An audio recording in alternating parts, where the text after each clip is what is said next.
A Fall of Moondust by Arthur C. Clarke, adapted for radio by Andrew Lynch, with David Buck as Captain Pat Harris, Barry Foster as Engineer Jim Lawrence, Roland Karam as Tourist Commissioner Davis, Bill Simpson as Commodore Hanstein, Richard Pearson as Dr. Lawson, James Aubrey as Morris Spencer, Libby Morris as Myrie Schuster, Harry Tarb as Irving Schuster, and Jane Knowles as Stewardess Sue Wilkins.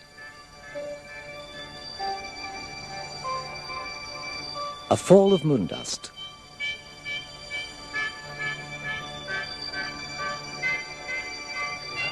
Okay. Oh, that's good. Look at a good view. Are you sure you're comfortable? Welcome aboard, sir. Madam. Oh, hi. Hi. Hope the ship's big enough to take me, Irving. Seems awful small. Stop worrying, Myra. I just don't want to get stuck in a seat. Everywhere we go, you say that. It's not happened yet. There's always a first time. Look, we didn't come all the way to the moon for you to get stuck in a seat. Just enjoy the cruise.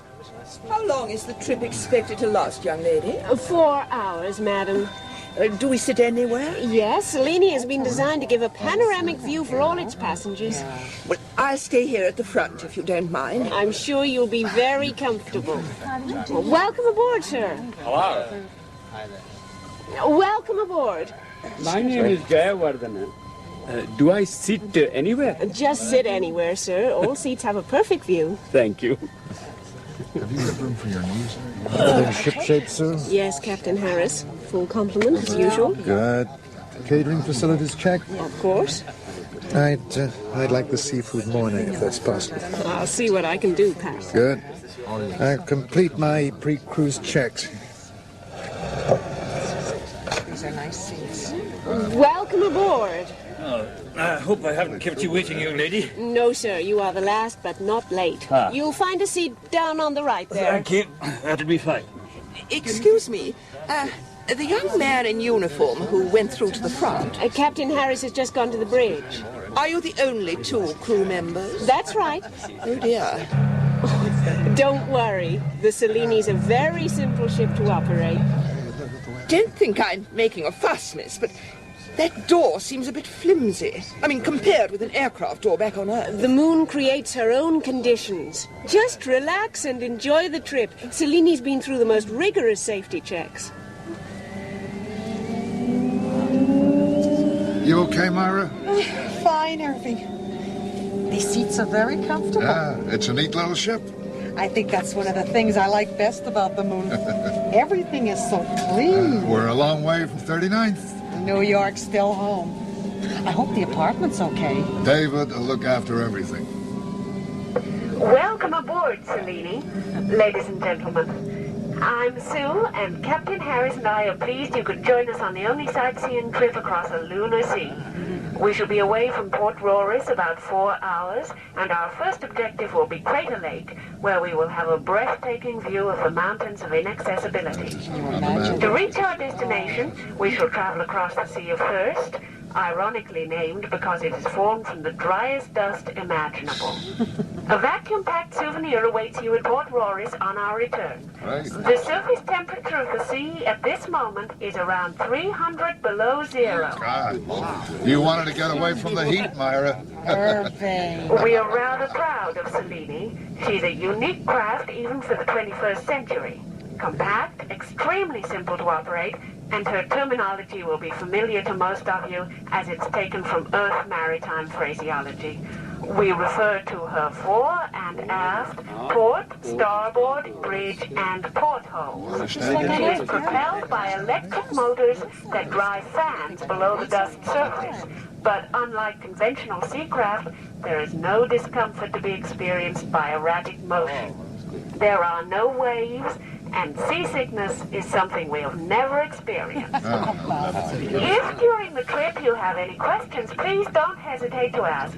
A 3-course meal incorporated in the price of your cruise ticket will be served in about an hour and a half from now.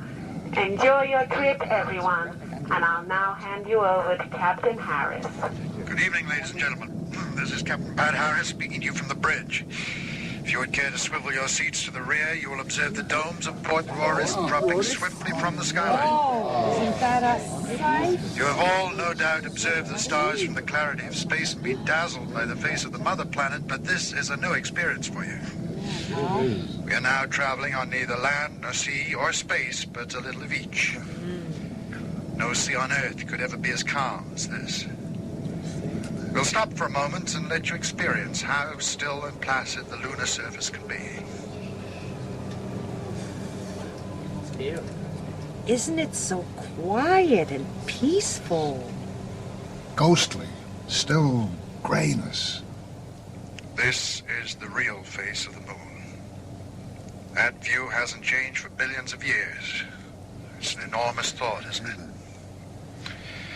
Now, just how far do you imagine the horizon is? That's miles away. Believe it or not, only 3 kilometers. Now, it looks a couple of light years away, but if you could walk on this stuff, you'd be there in 20 minutes. Imagine. We'll move on, and I'll leave Sue to explain how the sea was formed. Most of the moon is covered by a thin layer of dust, usually no more than a few millimeters in depth. Some of the debris fell from the stars when meteorites rained on the unprotected surface over at least 5 billion years. Some has flaked from lunar rocks as they expanded and contracted in the fierce climatic conditions. It's more liquid than sand or anything similar. It flows quicker than syrup and just slower than water. Over the ages, it has flowed down from the mountains into the lowlands to form pools and lakes.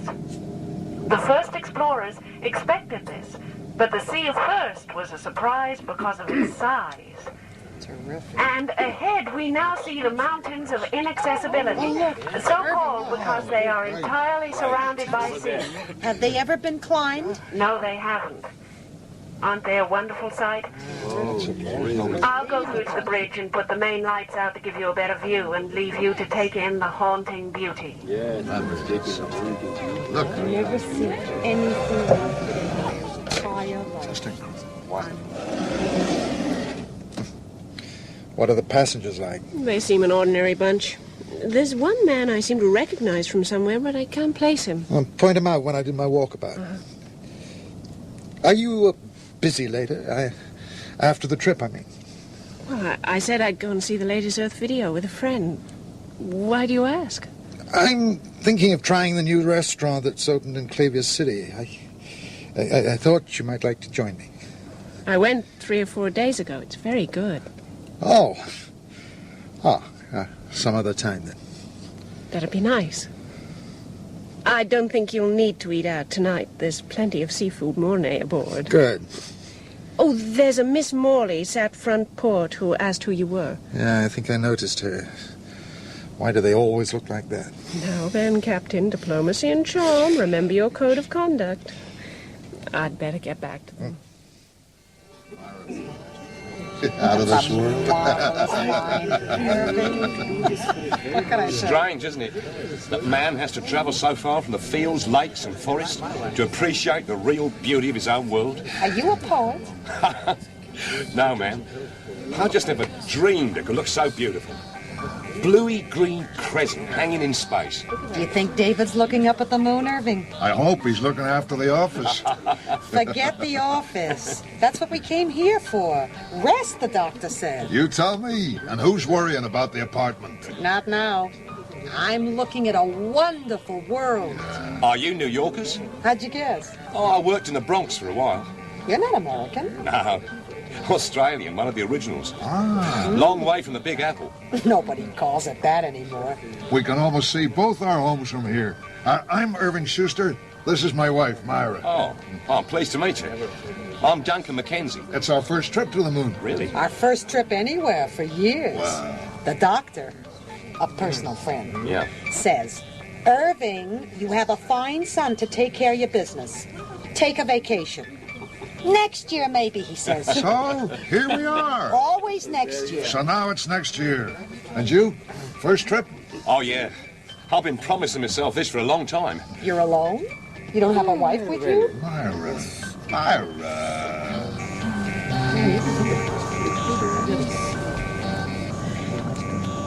Excuse me, sir. Please don't think me impertinent, but have we met before? Oh, I'm sure I couldn't have forgotten such a charming lady. Sorry, I rarely forget a face. Occupational hazard. You must remind me of someone else. I just seem to have that sort of face. I'll get the cans in my bag. No, Can you get... Take a picture. Are you sure you shouldn't be at the front, Captain? We're quite safe on automatic pilot for another 7 minutes, Miss Morley. We're traveling a well-trodden route in a straight line. But what's that? Sorry? Up ahead. Captain, we're heading straight into it. Irving, there's a hole in the sea. It'll be planned, Myra. We'll be programmed to go around it. Pat, what is it? Oh, God, I don't know. I'm going on the bridge. My God! Pat, we're sinking. What's happening? Hang on, Sue. I'm trying to lift her. We're going down. Look at the portholes. The dust is halfway up the glass. Just try and keep calm. Chief Engineer Lawrence, Mr. Davies. Oh, Jim! Good of you to come. Take a seat. I don't have long. What can I do for you, Rex? You've time for some tourist office refreshment, I'm sure. Anne, would you please? Yes. Are you buttering me up for something, Rex? Just being courteous to a fellow member of the Moon Management team. Always the PR man. Come on, let's have it. I had a stroll through the park earlier and happened to bump into the chief administrator. He's rather taken with the park, Jim, particularly impressed by the 15-metre sunflowers. And the back-projected clouds, no doubt. It must be nice to have the time to admire them. Oh, those clouds are lovely. You should dream a little. I can look at clouds on Earth and listen to birds. Well, perhaps you'd like something else. A thunderstorm, maybe? No, thanks. So what did the chief have to say? We discussed an idea for tourism. Oh, you know my views on tourism. Just an additional headache we can live without. Oh, no, we can't. It's our lifeblood here on the moon, Jim. The only way we can be independent of Earth. This idea would benefit both our departments. Go on, Rex. I'm listening. The water skiing champion of Australia has contacted me to ask if anyone has ever skied on the Sea of Thirst. I thought you wanted me here for something serious. I am serious. It could be a whole new sport. Is it technically possible? That's all I want to know. It's probably just a matter of being able to maintain speed and maneuverability. I just don't know. We'd have to do some experiments. Could Cellini do it? It's possible. All I can see from my department's point of view is headaches. I'm running on a shoestring as it is. Exactly, Jim. The tourists bring the money in. Any extra revenue generated by a fresh influx would be used to benefit both our departments. When I've got time, I'll see what I can do, all right? That's all I'm asking. Excuse me, sir. Red priority column 7. Put it through, Anne. Chief Engineer Lawrence has the same clearance as me. It's for Chief Engineer Lawrence. Oh, fine. Put it through, Anne. Call for you on 7, Jim. Thank you. Lawrence, yes? How long ago? No answer whatsoever. Try the moon crash band, Ed. You did. Right. See you in control in a couple of minutes. Trouble? That was Ed, my number 1. It's probably a false alarm, but I'd better get down to control. Cellini hasn't made her routine call. Oh, what do you think could have happened? I'm going to find out. I'll come with you. If anything has happened to her out there, we can only reach her with the dust skis. I've said all along we should have had 2 dust cruisers operational before we started these trips. Couldn't agree more. That's the sort of equipment we could buy with any additional revenue.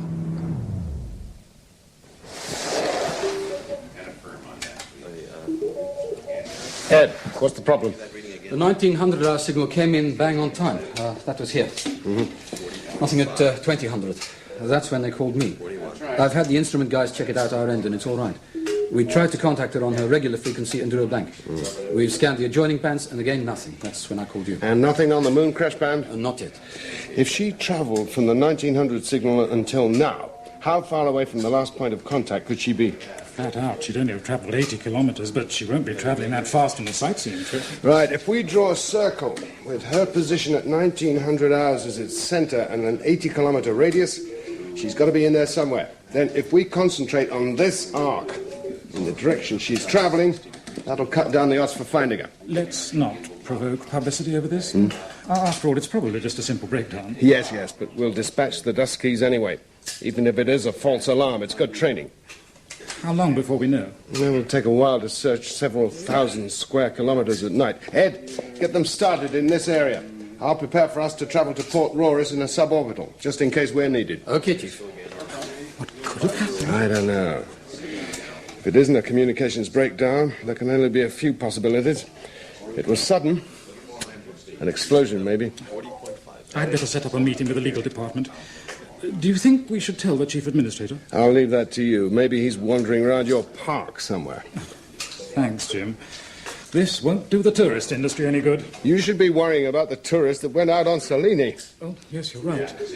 I'll contact Port Roris and make sure they all sign their indemnity forms. If it came to the worst, we could be sued for billions. That isn't what I meant.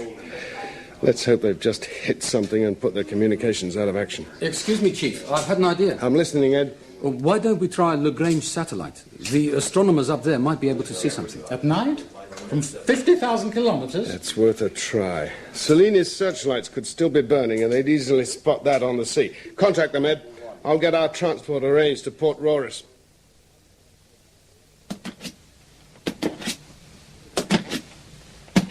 Dr. Lawson? Yes, what is it? I'm very sorry to disturb you, Doctor, but we've received a priority red signal from Lunar Traffic Control, Earthside North. Traffic control?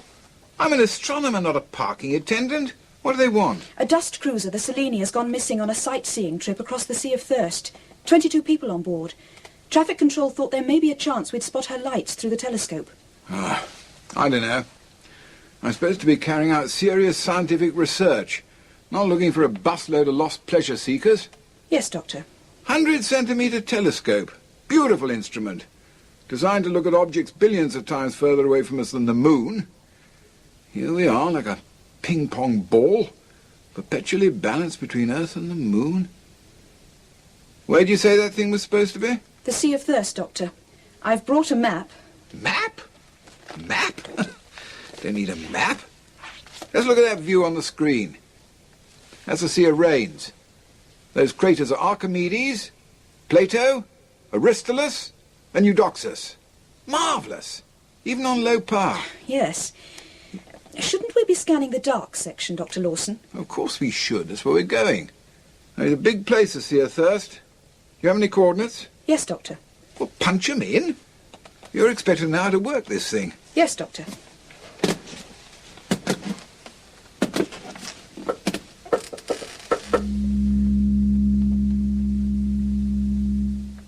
There. It's very dark. Well, of course it's dark. It's night time. Scan slowly. What was that? What? Where? A bright light. It could have been a searchlight. Well, trace it back. Very slowly. There. Much too bright. Those are the lights of Port Roris. Now, if she's on the Sea of Thirst, we should locate her with a light amplifier or a radiation detector.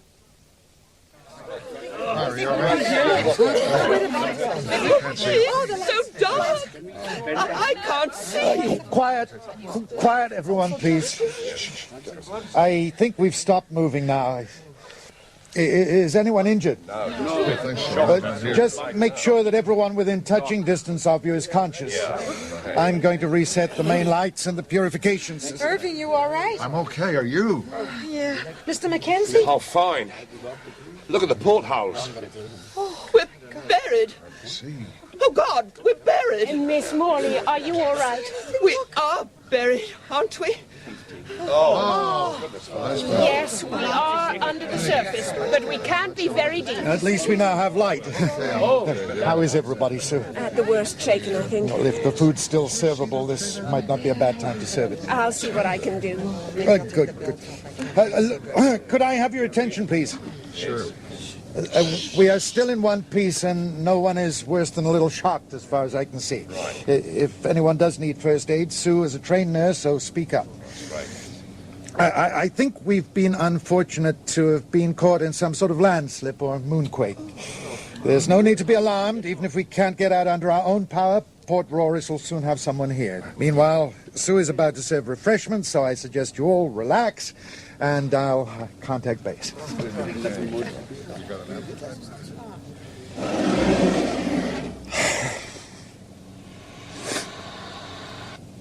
Selene to Port Roris. Selene to Port Roris. Come in, please.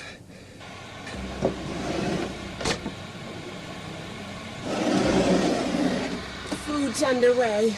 Are you through? Not yet. What's happened? Any ideas? I'm not sure. Some sort of landslip. Selene to Port Roris. Come in, please. Perhaps the radio's damaged. Possibly. I'm getting an outside pressure reading, which indicates we're deeper than I at first thought. Well, how deep? Well, at a rough estimate, I'd say about 10 meters. As much as that. Is everything else all right? All equipment appears to be functional. Oh, I'm sorry, sir. No passengers allowed in here. No, that's all right, Sue. I don't want to intrude, Captain. Selena is your ship. I thought I'd introduce myself in case I can be of some assistance. Glad to have you aboard, Commodore. Commodore? Commodore Hanstein. The man who led the first expedition to Pluto.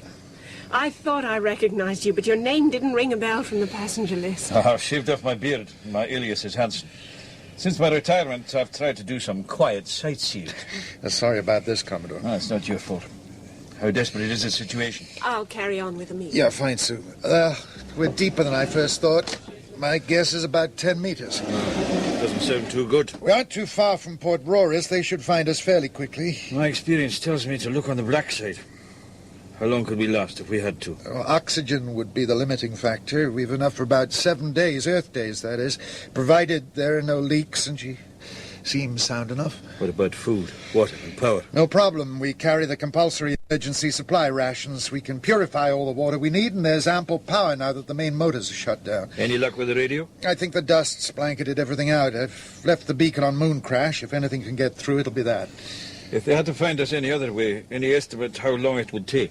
Well, the search would have begun as soon as our 2000 signal was missed. They'll know our general area, but we'll have sunk without trace. In the meantime, you've got to keep the customers happy. Why not give them a pep talk about the search procedure? Yeah, I'll do that, Commodore. Thank you. Best not to give the impression somebody will be knocking on the door in half an hour, though. It would make it difficult if we had to wait a day or two. Can't see a thing. Can you? I felt sure we'd find something after the photographs had gone through computer enhancement, but it's just as if the sea hasn't been touched for hundreds of years. Billions of years. In the Earthlight, it'll be possible to see her shadow clearly. If not, then we can assume she came to grief in this area. Put these through the enhancer, Ingrid. Right. Crater Lake? In the middle of the mountains? Well, it's far more logical to assume she'd have an accident where always boulders are strewn about the place than in the open sea where she'd be unobstructed.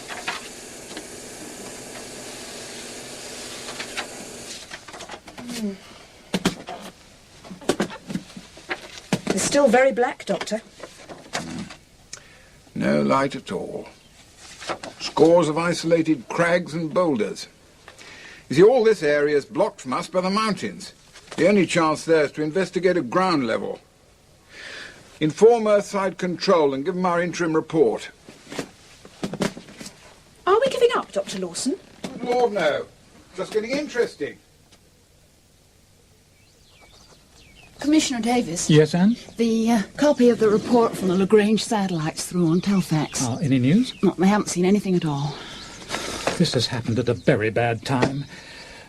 Is that the passenger list? Yes, sir. There's an appendix. Hell, that's all I need. Commodore Hanstein's on board, travelling under an assumed name. The Commodore Hanstein? Imagine what that's going to do to our public image. Lawrence should have arrived at Port Roris by now. Make sure he's got all this information. Yes, sir. And that, ladies and gentlemen, is the position. We're only about 60 kilometers from base, 3 from the mountains of inaccessibility, and we are in no immediate danger. But how long, Captain? As I said earlier, I've no reason to believe we won't be located quite soon. Shouldn't someone be on the bridge by the radio? Now, I've boosted reception. We'll hear any incoming signal throughout the ship, and they can hear us from in here. What do we do in the meantime?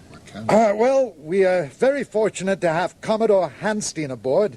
As you probably know, he's the most travelled Earthman in history. And I don't intend staying still for long here. Perhaps, Commodore, you can suggest ways we can pass the time.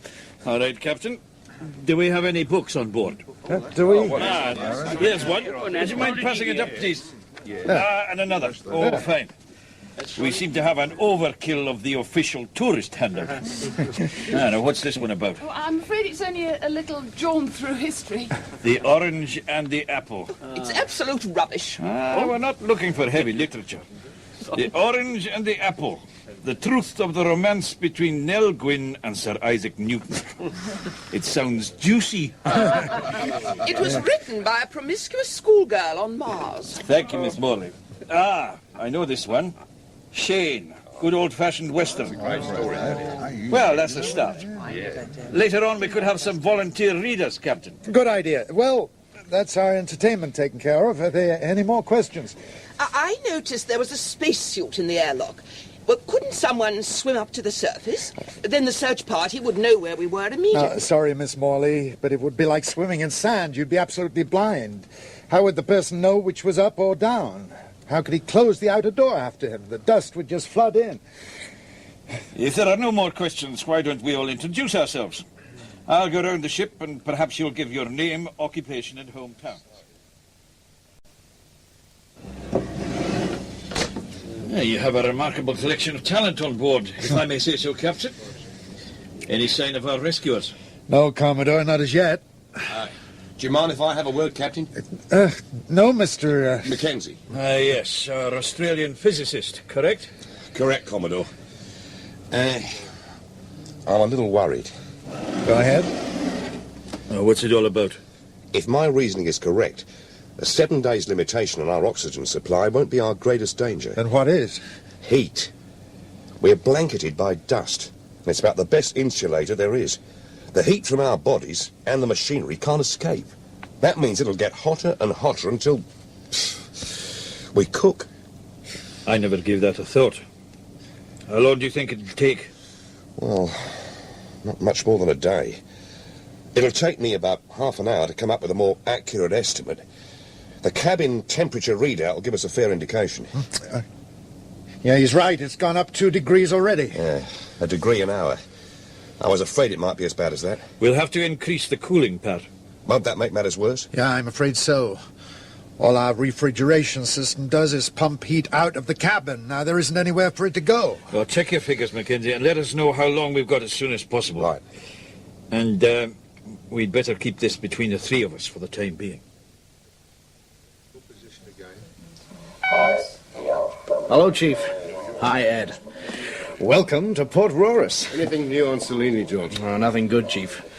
We have a report from Lagrange Satellite and another from Plato Observatory, and get this, Commodore Hanstein's on board. Aboard Selene? Yep.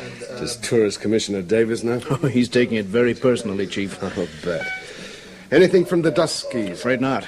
I'll have to pull them in soon to change crews. Okay, but make it snappy. What does Lagrange say? Even with computer enhancement, they can't see anything out there. I suppose all her lights could be out. No lights, no radio. That would mean a breakdown of at least 10 circuits. What does Plato Observatory have to say? Oh, it gets worse, Chief. At 1936 hours, they recorded a massive land slippage in the area of the Mountains of Inaccessibility. A violent moonquake. Hell. So that's what's happened. A lot of activity? Like nothing they ever recorded before. Are there likely to be further tremors? Well, they say very unlikely. Once the stress has been relieved, it isn't likely to happen again for a couple of thousand years. The time's about right for Selene to have been slap bang in the middle of it.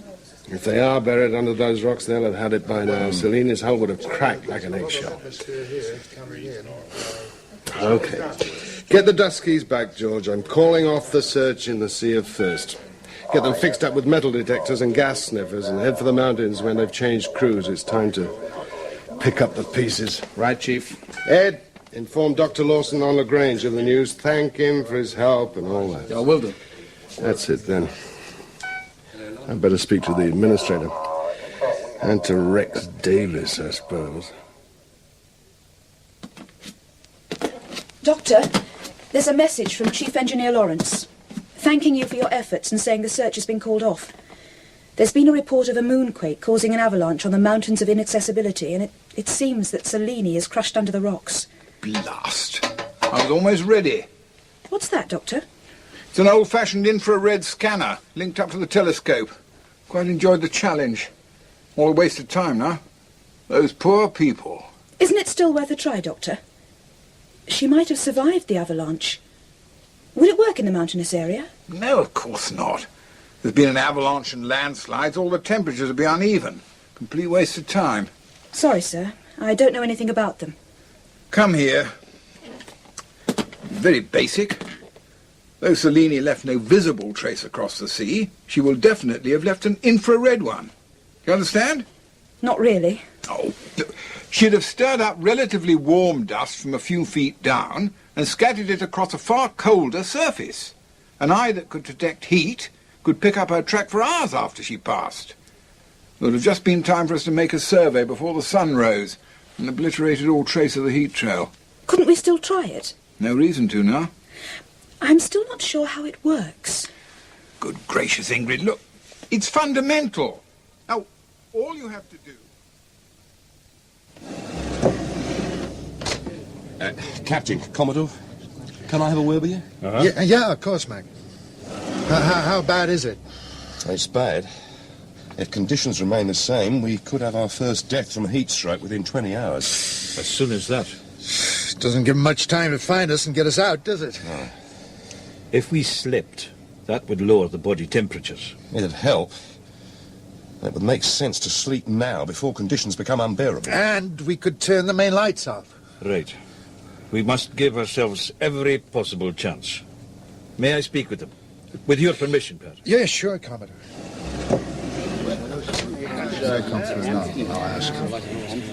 Ladies and gentlemen, yes, we've all had a busy day, and I think most of us would be glad to get some sleep. In these conditions? I agree, Mrs. Schuster. You've probably all noticed that it's becoming a little warm in here, and my advice is to remove all unnecessary clothing. What do you mean by that? Now, comfort is much more important than modesty. We'll turn the main lights off and leave the emergency ones on. Somebody will remain awake all the time in the bridge, waiting for our rescuers. If anyone would like a drink or anything else, please don't hesitate to ask. Myra, take off your dress. Be comfortable. Nobody's looking. Everybody's concerned with themselves. That stewardess, Sue. If God had given me a figure like hers, I would undress. Myra Schuster stays covered up. Okay, Myra. I'd like to take the first watch, Captain. I can do some more calculations. Yeah, I'll be over there if you need me, though I doubt if I'll sleep. How did the meeting go, Chief? They're preparing a press release and messages to the next of kin. The administrator's going to come in for a lot of flack. And Tourist Commissioner Davies? Smooth as ever. He's writing the press release. Wouldn't surprise me if he didn't try to make out it was a mass suicide to save his precious tourist industry. Oh, what's the situation with the dust skis, Ed? Oh, they've left for the mountains with the detection gear, and we're set up for a quick turnaround with crews. Fine. Well, let's hope we can give him a decent burial. I'm going for a drink.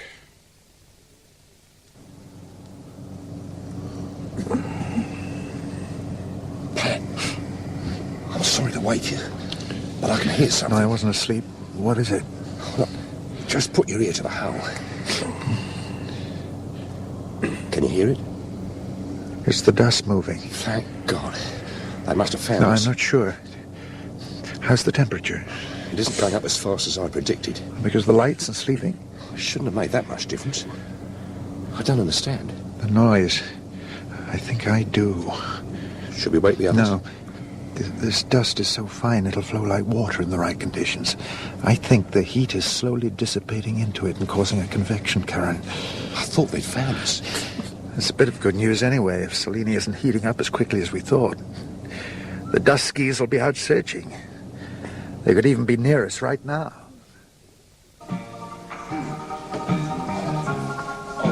Drowning your sorrows, Chief. Oh? On this stuff? You know, we've beaten most of the killer diseases, and we can still lose 22 people out on a joyride. I know how you feel, Chief. The first ski is back. They're turning it round at the moment. Fine, Ed. Oh, and Dr. Lawson from Lagrange Satellite wants to speak to you. Didn't you tell him about the mountains? Yeah, I told him earlier, but the message is he wants to speak to you. Oh, well, I better call him. Ed, use the extension. Yeah, right.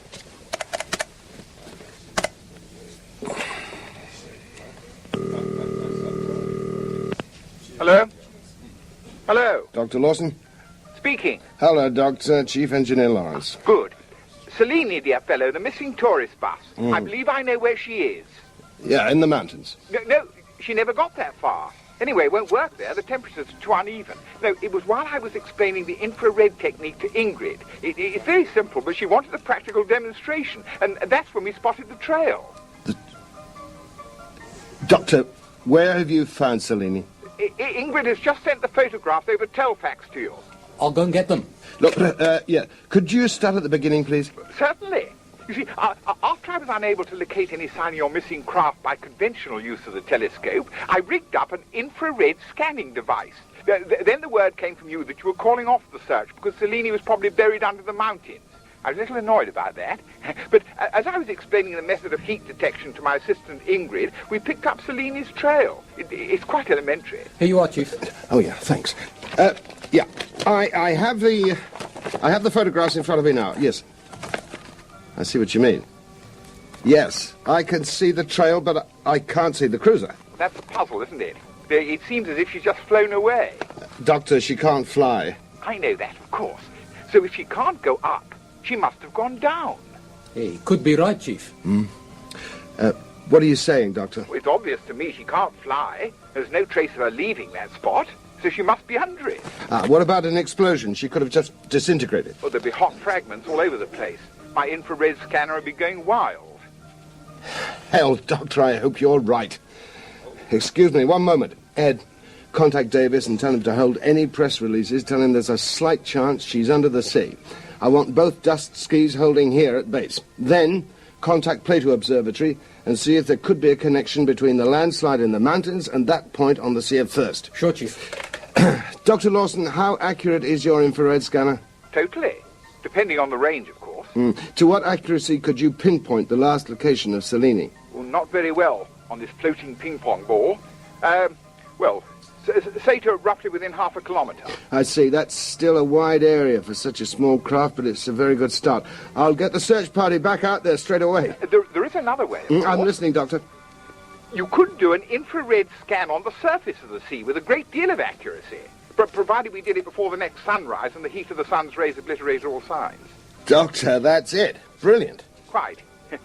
I could be ready to leave in, say 7 minutes, if you'd like me to come down. Feel like stretching my legs. I'll see what traffic's like in your area, have you picked up. See you soon. Goodbye. I've got both dust skis back here waiting, Chief. What's going on? There may still be a chance.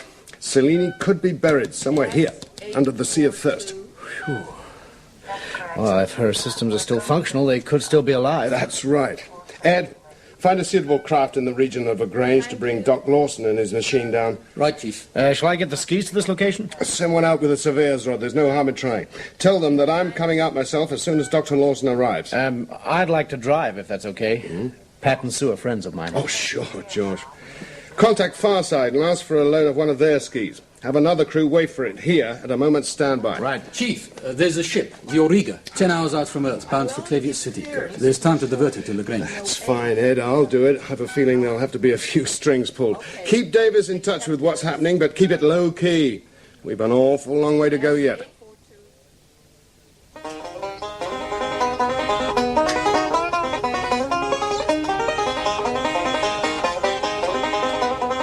Will you quieten that bluegrass down, Lester? I have a job to hear if there are any more messages. Just keeping my roots, man. Where is it we're going to? LaGrange Satellite, then diverting to Port Royce. Oh, Skipper. I had a little lady lined up in Clavius City. I had to cancel my own arrangements too, Lester. This diversion has come from the owners via the government. That important? Why are we going to LaGrange? Picking a guy up. He's got to be at Port Royce as soon as possible. Better tell the passengers. Bet it's something to do with that tourist bus gone missing. We aren't supposed to listen to that security band. It'll be a boring trip without it. That and my banjo. Go tell the passengers. Okay. Auriga to LaGrange, ETA 5 minutes.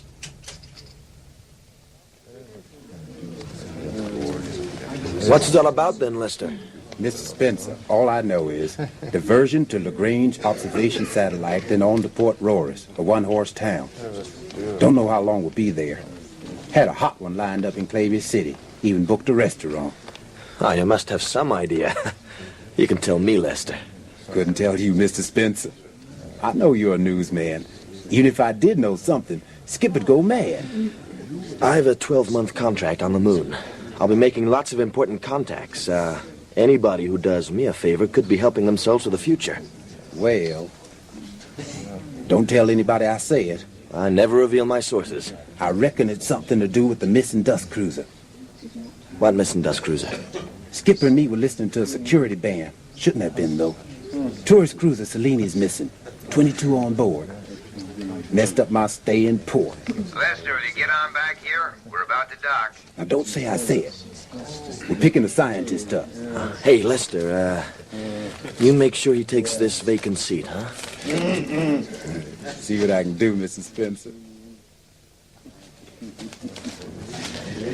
That seat okay for you, Dr. Lawson? Yes, thank you. Very comfortable. Are you sure my luggage is safe? Oh, it'll be quite all right.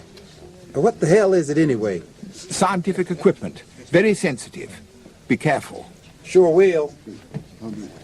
Bit of a late change of plan, Mr. Lawson. Dr. Lawson. My name's Spencer. Are you visiting Port Royce or a patient? No, I'm not a medical man. Astronomer, actually. Spot of bother in the Sea of Thirst. Fascinating. Oh, I don't know that area too well. Oh, I have some photographs. Now, see that line? Yes. Ah, you're a newsman. Does it show that much? Badge protruding from inside pocket. I'm a trained observer, you see. Excuse me. Oh, just catch a few minutes sleep. Knew it was going to be a busy day. I refuse to listen to any more of the orange and the apple. It's nothing less than pornography. But most people down to their underwear. She's right, Myra. Most people are. It's roasting in here. You're gonna have to take your dress off. This is no time for modesty. It's time for goddamn comfort. Irving. Look, I'm sorry, Myra, but be sensible. Miss Morley, I can understand. You, I can't. All right. Maybe we've had a little bit too much reading. But we can't sleep all the time. Does anybody have any ideas for recreation? Let us have an examination of the motives of people for traveling to the moon. That's a good idea, Professor... Jayawardena. I came here because somebody told me I'd only weigh 20 kilos up here. That's why I came.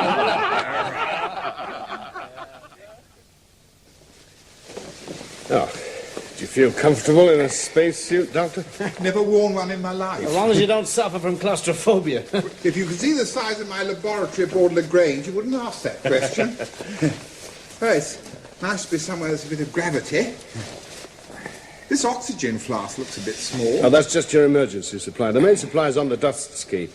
Now, let's get our helmets on. Right, Chief.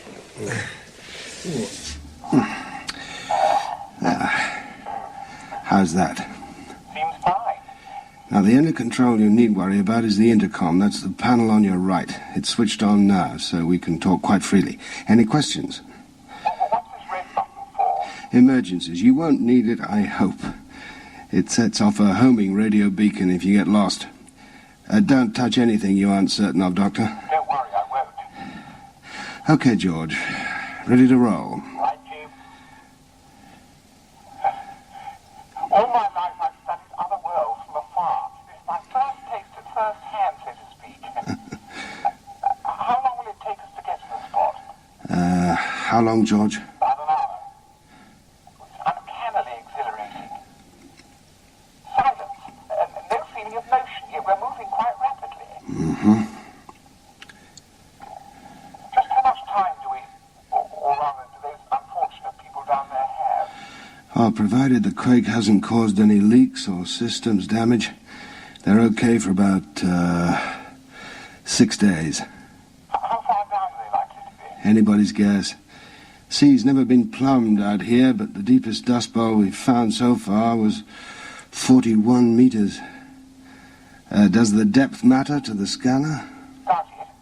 Obviously, she's giving heat out, and the nearer the surface she is, the more detectable it'll be. Mm-hmm. But now I'm down here, there should be enough heat to give a reading. Not like being stuck up in Lagrange.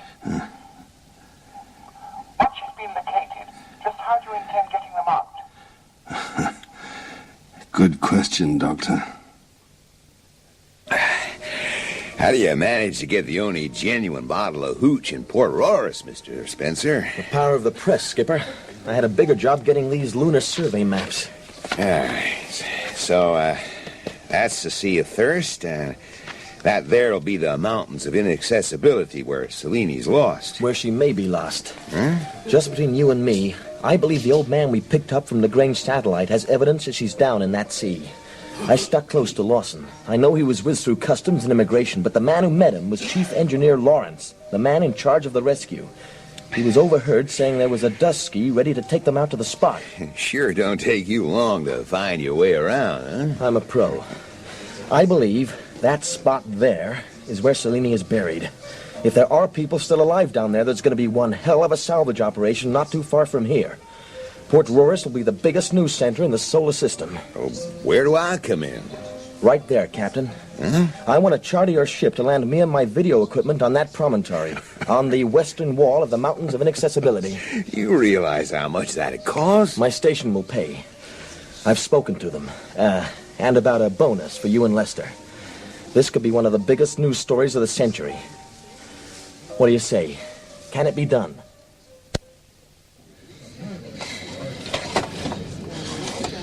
Well, that's one good thing. There's enough food here for 6 days if we start rationing. Rationing? It seems a long time since you asked me to go to that new restaurant. Your friend must have been disappointed. You never asked me who it was, did you? I thought if you didn't want to eat with me, that's your business.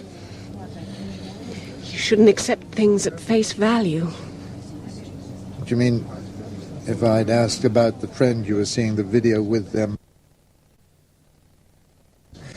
I mean... I know. But let's wait until we're out of here, okay?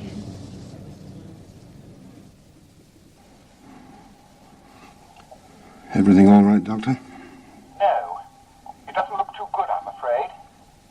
Could we stop a moment? Sure. George? I heard, Chief. What's the problem, Doctor? The heat image is too confused. There are dozens of hot spots. I was expecting to find just the one, where the dust has been disturbed. I see. Why was it uniform on the photographs? Well, I was just confused at the moment. Selene shed a fan blade around here a week ago. It isn't very deep in part. Of course, I should have thought of that. When we reach the depth deep enough to swallow Selene, the temperature will be more uniform. Good. Let's get a move on. It's going to be a matter of minutes now, Chief. Right. How will you be able to differentiate between hidden rock and Selene, presuming you hit something with your probe? Doctor, I just don't know. This could be it. Stop! Okay. Just look at the screen. I'll get the other dust ski over here. Let's get the probes rigged, George, and start praying. Now let's all settle down. They're doing their best. Settle down. The heat is getting to us. We've got to be patient. What's the trouble, Commodore? There's a feeling we're not doing all we can to get out.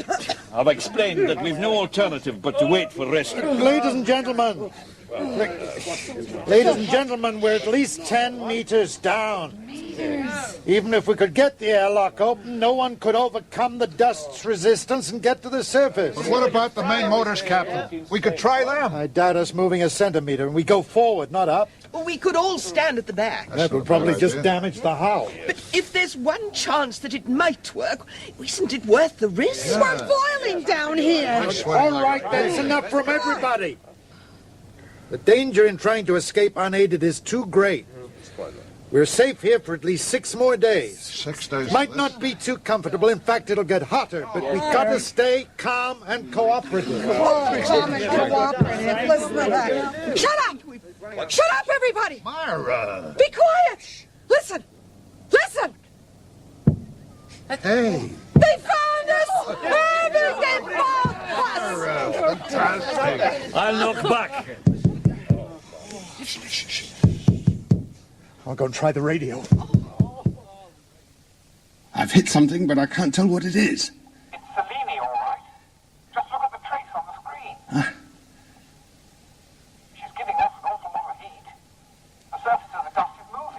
Let's all just stand still. I don't think there's any cause for alarm. I think it's probably just a convection current. Okay, George. Follow the image of the scanner with Dr. Lawson and stake her out. Okay. Must be her. I've hit her again. She's deep, about 15 meters. Pity the old-fashioned echo sounders couldn't be used. Yes, you may have something there, Doctor. Well, the next time I hit her, I'll leave the probe in. If it is Cellini, she's blanketed by dust. That's why the radio didn't work. Yeah, I've hit again. I'll try the moon crash band.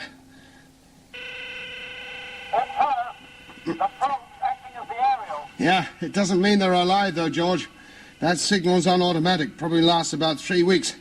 I'll try our own frequency. Cellini calling. Cellini calling. Receiving. Loud and clear. This is Chief Engineer Lawrence, right above you. What condition are you in? As you can probably hear, you're a popular man at the moment, Chief. I'm Captain Pat Harris.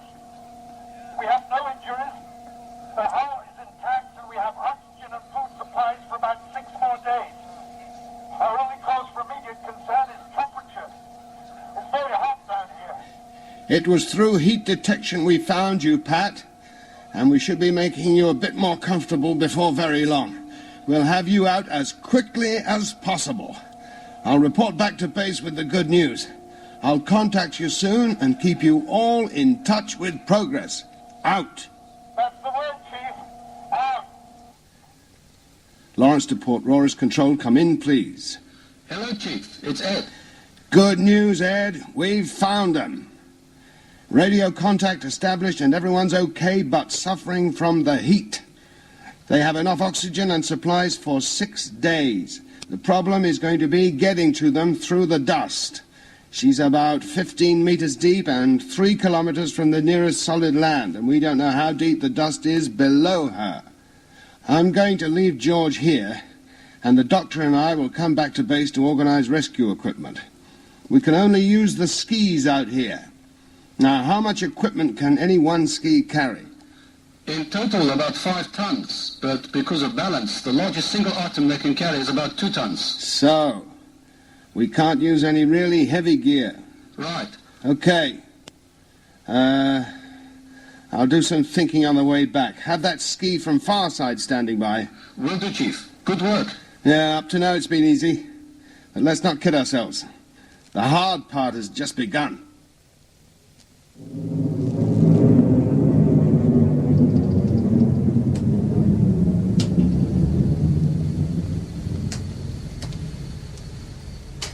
Are we down, Skipper?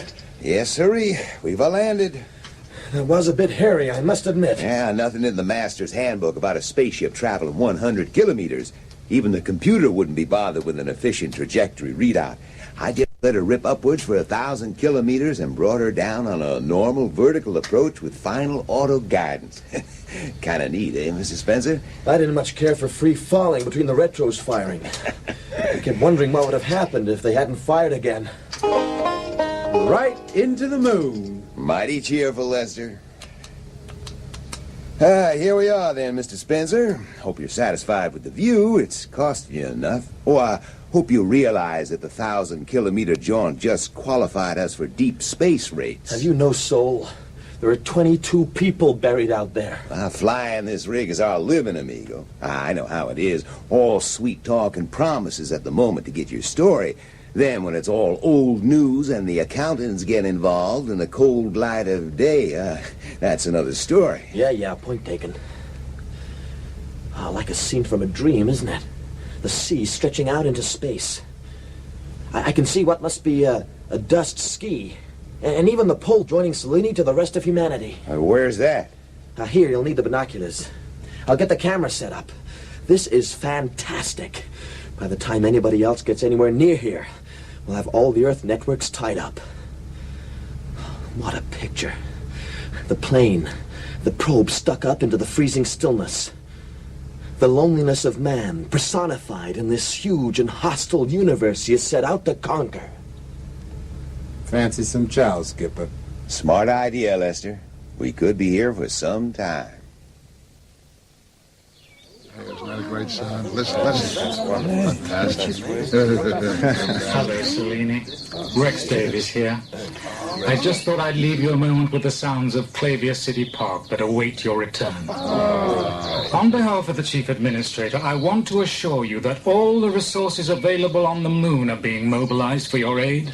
Engineering and technical staff are working around the clock to help you.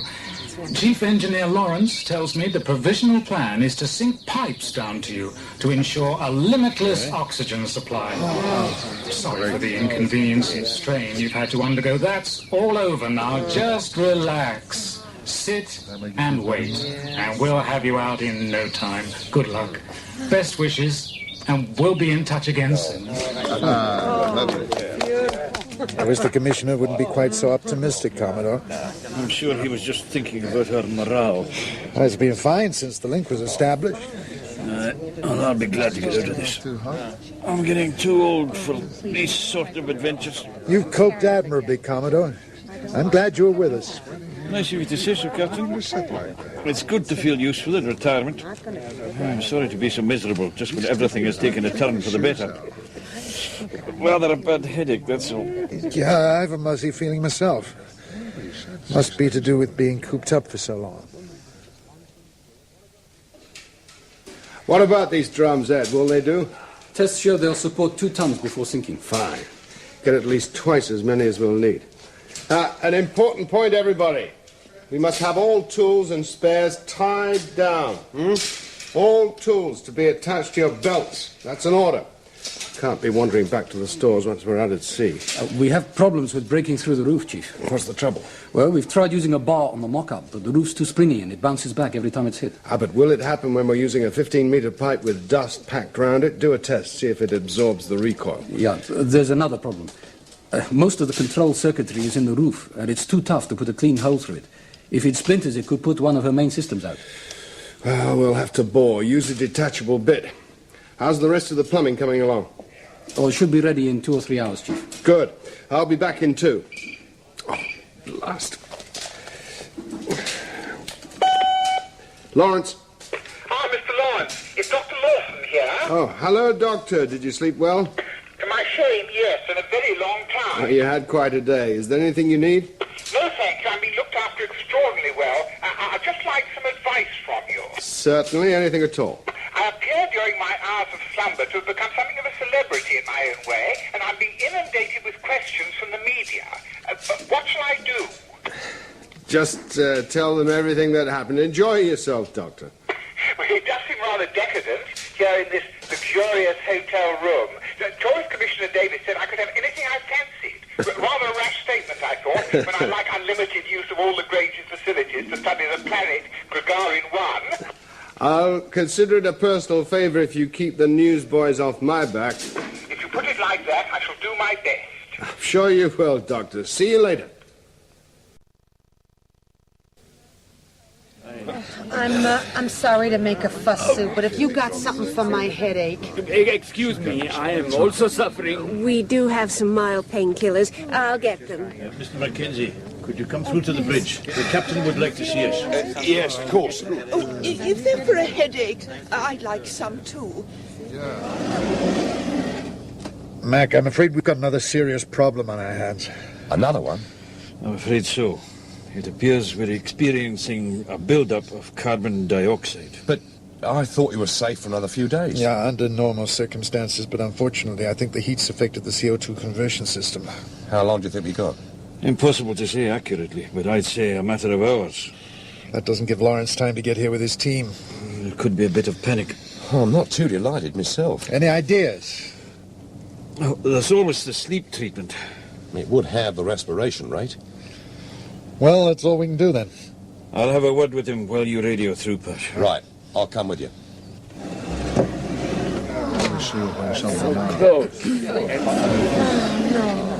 Ladies and gentlemen, I'm afraid I have some grave news. You may have noticed some difficulty in breathing.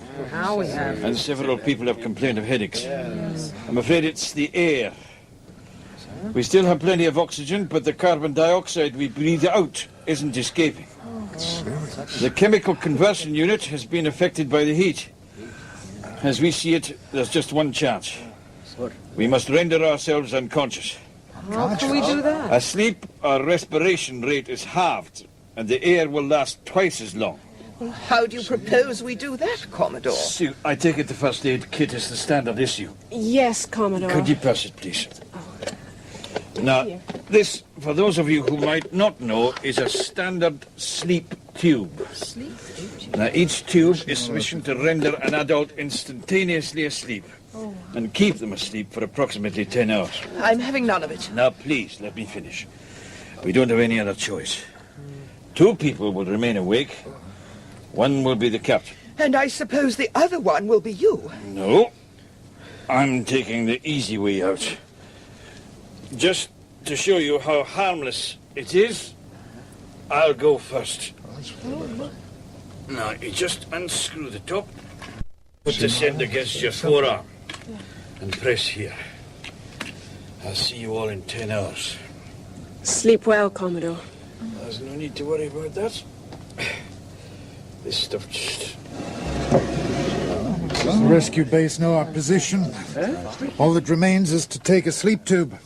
I see the Commodore has set us a good example. I'm a paying passenger and I have my rights.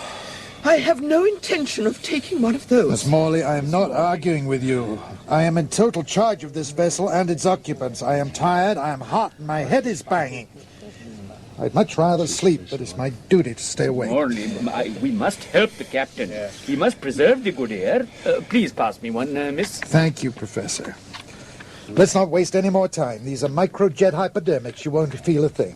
Here you are. Please, thank you. Pass them around. Please, this way, this way. I refuse to do it. What really worries the lady, Captain, is she thinks you'll take advantage of her while she's asleep. How dare you? I've never been so insulted. Neither have I. Oh, give me the damn thing. Don't come any closer. There. Sleep tight, Miss Morley. Everything will be all right. I know it will. Are you comfortable, Mr. Schuster? Oh, yes, thank you, sir. Look, Mara's already asleep. See you later. Cellini to Chief Engineer Lawrence, Port Roris Control. Come in, please. Hello, Pat. Lawrence here. How did it go? More or less as planned. Myself and Duncan Mackenzie are the only 2 left awake. I'll give it to you straight, Pat. Even if we don't hit any snags, we can't reach you in under 5 hours. Can you hang on? We'll have to. Mac's getting the oxygen supply from the spacesuit. It's the passengers I'm worried about. All you can do is check their breathing and give them a blast of oxygen when it's necessary. We'll do our best. You can rely on that. Any more you want to say? No, I'll call you every quarter of an hour. Cellini out. I've got the oxygen. You go first. All right. We'll take it in turns to keep a check on the passengers. I never thought breathing could be so enjoyable. Here you are, Pat.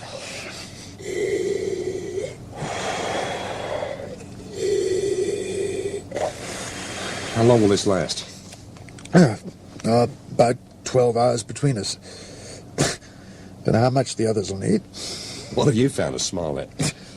Sorry, I was just thinking I wouldn't have much chance if you decided to keep the bottle for yourself. I thought all you moon-born men were sensitive about that. Oh, no, it's never bothered me. Couldn't help being born in a gravity 1/6 of yours. How could you tell? How you're built, mainly.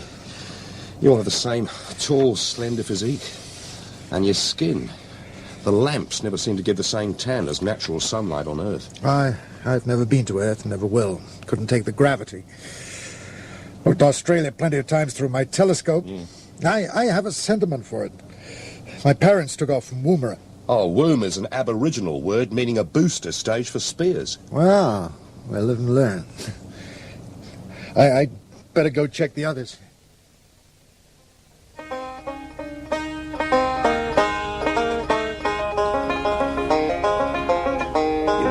Get your story after all, Mr. Spencer, if that oxygen cylinder runs out. You sound a heartless man, Skipper. Just one of life's realists. That right, Lester?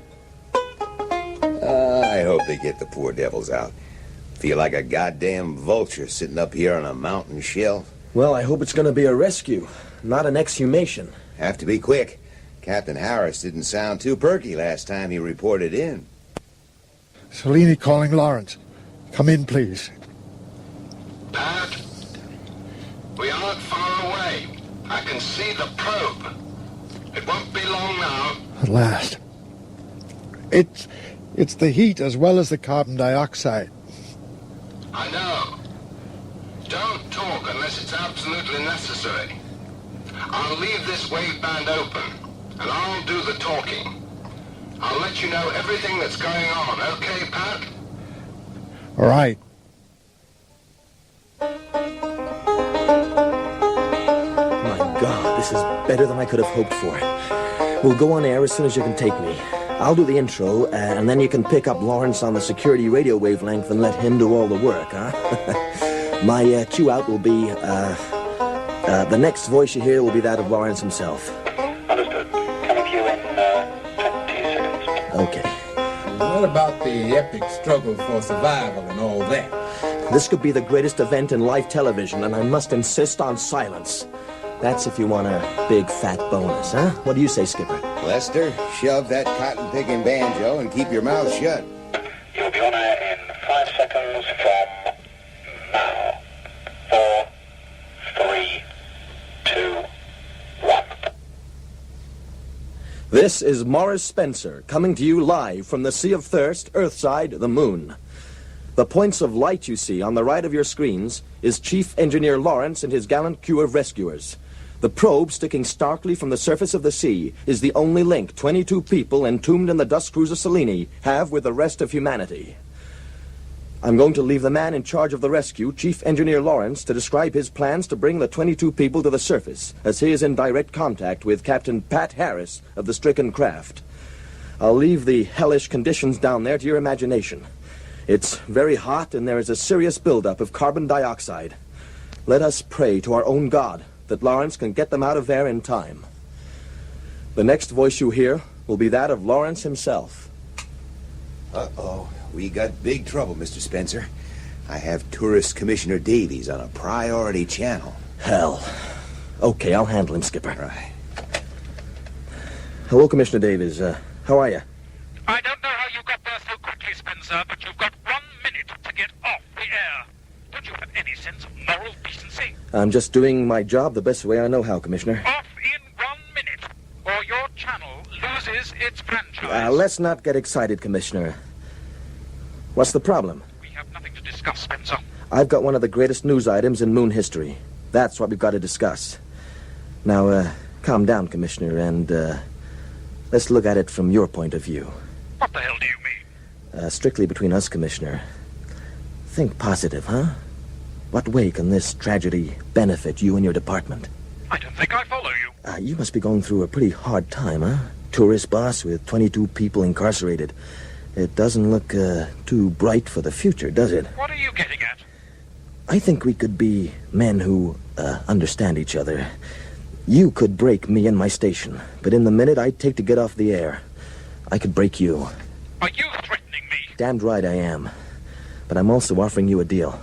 I don't have to take this from you. Commissioner, I have an audience of 200 million people and rising by the minute. I could tell them what a job you've done here on the moon, what tourism is like here, and what it could be. I could have your hotels and pleasure domes overflowing. We've got the solar system sat on the edge of their seats, Commissioner. What do you say? We're here, Pat, right above you. Would you believe there's a spaceship just on the ledge in the mountains waiting for all of you to come out and take your photographs? Well, must remember to comb my hair. Why didn't you land there and save time? Wouldn't have saved time, Pat. The ledge is too high, and there are too many rocks to climb. We'd have spent longer getting our equipment down from there and across the sea. How are you? Max giving oxygen to Mrs. Schuster. She's in a bad way. Seems to be getting foggy in here. Or is it just me? We're ready to drill now. Right. I think the bottle's nearly empty, though. We're on our way. The first section's 5 meters down. Hang on. Yeah, I'll just have a sleep until you come in. No, Pat. No, keep awake. Talk to me. How's Mac? Who? Mackenzie. Is he awake? Why is it so foggy in here? I've only seen fog on videos. God damn it. We should have made the drill detachable from the surface. He isn't going to have the strength. We had to risk it. There wasn't time to improve it. There. It's there. We've hit the roof. Pat, do you hear that? The first pipe is there. Can you hear it? Yeah, I heard you. You're on the roof. Listen very carefully. You're seconds away from fresh air, but this is very, very important. We will bang it a couple of times, and you have to tell us if it is clear of the circuitry. Do you understand? Pat. Yeah, go ahead. Is that clear? Yeah, I think so, yeah. Yeah. Start the drill. We've got to risk it now. Pat, listen. This is very important. Your pressure down there is greater than up here on the surface. Do not undo the bit until we tell you, or air will escape up the pipe. Do you understand that? Do not undo the bit. We didn't have time to fit a non-return valve. We're through, Chief. Mac, it's through! It's through! Thank God. Coleman, Matsui, help George with the oxygen line. Chief, I think he's undoing the bit. Captain Harris, do not, repeat, do not disconnect the bit until I tell you. It's too late. It's going to want a vacuum. Get the generator at full pressure, quickly. Commissioner Davies, there's a huge jet of mist or something, like a geyser shooting up in the air. Yes, I can see it on my set. I must comment on it to my viewers. Is that agreed then, Mr. Spencer? Yes, Commissioner. It's been a pleasure doing business with you. If that geyser means they're all dead, I still want the same arrangement. Is that agreed? Of course.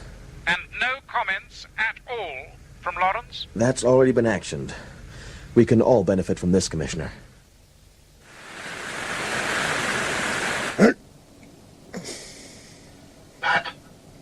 Pat, are you all right? I put a book over the end of the pipe. The air was going out instead of in. It's gotten very dark in here. You had us all scared there for a moment, Pat. Everything's going to be all right. Okay, George. Pat, we're going to blast that book away with the sweetest smelling oxygen you've ever known.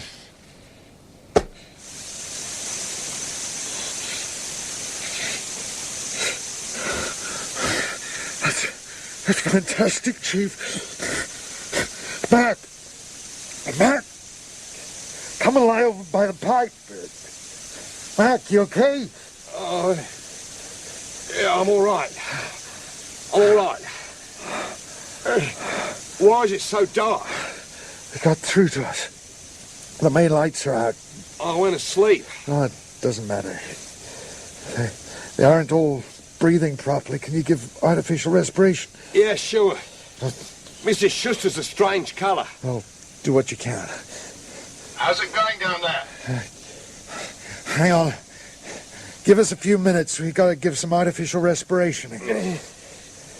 Mrs. Schuster's breathing. Yeah, I think we might make it. We're giving you oxygen at the lowest temperature we think is safe, so don't be alarmed. When we've cooled you down, let us know. How are they, Mac? Well, they're all alive up to now. I think we're going to be all right. Pat, in about 5 minutes, we'll be sinking the second pipe. We'll bang on the roof again to make sure we are clear of your controls. It's looking good, Pat. As you can see through the transparent dome that encases the rescuers, the first stage, dropping an independent oxygen supply to the stricken Cellini, has now been completed. Another pipe, a vent pipe, is now being lowered by Chief Engineer Lawrence and his crew to complete the respiratory circuit. As the rescue continues to unfold live on this channel, I cannot help, even with a lump in my throat, thanking the good Lord for granting us people like Chief Engineer Lawrence, working under the leadership of Tourist Commissioner Rex Davis. I've tried repeatedly to talk to the Commissioner on the air, but he won't budge from his single-minded task of getting these people out alive and well. Perhaps he'll speak to us later.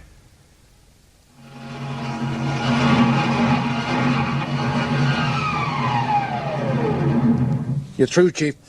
Okay, Pat. Now unscrew the bit, and then you can relax just a little. Is there anything you require urgently? I don't think so. I'm going to get the main lights back on before they all wake up. Fine. Our eagle above you is being pressurized now, so that should make our work a little more comfortable and avoid the danger of any more air escaping.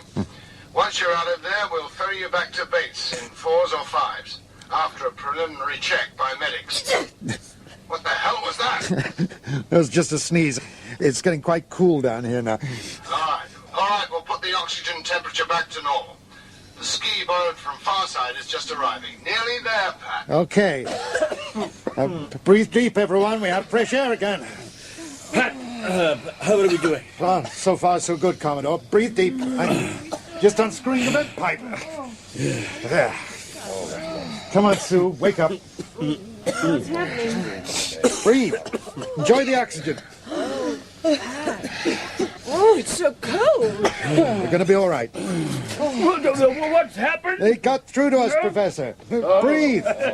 Thank God. My goodness. That's much better. Make sure anyone who's still asleep is breathing normally and keep them warm. I'll do a tour of inspection. Good girl. Oh, that air. You okay, Mac? Yeah, terrific.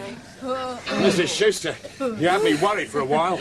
Good to see you, Mr. Mackenzie. Irving, you're sleeping in. It's a vacation, Myra. You sure you're all right? I'm fine. Did I snore, Mr. Mackenzie? Myra, 40 years married. You still amaze me. Well, I'll get the main lights back on. Just relax. All right. How did he propose to get us out, Pat? I think you'd better ask Chief Engineer Lawrence, Commodore. Come under the bridge with me. Hey, what's happening anyway? Pat, Yes, Chief. we've stabilized pressures now. We'll have to give you a boost now and again, but most of the time the pipes will be open-ended. Great. I'd like to introduce Commodore Hanstein to you. Very pleased to talk to you, Chief. Thanks for the fresh air. My pleasure, Commodore. What's the plan to get us out, Chief? At the moment, we've just rigged up an igloo above you. That means we don't have to work in spacesuits. And when you come up, you'll be in a pressurized atmosphere. We're going to use a large sectional cylinder that'll sink under its own weight. We've more than enough sections to reach you, and the pressure of the tube will make the seal. Then we'll have a sort of well shaft down to you, and I have the dubious honor of cutting through Cellini's roof. That sounds straightforward enough. We're starting now. The sections are sealed with a rather flimsy material that stops the dust coming up, but won't stop me getting down. We seem to be in capable hands, Pat. Yes, I think we are. Oh, you look tired, Pat. Well, I feel it. Mackenzie was a great help. Is everybody all right? They've all come through it very well. We're down more than 8 meters, more than halfway. Pat? Yeah, man? How far down was the oxygen pipe when it first entered the cabin? About a meter. Take a look now. I see what you mean. Chief, have you pulled the vent pipes up at all? No, there's been no need. We're still sinking. The dust must never have settled. We're within half a meter of you. Almost there. When that tube hits us, it might shove us down. Lawrence, we're still sinking. You'll have to give us more airline and make it quick. What the hell's that? The suction pump from Cellini's out of the ship and in the dust. We're pulling dust. Switch it off. Cellini, what's happening? Pat, the rear pipe's out. Dust spraying in. And we're tilting. The airline's out. Dust's coming in from both. Did you get that? Yes, okay. Here, get those pipes out and new bits on the end. We'll have to redraw. Keep your head down. It's easier than that. Myra, can you listen? It's so dark. The Dust exploding. Now we must jam the holes. Use my shirt. Commodore, will you block the other one, please? I can't see. My eyes are full of dust. Hang on, I'm coming your way. The lights are still on. It's the dust. You all right, Commodore? I've managed to jam the hole, I think, but I can't see a thing. My eyes are clogged up with the dust. Pat, they've drilled again, but it's gone into the front panel. Lawrence, can you hear me? Yes, Pat, what the hell is going on? You've drilled into the control panel. Take it up and come rear, Peter. Now, everybody stay calm. Cover your mouths and noses up with clothing. Right, we're drilling again. Yes, go ahead. Mac, be ready to detach the bit. Right.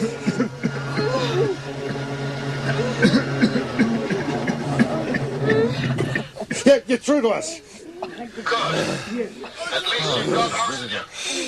All right, now let's get that cylinder down to the roof. She's on an uneven keel. It won't seal properly now. Get it down. Mac, the bit. Okay.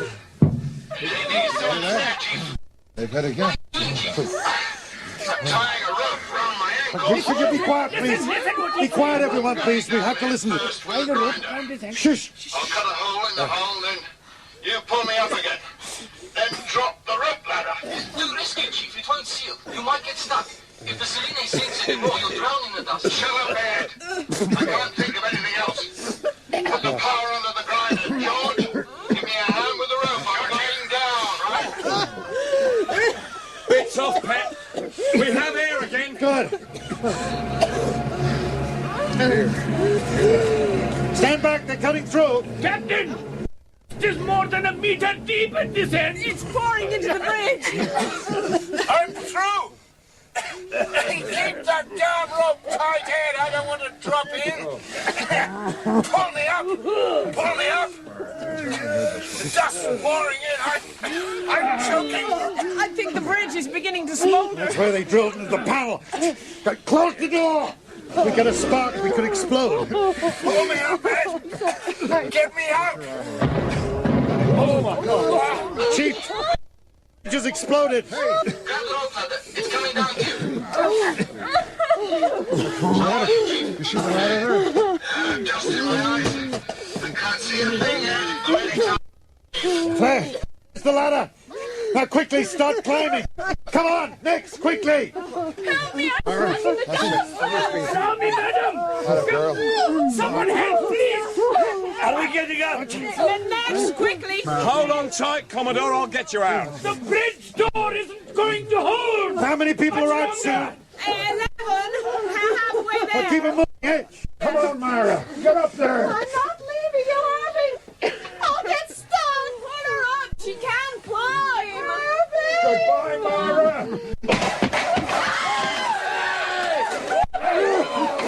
What's happened? I can't see. The bridge door's gone. There's a tidal wave of dust from the bridge. Grab that hand quickly. Someone's got it. Okay. Come on, Miss Morley. I've got Come you. on, darling. Yeah. Come on, darling. How many more? There's just the four of us. If anybody's buried, they're lost. You next, Commodore. Sue's still here. She should Get up there and don't waste time. You next, too. That's 20 with the go. Go, Mac. hang on the ladder, Pat, or you'll go under. Don't worry about me. I'll be okay.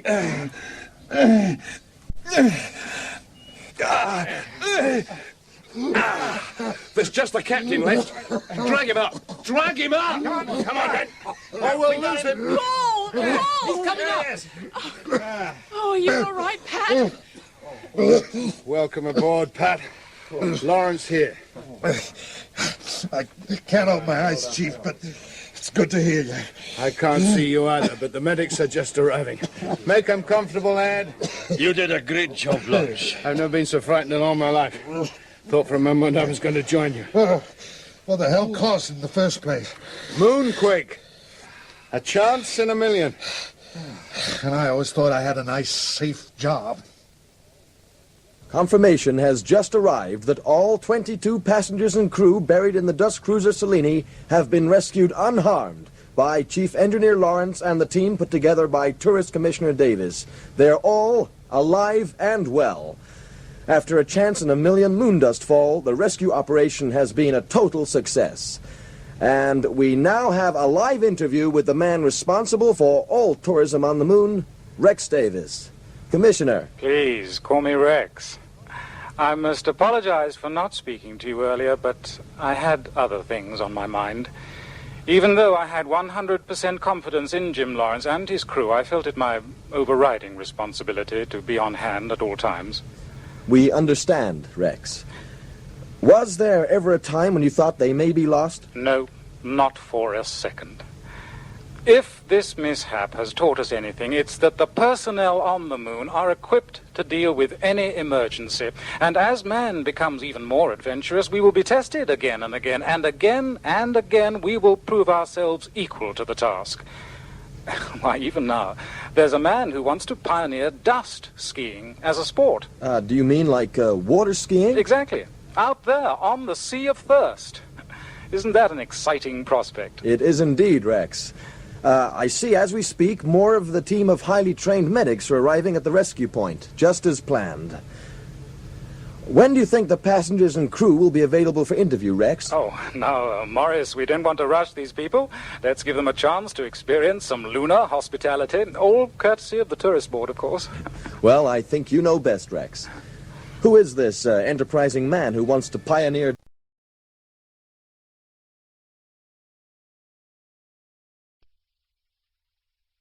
My name is George Nathaniel Curzon. I am a most superior person. My cheek is pink, my hair is sleek. I dine at Blenheim once a week. Why can't they let me forget that facetious, that appalling doggerel? George Curzon is the only man I know who could make an impassioned speech in his pajamas without looking ridiculous. Weekend at Montacute by Michael Robson.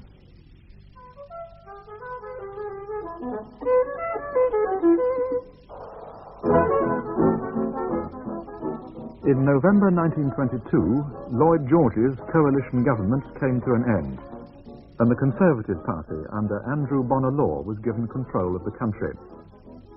6 months later, Bonar Law's ill health obliged him to take a convalescent cruise. By Whitsuntide of 1923, King George and Queen Mary were at Aldershot. Stanley Baldwin, Chancellor of the Exchequer, was looking forward to a country weekend. And George Nathaniel, Lord Curzon, the Foreign Secretary, was at his London home in Carlton House Terrace. Paul Rogers as Lord Curzon, Mary Wimbush as Lady Curzon, and Alan Rowe as Stanley Baldwin in Weekend at Montacute. How ghastly. How absolutely ghastly. Well, what's your address? The dress, the hat, the shoes, the boot, and so on. Oh, the Vulcan Paracar shoes. You do far better at Derry and Tom's, and at half the price. My money, darling. My money paid for the ensemble. Quite immaterial. You know how I abhor extravagance. Oh, I never heard such nonsense. It's these curtains and you, aren't they? Were they absolutely necessary? I had them run up in Fulham and insisted on a discount for cash down. Saved £7, 14 and 6. And what did you do with the old curtains? I sent them to Montacute. They do very well in the study. I didn't sound pleased with yourself, George. Is it entirely due to a cash saving on curtains? I'm pleased to have you back again. I miss you, Grace. I do wish your tours of the continent would be rather less extensive. Oh, but now it's just so much more interesting than London. Everyone's more tuned out that you're young. Paris was so much more interesting. Presumably the focus has shifted. That's why you're back. George, what are your chances? What can you be talking about? Oh, don't be evasive. Not at a time like this. Why did you come back from Paris so abruptly? I can't believe it was merely to hold my hand. George, stop it and tell me what you know. I know that the Prime Minister is presently aboard a Dutch liner, convalescing on the advice of his physician. In his absence, I've been presiding over the cabinet meetings. You can be so disingenuous. I've had 30 years' experience, rather more. The Prime Minister is dying. He's what? Bonar Law is dying, George. They give the poor man 6 months. Are you trying to tell me you didn't know? What have you learned? Rudyard Kipling met the Prime Minister at Aix-les-Bains. He was intending to entertain him, but he realized immediately that Bonnelow was in no condition for socializing. Now, I have this at first hand. The Prime Minister looked so ill that Kipling telephoned Beaverbrook, and Beaverbrook arranged for Tommy Horder to sail for France at once. You have a remarkable intelligence network. Someone has to safeguard your interest. Bonnelow is a great man, a fine man. I will not have his indispositions made a subject of society gossip. Oh, play the dissembler in Parliament by all means, but not with me. Of course, there have been rumors. Rumors? The lower house has been frantic with gossip for weeks now. Eventually a moment was reached when I could not sensibly ignore them any longer. I sent a note to the Prime Minister not a fortnight ago requesting a meeting with him at Downing Street. George? What is the urgency? The rumors of your imminent resignation are flying thick and fast. I felt it was time to squash them. Rumors? Where are they coming from? From both sides of the House, Bonner. You believe them yourself? My one concern is to impose tranquility upon an excited cabinet. I think a statement should be made. They need to have something to gossip about in the silly season. You aren't prepared to take it seriously. Well, there has to be something more than cabinet discipline at stake. You've always been a realist. What precisely is worrying you? Are you ill? Do you intend to resign? But if conjecture such as you mentioned had any foundation in truth, where would it leave you? Prime Minister, 3 times recently I've publicly repudiated canards such as this. If I'm to go on repudiating it, I should like to do so with your full knowledge and approval. Yes, do sit down, Georgie. Take a glass of Madeira. Is this a propitiation? It's an offer of a glass of Madeira. Winston gave me a dozen bottles recently, and I rarely touch the stuff. Winston sees himself as the next foreign secretary. You've come with a perfect hamper full of rumors, haven't you? Oh, thank you. I can enjoy this. You are drinking? Later, perhaps. Winston is only one of several who claim to have their ears to the ground. I really don't believe we can dismiss it all with a glass of Malmsey.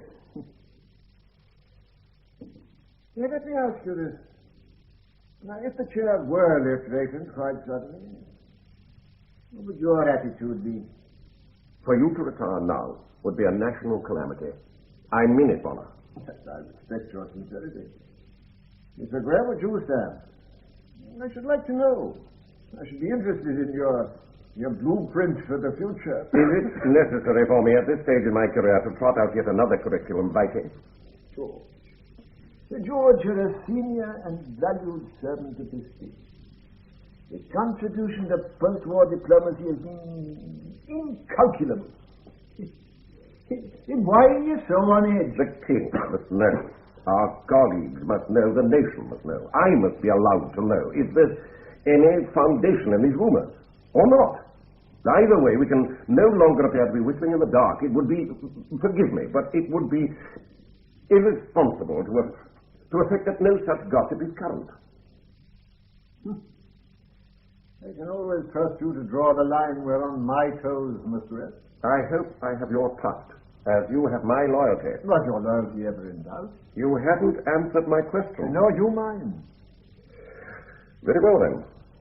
If, in the unlikely and tragic event that you were obliged to stand down, I should hope and believe that when the time came for you to recommend to the king your successor in office, your choice would be me.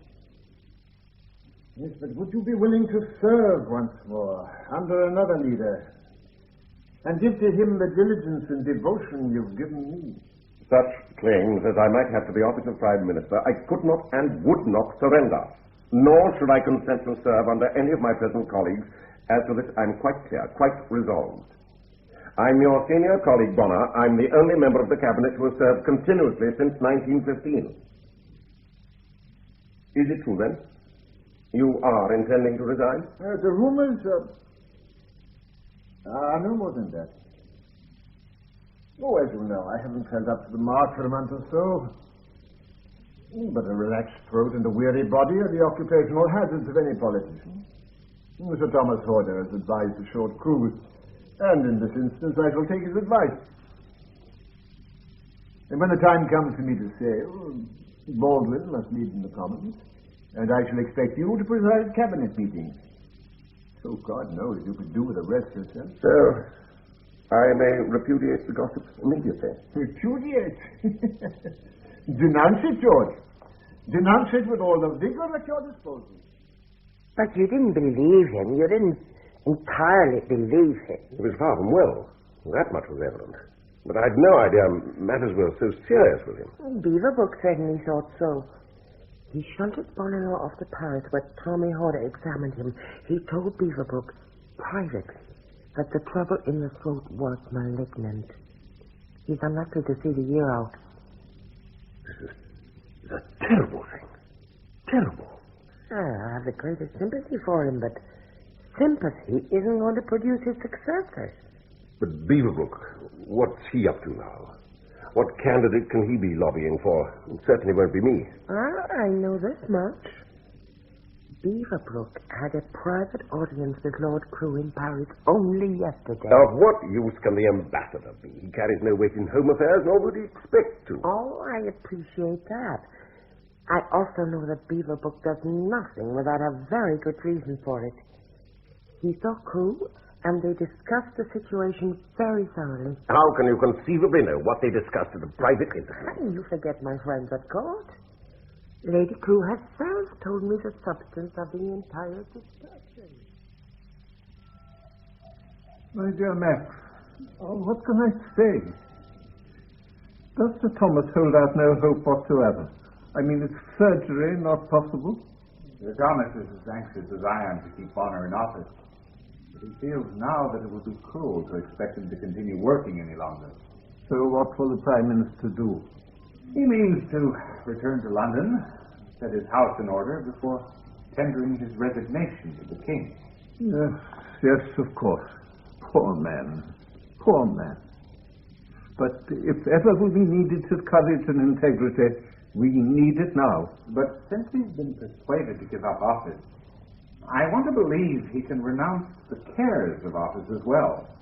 And at present, it's not feasible. I don't follow you. Surely he can't mean to sit in the House as a backbencher. Lord Crewe, I haven't come here to indulge in mutual commiseration over Bonner. We both know what we feel on that score. I've come about something more immediate. There still remains an intolerable burden on his shoulders. And if it's to be lifted, I need all the advice I can get. I'm at your disposal, naturally. It's no exaggeration to say that Bonner is obsessed with the need, as retiring Prime Minister, to recommend to the King his successor in office. I fail to appreciate his quandary. There's only one possibility, Lord Curzon. And that's the burden on Bonner Law's shoulders. He has no wish to recommend George Curzon to His Majesty. But what alternative is there? Baldwin's leading the Commons at present. He must be regarded as a serious contender by some, not by me. Baldwin? Well, I know so little about the fellow. He's a Johnny-come-lately to higher politics in comparison with Curzon. He completely mismanaged the American debt settlement. Then what is the objection to Curzon? He's been leader of the Lords for 6 years. He's held high offices of state for over 30 years. He's a considerable administrator. But no one likes him, and no one trusts him. I take exception to that. When was Curzon ever untrustworthy? I'm not talking about his morals. I'm talking about his political expediency. The man's a trimmer. He'll stop at nothing to gain power and keep it. It's not my place or wish to argue Lord Curzon's merits. It's my belief he's the man for the job. But if Bonner Law cannot find it in his heart to recommend him, then there's nothing I can say that will alter his intention. Curzon and Baldwin. Scylla and Charybdis. Which way is Bonner to direct his sails? You believe there is no one, absolutely no one else, who might fill the bill? Non-entities, mediocrities, and charlatans. Take a poor view of our politics, Lord Beaverbrook. The nation lacks a leader. Curzon is the leader. But what does he know? What can he know of the wishes of the electorate? The man's lived in marble mansions all his life. He's an autocrat and a proven megalomaniac. You're overstating your case quite preposterously. Without Curzon's fantastic application and diplomacy during the Lausanne Conference, we might well be fighting a war in the Balkans even now. It does not credit your grasp of history to belittle his many achievements. Crew, at this moment, it doesn't matter a tinker's damn what you and I may think of Curzon or Baldwin. Bonner Law doesn't want either of them to succeed him. So, how is he to advise King George? He needs help. As to that, recent history has shown that the retiring Prime Minister is under no specific obligation to name his successor. When Gladstone retired, Queen Victoria chose my own father-in-law to follow him in office, even though Mr. Gladstone, had he been consulted, would most certainly have chosen someone else. And more recently, Herbert Asquith was named as Prime Minister by King Edward, without reference to Campbell Bannerman. No. Is that so? Is that so? You've reassured me enormously. So long as Bonner knows we're a precedent, he'll accept the situation more readily. And the responsibility will rest with the king. When will he choose? I think we may assume that His Majesty will seek informed opinion first. And the choice must inevitably be Lord Curzon. In politics, nothing is inevitable, except ultimate disillusion. And you had this direct from Lady Crewe? She is my ally, George, and therefore yours. As is Crewe himself, so far as he's able to indulge in caucus hunting. They both believe you must attempt by every means at your disposal to win Beaverbrook to your cause. It's far and away the most influential voice in Bonner-Law's ear. Can you imagine me groveling before Beaverbrook, that irrational colonial adventurer? How ghastly, how absolutely ghastly. For once we're in total agreement. You don't need Beaverbrook. As far as the diplomatic service is concerned, you are the only contender. Well. And so you come back, prepared to play the active wife of a prime minister, if not of a foreign secretary. Now, George, you must never confuse me with the First Lady Curzon, as you're sometimes in danger of doing. True, Mary was American, and so am I. True, Mary was extremely wealthy, and so am I. True, we were both by no means reluctant to marry into the British peerage. True, we both brought impressive dowries to the Curzon exchequer. But there, the resemblance ends.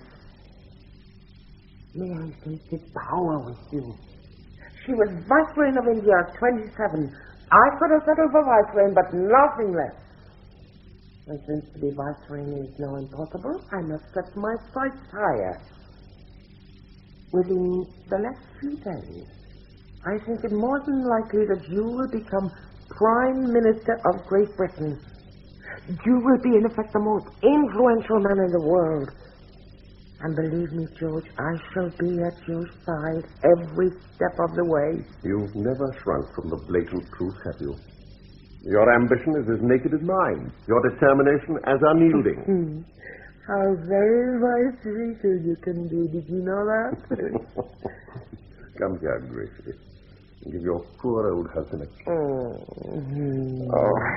I've missed you. I've missed you.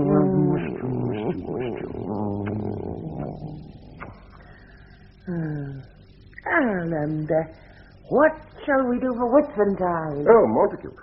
I thought Montacute. I have already made the arrangement. Well, I suppose Somerset in May should be quite relaxing. Loveliest time of the year by far. I'm inclined to agree. But couldn't it be dangerous? Well, Somerset isn't renowned for breeding political assassins. Well, careers can be assassinated as well as lives. London will be the battleground, not Somerset. But what's going to happen? What can happen over Whitsuntide? Every politician I know will be house partying. London will be a wilderness. Even the tradesmen have a day off on Monday. I can hardly imagine that either Beaverbrook or Baldwin will attempt to lobby in an empty citadel. No, I'm not so sure London will be entirely without activity this weekend. I hear, for example, that John Davidson is out and about and building a case for Baldwin. Davidson, that's smug little backbench pipsqueak. Be careful. I know you despise Davidson, and he knows it too, and that could make him a formidable enemy. Davidson can no more dislodge me from the path to premiership than a mouse can kick an elephant over the Hindu Kush. If anything's to be done, Mr. Baldwin, it must be done this weekend. The King will expect constructive advice within a very few days, and we must be on hand to prepare that advice. What time is the Prime Minister expecting you? At 6. I'll have my man run you round there. No, I'd rather you didn't. It would be more politic if I were to take a cab.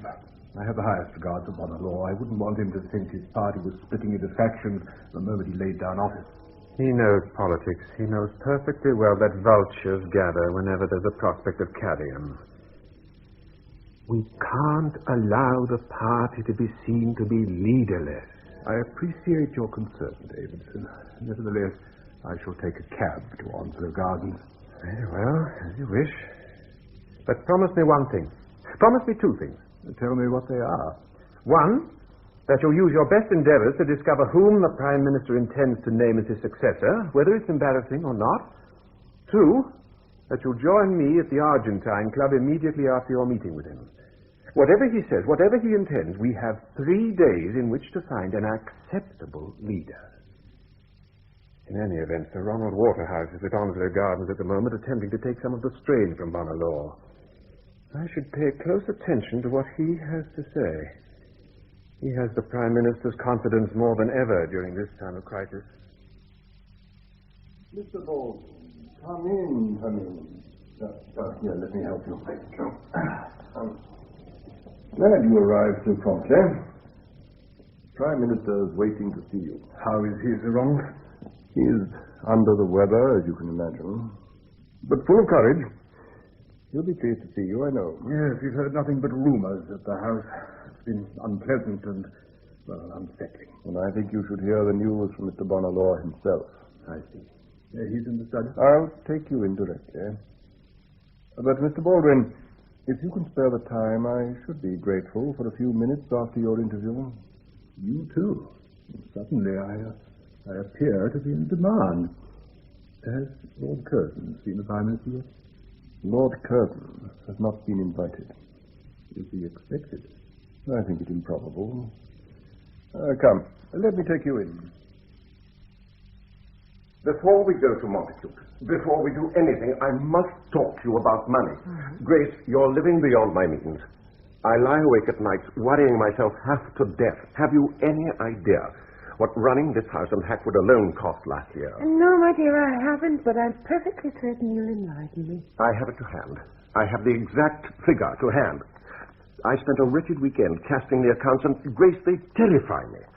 £20,389, 15 shillings and threepence.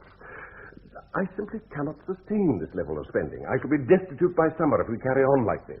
George, has it ever occurred to you that one reason why you see so little of me is that when I am with you, you insist on talking of nothing but money and the state of your health? Because money and the state of my health go hand in glove. Flowers, Grace. Look what you spent on flowers alone. Stevens's bill for the floral arrangements for 3 small luncheon parties was £75. We could buy an interest in Kew Gardens for that kind of money. Well, Stanley, here it is. Not the easiest of situations for any of us. But I must be frank. It would be impertinent and irresolute of me to be anything less. You're determined, then, to make no recommendation as to your successor? I cannot undertake that responsibility. Yet within a few days the Conservative Party must have a new leader, and the country must have a new Prime Minister. Is His Majesty to draw lots? I appreciate your concern.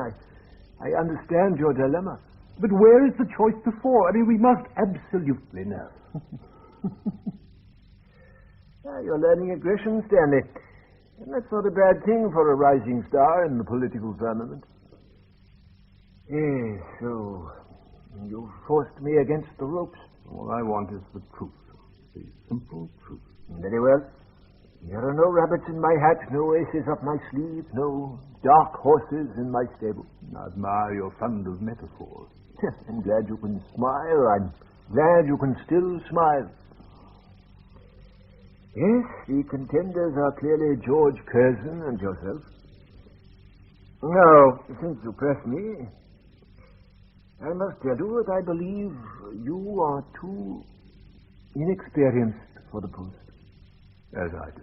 Believe me, as I do. Ah, you acknowledge that? Yes, but on the other hand, I believe Curzon's too autocratic to command the loyalty of the Tory party. How can I then, truthfully, recommend either of you to King George? Well, Bonner, I asked for it and I got it. Thank you for frankness, at least. Oh, my dear boy, time plays pranks on us all. Learn patience and fortitude. You still have a lot of years to run. I have an insatiable curiosity. How do you imagine that the king will decide? Well, we cannot evade the fact of George Curzon's intellectual supremacy, nor his unparalleled grasp of international affairs, nor his legendary, I must say, his fantastic industry. He is a most superior person. And it wouldn't come amiss if his lifetime's dedication to the country and to the empire were recognized. Provided the recognition doesn't come from me. Oh, I'll concede that George is a great man. He has us all in awe. But... Yes, but... Set aside, if you will, your prejudices for one moment. You have a duty to the party which must outweigh all other considerations. Now, I believe the king will appoint Lord Curzon. Would you be prepared to serve under him? You may rely on me to act correctly. Lavery, sir. Who? Sir John Lavery. How dare he come here after that travesty? I was half expecting him. I want to talk to him alone. I want to talk finance with him alone. Would you please go upstairs and superintend the packing? My man's sure to include all manner of unlikely clothing unless you're there. All right. Just so long as you promise to convey to Sir John in no uncertain terms my unqualified displeasure with that picture. That is the reason for our meeting this evening. But he can cool his heels in the library for 5 minutes. It may give him time to arrive at a more reasonable attitude to his work. I understand from outside sources that my portrait of Lady Curzon does not meet with your approval. In my evidently jejune folly, I had imagined that a prerequisite of the portrait would be that the artist produce a creditable likeness of the subject. There is the portrait, Sir John. Does it in any particular resemble my wife? Resemble? It is Lady Curzon. Strange, then, that the entire household staff and a wide circle of friends should fail to share your discrimination. A portrait such as this was never meant to be the apotheosis of some motion picture heroine in which accuracy is subordinated to glamour and reality to fantasy. It displeases me, sir. It has mortally offended my wife. It cannot be allowed to hang in the staterooms at Chesterton along with more recognizable portraits of the Curzons and their wives. Yet you were willing enough to allow it to appear on display at both the Glasgow and Liverpool art galleries, were you not? Bearing its full description and ownership. Or can it be possible that the likeness was altered in transit? The flippancy is the last reaction I should have expected. And your dissatisfaction is not what I had anticipated when I accepted the commission. The portrait has been in your possession for some time now, Lord Curzon, and I must remind you that you owe me £1,200 for it. The discussion of that fee is the purpose of this interview. Are you intending to revoke an already completed commission? If you do, I shall see you answer for it in a court of law. I have no intention of paying the full fee for a portrait of my wife that I shall never display. I see. How much am I expected to lose as a result of your displeasure? I should find it seemly in you to make some offer yourself. But I am not a seemly man in matters of this nature. I have a living to earn, And it isn't done by taking involuntary cuts in my sleep. Sir John, I'm leaving for Somerset directly. I want this matter settled at once. Then tell me what you have in mind. A 50% reduction, since the portrait is of no earthly use to me. £600?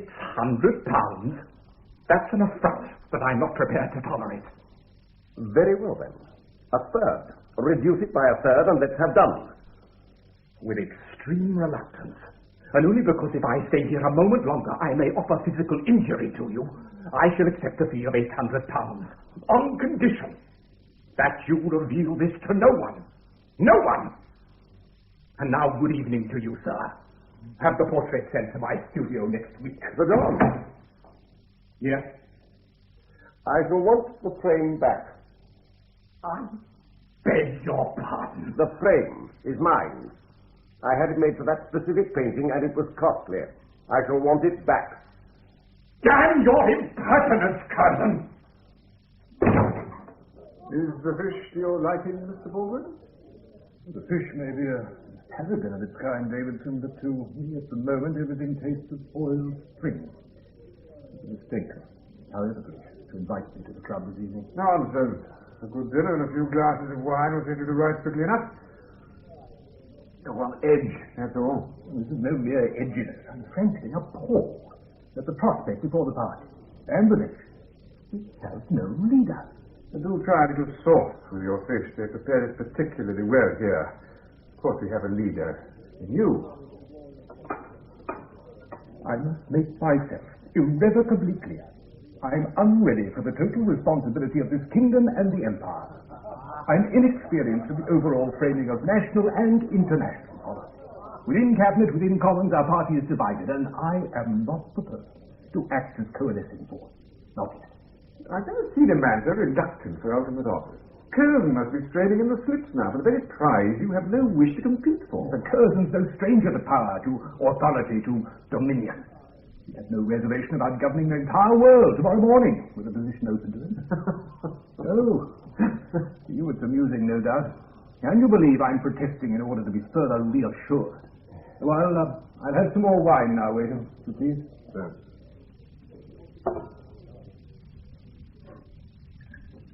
Thank you. What can I say to you, Davidson? What message can I give to you and to Ronald Waterhouse and the rest of your cabal, bent so assiduously on propelling me onto that terrifying eminence, that peak of loneliness on which I have no present desire to dwell? Well, tell them this, and tell them I mean it with all my heart and soul. I would rather take a single ticket to Siberia than become Prime Minister of Great Britain.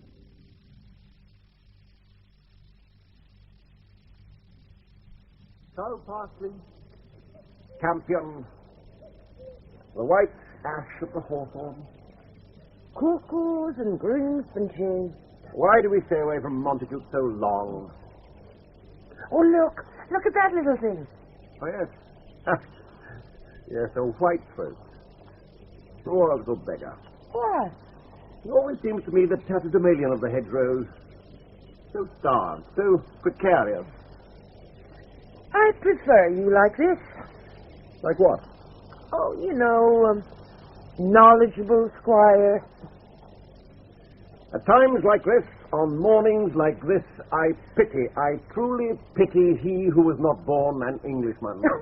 You are so unbelievably pompous. Because I love the country. My country. Ah, thank God you can still occasionally surprise me. Have you seen the wood? Have you looked into the wood? The mist of bluebells. I was never really aware till now how much of a naturalist you are. The colonel of a regiment should know the name of every soldier he commands. His faith, his dialect, his hometown, his domestic situation, his military abilities, his private longings. Even so should we, as landowners, respect and know the earth we occupy. Otherwise, we're simply parvenu, and should be whipped at the cartwheel. Why are you so demoralizingly clever? Clever? I'm not clever at all. Merely knowledgeable. If I were clever, I should be writing a poem about this past and these birds. Those ringing cries, echoing from a green world full of shifting images, would be my benison on an antique world, whose beauty we can never fully comprehend. Only be grateful for. Only be grateful for. What in heaven's name is that noise? It must have been a stag. He's heard our approach. He's frightened. Let's go back. Let's not disturb him. He must be terrified. I wonder if Rutledge knows we have strayed deer on these things. He can mention them to me. Perhaps he keeps them for the pot. Rutledge has no killer's instinct. Unlike the rest of your acquaintances. What do you want about now? I was thinking of Davidson and Colonel Waterhouse. Morning, Sir Ronald. See you, Davidson. Come, sit you down. Sit you down. Yes. Thank you. How did I beg your pardon. Oh, my dear fellow. No, I was going to ask how your meeting with Baldwin went last evening. Captain Enigma. He absolutely wishes not to be Prime Minister. He's going to have greatness thrust upon him, isn't he? And Beverly certainly won't accept any form of dragooning. I tried to persuade him to come round here this morning and have another word with Bonalaw, but he's gone back to the country. Curzon's at Montacute. Extraordinary, isn't it? The contenders, far from scrapping it out in the ring, refuse even to come near the stadium. Curzon, because he acknowledges no competition at all, and Baldwin, because he has no interest in the trophy. I think it would be extremely dangerous if the king should learn of the full extent of Baldwin's reluctance. It might just tip the scales in favor of Curzon. Now, look, Sir Ronald, however little we care for Curzon, we cannot deliberately hoodwink His Majesty. His private secretary, Lord Stamfordham, has specifically asked me to set down my views, as I suppose a well-informed backbencher. In the circumstances, how can I possibly tell him that Baldwin is willing and eager to succeed Bonalaw when I know it's the last thing he wants to do? But have you thought of the consequences if you fail to push for Baldwin? Where's the Prime Minister now? He's in the study, preparing his letter of resignation to the king. Do you think he might be able to draw up any generalized advice on a number of candidates? Oh, my dear Davidson, the one letter is taxing him sufficiently. We can't add to his anxieties. Well, then, I shall have to prepare a memorandum of my own. It can go to Lord Stamfordham along with Bonner's letter of resignation. Is King George in London today? At Aldershot. Stamfordham's with him and waiting to hear from us. Then I'd better begin at once. You're absolutely clear, aren't you, as to what you're going to say? The unquestionable facts. The resignation of the Prime Minister makes it necessary for the Crown to exercise its prerogative in the choice of Mr. Bonalaw's successor. There appear to be only two possible alternatives, Mr. Stanley Baldwin and Lord Curzon. Well, the case for each is very strong, and for this very reason the King is being presented with an extraordinarily sensitive choice, the resolution of which could radically affect the future of British democracy. Get it done. Draw up the memorandum, and Sykes and I will take it to His Majesty and Lord Stamfordham at Aldershot directly. Your Majesty? This memorandum is the work of Mr. Davidson, I take it? He submitted it at my invitation, perhaps. And it's a very cogently argued document. It was, as I understand, prepared at Mr. Bonalaw's home. Yes, that is good. Solely by Mr. Davidson? Mr. Davidson's signature is appended. Yes, but did he ever consult with the Prime Minister before, or during, or even after the composition of this memorandum? I'm afraid I have no idea, sir. All the information I have was furnished by Colonel Waterhouse this afternoon. He and Sir Frederick Sykes both assured me that the Davidson memorandum practically expressed the views of Mr. Bonalaw. Yes, practically. I should like to have had that assurance from Mr. Bonalaw himself. Well, shall I arrange to see him? I can leave immediately. No, it would be wrong to exert any sort of pressure on the Prime Minister now. He's in great distress. We must shift for ourselves. Can we then abstract the chief points from the memorandum? The case against Lord Curzon is interesting, I think. And a very significant one for the House of Commons. The Conservative Party can't fail to be embarrassed already by the fact that of the 5 Secretaries of State, 4 are from the House of Lords. They are beginning to regret that composition, sir. So that if Lord Curzon were to become Prime Minister, the embarrassment would be greater than ever. Absolutely. Then what about the nuts and bolts of the operation as itemized by Mr. Davidson? He's suggesting that Lord Curzon would find it difficult to form a government without Mr. Baldwin continuing as Chancellor of the Exchequer. Are we to understand by this that Mr. Baldwin would refuse to serve under Lord Curzon? I think the wording is ambiguous. Well, there's an air of ambiguity about the whole provenance of this memorandum. However, Mr. Davidson sees it as quite feasible for Mr. Baldwin to form a government with or without Lord Curzon. Well, there's clearly no doubt in Mr. Davidson's mind, despite his careful tribute for Lord Curzon's brilliance, that Mr. Baldwin can be the only satisfactory choice. It's an intelligent yet partisan appraisal, and in that context alone is not without its uses. But we can't depend upon this entirely. We must invite further opinion. Arthur, would you mind? Of course not, sir. The electric telephone has never been a favorite device with me. Yes. This is Chesterton. Yes, Colonel Waterhouse. Would you thank the Prime Minister on behalf of His Majesty? Good afternoon, Sir Ronald. Apparently the Prime Minister has undertaken to summon Lord Salisbury to London to add an impartial voice in the matter. It's very civil of him to arrange this. I only hope he isn't overtaxing his resources. But Lord Salisbury, impartial? Oh, I think he's aware of the peculiar difficulties of the situation, sir. We can count on good sense from him. Well, that I have no doubts at all.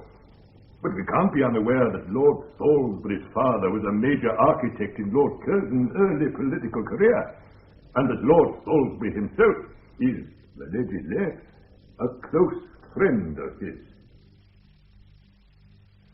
It can't be much longer, surely, before you're here. A day or two at most. I suppose nothing could go wrong now, could it? There's nobody else. There is nobody else. Well, I'm sure you're right. I just keep just waiting, that's all. We might both do worse in the meantime than to occupy our minds with the problem of how we intend to make use of number 10. I've been thinking about that already. How successful the redecorations will be depends entirely on what you're prepared to spend on them. We can't be miserly, Grace. Not in this matter. I'm glad about that. In any event, we could always take some of the furniture from Carlton House Terrace to Downing Street. Anything would be more acceptable than the Gothic horrors cluttering the place at present. I think if we're going to talk seriously about this, then we should get it all down on paper. I want to be certain that you don't conveniently forget however much you're talking of spending now. Lady Curzon, difficult little creature that you are, this is the crowning achievement of our lives. Shall we work together for once, instead of being constantly in opposition?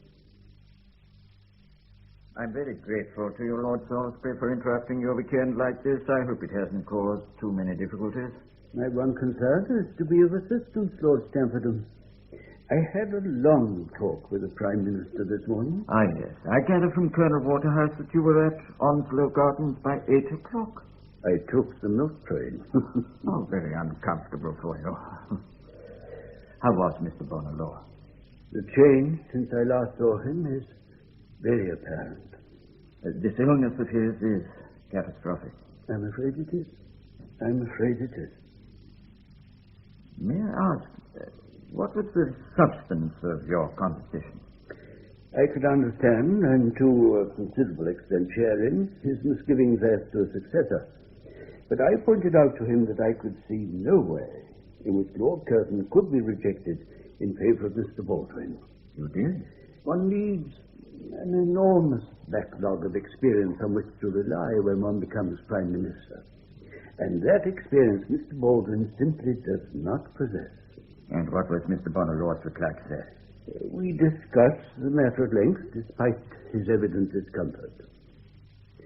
Ultimately, he gave me the impression that in this very grave and complex situation he would, on the whole, be disinclined to pass over Lord Curzon.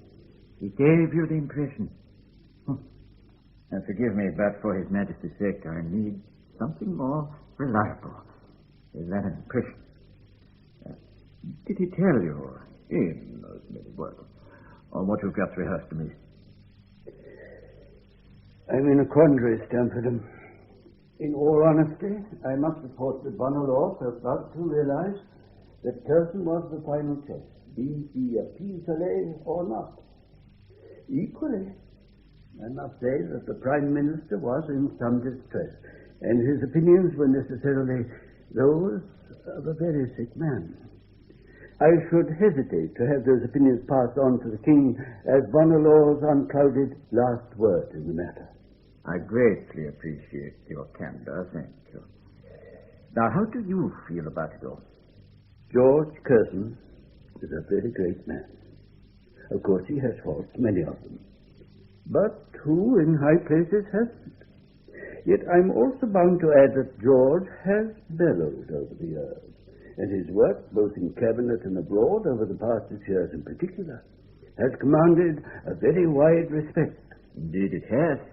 He's less authoritarian now. He's better able to rally the recalcitrant to his side. For my part, he's the only acceptable Prime Minister in the present situation, and I most strongly recommend that the King should send for him. George!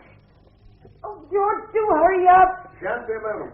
Now, George, now! There's a letter for you. Oh, Miss Monday. Where is it? Here. Oh, I've been dying to open it for 5 minutes. What? London? Typewritten? What else can this be from? Open it and find out or I'll box your ears. Well, It's from Bonalaw. My dear George, I'm sorry to say that I find it necessary to resign. I understand that it is not customary for the King to ask the Prime Minister to recommend his successor in circumstances like the present, and I presume that he will not do so. But if, as I hope, he accepts my resignation at once, he will have to take immediate steps about my successor. It's extraordinary. What did I tell you? Beaverbrook's behind this. You must go back to London at once and talk to Bonalaw. I shall do nothing so intemperate. Intemperate? To fight for what's rightfully yours. Grace, had Bonner wished to see me, he would have said so in the letter. But he quite evidently wants to be left alone. How can he let you down like this? He's behaving according to his lights. He has no intention of being involved in a wrangle over the succession. But he could perfectly well have put in a word for me to the King. Is that too much to expect? I'm utterly bewildered. So what happens now? The King will be taking advice. But the King must surely know that you're the only candidate. I'm perfectly certain that His Majesty will not forget my record of public service. But he can't be swayed by personal preference in an issue of this nature. Nor can he entrust an inexperienced politician like Baldwin with the full weight of office. But the King has always been aware of the public temper. Eton, Balliol, and All Souls cut less ice now than they did at the start of your career. Asquith and King George between them have already curbed the power of the Lords. It seems to me, it very much seems to me, that the King has the makings of another constitutional crisis here. I don't begin to follow you. Oh, yes, you do, George. You're much too clever not to. I'm talking about privilege and lack of privilege. I'm talking about inherited control, and I'm talking about elected control. Sooner or later, one of these has finally to yield to the other. It could be next week. The King's choice of a new Prime Minister could radically affect the balance of power as between upper and lower house. You do realize what you're implying, don't you? I do. And it begins to frighten me. Because I think it will come to this. that if you aren't summoned to the palace next week, no member of the House of Lords will ever again serve as Prime Minister of this country. The King is in an intolerable position.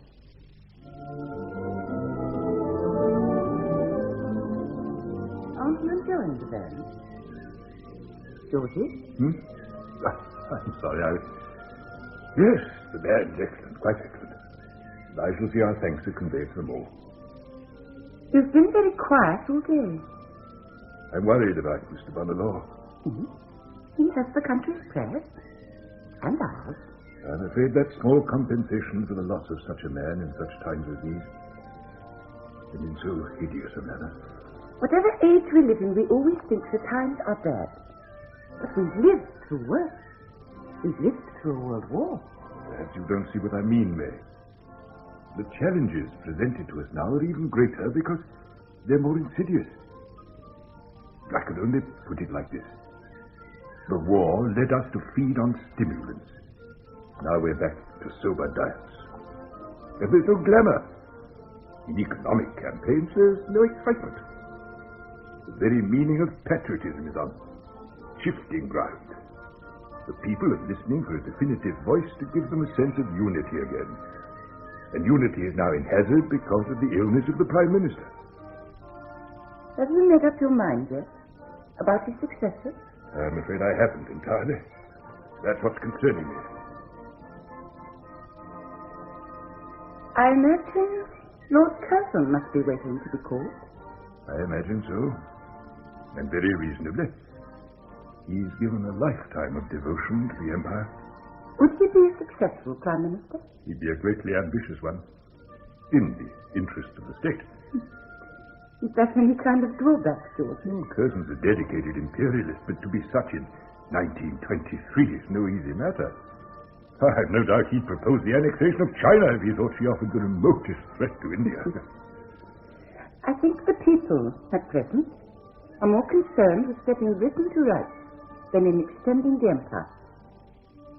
Do you think Lord Curzon could command their loyalty in the way that Mr. Lloyd George did? Or Mr. Bonalaw? If I could answer that, May, I should no longer be in this dilemma. I need further opinion, and quickly. We can't admit of any sort of hiatus before a successor is appointed. Oh, Daniel! Your Majesty? Would you see if you can reach Lord Stamford by telephone? I should like to speak to him immediately. Yes, of course. Must be nerve-wracking for Curzon and Baldwin, having to wait it out like this. It must be dreadful that they chose to enter public life. They're aware of its tensions, I'm sure. In general, yes. That's not entirely appropriate in this case. They aren't competing in an open election. They are waiting to be chosen by a single judge on the results of past performance and future possibilities. That's a very different, a very special situation. Sir, I have Lord Stamford on for you. No, thank you, Daniel. I shall come at once. Arthur? Yes, sir. You had an opportunity to talk to Lord Salisbury? At some length. He saw the Prime Minister first, who felt disinclined to ignore Lord Curzon's claim. Though Salisbury did insist that Mr. Bonalaw is a sick man, and that the sentiment must be judged in that context. I understand. And what of Lord Salisbury himself? He goes strong for Curzon, sir. I suppose that was inevitable. He made out a persuasive case for his choice. I'm sure he would. Lord Salisbury is nothing if not persuasive. If it's any help, sir. Yes, Arthur? I'm very much inclined to favor Lord Curzon myself. And as always, your opinion is of the highest value to me. Thank you. Is there anything else I can do, sir? I realize how appallingly difficult the situation is becoming. I'm inclined to think I should talk to one more conservative. Someone with considerable experience of practical government and someone beyond the pale of the present lobbying. Lord Balfour? I think he's our man, don't you? Would you ask him to call on you tomorrow without delay, if his health permits? Otherwise, dear old boy, I'm going to have to ask you to call on him yourself. I'll be in touch with him directly, sir. Thank you. As I see it now, the choice must be made within 48 hours. Lord Balfour must be our last point of reference.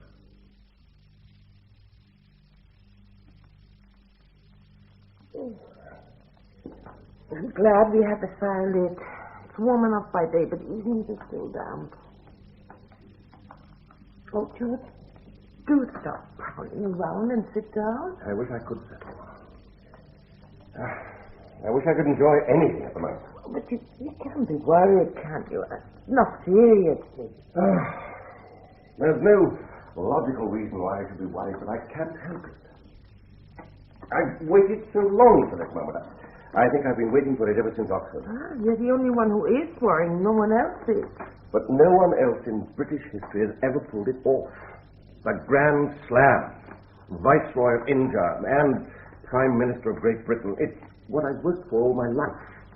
The crowning achievement. I'm 64 now. And if it goes wrong this time, the opportunity will never come again. Will you pour me a brandy, darling? Oh, yes, of course.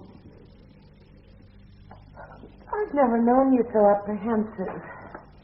In the past, you've accepted every new honor, every new responsibility as your right. George, there is no one else. Your place is secure. Thank you. Oh. No. I suppose you're right. My only concern is this, that since Bonner has refused to name a successor, the king will have to search around for advice. Is there anyone you know who won't come down on your side? Beaverbrook. And Rothermere, to begin with. But the king would never consult with newspaper men. Not in a matter as important as this. Well, then who? Arthur Balfour, perhaps? My God, I hope not. Oh, why do you say that? Arthur may be unpremeditated, but you've known him all your professional lives. He would never advise that the Tory party be controlled by a tyrant like Baldwin. Balfour has always been, and still is, the most unreliable figure on the English political scene. Oh, George, really? You're prejudiced and you know it. Of course I'm prejudiced, and of course I know it. I've had a quarter of a century's experience of his methods, and I detest them. Nevertheless, he has an adequatory, still. He has immense personal charm, and he's used it quite unscrupulously all his life. Of course he has a following. He has this extraordinary magnetism. But as a servant of the state, he's the most spectacular failure I know. You're jealous, aren't you? That he made prime minister sooner than you might. But don't you see, whether you admire him or not, he's of your breed. Whatever differences there may have been between you, Arthur will never betray his caste. He is peerage now just as you are, and he has all the passion of the newly converted. If only you knew him as I do. Grace, when I was appointed Viceroy of India at the age of 39, the youngest man ever to assume that responsibility, the world was totally at my feet. And so long as Salisbury remained Prime Minister, I was given virtually a free hand in India. The moment Balfour succeeded Salisbury, the pinpricks and the naggings began. When my first term of office ended and I returned to England, Balfour made it very clear to me that he did not wish me to become Viceroy a second time. He became closely involved in my struggle with Kitchener, and mine was not the side he took. Thereafter, during my second term of office, he lost no opportunity to clash with my policies, to interfere with my appointments, and to widen the rift between the army and myself. You must clearly understand, George, that your prolonged quarrel with Kitchener over this irritating situation of the military member is becoming a matter of scandal and concern within the cabinet. Should I need to remind you that it was entirely on your insistence that Kitchener was appointed Commander-in-Chief of the Army in India, against the wishes and advice of your friends and colleagues? Very well, you got him. You knew his reputation, you knew of his extraordinary influence at the highest levels in England, but you got him. And now you must come to an accommodation with it, before this bickering of yours threatens the entire administrative morale of the Indian Empire. Kitchener appears to believe that his authority in India is as great as mine, if not greater. Would you, as Prime Minister, allow yourself to be bullied into an untenable situation by the Commander-in-Chief of the Army in Great Britain? Arthur, I must make this quite clear to you. Unless you concur with me that the military arm is subservient to the civil arm, we are heading on a direct course for anarchy. He is Kitchener of Khartoum, and you are Curzon of Chesterton. Don't you understand the implications of those titles? Kitchener's successes in Egypt and the Sudan have made him well-nigh unassailable in the affections of the British people. He's a myth, a legend. And you, George, are a civilian administrator. Don't, I beg you, provoke a final head-on conflict, because Kitchener, de facto, carries all the guns. For which you provide him with all the ammunition. As Prime Minister, my responsibility is both to Britain and the Empire. India is part of that responsibility. How can I possibly stand by and watch with amusement the growing disaffection of the army in India? Then I may take it that in a final show of strength, you support Kitchener. You may take it, George, but I want tranquility in India, not turbulence. Then allow me to observe that your dedication to the quiet life, your passion for laissez-faire, your preoccupation with compromise will threaten the very foundations of civil rule in India. And if Kitchener is allowed any further concessions, I shall have no hesitation in offering my resignation to King Edward. That must remain a matter for your own political conscience. And you're aware what happened to it. I was obliged, on principle, to tender my resignation. And the king, clearly acting on Balfour's advice, accepted it. All the effort, all the journeys, all the problems solved, and the frontier crises overcome, all the ill health that Mary suffered and the difficulties of my own illness, all those years of selfless administration gone for nothing. A defeat, a blemish, a disgrace. And when Mary died, shortly after our return to a shoddy reception in England, I believed the time had come to put an end to my political ambition. Oh, not for you, George, never for you. Ambition you could never escape from. Perhaps not. But I re-entered the arena a different man. I determined that never again would I resign high office. Never again would I voluntarily surrender the power it took me so long to re-establish. I'm within days of ultimate office now, and I hope and pray that Arthur Balfour is not formally canvassed for his opinion as to the future leadership of this country, because a man more unreliable and time-serving this country has never seen. I don't think you need have any words on that score. I understand that Arthur's far from well and far away from any politicking with the Davenants in Sheridan. Yes, what is it? Arthur, rouse yourself, old soldier. A telegram for you. Balfour is the worst, the most dangerous of British foreign ministers with whom I've been brought into contact in my entire public life. It's from Stamford. What the devil does he want? My advice, Edgar, my advice. Balfour may appear the most scintillating of men, but he has no depth of feeling, no profound convictions, and, strange to say, no real affection for anyone at all. But if Bonner openly spoke in the town, then who's to follow him? I hear what Stamford has to say, then I'll tell you what he ought to be thinking. Surely George Curzon is the only possibility. Is that what you believe? The characteristics that made him a failure as a foreign minister made him a failure as prime minister. The man was and is intellectually indolent. Have I time for a kipper before the Norwich train leaves? I think we might rustle up a kipper for you, Arthur. Would you prefer coffee or champagne? Balfour would drop or sacrifice anyone without a pang. And I know. He destroyed me in India. Bye, Arthur. Hurry back, would you? Snooker tomorrow, if not today. All right, station master, I think you can go now. Goodbye, Arthur. And keep away from the pond.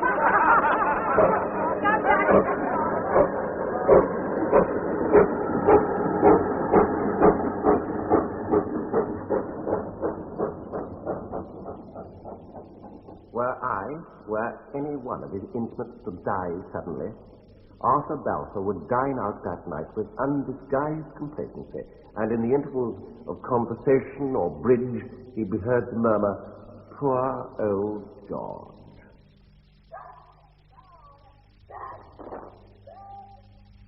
So you begin to appreciate the difficulties with which the king is faced. Indeed.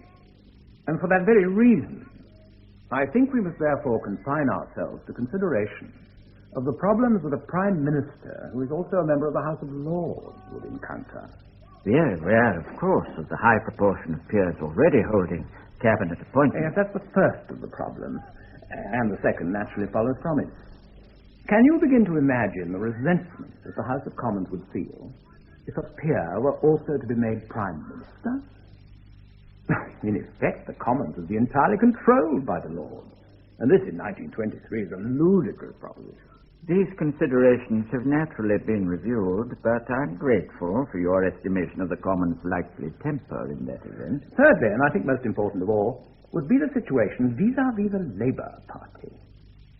Labour presently holds the majority of opposition seats in the Commons, but it's scarcely represented in the Lords at all. It would therefore be unable to challenge or to question a Prime Minister who sat in the Lords, and that, Stamfordham, would be the final affront to a supposedly democratic system of government. Yes. And of the two gentlemen in question, have you any observations to make as to their capabilities for Prime Ministership?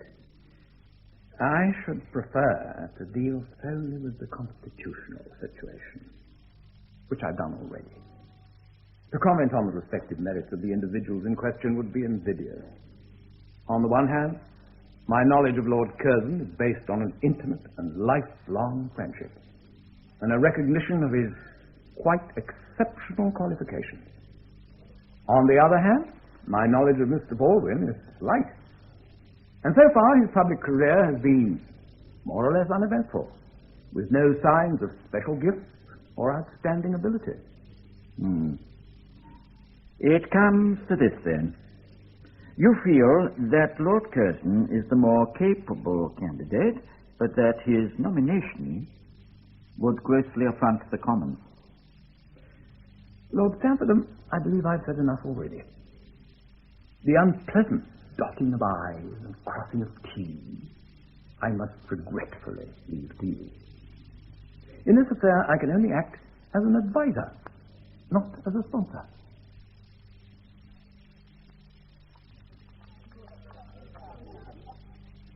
Arthur, you're back! What's the gossip from London? What I should like now, Edgar, what I should very much appreciate, would be a glass of extremely cold Chablis. Don't be so provoking, Arthur, and tell us what happened. Will dear George be chosen? No, my pet, dear George will not. It's Stamfordham, Your Majesty. Lord Balfour did call on me. I'm afraid the quandary is deeper than ever. George? I do believe there's a policeman bicycling up the path. Policeman? Good God, you're right. But what can he be wanting so late in the evening? This is something I must attend to myself. The Constable. Good evening. Yes, evening, my lord. I got a telegram for you, I have. Postmistress just wrote to my house not 10 minutes ago. Telegram? Oh, from London. Thank you. Would you wait a moment? It may be necessary for me to reply. Yes, sir. Would it be possible for me to see you tomorrow? Stamfordham. Pardon me, Lord? Constable, that is a reply. That is indeed a reply, an immediate reply. Have you pencil and paper about you? Notebook, huh? Somewhere. Yes, yes, sir. Yes. Yes. Are you ready? Yes, sir. What is the reply to be? The addressee, the person to whom I'm replying, is Lord Stamfordham at Buckingham Palace. Buckingham Palace? I know, sir. And the message? I will be at Carlton House Terrace at 1:20. Signed, Curzon. I will be at Carlton House Terrace at 1:20. Signature, Curzon. Splendid accuracy, Constable. I thank you. And will you ensure it goes off immediately? Oh, I'll rouse him, my lord. I'll rouse him. A florin should cover the cost. No. Look here, there's half a crown. And I hope you'll drink my health when your duties are completed. What is it, George? What's happened? The summons to London. It's come at last.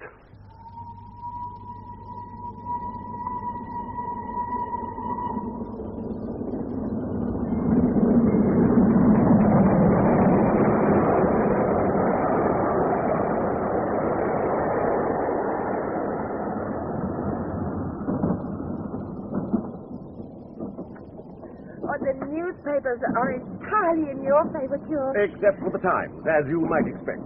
The Times never ceases to snipe at me, and purely because I'm a member of the House of Lords. But the Telegraph, have you seen the editorial? It's very comforting. Oh, comforting. George, this is the most exciting journey of our lives.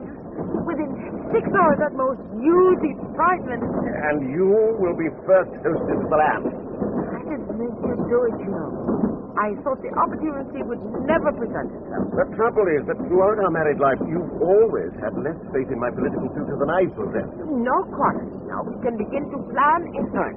I think we should visit number 10 once I've been to the palace. The press will expect it, and I should like you to have a good look round. Oh, yes, of course. It'll be marvelous. Absolutely marvelous. Oh, but George, we shan't live there, shall we? It's such a boring house. I think the answer is to use number 10 for official purposes only. We shall continue to live at Carlton House Terrace and do all our entertaining from there. Oh, entertaining, can you imagine? But the food of office will be very expensive. Have you thought of that? I've thought of little else this weekend. But I've no intention of letting my term of office go down in history as a niggardly one. If necessary, I shall sell mosquitoes and taxis. So long as we have Chesterton and Carlton House Terrace, we can manage perfectly successfully. Well, I think there's room for discussion there, but the most immediate question is this. When shall we hold the celebratory dinner, and whom shall we invite? Even more entertaining, Gracie. Whom shall we not invite?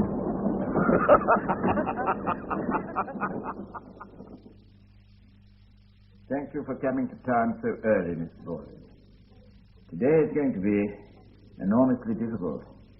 And His Majesty hopes you'll understand the nature of these difficulties and bear with him a little longer. Yes, of course. Now then, all the advice we've so far taken results in 2 points emerging. The first, that to invite a peer to become Prime Minister would impose excessive strain upon the House of Commons. Second, that Lord Curzon's experience and talents most properly fit him to the post. I can't argue with either of those propositions, nor would I wish to. However, I should like us to think hypothetically for a moment or two, and I stress this is hypothesis only. If it's your need to indulge in hypothesis, then it's my pleasure to hear you out. Thank you. Well, now, suppose the situation arose in which you were entrusted to carry on the government. Would you be prepared to retain Lord Curzon as Foreign Minister? I would welcome the notion, believe me. But I've been given to understand by Mr. Bonalaw's private secretary that in the event of Lord Curzon's not being offered the premiership, he would feel unable to serve under anyone else. But suppose Lord Curzon were persuaded to remain in office as Foreign Minister, what then? I should be delighted to work with him. His experience would be invaluable. Hypothetically speaking, of course. Thank you. But I must reaffirm what I've maintained from the start. I have no ambition to become Prime Minister of this country.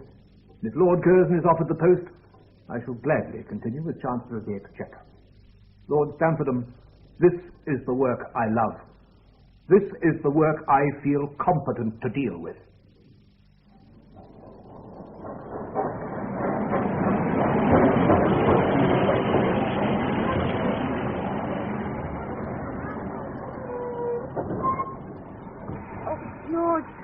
Today, even Paddington looks terrific. The express has gained half a minute on the overall journey. A good omen, I fancy. George, you have a reception committee on your hands. The press is quick off the mark today. This really clinches it, doesn't it? I should have thought so. They wouldn't be wasting their time on an also-ran. Shall we meet them, Gracie? All smiles for the photograph you of.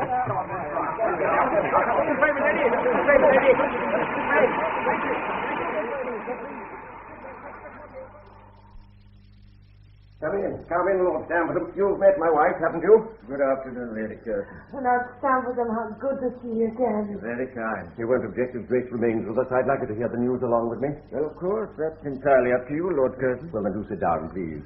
Thank you so much. I imagine you've had a busy weekend of it. I've known quieter times, certainly. Oh, the news is good, isn't it? His Majesty has been faced with a situation of, well, I think I may say a situation of almost unparalleled difficulty. Let me say first that the King was most offended at not being informed of Mr. Bonnerlaw's hasty return to England, nor of his intention to resign, nor of his resignation itself. I fully sympathize with His Majesty. Shortly before the Prime Minister left for his cruise, he categorically denied that he would resign. I was not made aware of it myself officially until yesterday morning when I received his letter at Montacute. The King had no idea whatsoever that anything was amiss until he read about it in the newspapers at Aldershot. What further exacerbated the situation was Mr. Bonnerlaw's refusal to give any advices to his successor, despite a request from His Majesty. The upshot of all this is that I've been in London since yesterday morning seeing Lord Salisbury and other politicians. Amongst them Lord Balfour, perhaps? Lord Salisbury and other politicians. In any event, the King fully recognizes your preeminent claims, immeasurably superior, were his words, to those of any other candidate. These claims are such as to entitle you to expect the succession for which His Majesty regards you as in every way qualified. I'm deeply grateful for His Majesty's kindness. And we both are, Lord Chancellor. Nevertheless, I beg your pardon. Nevertheless, the largest section of opposition to the present government is the Labour opposition, and as that party is not represented in the House of Lords, it seems judicious to His Majesty that the future leader of the government must be in the House of Commons, where he may answer the Labour leader with full authority. What are you trying to tell me? The situation being what it is, I regret that of necessity His Majesty has decided to appoint Mr. Stanley Baldwin. It can't be true. Wait. I'm sorry, but it can't be true. Lord Sampson, I'm indebted to His Majesty for the honor he has done me in sending me a personal explanation. I presume I may be allowed to comment on it. Of course. Yes. Since the King has expressed such high compliments as to my career and service, surely he must realize that the slur implied in Mr. Baldwin's supersession will be all the greater. There is another factor. If His Majesty excludes me from this office, he will in effect be laying down the doctrine for the first time in British history that a peer can never again be Prime Minister. I must earnestly protest against this. It involves an additional and a perpetual and a cruel disability on the order of the House to which I belong. Circumstances may change, Lord Curzon. They may also... There's a further consideration. The King's decision, if it obtains, will render my position in the government difficult, if not impossible. My retirement at this moment will not strengthen the government at home or abroad, where so many critical negotiations are in my hands. That the King must, of course, assume full responsibility, though His Majesty has expressed a desire that your services should be retained. But all these considerations, have they, I wonder, been present in the mind of the King when he made his decision? May I respectfully ask you to bring them to his attention before he finally acts? Oh, I shall see that the King is informed. It is just after 3:15. What time did His Majesty propose to send for Mr. Baldwin?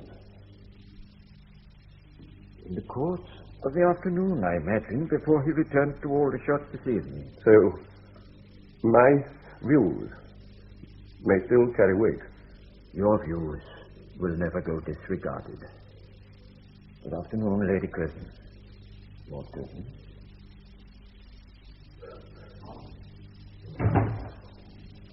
Oh. So great. How ghastly.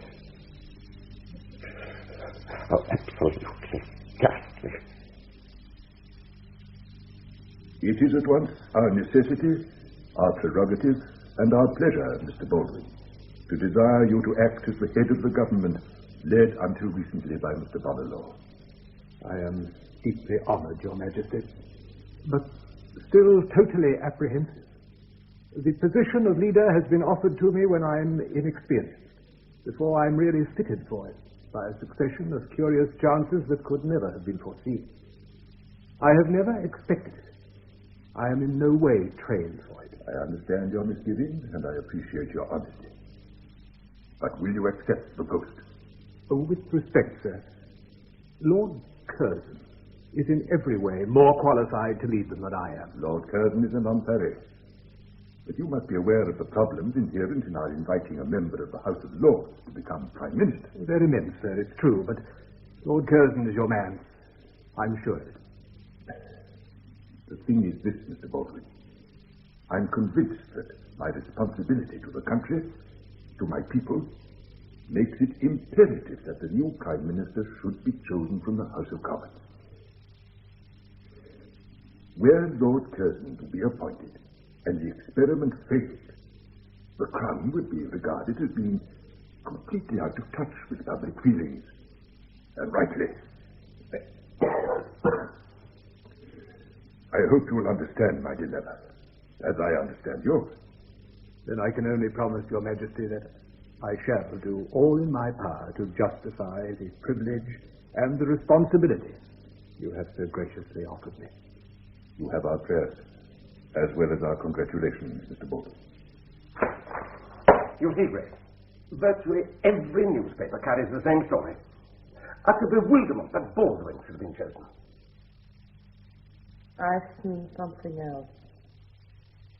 The King saw Mr. Baldwin at 3:15 yesterday afternoon. But that's impossible. See for yourself.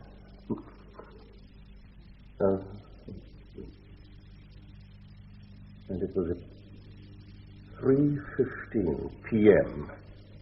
that Mr. Baldwin was received by His Majesty. So, while Stamford was still here. Exactly.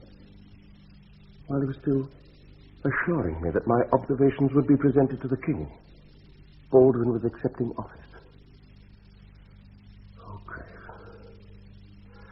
Grace, when Balfour and Kitchener between them destroyed my tenure as Viceroy of India, I thought my heart would break. When poor Mary died so soon afterwards, I believed that life could hold no greater misery for me. But this surpasses them all. Georgie! Georgie! Are you there? Yes, I'm just taking the air. You must try to stop worrying. The decision has been made, and I'm sure it was for the best. I hope so. Indeed, I hope so. Come inside. It's quite chilly in the garden now the sun's gone down. In a moment. I keep thinking of those two men, May. What they must be feeling now. Mr. Baldwin, worried and bewildered. Lord Curzon, utterly wretched. I've already said this once, darling. But I'll say it again because I'm not going to let you have any more sleepless nights. Mr. Baldwin and Lord Curzon chose to be statesmen. They knew the risks involved. They knew all about the frustrations and miseries of high office. They've known all along that this country must have a prime minister, and that we can only have one prime minister at a time. But they chose to lead this life affair. Oh, what is it that dear old dog Briss says in Much Ado? Can you remember?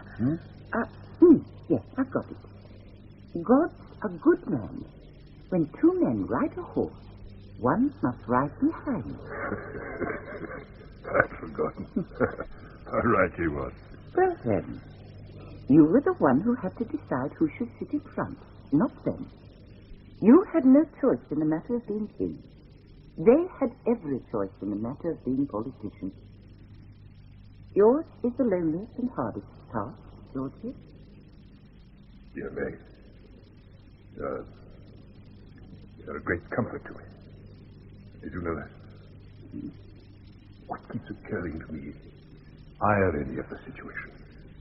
I've had to pass over a great man in favor of a reluctant, if capable man. And what the loss could be to the nation, I can only begin to imagine. There's a letter from Stanley Baldwin. Oh, what can that man possibly have to say to you? He wants me to take lunch with him tomorrow. Oh, you'll refuse, of course. No, you will, won't you? I'm intrigued to know what he has to say. Well, it's quite obvious what he'll have to say. And it's equally obvious what you'll have to reply. Well, there's nothing to be lost by meeting him. Oh, there's everything. There's your self-respect. You made it clear to Bonner that you could not accept office under a prime minister other than himself. That prime minister has been appointed, and he can only wish to see you to beg you to continue as foreign minister under him. The problem is that so many negotiations are in progress under my direction that it would be dangerous to discontinue my control now. You see what I mean? Already you're preparing to act as a subordinate again. No use our wasting time, George. His Majesty wishes you to continue as foreign minister. And it's my wish also. We need your experience in diplomacy more than ever before. I have every desire to stand down. I feel my work is done. It's scarcely started in international affairs at any rate. We both know you should have become prime minister. We both know why I was chosen instead. I realize it's an absurd and cruel situation for you. I can only appeal to you as a conservative and as a patriot. If you should choose to resign, I shall perfectly understand. But I hope it won't come to that. I hope for you. The king requests you. The nation wants you. The empire needs you. George! In the study.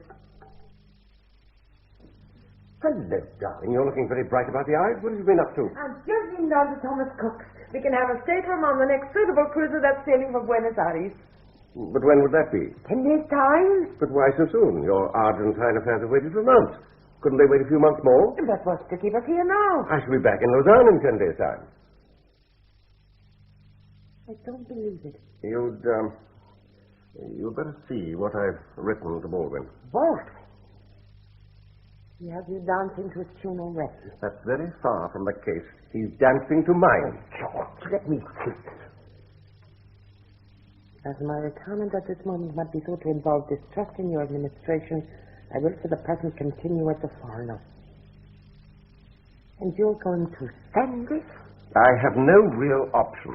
Now, you must see it, surely. You can turn him down flat and let him sort out Lausanne himself. It's not as straightforward as that. It's totally straightforward. You swore that if anyone else became prime minister, you'd never work under him. Yet only 2 days after your ultimate humiliation, you're sitting up at Baldwin's table on your hind legs begging for a bowl. That's unjust and untrue. It's entirely true. You've gone back on your word, and everyone will know it. You're a trimmer, George. You'd rather hang on as a messenger boy than surrender office completely. I'm not thinking of Baldwin, I'm thinking of the country. You're thinking of yourself. You need to feel you're at the center of things. You like to believe you're running the empire. But all you're doing is to play the elderly nursemaid to an ironmaster's son. That's enough, Grace. It's more than enough. I could live with you in victory. I could stand by you in honorable defeat. But this cap-in-hand appeasement is more than I can take. I shall go to Hackwood tomorrow. You can reach me there if you can find any reason to. Have you no conception of the meaning of duty? In your vocabulary, duty is a very elastic word. The only duty you recognize is your own presence in the hierarchy of power. How you know doesn't matter so long as you're in there somewhere. You won't miss me, George. Not really. There'll be plenty to occupy you while I'm away. There always is. Grace! You better finish that letter, if it's to reach Baldwin in good time.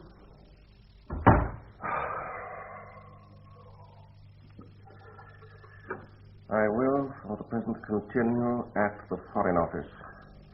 Yours sincerely, Curzon.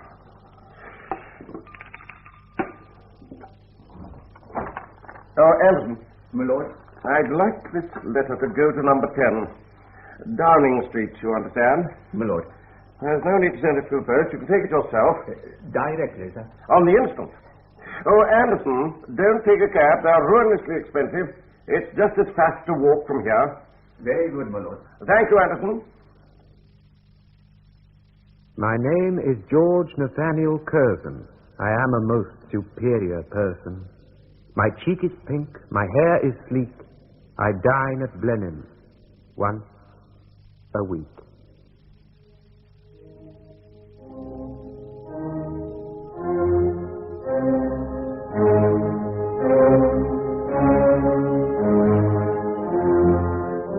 In Weekend at Montacute by Michael Robson, the part of Lord Curzon was played by Paul Rogers, Grace Curzon by Mary Wimbush, and Stanley Baldwin by Alan Rowe. King George V, John Westbrook, Queen Mary, Margaret Robertson, Andrew Bonner Law, Malcolm Hayes, Lord Stamfordham, Hayden Jones, Lord Balfour, William Fox, Lord Beaverbrook, Peter Marinka, Lord Crewe, Noel Iliff, Lord Salisbury, James Thomason, John Davidson, John Rowe, Colonel Sir Ronald Waterhouse, Garrard Green, Sir John Lavery, David Graham, and a police constable, William Eagle. The play was produced and directed by David Spencer.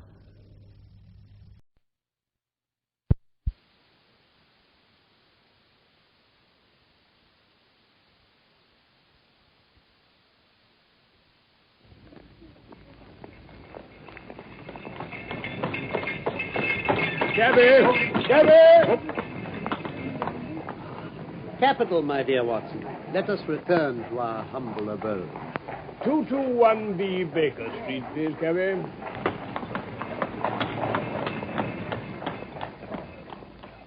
From London, we present A Study in Scarlet, a play for radio in 3 parts by Michael Hardwick, based on the novel by Sir Arthur Conan Doyle. A Study in Scarlet, Episode 1. Stanford, I found it. I found a reagent which is precipitated by hemoglobin and by nothing else. Dr. Watson, Mr. Sherlock Holmes. How are you? How do you do? You've been in Afghanistan, I perceive. How on earth do you know that, Mr. Holmes? Never mind. It was many years ago, but I shall never forget that fateful meeting in the laboratory at Bart's Hospital. I was home from India, invalided out of the army, and looking for lodgings in keeping with my pension. Holmes had just found a suite of rooms at number 221B Baker Street and wanted someone to share them. I'd been warned he might prove a strange companion. And so he did. I became more and more curious about him, and of course he quickly noticed it.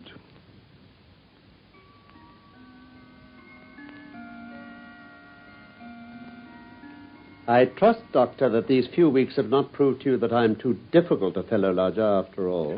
Far from it, Holmes. I don't mind admitting you puzzle me, though. Puzzle you? Well, the way you work like a fiend sometimes, and at others you lie on the sofa there, hardly uttering a word or moving a muscle from morning to night. And there's those curious visitors of yours. In one afternoon, a grey-headed, seedy fellow looking like a peddler, then an old white-haired gentleman, a fashionably dressed young girl, and a railway porter, and that little sallow, rat-faced fellow Lestrade, who'd been here 3 times in a single week. Well, I have a trade of my own. I suppose I'm the only one in the world. I'm a consulting detective. Consulting detective? Here in London, we have lots of government detectives and lots of private ones. When these fellows are at fault, they come to me, and I manage to put them on the right scent. Oh. Lestrade is a well-known detective. He got himself into a fog recently over a forgery case, and that was what brought him here. I see. And these other people? Oh, they're mostly sent on by private inquiry agencies. I listen to their story, they listen to my comments, and then I pocket my fee. It's simple enough as you explain it. But, Holmes, I don't really think that... I say, that fellow down in the street, I wonder what he's looking for. Oh, you mean the retired sergeant of Marines? Oh, now that really is going too far. Oh, well, we shall soon see. He's coming to our door. You know, the trouble is, Watson, that there are no crimes and no criminals these days. What's the use of having brains in our profession?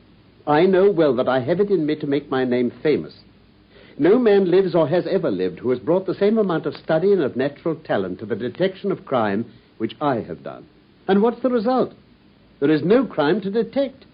Or at most some bungling villainy with a motive so transparent that even a Scotland Yard official can see through it. A person to see you, Mr. Holmes. Oh, thank you, Mrs. Hudson. Come in. Letter by hand for Mr. Sherlock Holmes. Thank you. May I ask, my good man, what your trade may be? A commissionaire, sir. Uniform away for repairs. And you were... Sergeant, sir. Royal Marine Light Infantry, sir. No answer, Sergeant. Very good, sir. Good day, gentlemen. Good day, son. Well, I'm blessed. Now, how in the world did you deduce that? Why, even when he was down in the street, I could see a great blue anchor tattooed on the back of the fellow's hand. That's Mac to the sea. He had a military carriage, however, and regulation side whiskers. There we have the Marine. He was a man with some amount of self-importance and a certain air of command. You must have observed the way in which he held his head and swung his cane. No. A steady, respectable, middle-aged man, too, on the face of him. All facts which led me to believe that he had been a sergeant. Wonderful. Commonplace. But I said just now that there were no criminals. What? It appears that I'm wrong. Look at this. What? Would you mind reading it to me aloud? What is that? Oh, yes, certainly, yes. My dear Mr. Sherlock Holmes, there has been a bad business during the night at 3 Lauriston Gardens off the Brixton Road. A man on the beat saw a light there about 2 a.m, and as the house was an empty one, suspected that something was amiss. He found the door open and in the front room discovered the body of a gentleman, well dressed and having cards in his pocket, bearing the name of Enoch J. Drebber, Cleveland, Ohio, USA. There had been no robbery, nor is there any evidence as to how the man met his death. There are marks of blood in the room, but there's no wound upon his person. We are at a loss as to how he came into the empty house. Indeed, the whole affair is a puzzler. If you can come round to the house any time before 12, you'll find me there. Yours faithfully, Tobias Gregson. Gregson is the smartest of the Scotland Yarders. He and Lestrade are the pick of a bad lot. They have their knives into one another, too. They're as jealous as a pair of professional beauties. There'll be some fun over this case if they're both put upon the scent. Come on, get your hat. You wish me to come? Yes, if you have nothing better to do. Oh, splendid.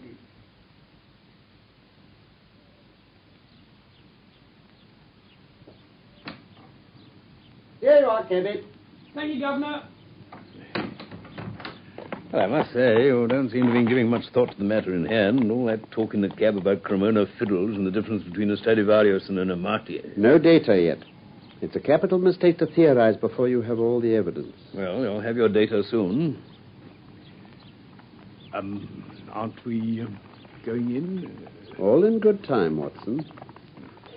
Let us first observe such important details as the roadway. The pavement. And the grass fringe. Ah, yes, that is interesting. Mr. Holmes, it's very kind of you to come. Inspector Gregson, this is my friend Dr. Watson. How do you do? How do you do, son? I've had everything left untouched. Except the pathway up to the house. If a herd of buffaloes had passed along, there couldn't be a greater mess. No doubt, however, you had drawn your own conclusions before you permitted this. Well, I've had so much to do inside the house, Mr. Holmes. My colleague, Mr. Lestrade, is here. I've relied upon him to look after the path.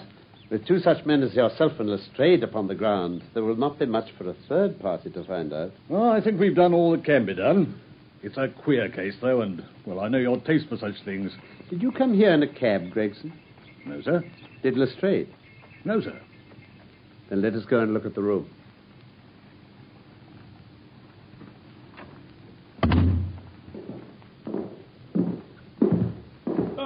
Good morning, Mr. Holmes. Good morning, Lestrade. I think you've met Dr. Watson. Well, of course, at your rooms. Yes, how do you do? Well, this case will make a stir, sir. Beats anything I've seen, and I'm no chicken. You found no clue? None at all. You're sure there's no wound? There are splashes of blood all over the place. Do you want to examine the body, sir? Yes, just a quick look, I think. Yeah.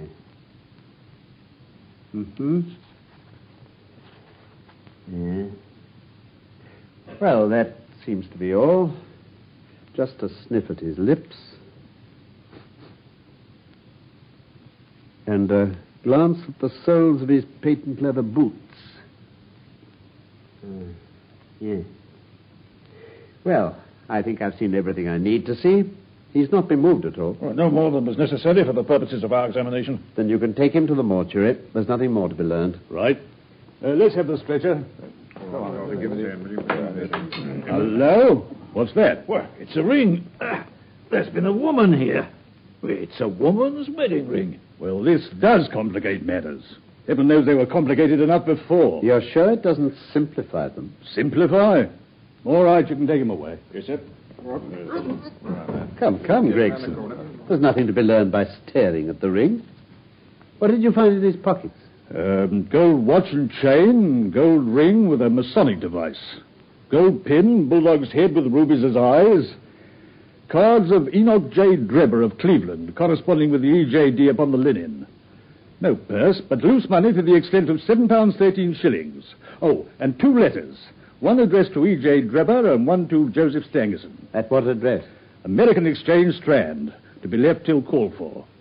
They are both from the Guion Steamship Company and refer to the sailing of their boats from Liverpool to New York. Have you made any inquiries as to this man Stangerson? I did at once, sir. I've had advertisements sent to all the newspapers, and one of my men has gone to the American Exchange, but he has not yet returned. Have you sent to Cleveland? We telegraphed this morning. How did you word your inquiries? We simply detailed the circumstances and said that we should be glad of any information that could help us. You didn't ask for particulars on any point which appeared to you to be crucial. I asked about Stangerson. Nothing else? Is there no circumstance upon which this whole case appears to hinge? Will you not telegraph again? I've said all I have to say, Mr. Holmes. Mr. Gregson, I have just made a discovery of the highest importance, and one which would have been overlooked had I not made a careful examination of the walls. Oh, Mr. Lestrade? And what is it? Look here, on this wall. Now, stand there. I'll strike a match. Look at that. What does it say? I can't quite see. R-A-C-H-E. Rach? What do you think of that? The murderer's written it with his or her own blood. You see this smear where it's trickled down the wall? That disposes of the idea of suicide anyhow. Now, why was that corner chosen to write it on? I'll tell you. You see that candle on the mantelpiece? Yeah. It was lit at the time, and if it was lit, this corner would be the brightest instead of the darkest portion of the wall. And what does it mean now that you have found it? Why, it means that the writer was going to put the female name Rachel, but was disturbed before he or she had time to finish. You mark my words, when this case comes to be cleared up, you'll find that a woman named Rachel has something to do with it. All very well for you to laugh, Mr. Sherlock Holmes. You may be very smart and clever, but the old hound is the best when all's said and done. Oh, I really beg your pardon, Lestrade. You certainly have the credit of being the first of us to find this out. And as you say, it bears every mark of having been written by the other participant in last night's mystery. I have not had time to examine this room yet, but with your permission I shall do so now. Now, where's my lens?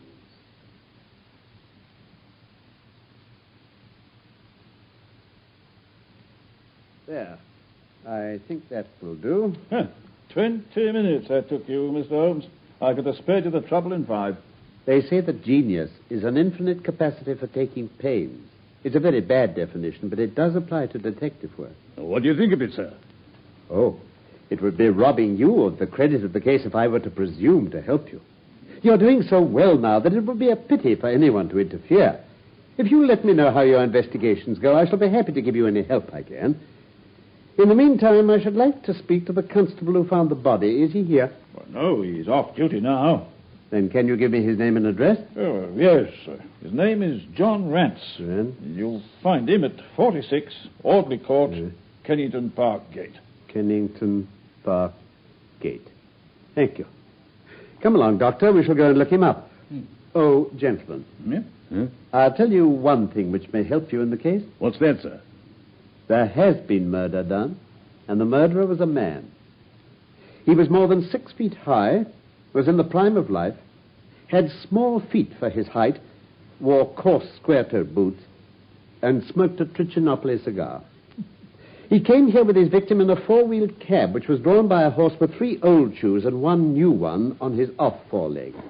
In all probability, the murderer had a florid face, and the fingernails of his right hand were remarkably long. These are only a few indications, but they may assist you. If this man was murdered, how was it done? Poison. Oh, one other thing, Lestrade. Don't waste your time looking for Miss Rachel.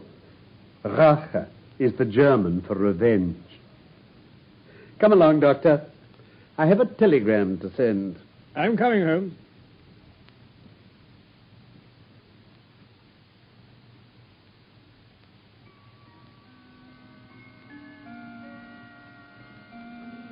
Now that I've sent my telegram, we can go and see this Constable John Rance. You amaze me, Holmes. Surely you're not as sure as you pretend to be of all those particulars you gave? There's no room for a mistake. The very first thing which I observed on arriving there was that a cab had made 2 ruts with its wheels close to the curb.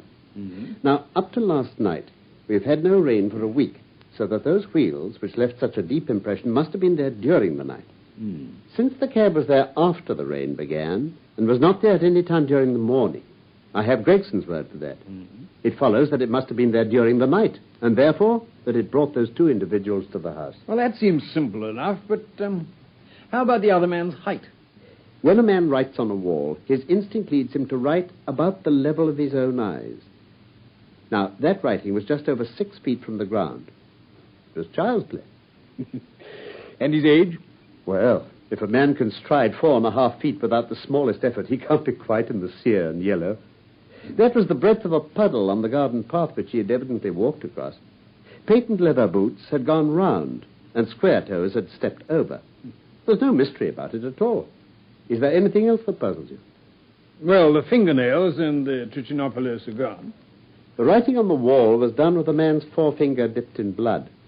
My glass allowed me to observe that the plaster was slightly scratched in doing it, which would not have been the case had the man's nail been trimmed. I gathered up some scattered ash from the floor. It was dark in color and flaky, such an ash as is only made by a Trichinopoly. I flatter myself that I can distinguish at a glance the ash of any known brand, either of cigar or of tobacco. And the florid face, then? Ah, that was a more daring shot. Though I've no doubt that I was right. You mustn't ask me that at the present state of the affair. There is much that is still obscure, though I've quite made up my mind on the main facts. As to poor Lestrade's discovery, it was simply a blind, intended to put the police upon a wrong track by suggesting socialism and secret societies. It was not done by a German. Oh. If you notice, the A was printed somewhat after the German fashion. Now, a real German invariably prints in the Latin character, so that we may safely say that this was not written by one, but by a clumsy imitator who overdid his part. Oh, no. It was simply a ruse to divert inquiry into a wrong channel. I'm not going to tell you much more of the case, Doctor. You know, a conjurer gets no credit when once he's explained his trick. And if I show you too much of my method of working, you will come to the conclusion that I'm a very ordinary individual after all. Oh, I shall never do that. You have brought detection as near to an exact science as it ever will be brought in this world. I'll tell you one other thing. Patent leathers and square toes came in the same cab. And they walked down the pathway together as friendly as possible, arm in arm in all probability. When they got inside, they walked up and down the room. Or rather, patent leather stood still while square toes walked up and down. I could read all that in the dust, and I could read that as he walked, he grew more and more excited. That's shown by the increased length of his strides. He was talking all the while and working himself up, no doubt, into a fury. Yes. Then the tragedy occurred. Well, I've told you all I know myself. For the rest is mere surmise and conjecture. We have a good working basis, however, on which to start. And now we must hurry, for I particularly want to visit Constable Rance in Kennington. Let's go find a cab.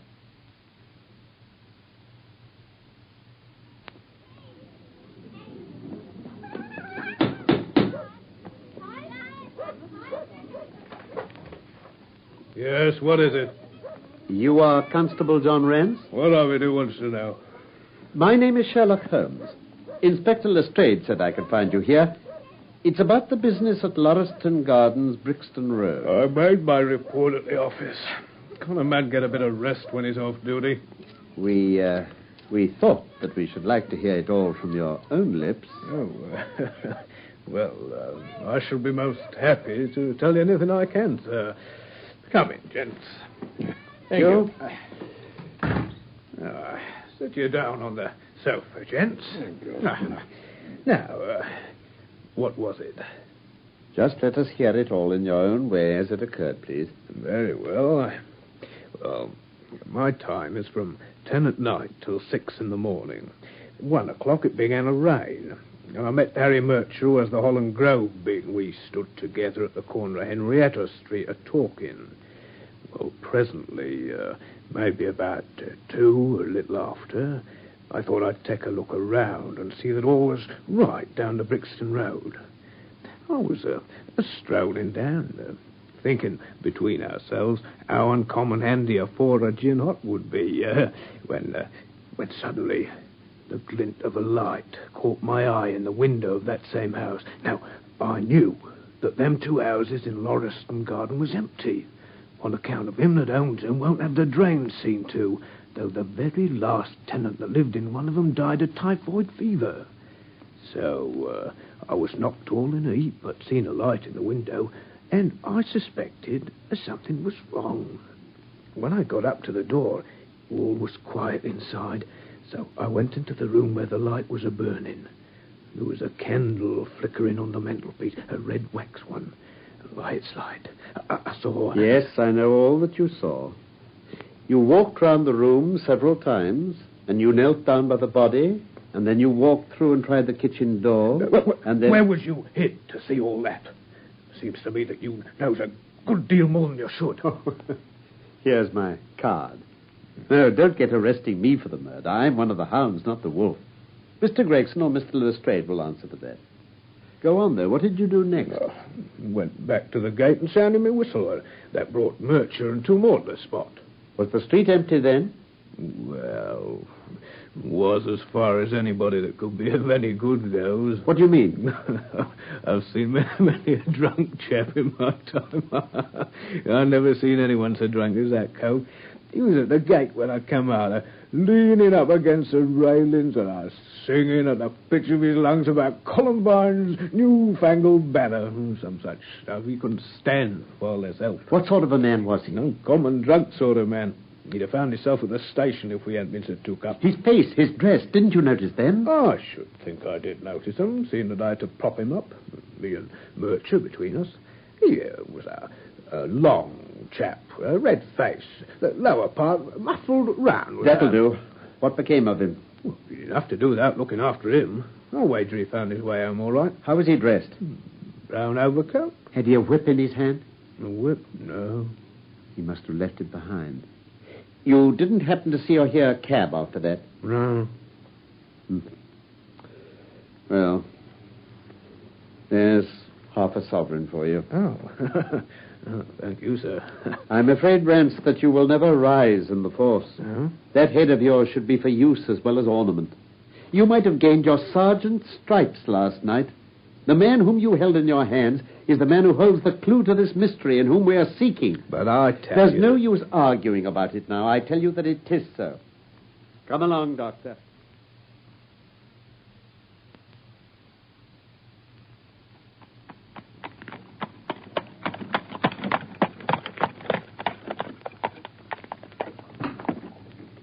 Two to 1B Baker Street, get it? Right now, guard. The blundering fool. Just to think of his having such an incomparable bit of good luck and not taking advantage of it. Holmes, I'm rather in the dark still. It's true that the description of this man tallies with your idea of the second part in this mystery. But why should he come back to the house after leaving it? The ring, man, the ring. That was what he came back for. If we have no other way of catching him, we can always bait our line with the ring. I shall have him, Doctor. I lay you 2 to 1 that I have him. I must thank you for it all. Me? I might not have gone but for you. and so have missed the finest study I ever came across. A study in scarlet, eh? Yeah, why shouldn't we use a little art jargon? There's the scarlet thread of murder running through the colorless skein of life, and our duty is to unravel it and isolate it and expose every inch of it.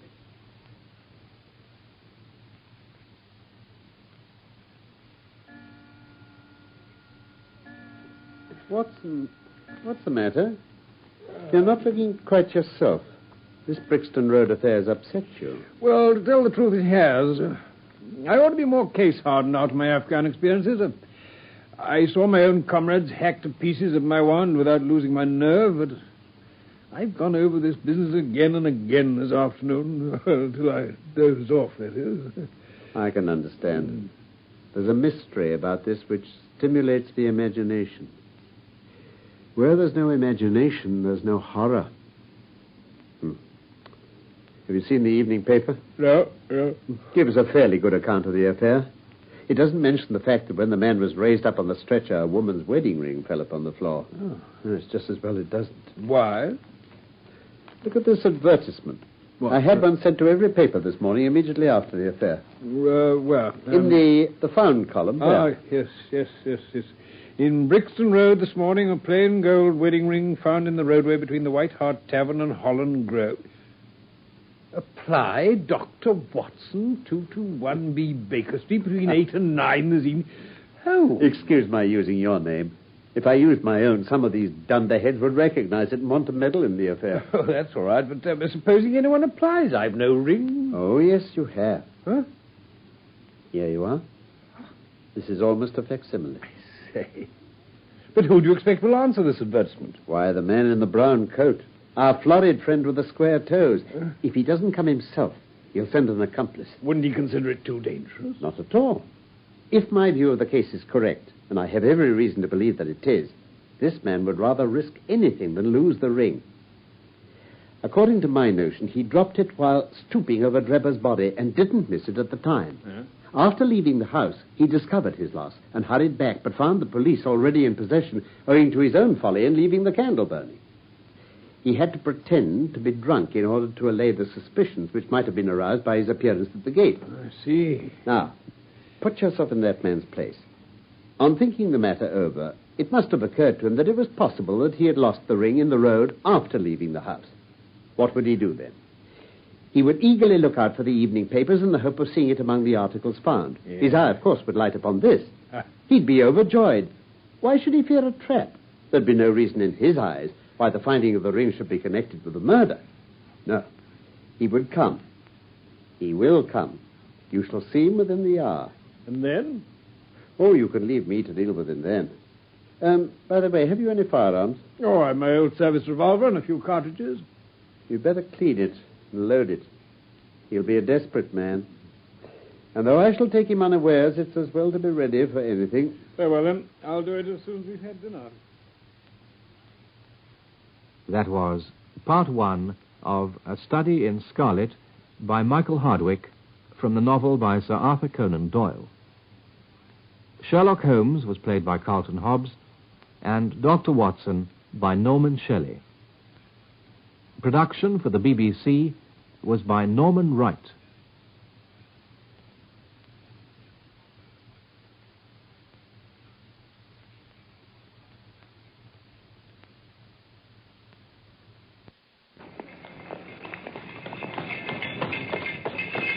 Cabby! Capital, my dear Watson. Let us return to our humble abode. 221B Baker Street, please, cabby.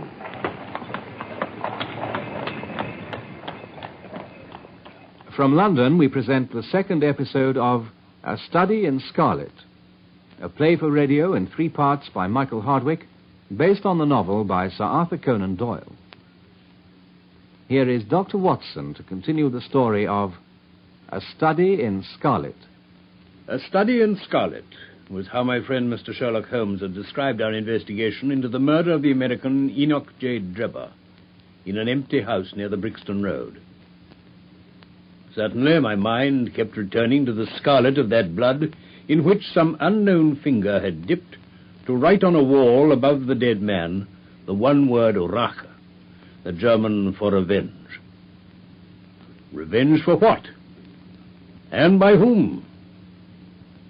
So I mused, as I cleaned my old service revolver and waited with Holmes for the arrival of a claimant to the woman's wedding ring, which had been found near the body.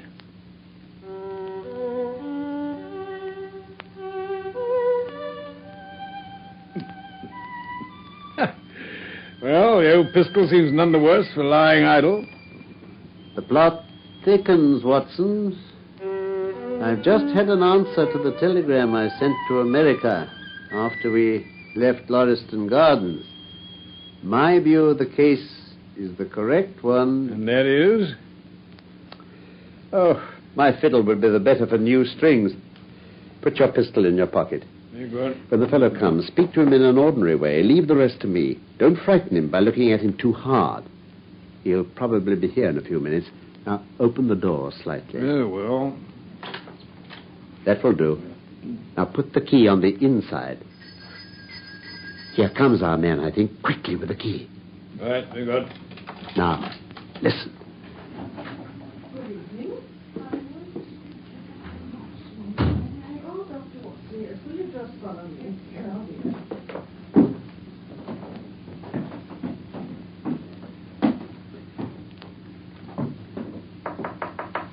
Come in. Yes, my good woman? It's, this has brought me, good gentleman, here in the paper, a gold wedding ring in the Brixton Road. It belongs to my girl Sally, as was married only this time 12 months, which her husband is steward aboard a union boat.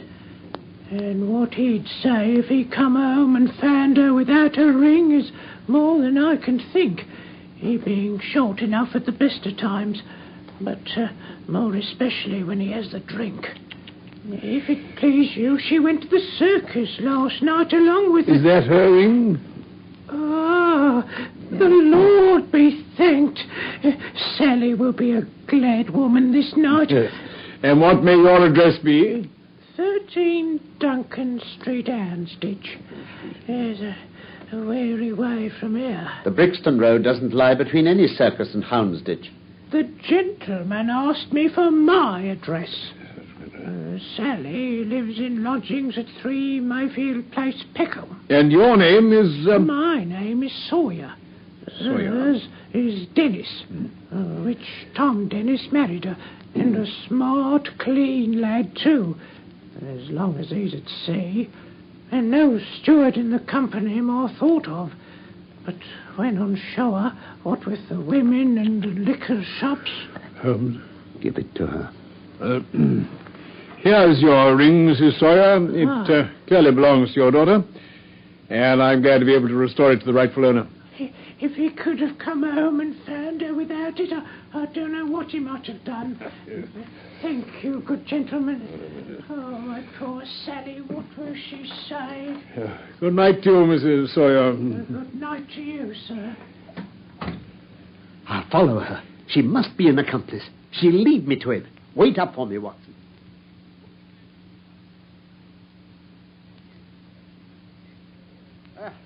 I wouldn't have the Scotland Yarders know it for the world, Watson. Well, they'd never let me hear the end of it. Oh, what is it, Holmes? Where have you been? It's just gone midnight.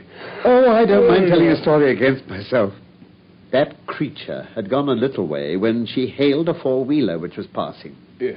I managed to be close to her so as to hear the address, but I needn't have been so anxious, for she sang it out loud enough for it to be heard at the other side of the street.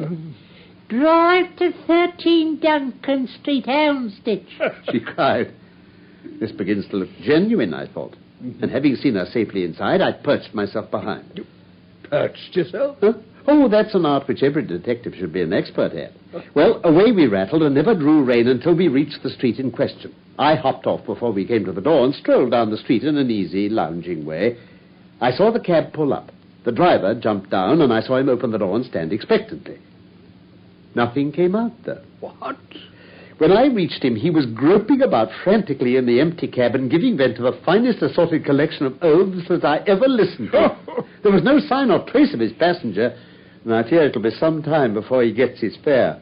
On inquiring at number 13, we found that no one of the name either of Sawyer or Dennis had ever been heard of there. But you don't mean to say that that tottering, feeble old woman was able to get out of the cab while it was in motion without either you or the driver seeing her? Old woman be damned. We were the old women to be so taken in. He must have been a young man, and an active one, too, besides being an incomparable actor. The get-up was inimitable. Yes, it was. He saw that he was followed, no doubt, and used this means of giving me the slip. It shows that the man we're after is not as lonely as I imagined he was, but has friends who are ready to risk something for him. Now, Doctor, you're looking done up. As you say, it's gone midnight. Take my advice and turn in. Yes, I think I will. You turning in too? Oh, not yet a while, I fear. This smouldering fire and my violin will keep me company long into the watches of the night, I fancy. Good night. There's a strange problem still to unravel. A very strange problem indeed.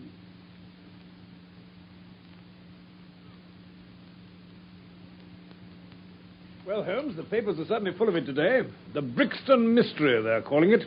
Ah, but have they anything useful to tell us? Well, as far as I can see, most of them are concentrating on the victim's German name. That won't get us far. Wait a minute.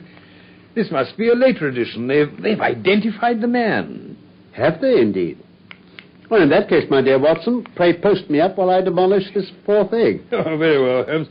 The deceased was an American gentleman who'd been residing for some weeks in the metropolis. He'd stayed at the boarding house of Madame Charpentier in Torquay Terrace, Camberwell.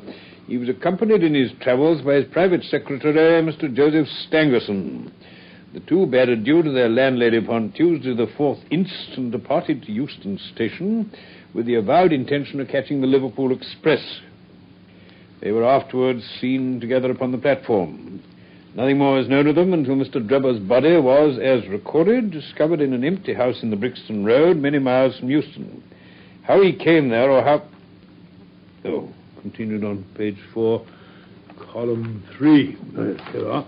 He met his fate are questions which are still involved in mystery. Nothing is known of the whereabouts of Stangerson.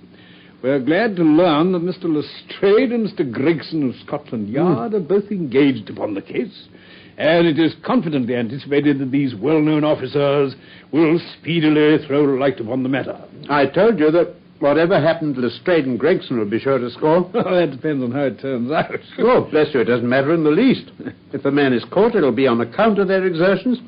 If he escapes, it'll be in spite of their exertions. It's heads I win and tails you lose. What on earth is that? Huh? It's the Baker Street Division of the Detective Police Force. The what? Attention! Come along now, get into line quickly. In future, you will send up Wiggins alone to report, and the rest of you must wait in the street. Now, have you found it, Wiggins? No, sir, we ain't. I hardly expected you would. You must keep on until you do, though. Well, here are your wages. Now, off you go, and come back with a better report next time. Yes, sir. Come on, all of you. Double march.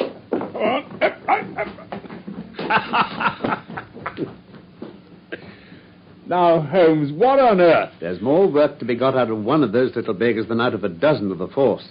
The mere sight of an official-looking person seals men's lips. These youngsters, however, go everywhere and see everything. They're as sharp as needles, too.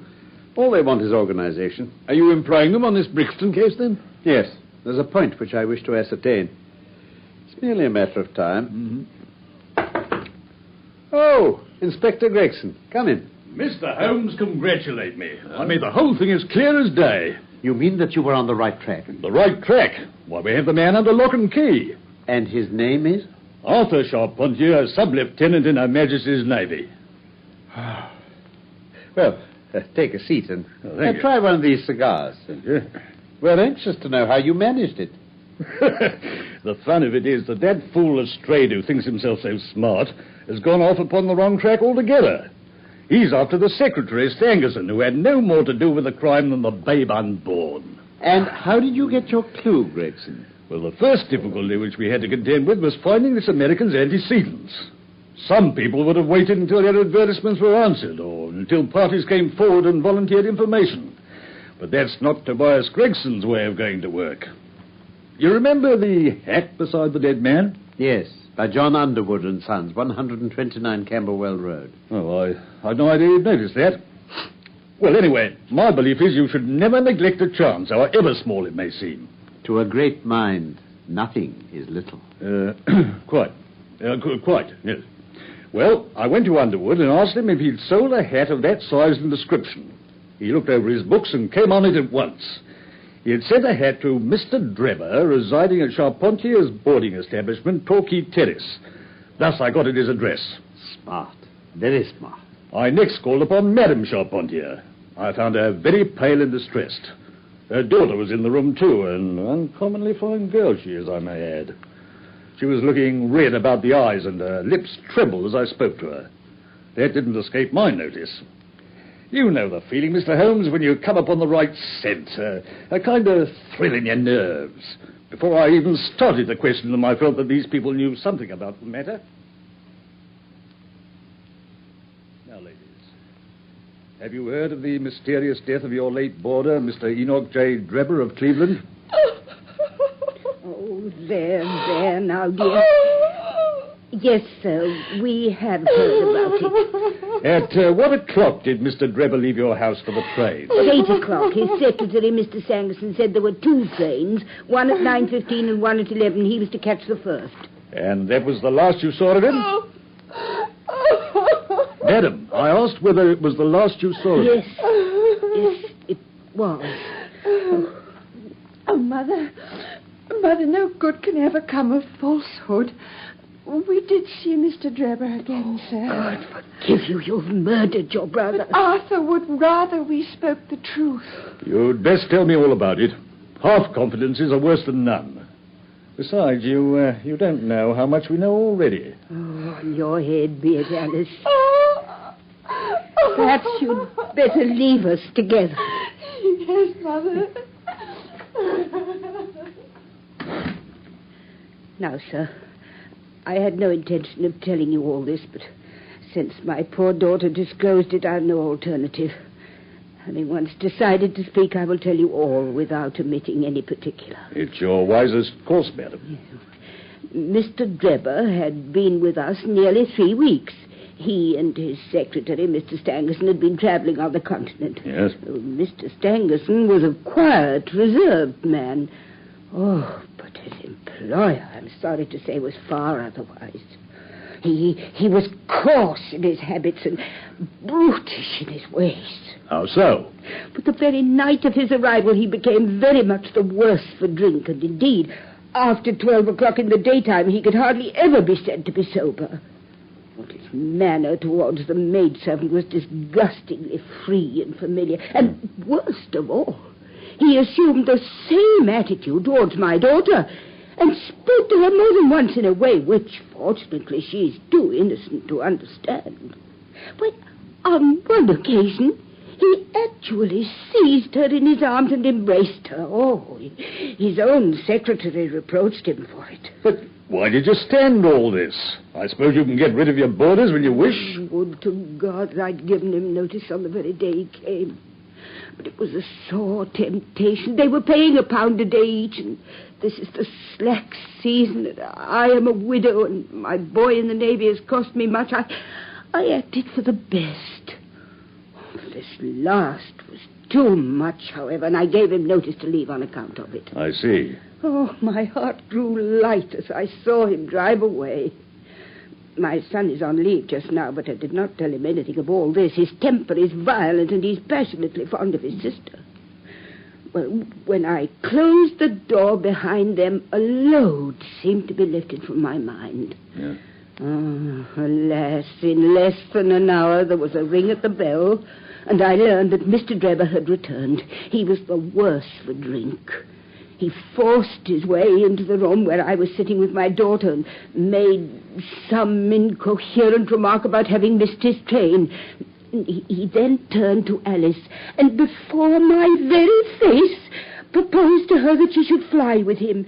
You are of age, he said, and there's no law to stop you. I have money and enough to spare. Never mind the old girl here, but come along with me now straight away. You shall live like a princess. Oh. Go on. Well, poor Alice was so frightened that she shrank away from him, but he caught her by the wrist.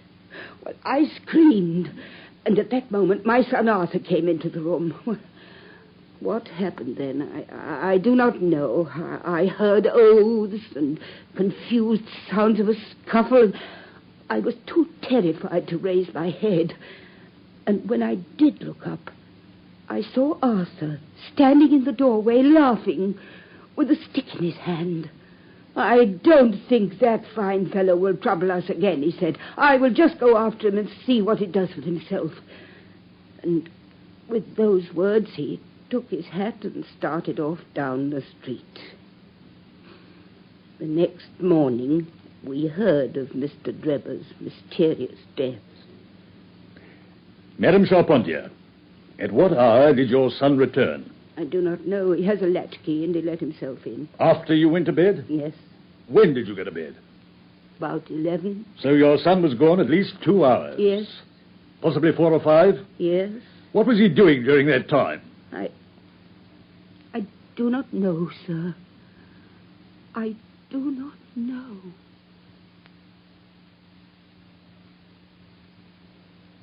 Of course, after that, there was nothing more to be done. I found out where Lieutenant Charpentier was and arrested him. When I touched him on the shoulder and warned him to come quietly with us, he answered us as bold as brass, "I suppose you are arresting me for being concerned in the death of that scoundrel Drebber." We'd said nothing to him about it, so that his alluding to it had a most suspicious aspect. Very. He still carried the heavy stick which the mother described as having with him when he followed Drebber. What's your theory then, Inspector Gregson? Well, Mr. Holmes, my theory is that he followed Drebber as far as the Brixton Road. When there, some occasion arose between them, and in the course of which Drebber received a blow from the stick in the pit of the stomach, perhaps, which killed him without leaving any mark. The night was so wet that no one was about, so Charpentier dragged the body of his victim into the empty house. As to the candle and the blood and the writing on the wall and the ring, they may all have been so many tricks to throw the police onto the wrong scent. Well done. Really, Gregson, you're getting along. We shall make something of you yet. Well, I flatter myself that I've managed it rather neatly. The young man volunteered a statement in which he said that after following Drebber for some time, the latter perceived him and took a cab in order to get away from him. On his way home, Charpentier...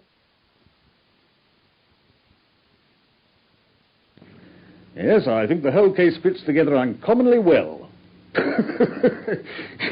What amuses me is to think of Lestrade, who had started off upon the wrong scent. I really won't make much of it. Why, by Jove, here's the very man himself. Come in, Inspector Lestrade. Oh, so you're here, Gregson. I suppose, Lestrade, you've come to consult Mr. Sherlock Holmes. Ask him what move to make next, eh? Well, I don't mind admitting this is a most extraordinary case, most incomprehensible affair. Ah, you find it so? I thought you'd come to that conclusion. Have you managed to land the secretary, Mr. Joseph Stangerson? I've just come from Stangerson's room. We've been hearing Gregson's view of the matter. Would you mind letting us know what you have done, Lestrade? No, Mr. Holmes, no objections at all. I freely confess that I was of the opinion that Stangerson was concerned in the death of Drebber. Was? A fresh development has shown me that I was completely mistaken. Well, well. I fancy we'd better take the events in their sequence. Very well. Full of the one idea, I set myself to discover what had become of the secretary. He and Drebber had been seen together at Euston Station about 8:30 on the evening of the 3rd. At 2 in the morning of the 4th, Drebber had been found murdered in the house off Brixton Road. The question which confronted me was to find out how Stangerson had been employed between 8:30 and the time of the crime, and what had become of him afterwards. I telegraphed to Liverpool, giving a description of the man and warning them to keep a watch upon the American boats. I then set to work calling upon all the hotels and lodging houses in the vicinity of Euston. You see, I argued that if Drebber and his companion had become separated that evening, the natural course for Stangerson would be to put up somewhere in the vicinity for the night, then to hang about the station again next morning to look out for his employer. They'd be likely to agree on some meeting place beforehand. So it proved. I spent the whole of yesterday evening making inquiries entirely without avail. This morning I began very early, and at 8 o'clock I reached Halliday's private hotel in Little George Street.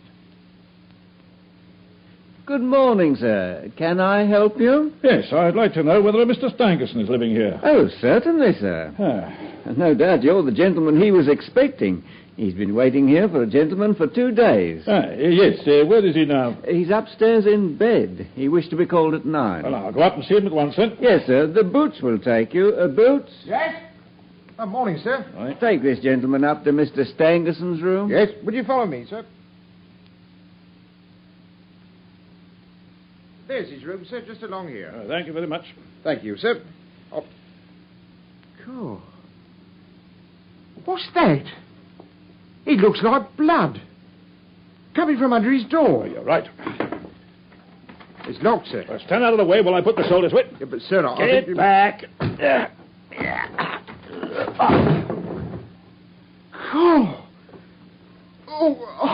I can't stay in here. Let me pass, Gov. Let me pass. Stangerson has been stabbed to the heart. Dead for some time. He bled profusely. But now comes the strangest part of the affair, Mr. Holmes. What do you suppose was on the wall? The word Rache, written in letters of blood. Well, that was it. Great heaven. Get on with the details, Lestrade. Well, the murderer was seen. A milk boy happened to walk down the lane at the back of the hotel. He noticed that a ladder, which usually lay there, was raised against one of the windows on the second floor, which was wide open. He looked back and saw a man descend the ladder. He came down so openly that the lad imagined him to be some carpenter or joiner at work. Took no notice beyond thinking it was early for anyone like that to be at work. And he has an impression that the man was tall, had a reddish face, and was dressed in a long brownish coat. Did you find anything in the room which could furnish a clue to the murderer? Nothing. Stangerson had 80-odd pounds in his pocket. Whatever the motive for these two crimes, it certainly wasn't robbery. There were no papers in the pockets, except a telegram, dated from Cleveland about a month ago, containing the words, J.H. is in Europe. There was no sender's name. And there was nothing else? Nothing of any importance. His pipe was on the chair beside the bed. There was a glass of water on the table. And on the windowsill, a small chip ointment box containing a couple of pills. What? At last! What's that, Mr. Holmes? The last link. My case is complete. Oh, but just what do you mean, Mr. Holmes? I have now in my hands all the threads which have formed such a tangle. There are, of course, details to be filled in, but I'm as certain of all the main facts, from the time that Drebber parted from Stangerson at the station up to the discovery of Stangerson's body, as if I'd seen them with my own eyes. I'll give you proof of my knowledge. Could you lay your hand upon it? Yes, I have them here. Don't attach any importance to them, though. Let me see them. Doctor, are those ordinary pills? No, they're certainly not. Pearly grey colour, small, round, and, let's see. Yes, almost transparent against the light. From their lightness and transparency, I should imagine they're soluble in water. Precisely, sir. Now, would you mind going down and fetching that poor little devil of a terrier which has been bad so long and which the landlady wanted you to put out of its pain yesterday? Oh, yes, I will. What are you going to do, Mr. Holmes? I will now cut one of these pills in two. One half we return into the box for future purposes. The other half I will place in this wine glass. If you'd be kind enough to pass me the carafe, Lestrade. Yes, here you are. Thank you. Now then, I pour into the glass a teaspoonful of water. Ah. You perceive that our friend the doctor is right. The pill readily dissolves. I shall now add a little milk to make the mixture palatable.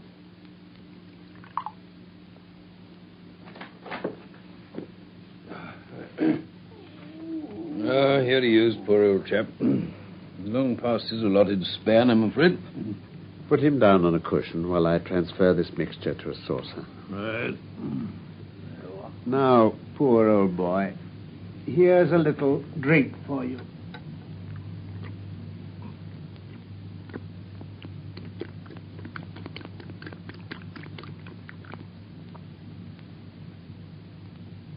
Well?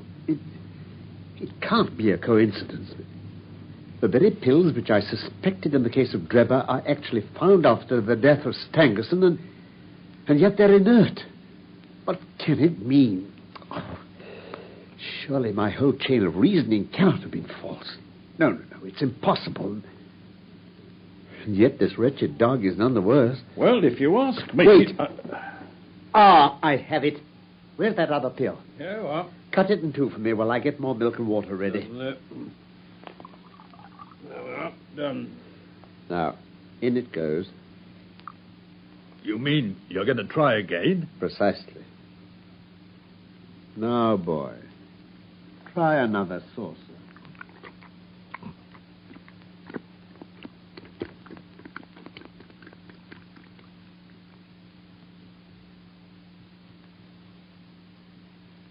That was part 2 of A Study in Scarlet by Michael Hardwick from the novel by Sir Arthur Conan Doyle. Sherlock Holmes was played by Carlton Hobbs and Dr. Watson by Norman Shelley. Production for the BBC was by Norman Wright.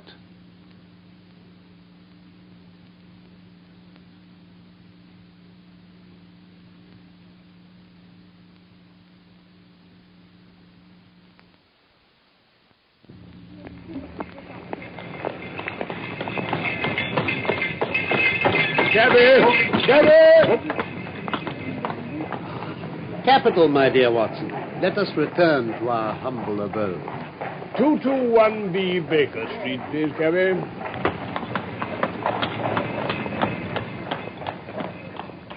From London, we present the final episode of A Study in Scarlet, a play for radio in 3 parts by Michael Hardwick, based on the novel by Sir Arthur Conan Doyle. Here is Dr. Watson to continue the story of A Study in Scarlet. Inspector Gregson of Scotland Yard had been crowing over his colleague Lestrade.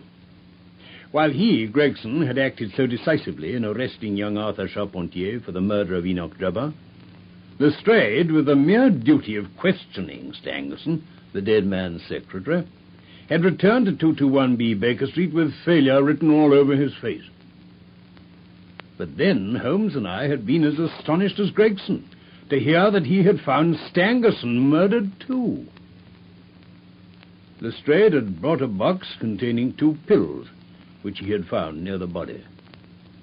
Exclaiming that at last his case was complete, Holmes wasted no time in feeding one to the poor aging dog which our landlady had asked us that morning to have destroyed. To his dismay, the effect was nil. With his whole case hanging upon the consequences, Holmes proceeded to grind the only remaining pill into some milk and watched anxiously as the dog drank.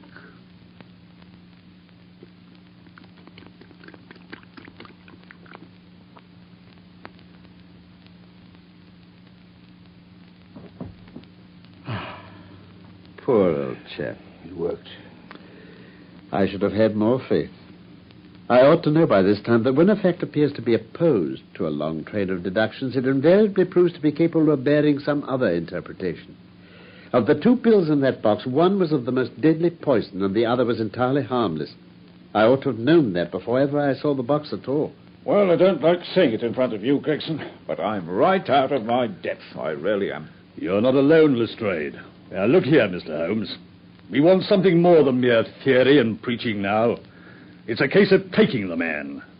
I made my case out, and it seems that I was wrong. Young Charpentier is locked up and couldn't have been engaged in this second affair. Lestrade went after his man, Stangerson, and it appears that he's wrong, too. Now, can you name the man who did it? Can't help feeling that Gregson's right, sir.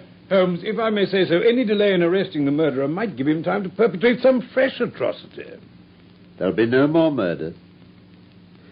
You've asked me if I know the name of the murderer. I do. What? The mere knowing of his name is a small thing, however, compared with the power of laying our hands upon him. This I expect very shortly to do. But how? I have good hopes of managing it through my own arrangements, but it's a thing which needs delicate handling. We have a shrewd and desperate man to deal with. As long as this man has no idea that anyone can have a clue, there's some chance of securing him. But if he has the slightest suspicion, he'd change his name and vanish in an instant among the 4 million inhabitants of this great city. Without meaning to hurt either of your feelings, I'm bound to say that I consider him to be more than a match for the official force. And that is why I have not asked your assistance. Now, look here. If I fail, I shall, of course, incur all the blame due to this omission. But that I'm prepared for. At present, I'm ready to promise that the instant I can communicate with you without endangering my own arrangements, I shall do so. Well, I don't know about that. Would you... Sir, please, sir. What the... Yes, Wiggins? I've got the cab downstairs, sir. Good boy. Lestrade, Gregson. Yes? Why don't you introduce this pattern of handcuffs at Scotland Yard? You see how beautifully the spring works? They fasten in an instant. The old pattern's good enough if we can only find a man to put them on. Yeah. Very good, very good. The cabman may as well help me with my boxes. Just ask him to step up, Wiggins. Yes, sir. Holmes, you never said anything about setting out on a journey. Nor I did, Watson. However, I must just get this small portmanteau ready. What is this, Mr. Holmes? Yes, Holmes, I really think you ought to... Oh, it's not been used for so long. These buckles are dreadfully difficult. Here, let me help you. No, the cabman can do it. Ah, there you are, my good man. Yes, Governor. Just give me a hand with this buckle, if you please. All right, sir. What's that? No, keep still. Gentlemen, let me introduce you to Mr. Jefferson Hope, the murderer of Enoch Drebber and Joseph Stangerson. We have his cab. It will serve to take him to Scotland Yard. Jefferson Hope, I arrest... I think, Mr. Lestrade, in view of my seniority of service. Oh, very well. Jefferson Hope, I arrest you in the Queen's name for the murders of Enoch Drebber and Joseph Stangerson. And I must caution you that anything you say will be taken down and may be put in evidence. I've got a good deal to say. I want to tell you gentlemen all about it. If there's a vacant place for a chief of the police, I reckon you're the man for it, sir. Never mind about that. Oh, no, I mean it. The way you kept on my trail was a caution. Well, hadn't you better reserve that for your trial? I may never be tried. Well, look here. You needn't look so startled. It isn't suicide I'm thinking of. You're a doctor, aren't you? Yes, I am. Then put your hand here, on my chest. Well, as you wish. Well? Why, this man has an aortic aneurysm. Yes, that's what they call it. I went to a doctor last week about it, and he told me it is bound to burst before many days have passed. It has been getting worse for years. I got it from overexposure and underfeeding among the Salt Lake Mountains. I've done my work now, and I don't care how soon I go. But I should like to leave some account of the business behind me. I don't want to be remembered as a common murderer. Dr. Watson. Yes, Inspector? Do you consider there is immediate danger? Most certainly there is. In that case, it's clearly our duty in the interest of justice to take his statement. Will you write it down, please, Mr. Lestrade? All right. I have cautioned you, and you are at liberty to give your account, which this officer will take down. I understand. I'll sit down with your leave. By all means. Thank you. This aneurysm of mine makes me easily tired, and that tussle we had just now hasn't mended matters. I am on the brink of the grave, and I'm not likely to lie to you, gentlemen. Right. I'm ready. Proceed, then. It doesn't much matter to you why I hated those two men. It's enough that they were guilty of the death of two human beings, a father and a daughter, and that they had, therefore, forfeited their own lives. That girl was to have married me in America 20 years ago. She was forced into marrying that same Drebber and broke her heart over it. I took the marriage ring from her dead finger, and I vowed that his dying eyes should rest upon that very ring, and that his last thought should be of the crime for which he was punished. I have carried it about with me and followed him and his accomplice over 2 continents until I caught them. If I die tomorrow, as is likely enough, I die knowing that my work in this world is done, and well done. Yes, get on. When I got to London, my pocket was about empty, and I found that I must turn my hand to something for my living. Driving and riding are as natural to me as walking. So I applied at a cab owner's office and soon got employment. It was some time before I found out where my two gentlemen were living. They were at a boarding house at Camberwell, over on the other side of the river. I had grown my beard, and there was no chance of their recognizing me. Go where they would about London, I was always at their heels. At last, one evening, I was driving up and down Torquay Terrace when I saw a cab draw up at their door. Presently, some luggage was brought out. Drebber and Stangerson followed it and drove off. I whipped up my horse and kept within sight of them, feeling very ill at ease, for I feared that they were going to shift their quarters. At Euston Station, they got out, and I left a boy to hold my horse and followed them onto the platform. I got near enough to hear what they were saying. But I tell you, there isn't another Liverpool train for hours. So who cares? I care. The sooner we're on a train to Liverpool and getting out of here, the happier I'll be. Well, Stangerson, we'll just have to wait, won't we? Now, come to think of it, I have a little business of my own to do. Now, if you just hang around here someplace, I'll go off and I'll join you later. Like hell. You swore we'd always stick together. If you go, I'm going with you. Well, you see, this little matter's kind of delicate. You'd be in the way. Is that so?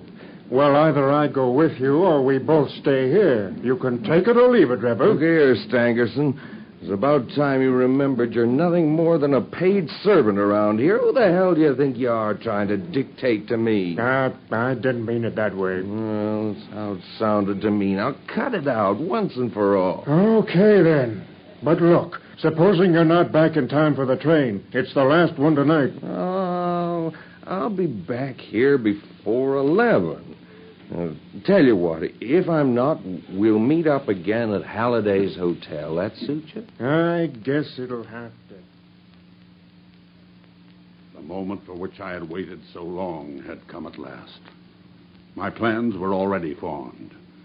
It chanced that some days before, a gentleman who had been looking over some empty houses off the Brixton Road had dropped a key of one of them in my carriage. How to get Drebber to that house was the problem. There was a hansom in front of mine, and he hailed it. I followed it for miles, until, to my astonishment, we found ourselves back in the terrace where he had boarded. I went on and pulled up my cab 100 yards or so from the house. He entered it, and his hansom drove away. Well, I waited for a quarter of an hour or more, when suddenly there came a noise like people struggling inside the house. Next moment, the door was flung open, and two men appeared. One of them was Drebber, and the other was a young chap whom I had never seen before. You filthy hound! I'll teach you to insult an honest gal. Get your hands off me. If you're not out of this road inside 10 seconds, I'll lay this cudgel across you so you won't be able to walk. Now, get on with you. Okay, I'm going. Hey, you, Gabby! Yes, Governor? Drive me to Halliday's private hotel.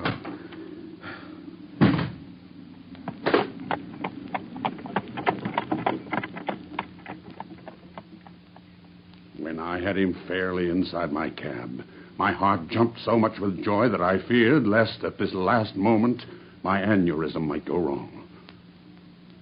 I was once janitor and sweeper out of a laboratory in the States. One day, a professor was lecturing on some alkaloid which was so powerful that the least grain meant instant death. When they were all gone, I helped myself to a little of it. I was a fairly good dispenser, so I worked this alkaloid into small soluble pills, and each pill I put in a box with a similar pill made without the poison. I determined that when I had my chance, my gentlemen should each have a draw out of one of those boxes while I ate the pill that remained. From that day, I had always my pillboxes about with me, and the time had now come when I was to use them. It was nearer 1 than 12, and a wild, bleak night blowing hard. My hands were trembling and my temples throbbing with excitement. There was not a soul to be seen. When I looked in at the cab window, I found Drebber huddled in a drunken sleep. Come on there. Come on, wake up. Wake up, I say. What's the matter? It's time to get out. All right, cabby. Now, you better follow me, sir. Is this the hotel? Halliday's? Oh, come along now, sir. I'll help you.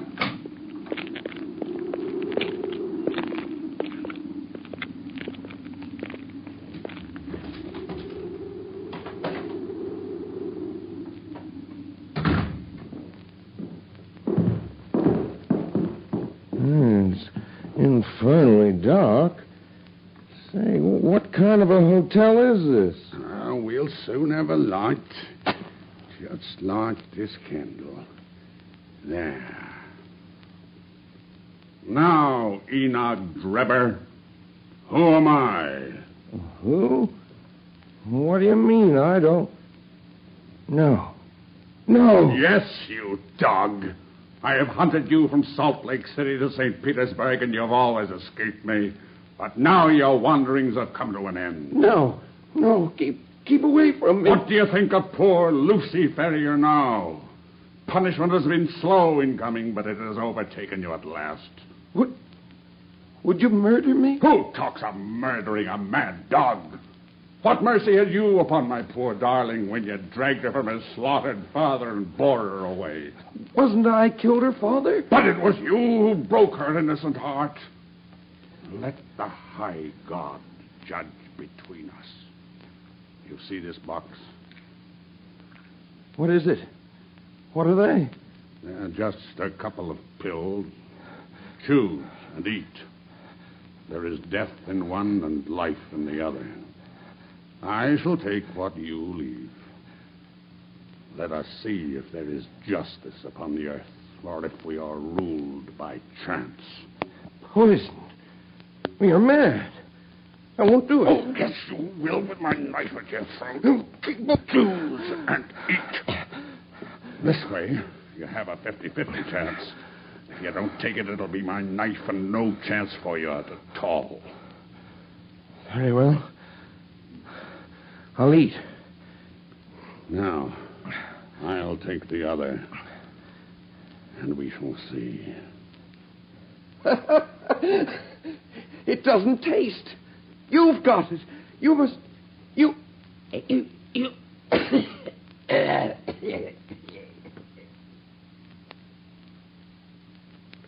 I turned him over with my foot and placed my hand upon his heart. There was no movement. He was dead. The pulses in my temples were beating like sledgehammers, and I believe I would have had a fit of some sort if the blood had not gushed from my nose and relieved me.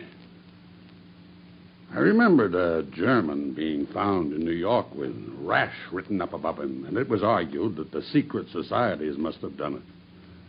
I guessed that what puzzled the New Yorkers would puzzle Londoners, so I dipped my finger in my own blood and printed it on the wall. And then I walked down to my cab. I had driven some distance when I put my hand into the pocket in which I usually kept Lucy's ring and found it was not there. It was the only memento I had of her. Thinking that I might have dropped it when I stooped over Drebber's body, I drove back, and leaving my cab on a side street, I went boldly up to the house. I walked right into the arms of a police officer who was coming out. I managed to fool him by pretending to be hopelessly drunk, but I had to go away without that ring. So much for Drebber, then. How about Stangerson? Oh, I knew that he was staying at Halliday's hotel. Early next morning, I took advantage of some ladders which were lying in the lane behind the hotel, and so made my way into his room in the gray of the dawn. I woke him up and told him he was to answer for the life he had taken so long before. I gave him the same choice of poisoned pills. But he sprang from his bed and flew at my throat. In self-defense, I stabbed him to the heart. I see. You got all that, Mr. Lestrade? Every word. Well, is there anything you'd like to ask Mr. Holmes? There's only one point on which I should like a little more information. Who was your accomplice who came for the ring which I advertised? Oh, I can tell you my own secrets, but I don't get other people into trouble. He had no hand in the deaths of those two men and knows nothing of them. I think we can accept the truth of that, Gregson. Very well, Mr. Holmes. But now, gentlemen, the forms of the law must be complied with. On Thursday, the prisoner will be brought before the magistrates, and your attendance will be required. That's understood, Inspector. Until then, I will be responsible for him. Come along, if you please, Mr. Lestrade. We may as well use his own cab, but I'm afraid we can hardly let him drive it. You'll have to oblige. Well, never mind. At least I can drive a cab. Come along, Hope. Let's be moving. My dear Watson, Gregson and Lestrade will be furious about his death. Well, it was better for the poor devil to die in his cell than on the scaffold. His life was hanging by a thread. I fancy they won't see it that way. Where will their grand advertisement be now? How they must have been looking forward to the trial. I must admit it would have been pretty interesting. Never mind. I wouldn't have missed the investigation for anything. There's been no better case within my recollection. Simple as it was. Simple? Now, let me see if I can make it clearer. Now, this was a case in which you were given the results and had to find everything else for yourself. I approached the house with my mind entirely free from all impressions.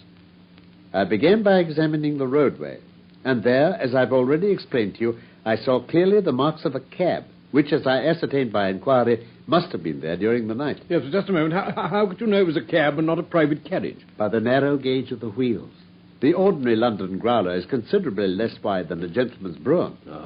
I then walked slowly down the garden path, which happened to be composed of a clay soil, peculiarly suitable for taking impressions. There's no branch of detective science which is so important and so much neglected as the art of tracing footsteps. I saw the heavy footmarks of the constables, but I saw also the track of the two men who had first passed through the garden. It was easy to tell that they had been before the others, because in places their marks had been entirely obliterated by the others coming upon the top of them. In this way, my second link was formed, which told me that the nocturnal visitors were two in number. One remarkable for his height, as I calculated from the length of his stride, and the other fashionably dressed, to judge from the small and elegant impression left by his boots. What next? On entering the house, this last inference was confirmed. My well-booted man lay dead before me. The taller one, then, had done the murder, if murder there was. Having sniffed the dead man's lips, I detected a slightly sour smell, and I came to the conclusion that he'd been poisoned. I argued from the hatred and fear expressed upon his face that the poison had been forced upon him. And now came the great question as to the reason why. Robbery had not been the object of the murder, for nothing was taken. Political assassins, on the other hand, are only too glad to do their work and to fly. This murder had been done most deliberately, and the perpetrator had left his tracks all over the room. And the inscription on the wall? Was too obviously a blind. No, it must have been a private wrong, and not a political one, which called for such a methodical revenge. I was inclined from the first to suspect that a woman was in some way connected with it. And finding the wedding ring... That settled the question. However, I proceeded to make a careful examination of the room, which confirmed me in my opinion as to the murderer's height and furnished me with the additional details as to the Trichinopoly cigar. I had already come to the conclusion, since there were no signs of a struggle, that the blood which covered the floor had burst from the murderer's nose in his excitement. I could see that the track of blood coincided with the track of his feet. Now, as a medical man, Watson, you will agree that it is seldom that any man breaks out in such a way through emotion unless he's very full-blooded. Yes, quite true. So I hazarded the opinion that the criminal was a robust and ruddy-faced man. Yes, indeed he was. Quite so. Now, you will remember that I ascertained that when he had not inquired as to any particular point which might appear to be critical. Yes. Well, having left the house, I telegraphed to the head of the police of Cleveland, limiting my inquiry of the circumstances connected with the marriage of Enoch J. Drebber. Yes. The answer was conclusive. It told me that Drebber had already applied for the protection of the law against an old rival in love named Jefferson Hope, and that this same Hope was at present in Europe. I knew now that I held the clue to the mystery in my hand, and all that remained was to secure the murderer. All that remained? Oh, it wasn't so difficult. I had already determined in my own mind that the man who had walked into the house with Drebber was none other than the man who had driven the cab. The marks in the road showed me that the horse had wandered on in a way which would have been impossible had there been anyone in charge of it. Where then could the driver be unless he were inside the house? And, my dear Watson, supposing one man wished to dog another through London, what better means could he adopt than to turn cab driver? So you came to the conclusion that Jefferson Hope was to be found among the Jarvis of the metropolis. Oh, it's brilliant. Quite brilliant. Thank you, Watson. But what made you assume that having achieved his object, Jefferson Hope would go on being a cabby? Why, he would have been foolish not to. Any sudden change on his part might have drawn attention to himself. I therefore organized my street Arab detective corps and sent them systematically to every cab proprietor in London until they ferreted out the man I wanted. Well, they certainly succeeded. But, Holmes, how about the murder of the other man, Stangerson? Ah, that incident was entirely unexpected. Through it, I came into possession of the pills, the existence of which I had already surmised.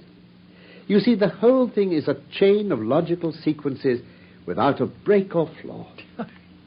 It's wonderful. It's remarkable.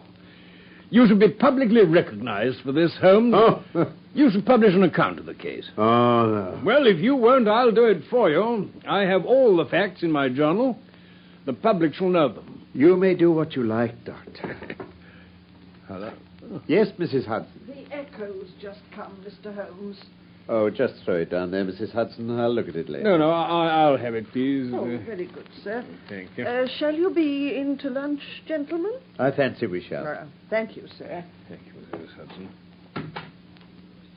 I say, listen to this, Holmes. The public have lost a sensational treat through the sudden death of the man Hope, who was suspected of the murders of Mr. Enoch Drebber and Mr. Joseph Stangerson. The details of the case will probably never now be known, though we are informed upon good authority that the crimes were the result of an old-standing and romantic feud. If the case has no other effect, it at least brings out in the most striking manner the efficiency of our detective police force. It is an open secret that the credit for this smart capture belongs entirely to the well-known Scotland Yard officials, Messrs. Gregson and Lestrade. It is expected that a testimonial of some sort will be presented to these two officers as a fitting recognition of their services.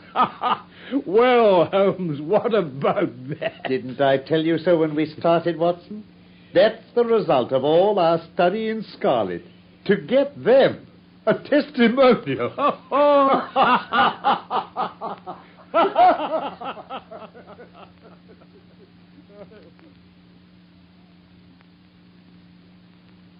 That was part 3 of A Study in Scarlet by Michael Hardwick from the novel by Sir Arthur Conan Doyle. Sherlock Holmes was played by Carlton Hobbs, Dr. Watson by Norman Shelley, Inspector Gregson by Humphrey Morton, Inspector Lestrade by Godfrey Kenton, and Jefferson Hope by Stuart Nichol. Production for the BBC was by Norman Wright.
Now it's 8:30, time for Saturday Night Theatre.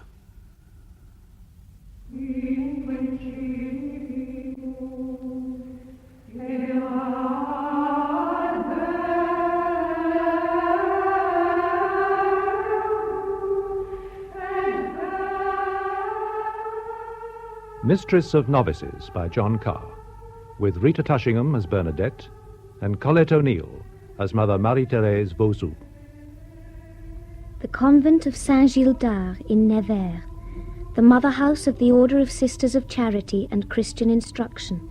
The Feast of St. Peter and St. Paul, June the 29th, 1866.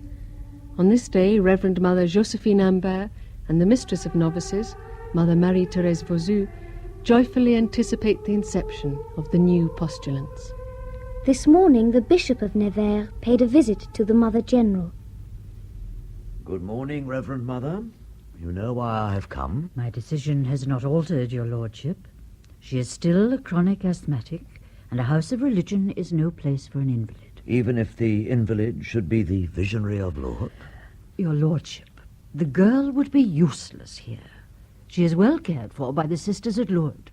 They can no longer control the cult created around her. At the consecration of the crypt last month, her clothes would have been torn from her body but for the intervention of the police. A similar situation would be calamitous here. Such a situation would never arise here. Her whereabouts would remain a secret. A secret from the world, possibly.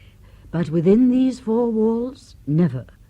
Her intrusion would shatter the discipline necessary to the religious life. Reverend Mother, there is no more suitable convent in the world for this girl. There is no room in this house for a passenger. Mother Josephina, her admittance to this house is inevitable. So why delay your consent?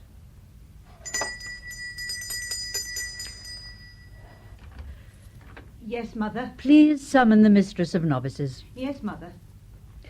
Is a religious life imperative? Your naivete surprises me, Reverend Mother. It is equally naive to assume that supernatural experiences are proof of a vocation. She believes her vocation to be true. And so do many young women until they are put to the test. Please come in. You summoned me, Reverend Mother? Mother Marie-Thérèse, I have reluctantly agreed that Mademoiselle Soubirous should join the community. Our prayers have been answered. Your prayers may have been answered, Mother. What a grace it will be to receive this privileged child. We are most grateful, your lordship.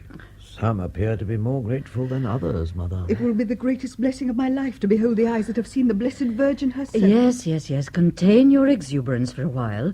There are more immediate matters to be discussed. Her actual moulding to the religious life. As Mistress of Novices, Mother Marie-Thérèse is highly respected for her spiritual guidance. This is an exceptional case. Among the novitiate, there are no exceptional cases. They are all on the common road. Is there nothing exceptional about a girl who is being proclaimed a saint by the people in her own lifetime? She will receive no adulation here. Nor would she desire it. In the confines of a religious house, she will be more vulnerable to attention and the consequent danger of an inflated ego. There is nothing to fear. I will protect her from her own pride. I hope you are not underestimating the responsibility which is being placed upon your shoulders. Are you doubting my ability, your lordship? Oh, not at all, Mother. I am merely trying to point out that this is a very individual case, a soul of extreme sensitivity and tenderness. How tragic if we were to misguide it. Never fear, your lordship. We are well instructed in such matters. St. John of the Cross deals with the treatment of visionaries at some length. In such people there is always an inherent danger to their humility. For her own good, the girl's pride must be subjugated at all times. And how do you propose to do that? The question is premature, your lordship. Mother Marie-Thérèse and I shall consider the subject and advise you accordingly. Oh, but I have already considered, Reverend Mother, I have indeed. Even before her acceptance? I knew that it was God's will. You have prophetic powers denied to us. I have denied myself sleep to pray that this chosen child would be entrusted to my care. And now that my prayers have been answered, I am prepared with a suitable course of action. You have overreached yourself, Mother. I stand rebuked, Reverend Mother. May I outline my plan, your lordship? Mother Josephine? We are listening. From the start, nobody in this house shall refer or inquire about the apparitions. Severest disciplinary action will be taken against any offenders. I agree. I intend to curb their curiosity by removing all mystery. On her arrival, she will address the entire community. She will tell her story and answer any questions put to her. Having satisfied their curiosity, there will be a complete silence. The subject will never be mentioned within these walls again. To face the entire community is a little daunting at the best of times. To someone with a tendency to shyness, it would be unthinkable. And I consider that the sisters from the other orders in Nevers should benefit from this unique occasion. Impossible. Our own community, I have perhaps, already discussed it with all the relevant Mother Superior. You had no right. I had every right. I am still Mother General. And I am your deputy during your periodic bouts of ill health. It was on one of those occasions that I considered it advisable to discuss the matter. That will be all, Mother. When does she arrive, your lordship? I said that will be all. Yes, Mother. Your lordship?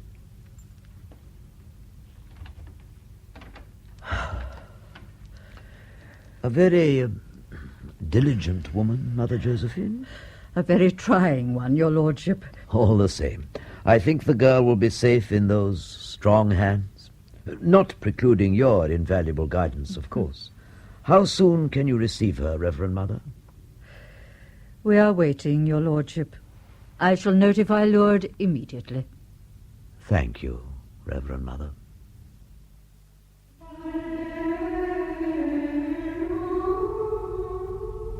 Entrance Book, July 8, 1866.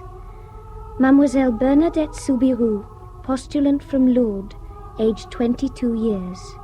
The Community Journal, July 8th. Mother Alexandre Roch, principal of the Hospice of Lourdes, has arrived in Nevers, accompanying Bernadette Soubirous. How happy we are to welcome her. There had been much speculation amongst the community regarding Mademoiselle Soubirous' appearance. There is little to distinguish her from the other postulants, except perhaps for a more timid and retiring nature.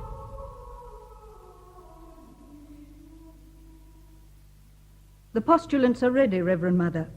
That is Bernadette on the left. She looks pale. Her eyes are red. She cried herself to sleep last night. Is she not happy to be here, Mother Alexandra? Oh, to be here is her dearest wish. Bernadette Soubirous? My daughter, we require a public duty of you. Whatever you wish, Reverend Mother. You will honor us with your story. Story? Of the happenings at the grotto. Do you object? I came here to hide. You came here to follow your vocation. How can I follow my vocation when it's continually being interrupted? For 8 years I've been prodded and stared at like a caged animal. Soon you will profess your vows of obedience.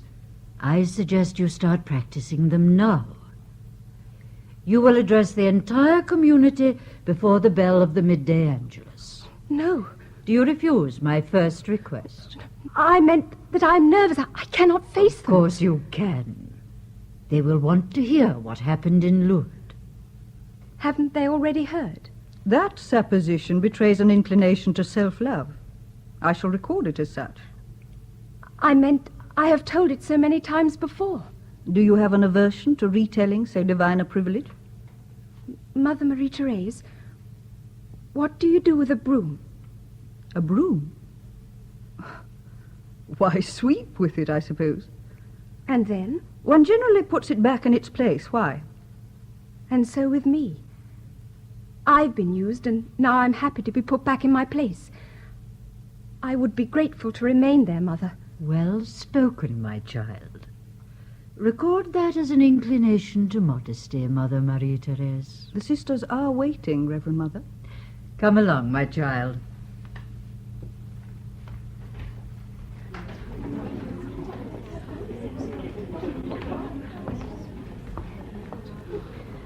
My sisters, I welcome the new postulants to the community. You are all aware that Bernadette Soubirous of Lourdes has joined us today.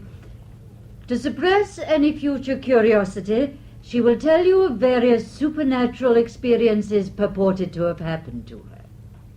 When she has finished, you will be free to ask questions. After that, There will be a complete and utter silence concerning the subject. It will never be mentioned within the walls of this house ever again. Bernadette Soubirous. Come forward, my child, where everyone can see you. 8 years ago, together with my sister, Toinette, and a friend, I went to gather firewood. We crossed the meadow to the cliff of Massabielle. The 2 other girls waded across the stream to the foot of the cliff. I was afraid to enter because I suffer from asthma. They ran off and left me. I sat down and started to remove my shoes and stockings when I heard a sound, like wind blowing through the trees. I looked around, but everything was still. And then my eyes were drawn towards the grotto. And what did you see? I saw a lady dressed in white with a blue sash and a golden rose on each foot. I was frightened. I rubbed my eyes. I couldn't believe what I was seeing. I reached for my rosary and tried to make the sign of the cross, but my arms felt heavy and would not move. The lady herself made the sign of the cross, and then my hand began to tremble and I could move it again. I said my rosary whilst the lady went through the motions of saying hers, and when I had finished, she suddenly disappeared. Continue, my child. That's all, Reverend Mother. She appeared to you more than once. 18 times in all. Well, tell us. The waters, Bernadette. Tell us about the spring. During her 9th appearance, the lady told me to drink at the spring and wash in it. I looked around the grotto but couldn't find any water, so I started to walk back to the stream. But the lady beckoned me back and indicated the place. I scratched in the dirt and found a little mud there. I touched my lips with it and smeared it over my face. This was one of the reasons you were accused of insanity, I believe. They tried to have me locked up. Speak up, my child. We all want to hear your story. They tried to have me locked up. But afterwards, a trickle appeared out of the mud, and the trickle gushed into a spring. The lame are said to be healed after immersion in this water. So I'm told, Mother. Then could it not be used to heal your own afflictions? The spring is not for me, Mother. Why not? The spring is not for me. Now tell them what the lady required of you. Your penance, Bernadette, your penance. The lady asked for penance, mortification, and prayer for sinners. What penance did you submit? My illness, Mother. Now ask your questions, sisters. I believe she asked for a church to be built. Yes.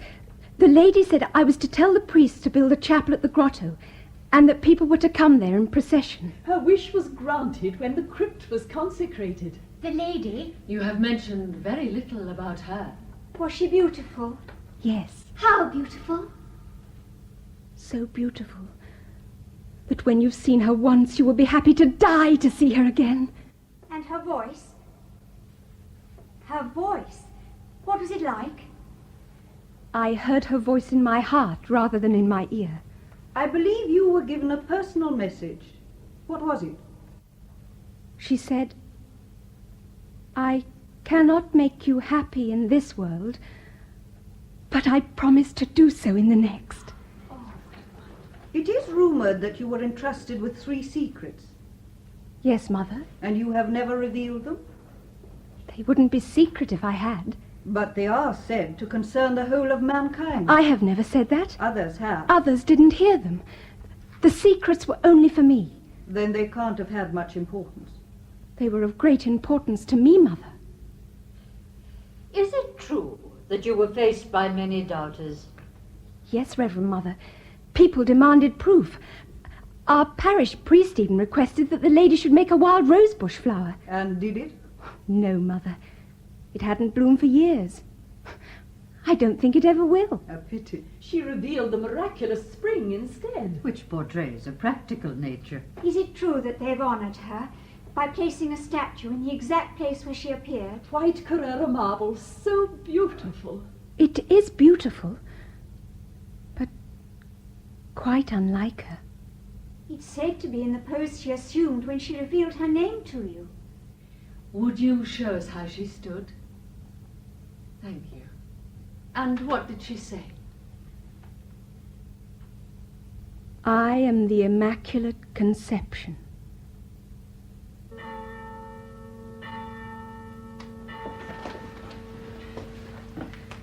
The angel of the Lord appeared unto Mary, and she conceived of the Holy Ghost. Hail Mary, full of grace, the Lord is with thee. Blessed art thou among women, and blessed is the fruit of thy womb. I have listened to your story with interest. Thank you, Mother. I have always had a special devotion to the Blessed Virgin. All my life I have had a premonition.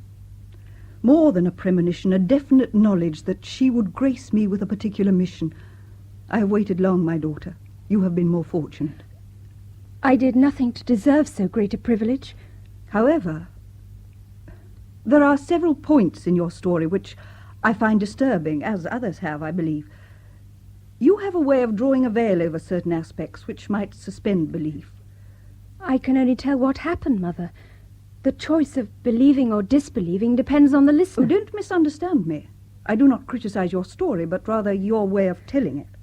As I've been forbidden to talk about it again, there won't be any further chance of displeasing you, Mother. You understand that as mistress of novices, I am your immediate superior? Yes, Mother. I want to give you all the help in my power. I want you to find great happiness. Thank you, Mother. I'm grateful to you. From today, you must forget your life in the world, all the ties you had there, and the people who were close to you.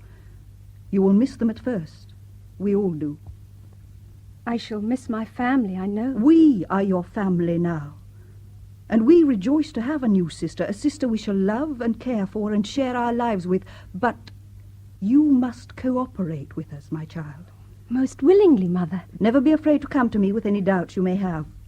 We all have doubts at times. So often they are due to false pride, believing that we know better than our superiors. Do you understand, my child? And when I summon you for an interview, you will tell me all I ask you. Any questions that I put to you, you must answer. You will trust me as your own mother, to whom I believe you were very close. You will tell me if you are ever unhappy, what your feelings are towards your fellow postulants, whether there are any amongst them towards whom you feel particularly drawn. Be entirely open. No secrets, no private desires, nothing. Your asthma, my child.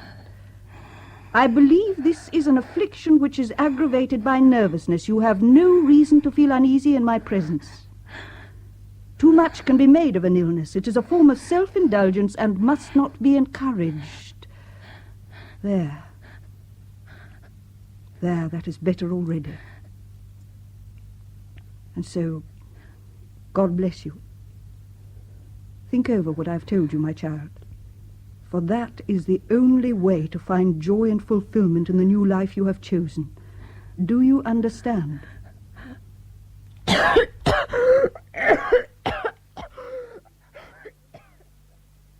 Community Journal, July 19th, 1866.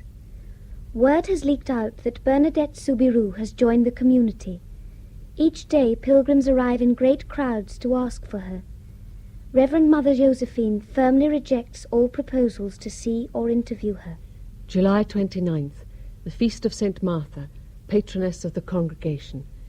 Together with the other postulants, Bernadette Soubirous has today completed the ceremony of clothing. After an address by Bishop Fourcade, the postulants were given their novices' veils and their names in religion. Mother Marie-Thérèse has chosen for Bernadette the name of Marie Bernard. October 25th. In the last 3 months, Sister Marie Bernard's health has deteriorated considerably. She is now seriously ill. October 26th. Sister Marie Bernard's condition is now a matter for grave concern. She has been administered the sacrament of extreme unction. What can be detaining his lordship? Patience, Mother. Try to keep calm. Come in. Mother. What is it, Sister Emilienne? Why have you left her bedside? Forgive me, Reverend Mother. I was looking for Mother Marie-Therese. What is it, sister? She's in such agony. Can nothing be done? The doctor is with her. Sister Marie Bernard is in good hands. Oh, couldn't we summon another doctor? Sister Emilienne. Dr. Saint-Cyr will do all he is able. We do not question his authority at any time. Oh, but her hemorrhage, you haven't seen her, Reverend Mother. She cannot breathe. That is enough. Control yourself, sister. Please, Reverend Mother. Sister, are you so weak that you falter at the first ordeal? Are you going to make a poor nurse as well as a poor nun? Is that all my teaching has done for you? But we are so powerless. Never, sister, never. We have the greatest power of all at our command, the power of prayer. Yes, but it is so difficult. Would you deny her that power at this moment when she needs it most? Did the holy women of Calvary turn their backs on our Lord's agony? Forgive me, Mother. Now, go back and offer your rosary with the other sisters. Commend Sister Marie Bernard's sufferings into the hands of Christ and our Blessed Lady. Offer your weakness as penance and gain strength from it. Thank you, Mother Marie-Therese. Forgive my intrusion, Reverend Mother.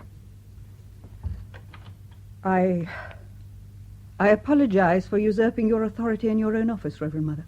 This time you were justified. You were admirable. The last rites were administered over an hour ago. If he doesn't arrive soon, he will be too late.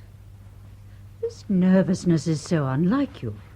Since the girl's arrival, I have noticed a distinct change in you, an obsessive preoccupation with her. I'm not aware that it has ever been obsessive.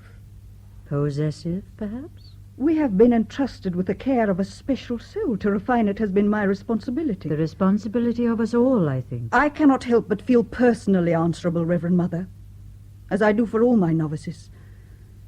Should she die now, my task will be incomplete. No one can ever question your diligence. That you may be unable to fulfill your mission could be God's will. There is still so much to be done. So much.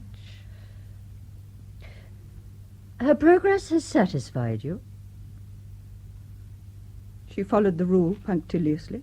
She was unassuming, pious, devoted, orderly. Yet you seem disappointed. Reverend Mother, in all my experience of spiritual guidance, I have never come across a case like this. Despite her virtues, there has been a stubbornness and touchiness which has been insurmountable. Merely traits of the natural character. But she clings to them. When I interview her and invite her to disclose her spiritual doubts, she merely smiles at me. I have noticed that smile. There's something mysterious about it. Secret.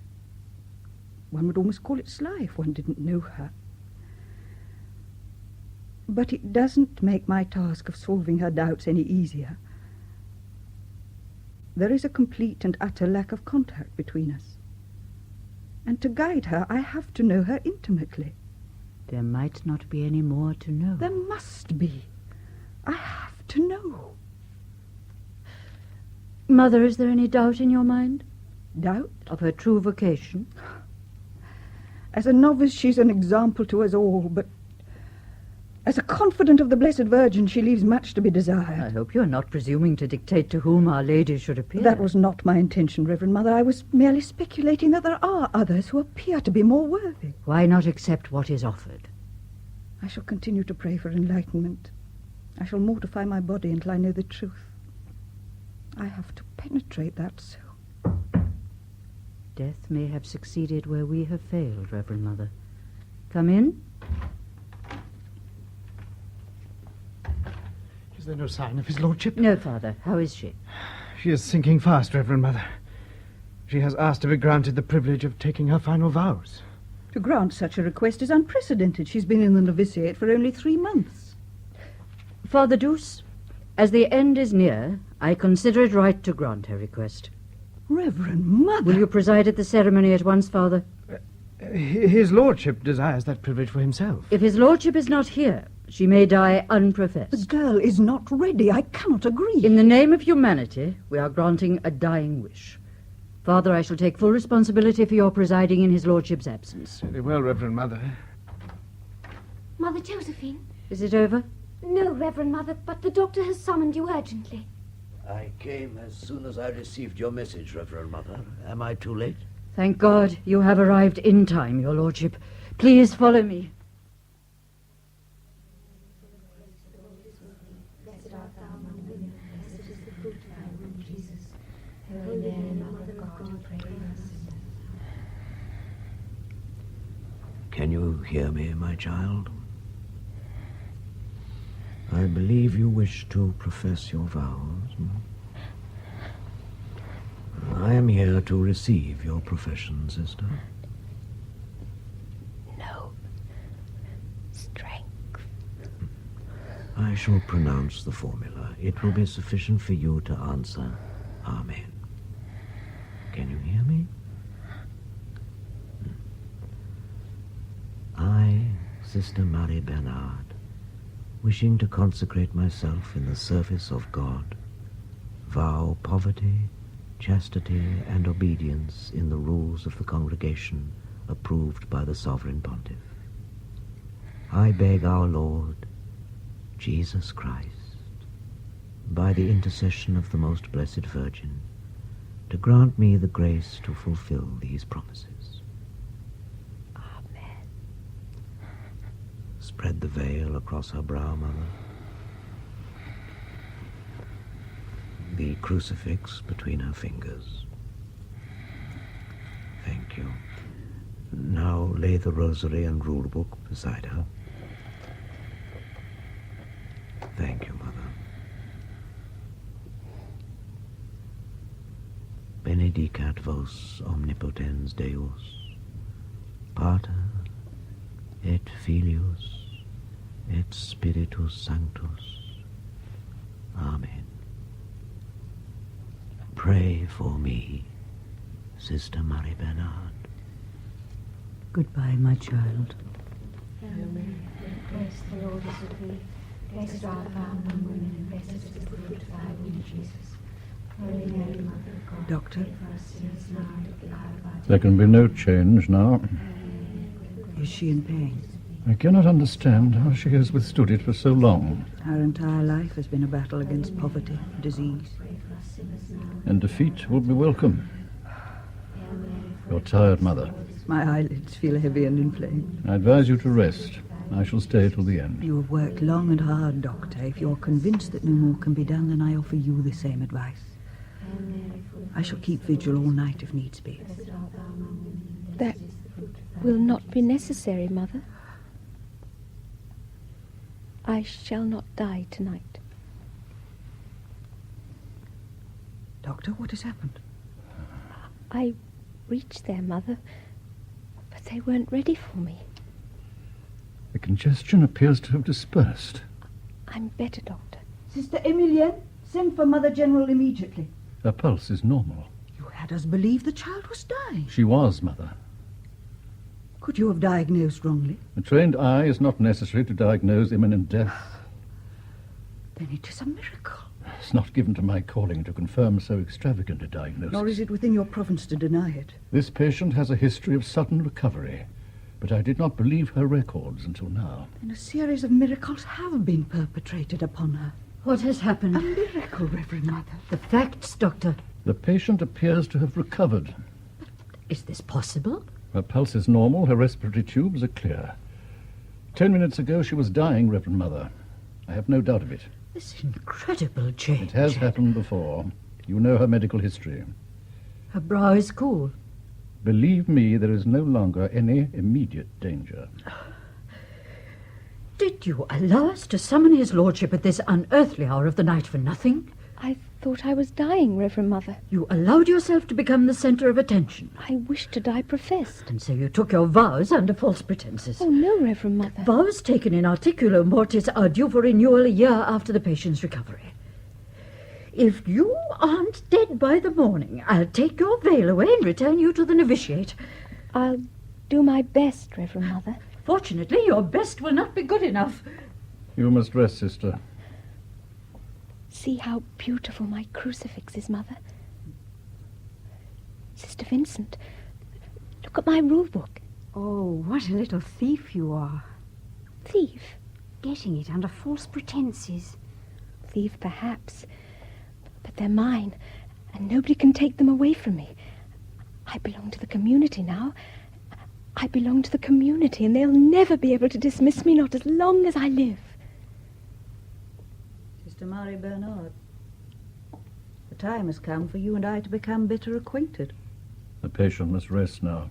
Now that you're one of us, we'll have to hammer that soul into shape. Strike the hammer gently, Mother. Community Journal, October 13th, 1867. Today the novices take their final vows, accompanied by Sister Marie Bernard, who will renew the vows previously taken by her in articulo mortis. Sisters, how serious you all look. To profess one's vows is very serious, Sister Marie Bernard. Serious, but also joyful, Sister Emilienne. This is the happiest day in our religious life. I shall feel happier when we've been granted our new appointments. Oh, Sister Vincent, how the thought frightens me. We could be sent almost anywhere. And assigned to the most disagreeable places. In the past, some sisters have been known to faint from the severity of their appointments. What idle rumours, sister. Are you not afraid, Sister Marie Bernard? No, Sister Vincent. I'm happy to belong to the community. I'm grateful to serve God in any capacity which may be offered me. And now, sisters, let us pray for strength to fulfill our obligations with gratitude. Owing to her unique history, it has been decided to retain Sister Marie Bernard at Nevers, but due to the danger of her pride becoming inflated, the reason for her retention will be withheld from her. My daughters, this morning you have become professed. As you are now full members of the community, your days of preparation must be utilized in practice. In the usual custom of this house, His Lordship will present you with your letters of appointment. We hope you will fulfill the trust we have in you. Please proceed, Mother. Sister Vincent Garros. Thank you, Your Lordship. Be happy in your vocation, sister. Thank you. Thank you, Your Lordship. Sister Stanislas You will make Pascal. a compassionate nurse, sister. I pray so. Thank you, Your Sister Lordship. Bernard Teach Darius. with patience. I will. Thank you. Thank you, Your Lordship. You will enjoy ministering to the poor, sister. God willing, Your Lordship. We appear to be one letter short, Reverend Mother. That is all, Your Lordship. Will you come to the refectory now? But what duty has been allotted to Sister Marie Bernard? Sister Marie Bernard has no assignment, Your Lordship. Oh, isn't that a little irregular? Irregular, perhaps, Your Lordship. But Sister Marie Bernard is good for nothing. But what do you intend to do with her?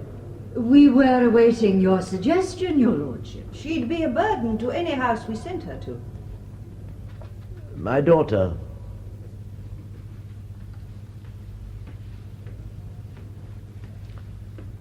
So, you are of no use to the community? No, Your Lordship. And how do you know that? Mother Marie-Therese says so. And do you believe her? I have no reason to disbelieve her. Sister Marie Bernard, I assign to you the post of praying. Praying, Your Lordship? Yes, praying. But that isn't an assignment, Your Lordship. I always pray. Then intensify your prayers. Your Lordship. Your Lordship, will you take your refreshment now? Thank you, Mother Josephine.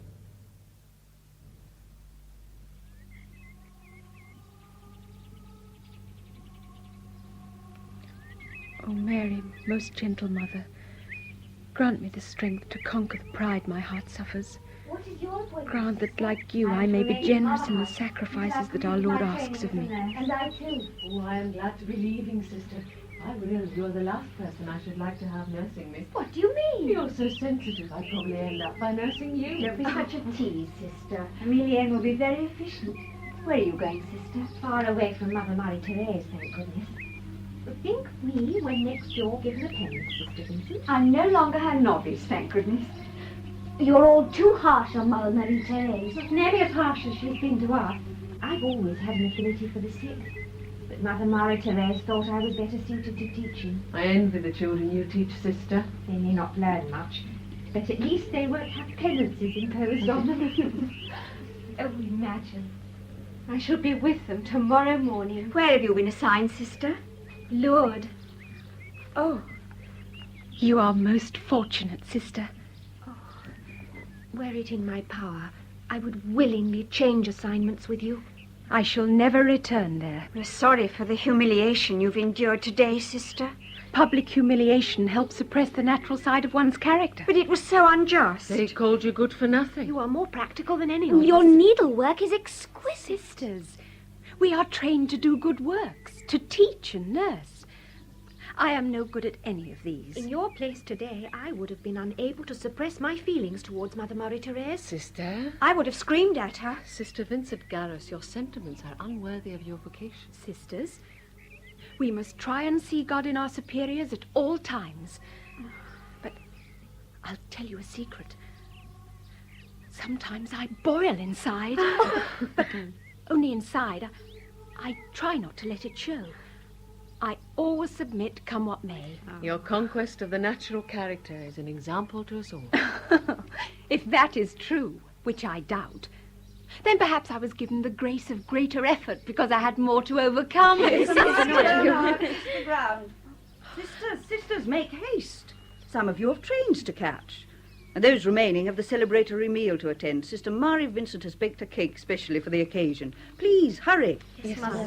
Not you, Sister Marie Bernard. You wish to see me, Mother? Why did you accept my penance so readily? Because it was for the good of my soul. And why were you given the penance in the first place? I don't know. Then how do you know it was for the good of your soul? Because you wouldn't have given it to me otherwise, Mother. I gave it to you because you always try to be the center of attention. No. Always trying to impose yourself on the other sisters. What were you talking about? They were discussing their appointment. I didn't ask what they were discussing. What were you telling them? Nothing, Mother. Evasiveness will be your downfall. Oh, Mother Marie-Therese. Do another penance. What for? Do you question my authority?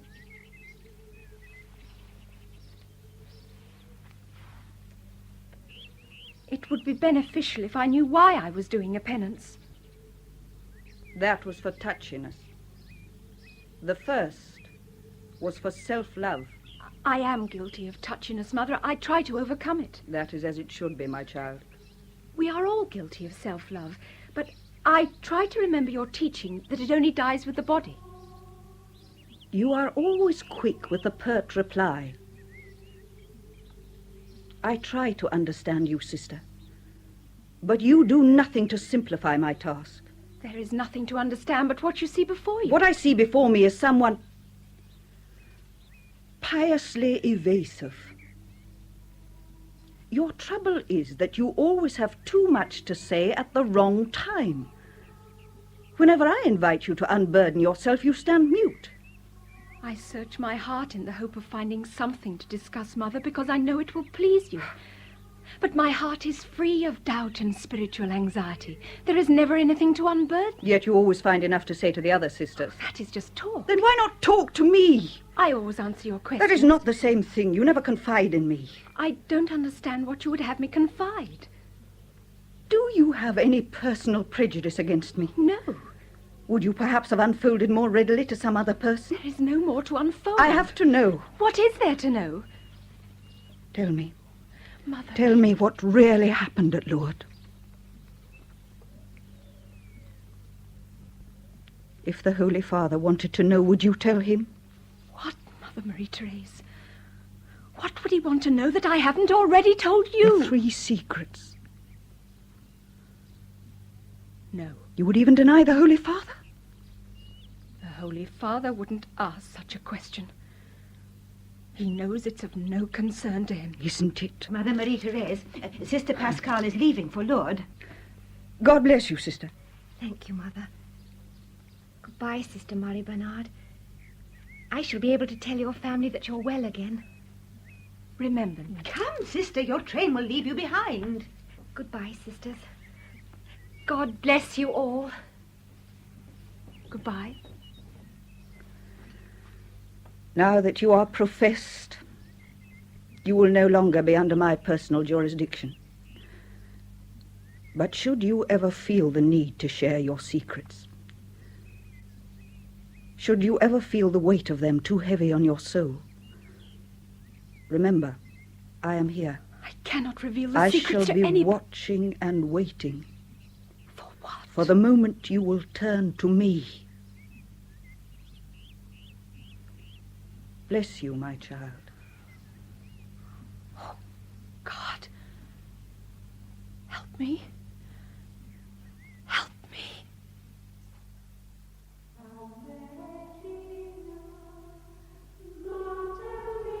The Community Journal, January 1st, 1868. Sister Marie Bernard has been appointed to the office of Assistant Infirmarian, but her duties are confined to the general cleanliness of the wards. December 10th, 1868. The sad news of the death of the mother of Sister Marie Bernard has reached us. When informed of her mother's death, the good sister collapsed from the enormity of her grief. Upon revival, she continued her duties without mentioning the matter again. Although it was agreed that she was to have no contact with the patients, Sister Marthe Fors, the infirmarian, states that Sister Marie Bernard alone is capable of comforting the more serious cases.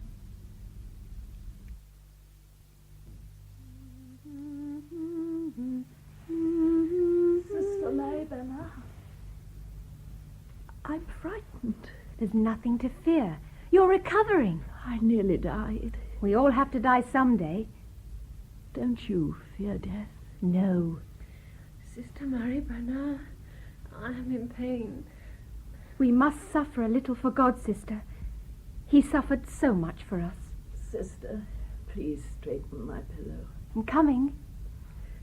Sister Marie Bernard, I'm thirsty. There's fresh water by your bed. Try to sleep. Sister Paula,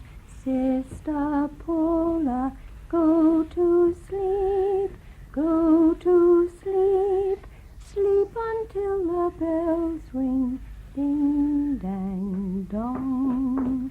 Oh, Sister Marie Bernard, you haven't finished the floor yet. Hurry up, we haven't got all day. Mother General will be making her round soon. Is that Sister Lescure ringing? Have you changed her dressings? Not yet, sister. What have you been doing? Water. One moment, I'm coming. Mother General on her way and you wasting time talking to the patients. Sister Vincent Garros. Because of your sloth, another sister will have to perform your duties. Oh, Sister Vincent, you will have to change Sister Lescure's dressings. Oh, please. Hurry up, we're behind time. Her wound is so repulsive. Then be grateful you aren't afflicted with it. Sister Vincent, if you comfort Sister Lescure, I'll attend to her dressings as soon as I finish the floor. Thank you, sister. She doesn't need comforting. She needs her dressing changed. Yes, but until they are, she'll be content to know that she isn't being neglected. Sister Marthe, the Mother General has summoned you. We'll all be reprimanded. She's heard of the disorder, and it'll be penances all round. Take a deep breath to compose yourself, sister. Everything will be in order by the time of inspection. Sister de Medienne, the kettles need filling, and the breakfast trays are not as Reverend Mother likes them to be. Oh, and where are the special bandages? Sister Lescure is sleeping. It's better that she rests. I'll change her dressings when she wakes. Thank you, Sister. Since when was changing Sister Lescure's dressing your duty, Sister? Mother... Where is Sister Marta Flores? You summoned her, Reverend Mother. I? So I understood some while ago. And you have elected to deputize for her. I thought, Reverend... The rule does not require an assistant infirmarian to think. No, Reverend Mother. Will you begin your tour of inspection now? That will not be my duty tonight. The doctor has forced me to rest for a while. I came to wish my fellow patients a good night before I retire. Yes, Mother. Here's Sister Lescure. She's asleep. Sister Francois? God bless you, Sister. God bless you, Reverend Mother.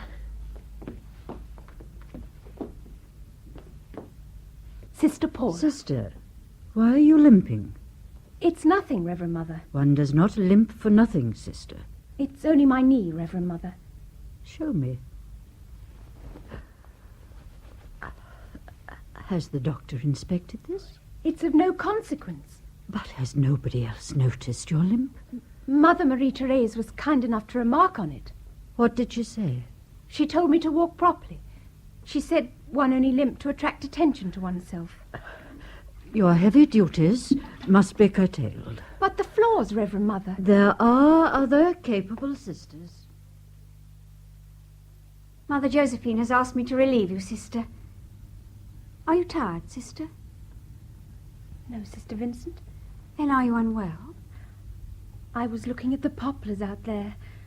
They remind me so much of Lourdes. You miss it very much. It was like heaven on earth to me.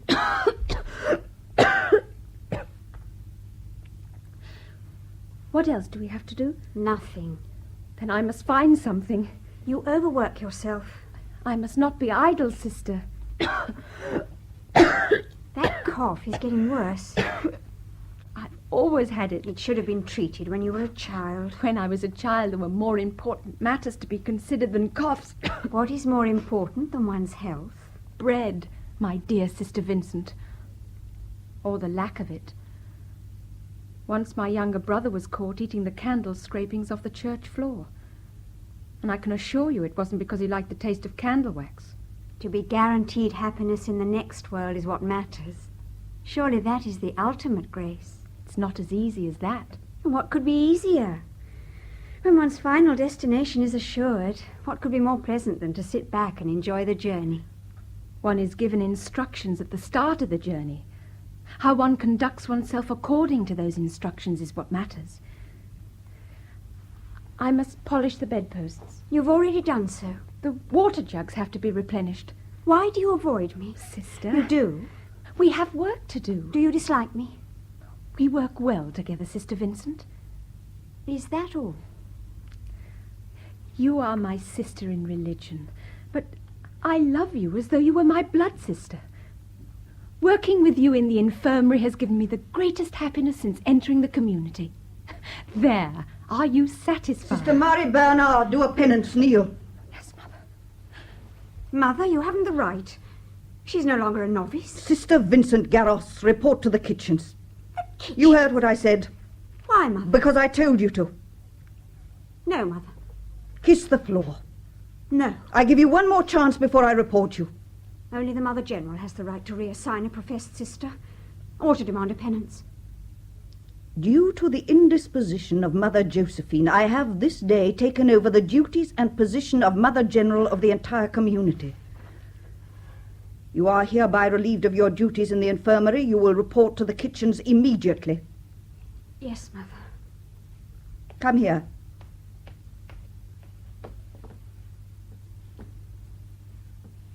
My child, did you wonder why I reassigned Sister Vincent Garros?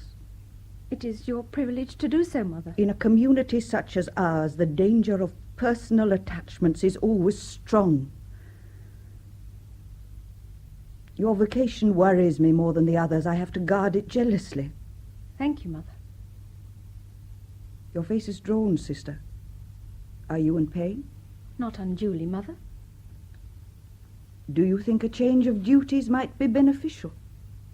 Whatever you say, Mother. I am trying to help you, Sister Mary Bernard. Thank you, Mother. Will you make your inspection now? You once told me that there was a particularly close relationship between you and your mother. She loved all her children equally. But she devoted more attention to you. An asthmatic child requires particular attention, Mother. You still suffer from asthma. But I'm no longer a child. And my mother is dead. I was sorry to hear it, my daughter. Perhaps you will find it easier to confide in me now. Look on me as your mother. My mother is dead. And my childhood died with her. You are quite right, sister. We should not expect dispensations in the religious life. And now we each have our duties to perform. How are you this evening, sister? I'm in pain, Reverend Mother. If only I could be taken to the grotto in Lourdes. We can take good care of you here, sister. But the spring would cure me. The lame have been made to walk. The blind can see again. Pity on us, Blessed Lady of Sister Lourdes. Mary Bernard, who is responsible for cleaning this corridor? I am, Mother. Then your responsibilities appear to lie very likely on your shoulders. Do it again. Yes, Mother. Mother Josephine. It is usual to knock, Mother. Your behaviour is unpardonable. As unpardonable as your rude invasion of my privacy. I would like to know why you have undermined my authority by demanding that Sister Mary Bernard be given a medical examination.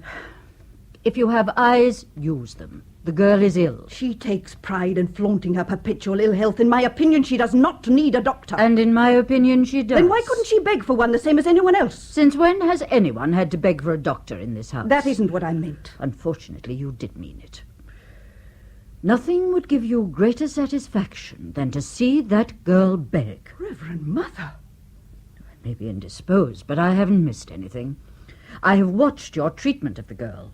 I have only followed the course of action agreed upon at her inception. Had I known to what lengths you were prepared to go, I would never have given my consent. My treatment of Sister Mary Bernard has never differed from yours. I have never been deliberately cruel. Neither have I. You have used her ill health to debase her. Am I being accused of prejudicial behaviour? Once you were her champion. In the beginning I was susceptible. There were rational queries, but I wanted her to convince me. I wanted to believe. But you don't. I can no longer contain my doubt. From time immemorial, young girls have imagined they've seen things. So you conclude the girl is deluded? Yes, hallucinated. And I challenge a cult that is founded on hallucination. Haven't you overlooked the one factor in favour of the girl's testimony? I have overlooked nothing. What of this spring? You are aware, as I am, that in the Pyrenees there is a spa for every known complaint. I also know that the grotto water contains no therapeutic substances. Which only goes to prove that the cures are performed through mass hysteria. I suggest you offer that explanation to the afflicted who have been made whole. But even if you should be correct, don't forget the millions who have faith in the spring. And when a substantial crumb is offered to a world starved of faith, I would not question its origins. I have no argument, only an increasing doubt that she truly saw the Blessed Mother of God. Then I am sorry for you. But my concern is for Sister Marie Bernard, too.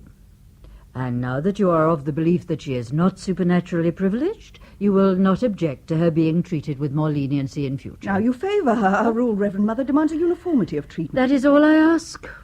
But I know that you have questioned her privately about matters which we agreed were not to be mentioned in this house again. I had to know from her own lips what really happened at Lourdes. The happenings there do not concern her vocation as a nun. They concern the foundations upon which my faith is built. The Church does not compel you to believe. I want to believe. But why? Why should the Blessed Virgin have appeared to her? In anyone so privileged, surely there should be some manifestation of the grace bestowed. The apparition is said to have asked for penance. What penance has she offered? What mortification have we ever seen that would show us proof of such a divine request? Oh, she suffers from asthma, certainly, but that's hardly proof that her agony is greater than that to which I subject my body, for I have stretched the capacity for suffering beyond human endurance.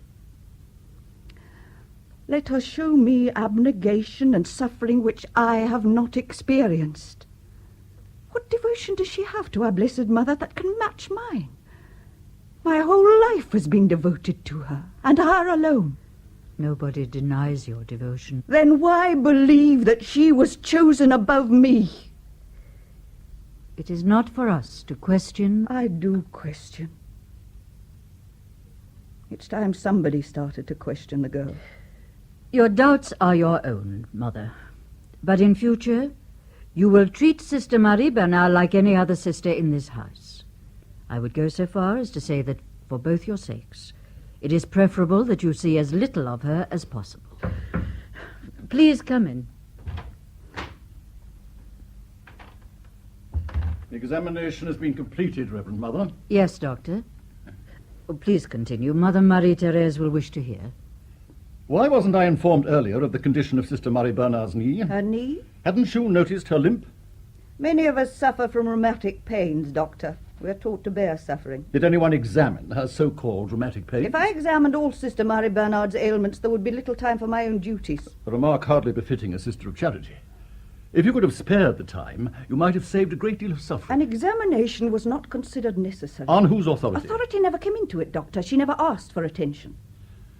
Sister Marie Bernard has a tumour. But she never complained. A characteristic of hers which you should be accustomed to by now. It has obviously brought her little discomfort. Mother Marie-Thérèse, what intensity of pain can your mind conceive? I suggest you try and imagine the most excruciating pain possible, then magnify it many times, and you may reach an approximation of her agony. An agony which you have deliberately ignored. Why didn't she confide in me? The infection is of a tubercular nature. A tumour on her knee is the size of my fist. She has knelt on it to scrub floors, Reverend Mother. Can you do anything to help her? We can but try. Her heavy duties have been curtailed. While she is able, it would be beneficial to keep her occupied. There's no other office vacant. And one will have to be created. She might assist the sacristan. The duties are light, mainly the preparation of the altar. I shall visit her daily, Reverend Mother. Thank you, Doctor. Gratitude is mine. In my profession, one doesn't often come across a case like this. We are trained to see only the body.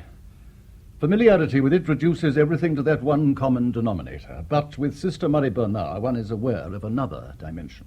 We call it the soul, Doctor. Call it what you will.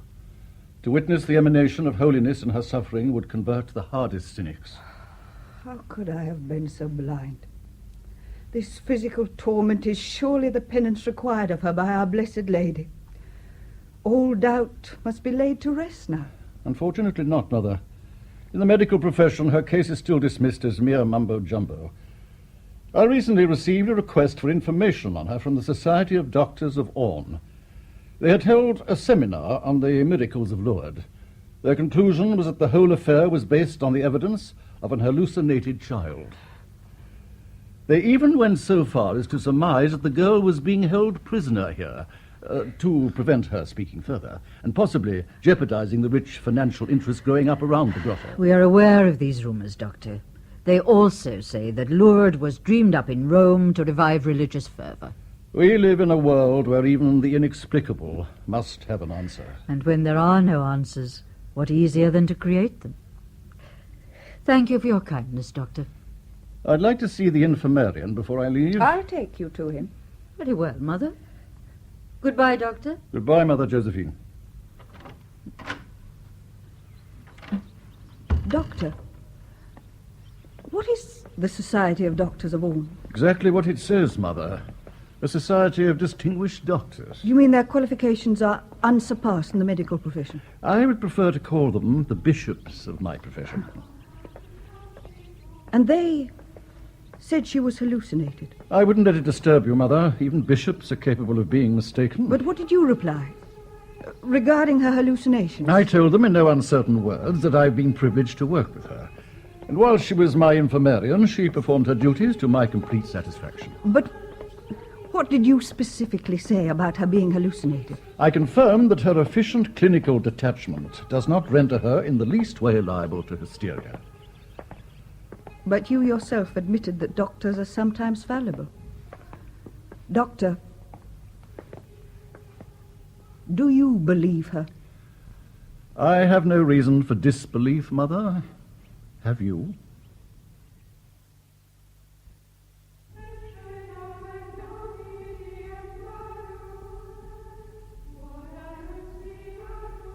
Community Journal, April 14th, 1878.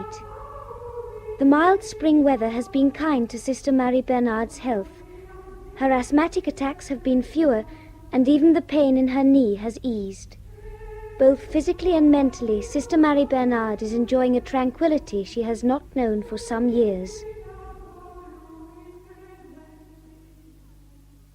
June 14th. Sister Marie Bernard has again been confined to the infirmary. The tumour on her right knee seems to be worsening, and she appears to be undergoing a severe spiritual eclipse. Reverend Mother Josephine suspects that she is undergoing a form of purification of the soul, a time of incomparable stress caused by a feeling of inability to love God sufficiently, with the resultant terror of eternal loss. Although Sister Marie Bernard's condition is causing grave concern, Dr. Saint-Cyr has granted her permission to visit the chapel whenever she is able.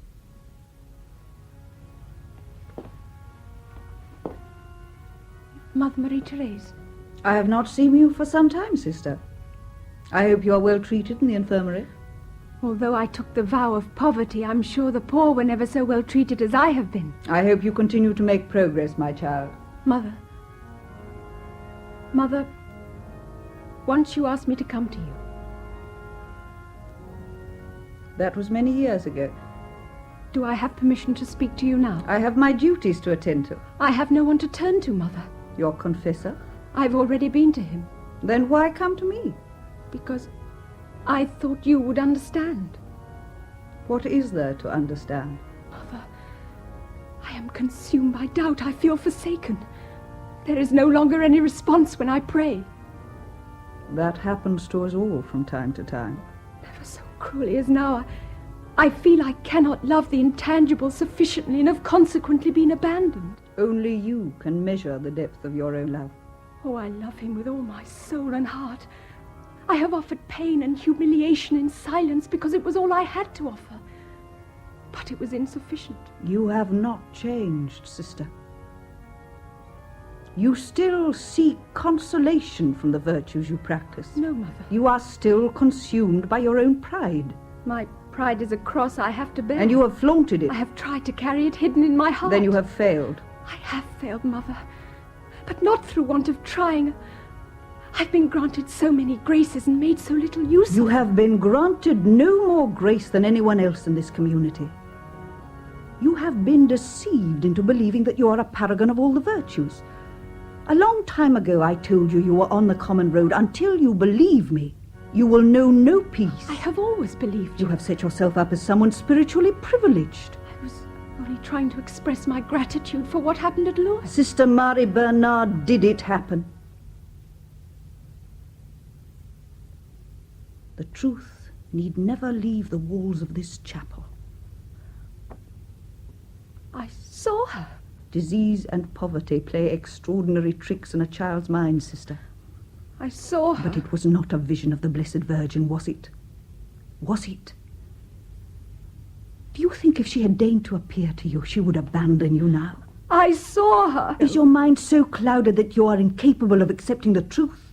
The truth? My child, you were hallucinated. The doctors at Lourdes said I was the same as anyone else. I am merely confirming the conclusions of a panel of doctors more distinguished than those who examined you at Lourdes. Who are they, Mother? The Society of Doctors of Ulm. But they have never examined me. They studied your case meticulously. And you agree with them? These are wise men. I am sane. One of the symptoms of insanity is the inability to see it in oneself. But you know me, Mother. Oh, I know you. I know a young woman who claims to have seen things no one else has seen. Someone who debased herself before a multitude by grovelling about on a filthy grotto floor. There was a reason. Besmirching her face with mud. She told me. The distorted mind always finds a reason for the contortions of the body it inhabits. Would the Immaculate Mother reduce her own to the slobbering depravity of an animal? Do you honestly believe that heaven would descend to a refuse pit frequented by swine? I'm frightened. Perhaps I'm beginning to reach you at last. But she's still in my head. Even now. So clear. Beautiful. I can still hear her voice. How can there be any doubt about that? Have you ever visited an asylum? I have. Poor lost souls, burnt up in the intensity of their delusions. I am not like them, Mother. You have never shown proof to the contrary. My pain is no delusion. Then rid yourself of it. My pain is not self-imposed to be turned on and off at will. My pain is my penance. Is it? Sometimes pain is rooted in desire. I have accepted it, but never desired it. But you have admitted that as your physical agony intensifies, so does your doubt. I no longer know what I say. My knee, the agony blurs my mind. Then you admit your body has taken precedence over your soul. No, Mother. You admit that your suffering is greater than your love for her. No. Help me, Mother. Help me. Sister, permission could be granted for you to return to Lourdes. For what reason? My mission there is ended. Ended? If so, I suggest your Lady of the Grotto is sadly lacking in compassion. No. Is it compassionate to supplant faith with doubt? For that is what she has done. If you were ever granted a mission, I suggest it is incomplete. If only I could ease your doubts. You can. Return to Lourdes and offer yourself as final proof. Go and implore her intercession on your own behalf. Would she choose you, then, having used you, leave you sick and uncertain? Is this your conception of the Holy Mother of God? No. Then consider the possibilities of a cure, my child. To walk without pain, to breathe freely, to follow your vocation with diligence instead of being a liability to us all. The decision is yours.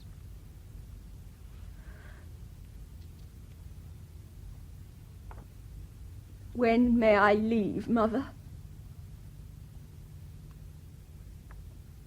I shall make arrangements. No.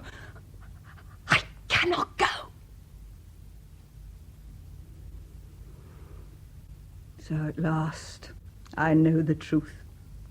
At last I have the proof I've been seeking all these years. Proof? What proof? The implication is obvious, isn't it? You deny the miraculous source of the spring. No. The world soon forgets, sister. And with forgetfulness comes forgiveness. Accept the decision of the doctors of Orme. Renounce what you claim to have seen in the grotto as the distortion of an unbalanced mind. I renounce nothing. What I suffer now is merely a continuation of my mission at Lourdes, where I promise to do penance, mortify myself, and pray for sinners. You are not prepared to take my advice. The price is too great. I can accept the physical suffering. What I cannot accept is the torture of my inner suffering. I cannot live alone in this darkness. You are a victim of your own delusion. Then I must live with my delusion. Because there is nothing else to take its place. And I can no longer help you. Neither you, nor any other human person. Then enjoy your delusion, Sister Marie Bernard. I shall continue to pray for you. Pray for my soul, Mother. My body is of no consequence.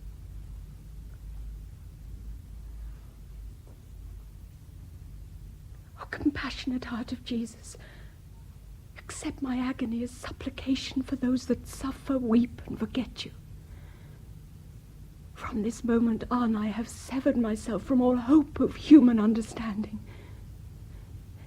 You have given me the strength to break my will and blend it with yours. Now give me the will to endure the pain my heart suffers. Oh, Jesus, if you want me crucified, then crucify me.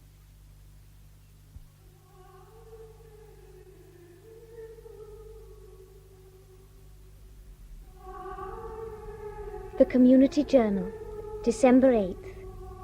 Sister Mary Bernard's condition continues to give grave cause for anxiety. The tumour on her knee has assumed alarming proportions, and the agony is aggravated by the spread of caries which rage through her bones with the most violent intensity. December 11th. Sister Mary Bernard has started to hemorrhage from the lungs. Her suffering is so acute that the entire community exert their prayers in an effort to ease her pain. She is chronically insomniac, spending entire nights without sleeping, and when finally overcome with exhaustion, she is awakened by acute pain, which tortures her unceasingly. December 13th. A commission has arrived from Rome to re-question Sister Mary Bernard about the apparitions. She solemnly reaffirmed what she stated as a child. When cross-examined about the most minute and exacting details, Sister Mary Bernard finally objected from sheer exhaustion. The good fathers apologized with grace, explaining that they did not realize the extent of her debility. January 7th, 1879. Sister Mary Bernard is 35 years old today.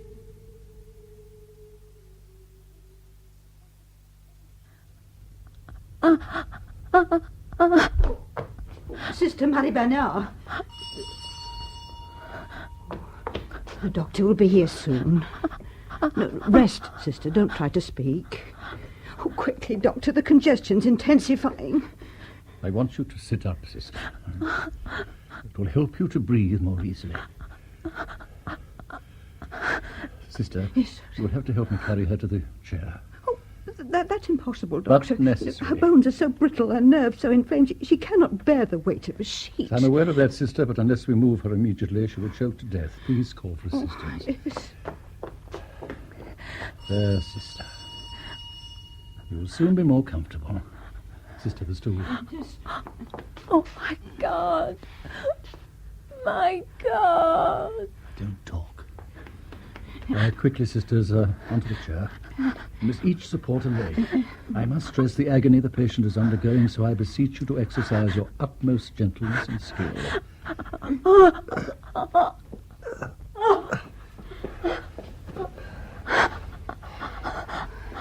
There we are, doctor.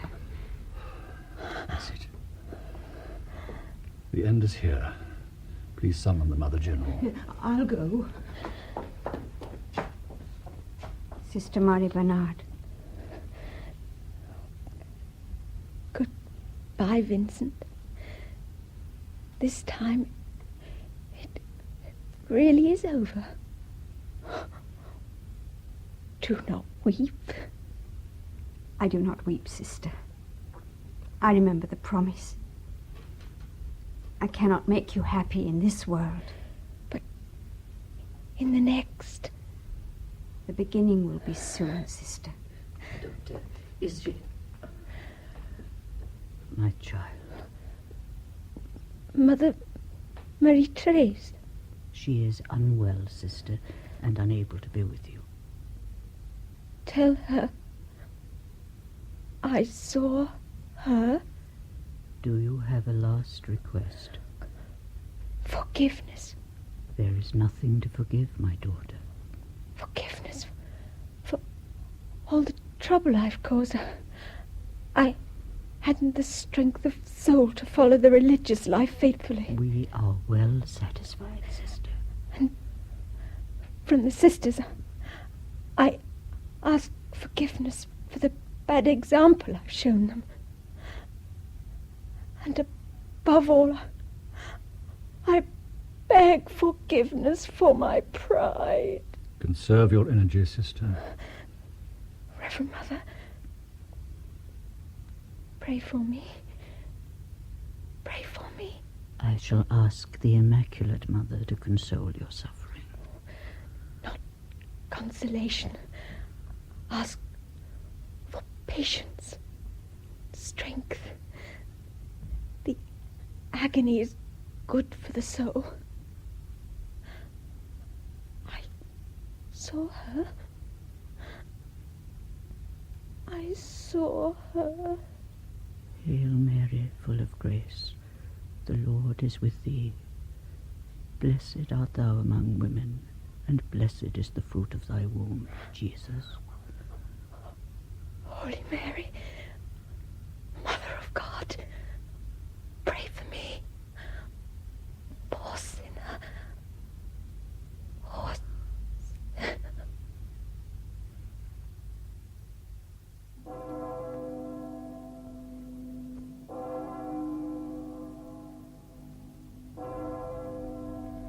April 17th.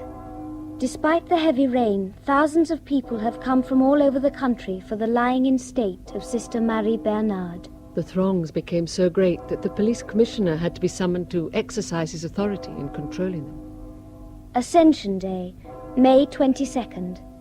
Sister Marie Bernard was buried today in the chapel of St. Joseph in the convent of Saint-Gildard in Nevers.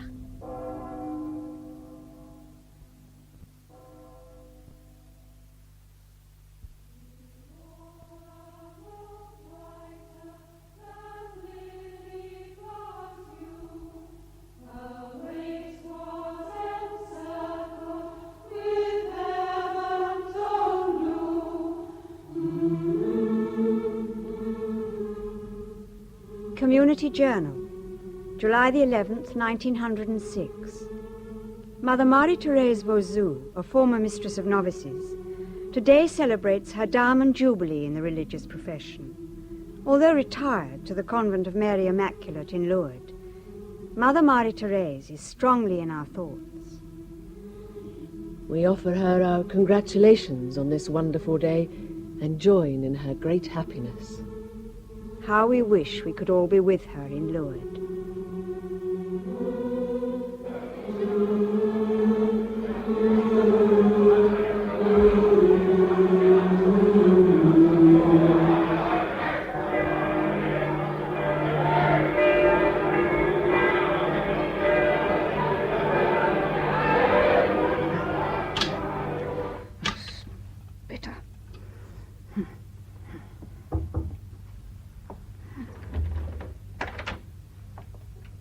Asked to summon you, Mother Marie-Thérèse. To Stanislas Pascal, I am in retirement. I am no longer subject to anyone. But you are missed, Mother.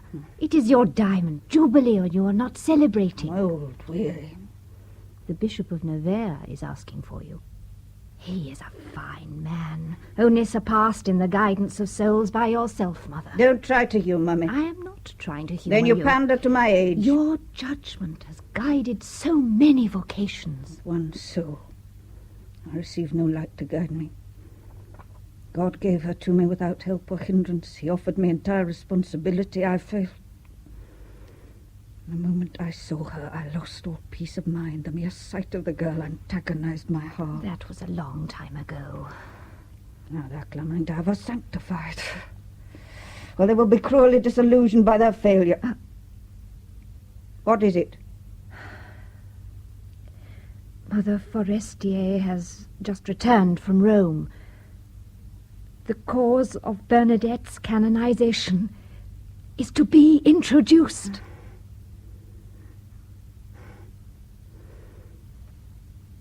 And tell them to wait until I am dead. For I shall not speak up for her. If necessary, I shall turn devil's advocate in the cause of canonization. Mother! I'm the only one who really knew her.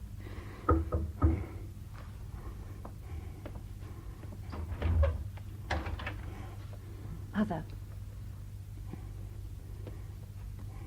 Mother Marie-Thérèse. His lordship. Our lordship. It has been a long time, Mother. Your presence is no longer required, Sister Pascal.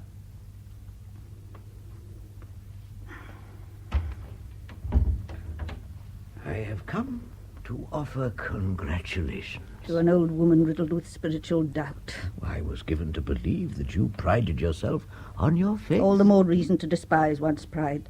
Pride is merely a retention of the natural character. I have suffered to eliminate all traces of the natural character. Therein lies your weakness.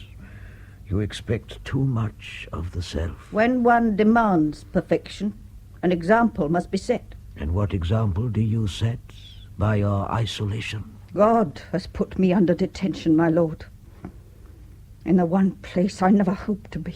You are here only in the hope that some of the joy of Lourdes will be assimilated by your soul. The place sickens me. Why? Its crass commercialism reeks of the devil.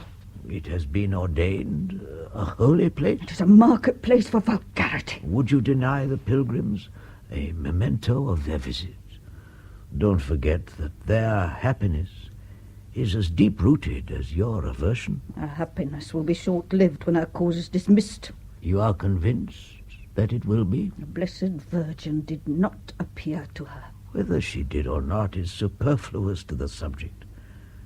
You are as aware as I am that nobody was ever canonized on the grounds of supernatural apparitions.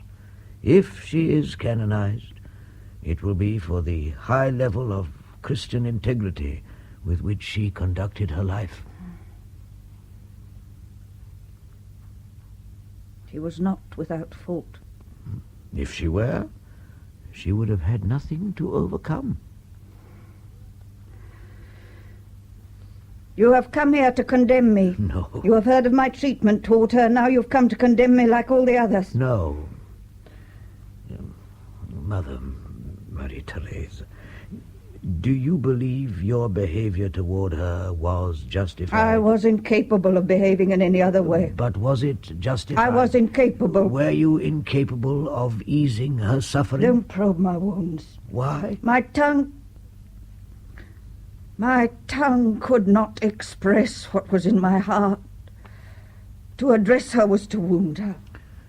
You are a sister of charity, devout, pious, and kind. Why then were you incapable of easing a fellow human being's suffering? I alone disbelieved her. Sister Marie-Thérèse, stop blaming yourself. Your lack of belief was not of your making. And now you patronize me too. I am an old man with neither the cause nor the patience to patronize an old woman. Then why try to exonerate my treatment of the girl? If you had lightened the girl's burden, if you had been capable of giving her the merest grain of happiness, how could the Blessed Virgin's prediction have been fulfilled? I don't understand you. I cannot make you happy in this world, but I promise to do so in the next.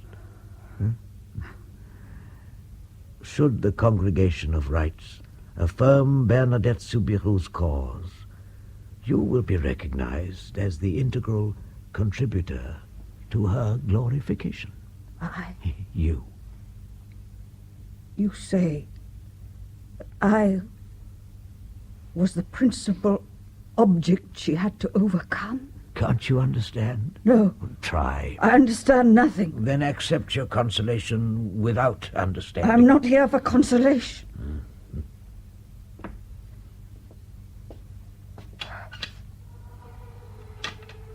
Look out of the window. No. Look. I do not acquiesce in superstition. What do you fear? If you have nothing to fear, then I challenge you to look.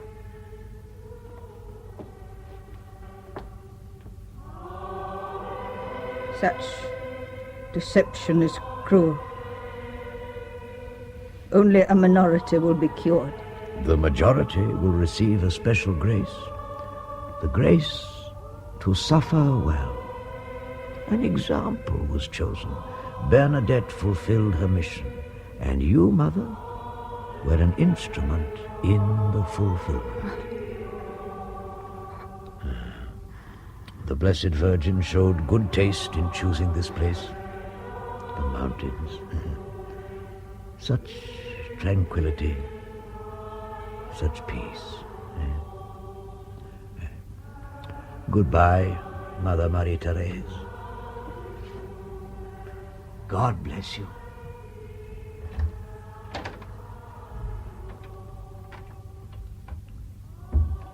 Oh, God.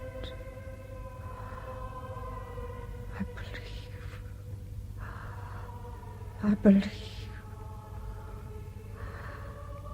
Help thou my unbelief.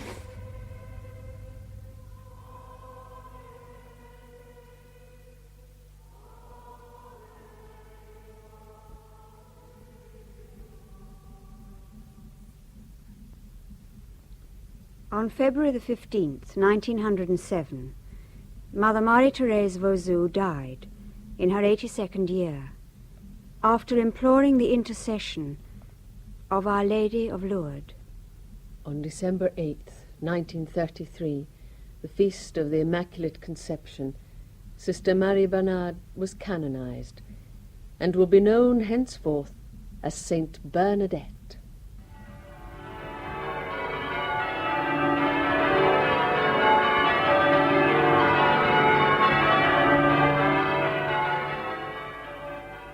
In Mistress of Novices by John Carr, Rita Tushingham played Bernadette, and Colette O'Neill, Mother Marie-Therese Vauzou.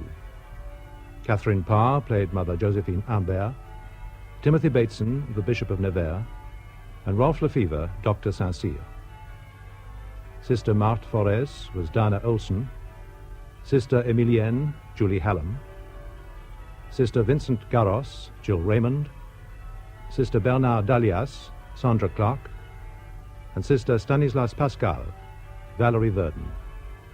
David Timpson played Father Douce, and Betty Huntley-Wright, Mother Alexandre Rock. The producer was Sean McLaughlin.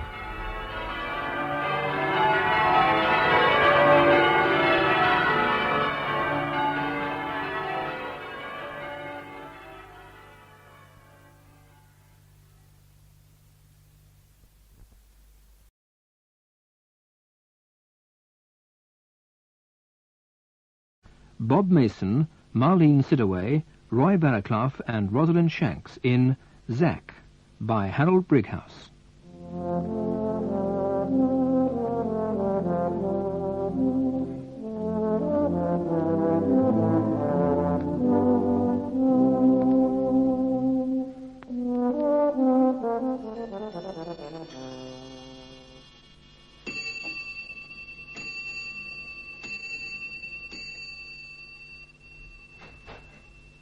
And time too. Get a move on now. Take your things up in there and come along quick. Yes, Mrs. Munning. Oh, hurry up when I tell you. This is a nice time of day to come. You told me to come a Thursday, and Thursday it is. It's been Thursday a long time. You never said no hour, and Mother said to me, she Oh, said... never mind what she said. You take hold of that duster and let me see your shape. Yes, Mrs. Munning.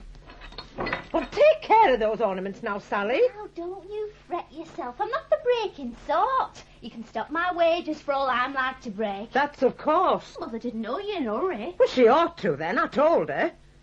I told her that when Miss Cavender came this afternoon, I wanted her to take you for a regular maid. And don't you forget it neither, Sally. And go giving it away. You're not always here.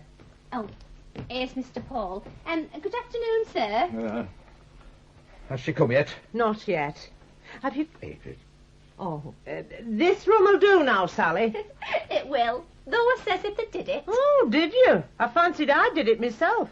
You did the rough, Mrs. Munning. But I always say it's the finishing touch that counts with dusting, and I reckon I did that. Well, now you can go to the kitchen and get the kettle on for tea. You'll be having your tea in here, won't you? Yes. All right. You needn't raise a hand to it. I'll see to everything. Oh, she's a Miss Know-all, she is. Won't she do? She'll have to do. Virginia's got to think we keep her maid, and Sally's the only one who'd come at our price. It's a great expense. No help in that, it's got to be. We can't have Virginia going home and telling all her aunt's too poor to keep a servant. Did you get that order? No. Not Taylor's? Wilson of Norton Parva is catering for Mrs. Taylor's wedding. You mean to say that Wilson got there first? He hadn't been. Then how's he got the order? Well, he's going to get it. It's the same old tale. They heard our weddings aren't as pleasant as they used to be. Knew we were near us, but they thought they'd give Wilson a chance. A good £10 gone from us there. Well, I don't know. I don't know. If I knew, I'd alter it. We're doing things no different from what we always did, and yet it's got about our styles gone off. It's not gone off. I'm sure it's not. Well, what did they say? Did they tell you anything? Oh, folks we're wedding in their house are too uplifted to say much. They don't explain. What I make out is we're not so hearty as we used to be. Hearty? I've heard it said so. God knows what it means. I'm sure I try to be hearty. It's prejudice and nothing else. And words passed round against us. Seems so. Well, it's very bad, Paul. Bad? Don't I know it's bad? It couldn't be worse if it tried. I tell you what, Mother. This is no time to have a guest. And a guest that calls for a servant. We can't afford to lose a chance. A chance of what? There's money in that family. And when my sister writes to me and says Virginia's not been well and needs the country air, I say it's folly not to have her here. Cost what it may. Well, there's money and they'll keep it to themselves. I'm not the one to go expecting much. But you never know. And it'd be no more than sisterly of Annie to remember me in her will. Oh, well, she's coming and we're in for it. You'd better change your clothes now, Paul. Change? What for? Look, when I married your father, I married a joiner. And I didn't see cause to tell our Annie that we couldn't make ends meet until I turned to and made a catering business for him as well.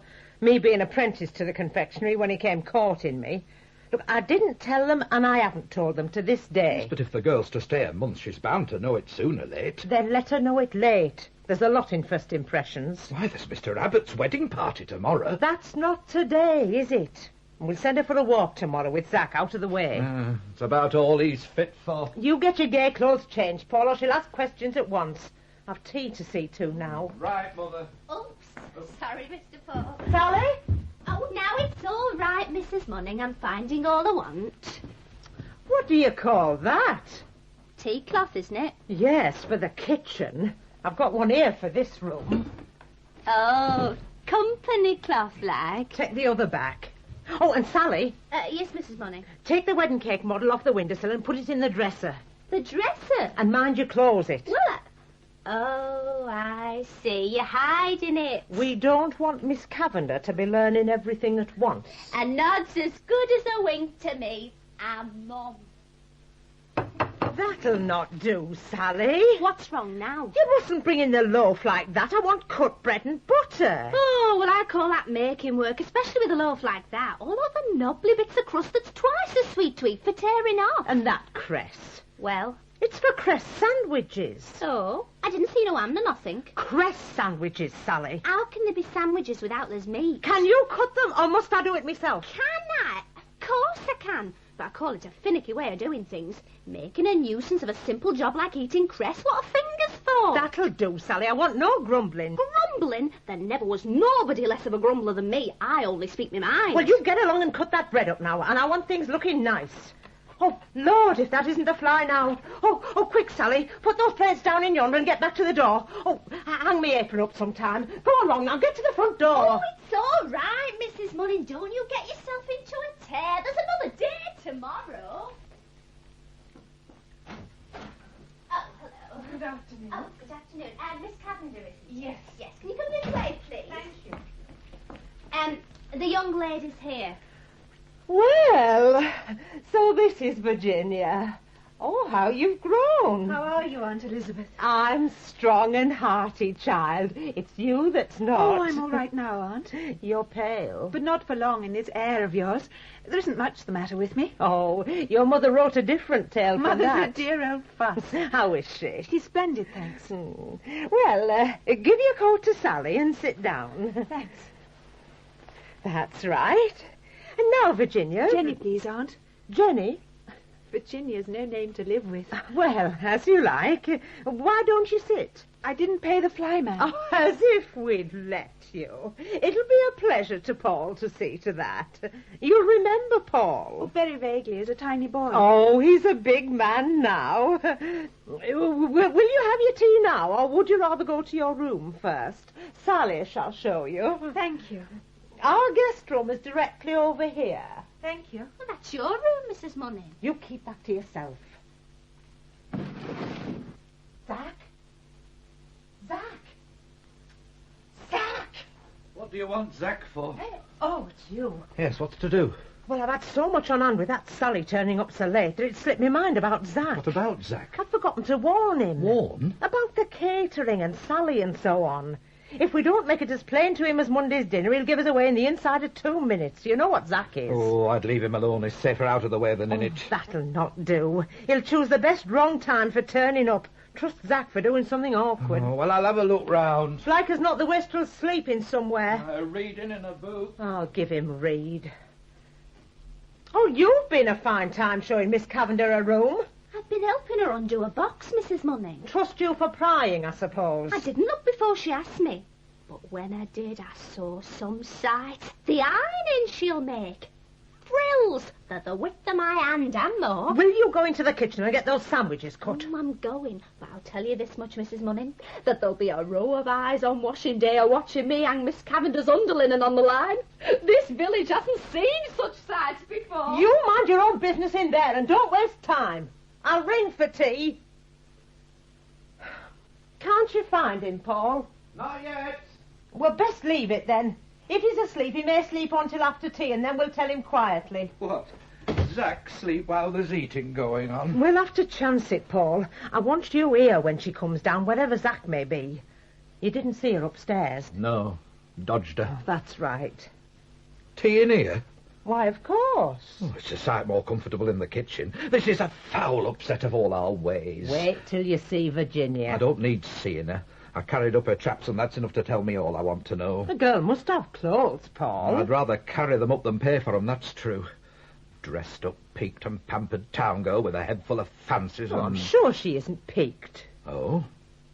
Isn't she ill? Or was her mother lying? She's been ill, but she's getting better now. That's worse. She'll eat us out of house and home. Convalescents always eat like elephants. I wish you'd think ahead. I do. To the grocer's bills she'll make. Well, you think to something a bit more pleasant that'll bring a smile to your face. You have a sour look on you sometimes. It's enough to make me sour, too. I've told you why she's here. It's not because I love her, nor her mother neither. But there's money at that end of the family, and I'm a believer in keeping on the sweet side of rich relations and giving Providence a friendly lead. I can look pleasant all right when I'm being photographed with a wedding group, but looking pleasant for a month on end... It'll take some doing, I give you my word. This is Paul, Jenny. I'm very glad to see you, Cousin Paul. It's a long time since we met. I don't remember meeting you at all. Oh, don't you? I'll show you when you met. Sit down, Jenny. Thanks. I've got you both in this album, taken together. Oh? Oh, yes. Mother has one of them at home. It was taken at your house. Look at it, Paul. Weren't you a loving pair? Is that me? That's you. Don't you look funny? You were baby and me a little lad. No wonder I'd forgotten it. You've both come on a bit since then. Ring the bell for tea, Paul. Is this Paul too? Yes, that's Paul at 5. Oh, and there he is at 10. And up there at 12. Yes, but haven't I another cousin, Aunt Elizabeth? Yes, but... He makes a bad photograph. Some people do, but they're often all the better in the flesh. Will you be in to tea? Well, isn't he at home? Oh, yes, but we're very busy in the joiner's shop just now. Eh? Come along, Sally. Oh, dear. But, of course, I'm glad to know your business does so well. I mean, I suppose it does if my cousin is too busy to come in to tea. We'll send for him. Sally, tell Mr. Zachary to come. Mr. Zachary? Yes. Do you mean Zack? Tell Mr. Zachary tea's ready and his cousin's come. But I don't know where he is. Oh, he's such a one for getting into holes and corners. You can find him, can't you? I can try. And I'll start with his bed. No, it's 10 to 1 he's lying on it. Sally, he's more Are than you like... finding him, or am I? Because if it's me, I'll look in the likeliest place first. You mustn't expect town courtesy from country servants, Jenny. May I give you sugar? 1 lump, please. And cream? Thanks. Paul? Jenny's cup. I knew that was the smell of tea time. But what are we having it in here for? Zack, don't you see your cousin? Why, I'd not forgotten all about her. I am a careless chap. Do you know, Miss Virginia, I forgot to come into dinner one day last week. That doesn't often happen. Better not, neither. Gives you a nasty sinking feel towards tea time to go without your dinner. Well, how are you, Miss Virginia? I'm pleased to meet you. You'll wash your hand before you touch Jenny. Oh, maybe I ought. I'm not so frequent at the soap as I might be. I think we'll shake hands as you are. Will you? Well, that's hearty. But, oh, Lord. What is it? Well, I'm not dressed up for a parlour tea. Oh, yeah, do you know where I found the model cake? Put it down. I'll put it in its place, but do you know where I found it? Never mind, Zack, it doesn't matter. It's only a little window ornament, Jenny. I found that on the kitchen dresser. I picked it up as I came through. Well, I'll change me coat and chance it. Parlour ways is parlour ways. I do hope you're not going to make a stranger of me, Aunt Elizabeth. You'll have to make allowances for Zack, Jenny. Oh, is he a... We don't let it go beyond the family, of course. I hope I'm one of you. He was born lazy. That's what's the matter. I've done a job of work today and chance it. I've mended that pigsty down at Ballbrook Farm. Did you? I dare say there was all the 10 minutes work in No, that. it took me a couple of hours. Then I hope you charged according. I charged a shilling. For a couple of hours? It's worth half a crown. I charged what I thought first. What you thought? Oh, well, it's done now. Where's the shilling? Oh, it's in me other coat. All right. That'll do later. But I can see I've done wrong thing again. It's like this, Miss Virginia. There's some folk born to do right. They can't do wrong thing if they tried, like Mother and Paul. I'm different. It's just the other way with me. I can't do right. You never spoke a truer word. Same time, you know, I have my use. Oh, yeah, I've got a use. I hadn't noticed it. Oh, I'll tell you then. Suppose a thing goes wrong. They do sometimes. Very well. It couldn't be Paul, and it couldn't be you, because you're born the other way. It's always me. You don't need to look round for someone to put the blame on. You know it's me. Well, that's a sort of use now, isn't it? Is it? Oh, think of the time it saves. I'm always handy to be cussed at. Like a cat, you know. Some folks keep a cat or a dog, and when they feel he's too much to hold, they kick the cat. Well, I'm the cat in this house. You sleep like one. But a cat's more use than you. You don't catch mice. I eat more too. And that's the thing I've tried to master and I can't. You'd be surprised the ways I've tried to fight my appetite. It's news to me. Well, I own it, didn't show. It beat me every time. Eating agrees with me. That's where it is. I'm a natural born eater and I can't go against nature. You needn't talk about it. No, but it's like the other way. It can't be hid. I'm eating now in the parlour as hearty as if I was in the kitchen. That's not right, is it? I don't know. Parlour's for eating like you didn't mean it. And only played with food to pass the time. I wish I could pretend with food, but the habit's got too strong a hold on me for that. I'll never be a gentleman. That'll do, Zack. Talking about yourself with your mouth full. Jenny's heard quite enough. What would you like to do after tea, Jenny? Anything you like. I might just write to Mother first to tell her I got here all right. Of course. What time does the post go? 6 o'clock. I'd better write at once. Then I shall be quite at your disposal, cousin. Well, I thought you and Mother might go out. The country's looking quite like spring. I've noticed the celandines in bud. Are you too tired for a walk, Jenny? Not at all. Then Paul shall take you. Youth with youth. I'm rather busy at the works. Works? And busy? Yes, busy. So if you'll excuse me now. Of course. Well, that's a one-off. I'll just clear off my work as quickly as I can. That'll not take so long. Busy. Paul's busy if you're not. Hadn't you better go and help him? Well, there's no work in to help him out. We've never been so slack. It's there if you'll go and look for it. And stop making an exhibition of your laziness to your cousin. I haven't finished my tea. Everyone else has. It's not our fault you came in late. Will you write your letters here, Jenny? I have notepaper upstairs, Aunt. And you don't use it in this house. We can run to a sheet of notepaper, I should hope. Oh, I was thinking. Yes? I thought you might like to send your mother a photograph of Paul. I'm sure she'll like to have it, Aunt. Yes, well, I'll just run upstairs and get it for you. I've one up there that's better than any of these. There's queer things happening here today, Miss Virginia. Are there? Why do you call me Miss Virginia? You're not a married woman, are you? Of course not. But I don't call you Mr. Zachary. Nobody else neither. Mr. Zachary? I don't know who you meant. Why don't you call me Jenny like the others do? Well, I'm not same as the others, you see. Well, you're my cousin just as much as Paul is. I suppose that's true. There's funny things in nature, too. By gum, there are. To think of the likes of me being own cousin to the likes of you. So you'll call me Jenny? Well, I'd like to, if you think it's quite respectful. Bother respect. I'm Jenny and you're Zach, and that's settled. Well, I never thought... Hey, but we're getting on champion, Jenny. I'm still a bit worried in my mind, though. Not about my name. Oh, no. Settled. No, it's, this for a start. What did Mother want to hide the cake away for? What is it, Zach? Well, you can see what it is. A wedding cake? Aye, but you wouldn't thank me for a slice of this. It's plaster. How are folk to know we are caterers unless they can see that in the window? It's like keeping a pub and putting your sign away. But I thought you were joiners.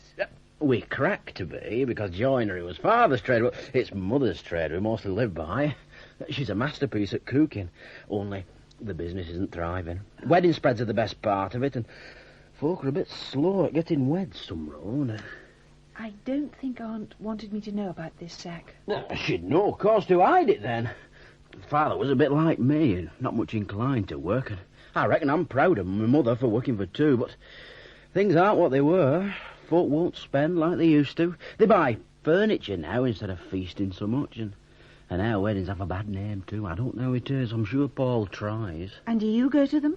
Not now, with things so bad. I used to go, until my clothes wore out. Your friends? Well, they weren't mine at all, properly speaking. They were my father's when he was alive, and then I had them. But I'm hard on clothes somehow. I'm a great expense, always there are, with being a big eater and all. And when my dress coat gave out at the seams and got that shiny you could see your face in it, Mother wouldn't buy me another. So I don't go now. It's been a sorrow to me, too. I used to take a lot of pleasure in seeing others enjoy themselves. But I wasn't any use. Not real use like Paul. I couldn't boss things like he does. I just was there and tried to tell the old maids that their day would come. But I couldn't even do my fair share of waiting because of a weakness that I have. A weakness? Zach, it isn't... Oh, no, not that. I'm a teetotaler, Jenny. No, I get that worked up with the hearty feeling of it that I break the plates. My hand's unsteady. See? That's steady enough, yeah, but get me waiting at a table full of wedding guests and it seems I've got to break the plates to show me pleasure. And it's not willful, it's not indeed. It's just anxiety to do things right that makes me do them wrong. Mother's quite right. I'm not a bit of good. But I do miss the outings all the same. Poor Zach. Well, I really must get to my letter now. And I think I'll go upstairs after all. I'm not driving you away. Of course not. I'm sorry to have been so long, Jenny. I couldn't lay my hands on the one I wanted. There it is. Oh, it's very good of him. I think your mother will be glad to see it. Yes. I was just going upstairs to write. It'll be quieter in my room. Has Zach been talking to you? I did a bit. Then I'm not surprised you want some quiet for a change. I thought I'd not be interrupted there. I won't be long. Oh, you're forgetting the photograph. I'm sorry, Aunt. I was thinking of the other things I had to say to Mother.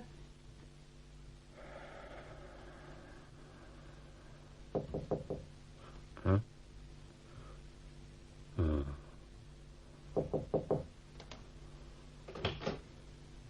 Oh, Zach. Who's there? It's Martha Wrigley. And if you please, I knocked and knocked and nobody came. Just when I had a moment for a bit of rest. I'm sorry, Zach. I am sorry. Only I had to make somebody hear. It needn't to be me. I can't tell you anything.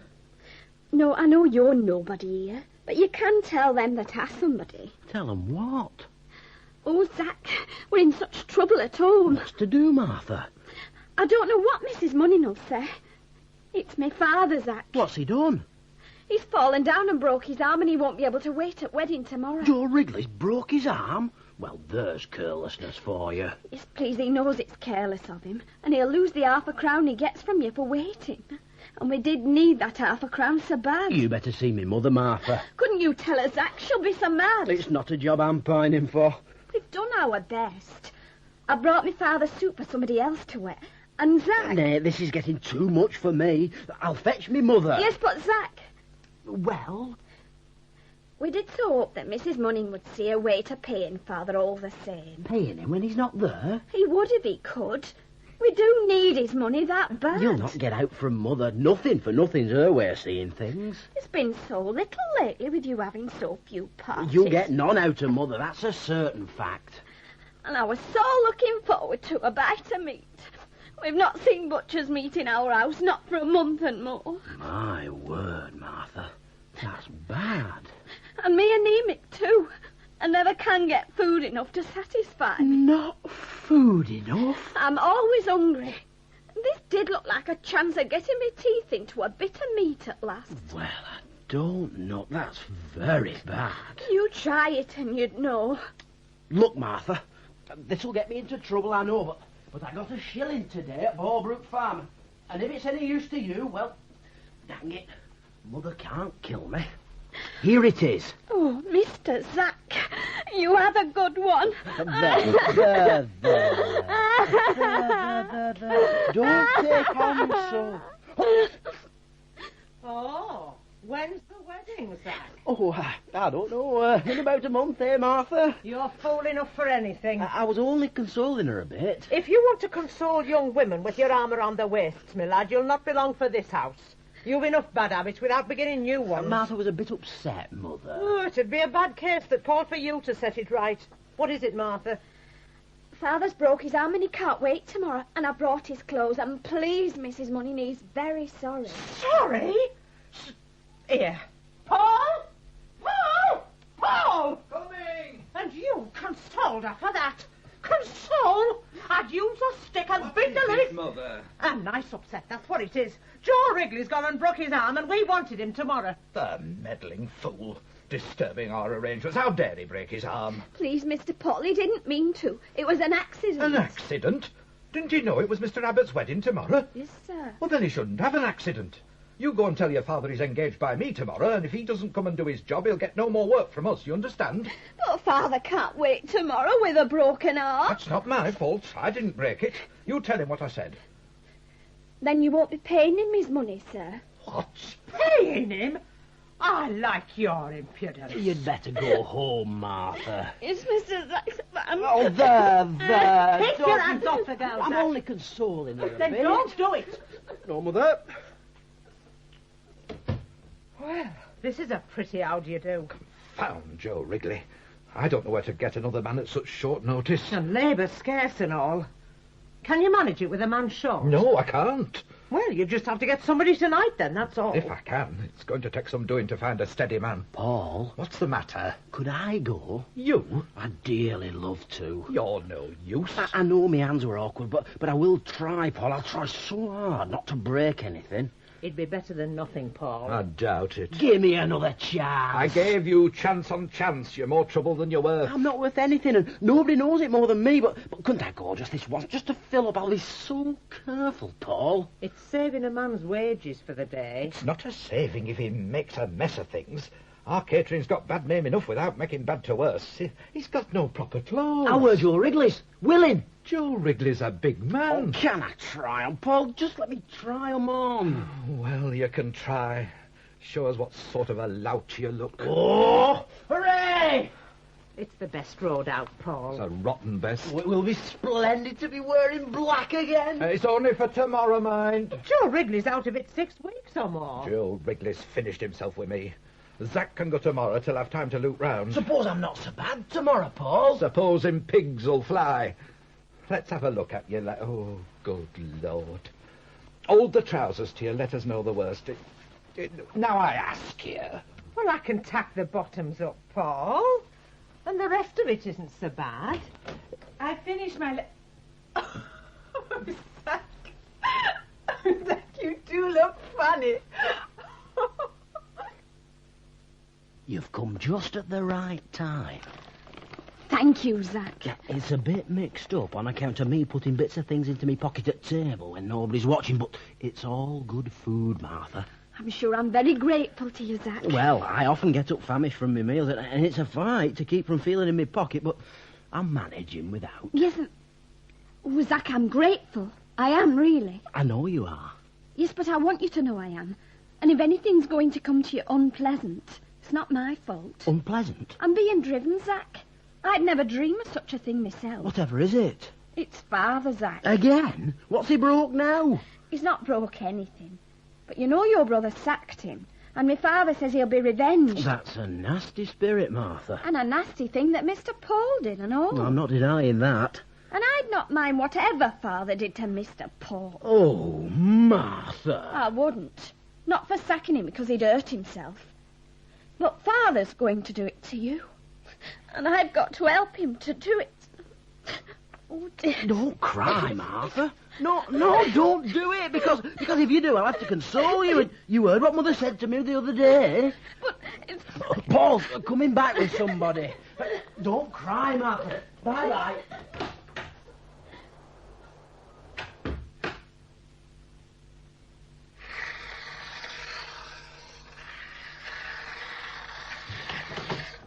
You do look busy, Zack. He's good at looking it. I guarantee he hasn't raised his hand while I've been out of the room. Oh, but you must be kind to Zack today. Why? What's today? I knew you didn't know. Do you, Zack? Tuesday. It's your birthday. And I hope you'll have a very lucky day. Me birthday? The 20th of June. So it is. Yes. I was sure you didn't know. How did you know? Did Mother tell you? No. Who did? The family Bible, Zack. Your mother lent it to me to look at something yesterday, and there I found it. Zachariah Manning, June the 20th, 1886. 1886, Zack. Yes. You knew. Yes, that's the year, all right. Then how dare you look 40 when you're only 29? Do I? You do. And I'm taking you in hand. Tell me, are your eyes so very bad? They're weak for reading with. You're not always reading. Why do you wear your glasses when you're not? That's the trouble, to be taking them off and putting them on. So you keep them on all the time and damage your eyes. Come here, Zack. There. Don't put those on again until you want to read. You look at least 5 years younger than you did. Do I? You do. And now about the rest. What rest? The other 6 years that we've got to wipe away. I've got a present for you upstairs to do that. A present? Yes. Don't you usually get presents on your birthday? What? Between grown-ups? Why not? It's just those little pleasant things that keep life sweet. Well, I used to get a bag of humbugs when I was a tiny lad. Oh, we keep on doing it at home, and I shall do it here. Only I want a halfpenny from you first. A halfpenny? My present cuts, and so you'll have to pay me for it to keep bad luck away. Halfpenny, please. I haven't got an halfpenny, Jenny. What? Have you spent last Saturday's wages already? It's only Tuesday. I don't get any wages. We've given up trusting Zack with money. He lost a shilling on the day you came. Oh, dear, then what's to be done? I know. You give Zack the halfpenny for a birthday present, then he can give it to me. What is your present, Jenny? It's a shaving set. Zack's no use for shaving. He's never shaved in his life. His beard looks that kind of beard. That's why I want him to begin. Give him the halfpenny, Paul. Oh, it'll not matter. Zack isn't superstitious. But I am. All decent-minded women are, and I won't cut my friendship for Zack. Oh, well, if you insist. Oh, no good. I've got no change. You've got a sixpence there, that'll do. There you are, Zack. Now, you give it me, and I'll get your present from upstairs. But Jenny, sixpence. Paul? Oh, good morning, Mr. Abbott. Good morning, morning. Mr. Abbott's called to settle his account, Paul. Account? Oh, you are prompt, sir. I only sent it out last night. Any objections to prompt settlement, Munning? Not at all. I only wish I could find everybody so quick at paying. Well, it's like this, Munning. When I'm satisfied, I believe in showing it. And paying promptly is my way of showing that you please me. Oh, I'm very glad to hear that, Mr. Abbott. And I'm glad too, for I don't mind telling you, now it's over, that I had my doubts. The last once or twice that I've attended weddings where you did the catering, I've not been well impressed at all. There's been a harshness, Munning. And when I got married, I was in two minds about putting it with you or going to those people over at Norton Parva. Wilson's, isn't it? Yes. But I decided to support a neighbour, and he rewarded me for it. There was I don't know how you put it in words, a very pleasant atmosphere. I wanted things to go well. Oh, naturally, sir. But I've no complaints at all. It went off with a sprightliness. Yes, sunny's the word. Oh, thank you very much, Mr. Abbott. Ah, but mind you, Mrs. Munning, you don't always do it. I'm sure we try to make no difference. You don't always succeed as you did for me. There was a jolly feeling that I'm sure has not been there for some time past. Still, I was pleased, and I've told others I was pleased. Oh, thanks very much. We have had more orders in this last fortnight. Ah, well, I dare say some of them are due to me. And don't you let me down now I've been recommending you, eh? I can't get out this way. Yes, Mr. Abbott. Good day, Money. Good day, sir. Well, here's a change. He's not the first who's talked like that these last few times, but why they do it's a mystery to me. I've got a guess. Jenny, you've brought us luck. I? It's since you came that things have taken this turn. I'm very glad to hear it, Aunt. You've been a blessing to us. I think I'll send some more accounts out, Mother. They might fetch other people's money in like Mr. Abbott's. Oh, yes, I'm in your way here. And you're not. You're never in the way. But I was just going, Aunt. I've something upstairs that I want to bring for Zack. Zack? You'd forgotten it's his birthday. No, I hadn't, Jenny. Mothers don't forget a thing like that. But I've not seen cause to mention it. I'll get Zack's present. Oh, by the way, wasn't it at Mr. Abbott's wedding that Zack began to go again? Aye, I fancy it was. And he's been going to the others since? Yes, but he's still on trial. Why, Jenny? I only wondered. Get on with your work, Zack. Yes, Paul. Come here a minute, Paul. You're not that busy. I'm not busy at all.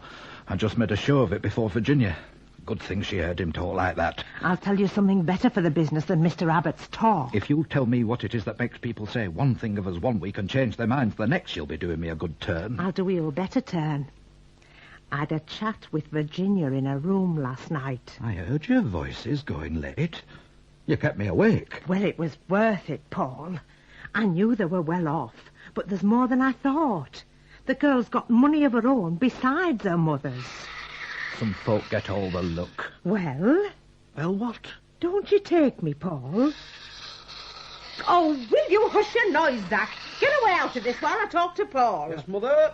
Go round to Beeley's and ask him if those nails have come. And don't be all day. No, Paul. Look here, Paul.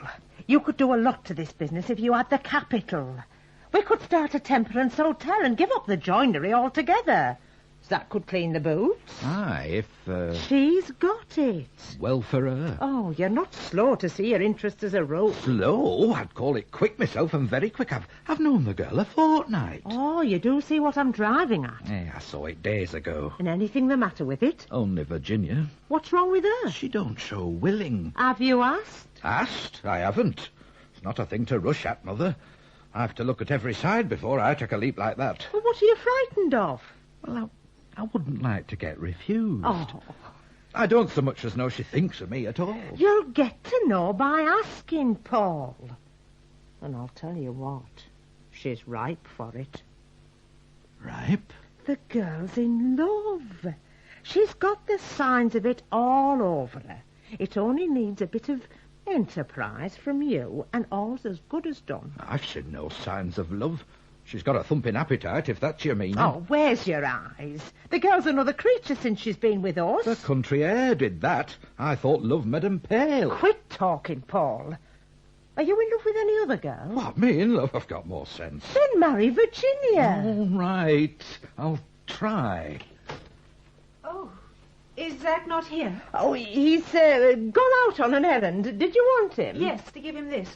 But it will do later. Oh, don't go, Jenny. But Paul's busy here. Oh, Paul's never too busy to have some time for you. But I've got to see Sally myself, so I'll leave you two together. I'll make you comfortable here. Oh, please don't trouble Paul. Oh, there's no trouble about it, Jenny. It's always a pleasure to do things for you. Why, Paul, I didn't know. Know what? That you did things for me. You didn't? No.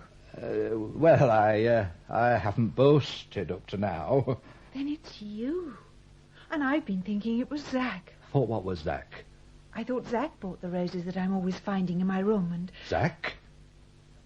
Did you ever see him doing it? No. And it was you. Paul, I apologise. Apologise? What for? I imagined you were too businesslike to think of doing anything like that. Well, Jenny, you were wrong that time. I've got an eye to business, but I'm not quite blind to other things. I've eyes to see the roses coming to your cheeks to match the roses in your room. Yes, I do look better for my stay with you, don't I? Oh, it's working wonders, Jenny. The country is the place for you. I should be sorry to go. Oh, that's too bad to talk of going. Oh, not yet, of course. Oh, not at all, if I'd my way. Not at all? Are you so set on towns? I live in one. Yes, but I wonder why. It beats me why you and your mother want to live in ugliness with noise and bad air, Jenny. I can't stay here forever. We might find out a way, Jenny. How? Don't you see? Paul. I never thought of this. I have thought of nothing else since I set eyes on you. But I must think a little now and confess. Confess? You don't mean that in the town No, there's... no, not in the town, Paul. Here. You don't mean... Yes. I thought I was so clever and could see what you and Aunt were blind to. It was just a bad mistake, but I have had Zack in my mind a lot. So much, Paul, that I didn't think of you. Or if I did, it was as something not quite... I liked Zack, and I fancied you were wrong to make so little of him. Why, even now, when Mr. Abbott came to say how pleased he'd been and you were puzzled at it all, I thought I'd guessed the cause and put it down to Zack. Well, that's a queer idea. I know it must seem queer to you. I'm sorry I was stupid, Paul. Of course you must know best, living with Zack for all these years. But isn't it just a little hard to keep him without money? Oh, you don't know all the truth. We do. We've had experience of Zack. Yes. I suppose I'm being rash again. I think we've got the size of him, Virginia. He's bone lazy. Yes. Well, that's Zack. But I was talking of myself and you. You'll have to give me time for that, please, Paul. I made a false start, and I have to see things all over again before I get them right. You're not convinced that Zack's a fool? I have your word now, Paul, but that doesn't quite mean that I... That you love me? It doesn't follow, does it, Paul? Well, I hoped it might. Someday, when I'm used to knowing that it's you who've done the little things that made me happy here, it might come, Paul. I cannot say just yet. Good morning. Wrigley. That's me. Get out of this. There's nothing here for you. I beg to differ, Mr. Paul.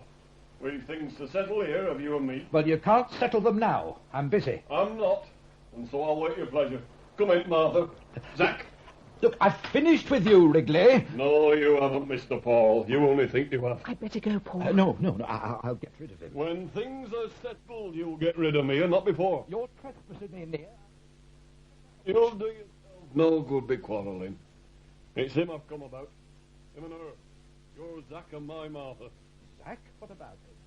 They've got to be married. What? Oh, no, please, Virginia, it isn't true. What isn't true? I mean, you're twisting it. You're going to marry her? Yes, if you say so, but you make it sound so bad the way you're putting it. I mean, you make Virginia think that Well, who cares what she thinks? I care, Mr. Wrigley. I do indeed. Oh, then you're blacker than I took you for. Carry on with two young women at once, eh? Upon my word. Well, it's he that said he cared, miss. It wasn't me. Look, let's have this from the beginning, Wrigley. Beginning? I reckon this began when the Lord made him male and her female. Oh, yes. Oh, yes, very funny. It's not. There's nothing funny in the ways of sex. They've been the worry of the world for ever since the world grew bigger than the Garden of Eden. And if you think they're funny, you've a lot to learn. Wrigley, do you know who you're speaking to? Aye, brother of me future son-in-law. Makes you a kind of sideways son of mine yourself. We'll have this tale from Zack if you won't tell it straight. No, I'd rather. I'll just be here to know he tells it straight. Now, Zack. No, wait a minute. Mother had best be in at this. Mother! And I had better not. Are you afraid to know the worst of him? Mother! I'm coming, Oh, Paul. Zach, I'm so disappointed in you. I meant no harm, Virginia. It's a thing that's grown from nothing like, and I don't know how it grew so fast. What is it, Paul? It's Zach and Joe Wrigley's girl. Now, go on, Zach. What have you done? I have to speak it out before you all, and with Virginia here in too. I'll go. Oh, why should you? Because I prefer it, Paul. We're waiting, Zach. Well, there isn't much to tell that you don't know about Mother. Aye. You started the whole thing off. When? You mind that day when Martha came to tell us Joe had broke his arm and Martha took on so in our parlour? Well? Well, that's it. That? Yeah, you came in when I was trying to console her, and Well, you... I caught you kissing her, if that's what you mean. Aye, that's the point. I've been waiting for that to come. I know I kissed her, but it wasn't a meaning kiss. She was blubbing and she wouldn't touch, and so I kissed her like I kiss a little baby to console her. You kissed her. That's enough. But it weren't for pleasure, Mr. Wrigley. She was too wet. He kissed her, all right, I saw it. What about it? He's got to marry her, that's all. Now, what has kissing a girl got to do with marriage? A lot. He's going to marry her because you said so. Aye. That's the trouble, Mother. You did say something, joking like. You said, when's the wedding? And I joked back and said about a month. And Martha took it serious and told her father, and he told other people, and it's all over the village now. It's expected of me, and I suppose I'll have Be to... quiet, Zach. You told me to tell Well, you. keep your mouth shut when I tell you. You only open it to give yourself away. You needn't trouble, Mrs. He's done all that. Done what? You know he'd no intentions, and he hasn't any now. He's made no promises. He's promised, and he's made her presents. You'll have to prove that first. Prove? Where's that parcel, Martha? Open it. See that? What, this? Crusts of bread and bits of meat? That's it. Bread you baked and meat from what you had for dinner yesterday. How did you come by this? I saved them from my food. Well, she told me she was always hungry, and I felt that sorry for her. You're too soft to live. Well, that's only giving charity, Joe Wrigley. Well, lots of folk it might be. But it's something else than charity when one of your family starts giving things away. It's naught to do with marrying and promising, so what it is? He promised her not half an hour ago in Tim Bealey's shop, with witnesses and all. There was Tim Bealey there, and his missus, and the errand lad, and me. Is that true, Zach? I did say something, Mother. You silly But fool. it was only to save argument. I do hate argument when people have a voice as loud as Joe. Ah, that means you forced him, Wrigley. It means he promised before witnesses, and I'll take good care he keeps his word. Come here, Martha. Do you want to marry him? Of course she does. Let the girl speak for herself. I'd like to, Mrs. Munning. Only not if Zach don't want as well. I'd not expect it. But I expect it. Yes, Joe, we know it's you we've got to thank for this. I reckon it's me, all right. You think twice before you sack another man for getting hurt another time. I'll teach you something. Will you? By marrying your girl to Zach. That's it. I'll break your pride. It might break you. I wouldn't swear that this wouldn't make me, Joe. I didn't go to do it, Zach. I don't want to be no trouble to nobody. Do you want her, Zach? I'd rather not say, Mother. I wouldn't like to hurt her feelings. Do you want to marry her? I'd rather drown myself. There, Mother, I didn't mean to hurt you. There. Keep your great hands to yourself, Zach. I've hurt your feelings, Mother. And I'll hurt yours if you don't do what I tell you, sharp. Come, Mrs. Munning. What's to do with a chap putting his arm round the girl he's going to marry? He's just about the same chance of marrying her as you have of coming back to work here, Joe. I fancy both our chances, then. You'd lose your money, then. I think not, Mrs. Munning. I've a notion that you'll weigh things up and come to see this my way. Anyway, I've not come here to quarrel with me relations to be. But I'll just point out that Wilson's and Orton are getting business off you every day. You can't afford a scandal in your line of trade. Be careful, Wrigley. Threats of that kind have a nasty name. Oh, I'm not afraid of names. Hey, come here, Martha. We've given them enough to think about. I'll look in later for your answer. You needn't. You can have it now. You can. I'll give it you. It's this. But Zach can go with you now to see the vicar, Joe. Hey? What? Paul.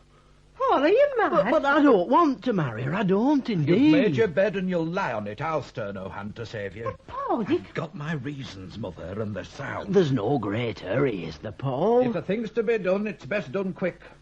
We'll have the banns put up on Sunday. You are in a mighty haste. It's given things a queerish twist to me. When I have to take a dose of physic, I don't play around 'cause it's got a filthy taste. I get it down. But it's my physic, Paul. You do as you're told. I'm sure I'll try to make you a good wife, Zack. If it comes to worse, I'll try and all, but we might both try and make a mess of it for all we tried. I'm against this, Martha, and it's no good wrapping up the truth. I don't favour it, and I can't see sense in it at all. You've gone a bit too far to talk like that, my lad. I wouldn't say I've gone at all. Not knowingly. I mean, it happened, like, somehow. And I'll say this much, a brass for it. It'll be the mistake of your life, Martha. I'm not cut out for husband of yours. If ever you get wed... She's wedding you. Well, I don't favour it. I've as good a right to my opinion as anybody else, and I say it's not fair doing to Martha. Is Martha all you're thinking of? There's me as well. And I'll tell you what I told you down in Bealey's shop. I'm always one to take short road out of trouble, and I'm ready to oblige you, but I don't like it. And the more I think about Martha, the worse it looks to saddle her with me.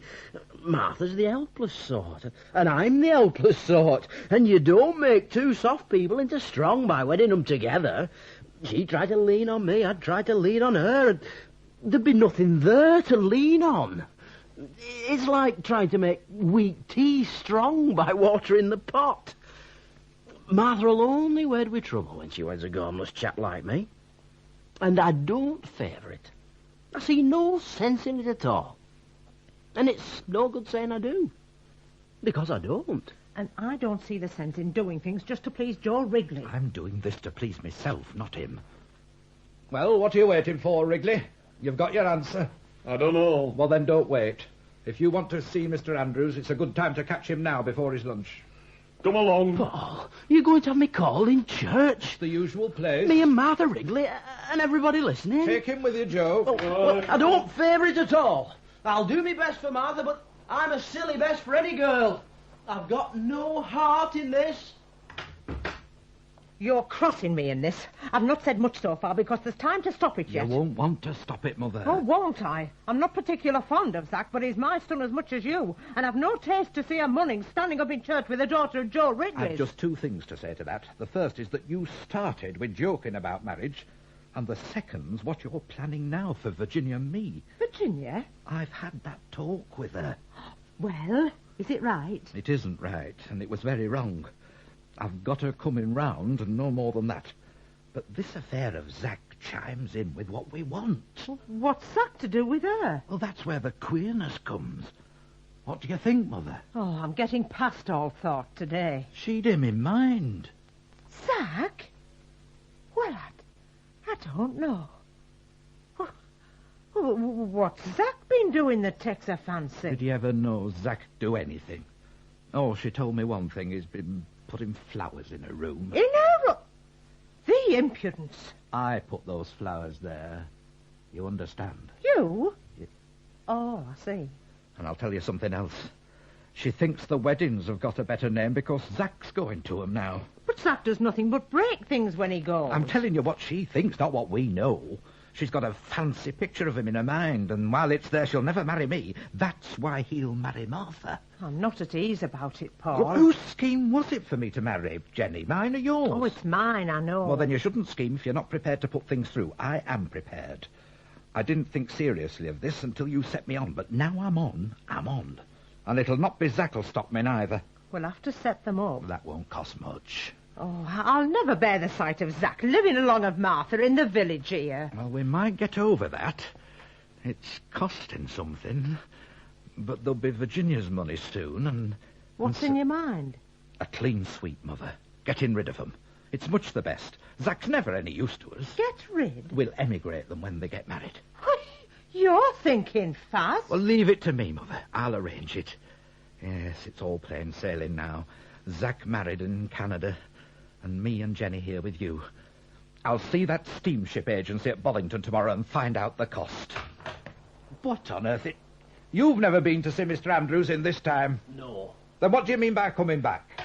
Well, I wasn't satisfied we were doing right, Paul, and I got a notion as I went along with Joe and Martha. A notion? I made my mind up I'd consult somebody before it got to doing things so final as the band. But we've decided. I know you have, but I'm still doubtful, and I thought I'd ask Virginia to tell me what to do. Ask Virginia? Yeah, I'd tell her all about it and just see what she advises me to do. I have a great respect for her opinions. More than you have for ours. Well, I can't say that until I know what her opinion is. Well, she'll be disgusted with you. You'll keep your foolishness to yourself, Zach, do you hear? I'm hard put to see I have been foolish, Paul. Virginia will tell me, I expect. What's that you're hiding behind you all this time? I'd forgotten these. The wild roses from the edge, and I came back to put them in Virginia's room when she's not there, same as I have done every day, only I'd forgotten them this morning. You can just leave off doing it, then. Virginia's room. Have you no sense of decency? I'm sure she likes them, Mother. She never told you so. No, but I've seen her smiling at me. Oh, she may well smile. Your ways would make a cat laugh. I'll throw the flowers away. Give me those flowers. Go back to your business. Oh, they're lovely. You've caught me this time. But you needn't look ashamed, Paul. I didn't know I did. I'll take them away now. That's very sweet of you.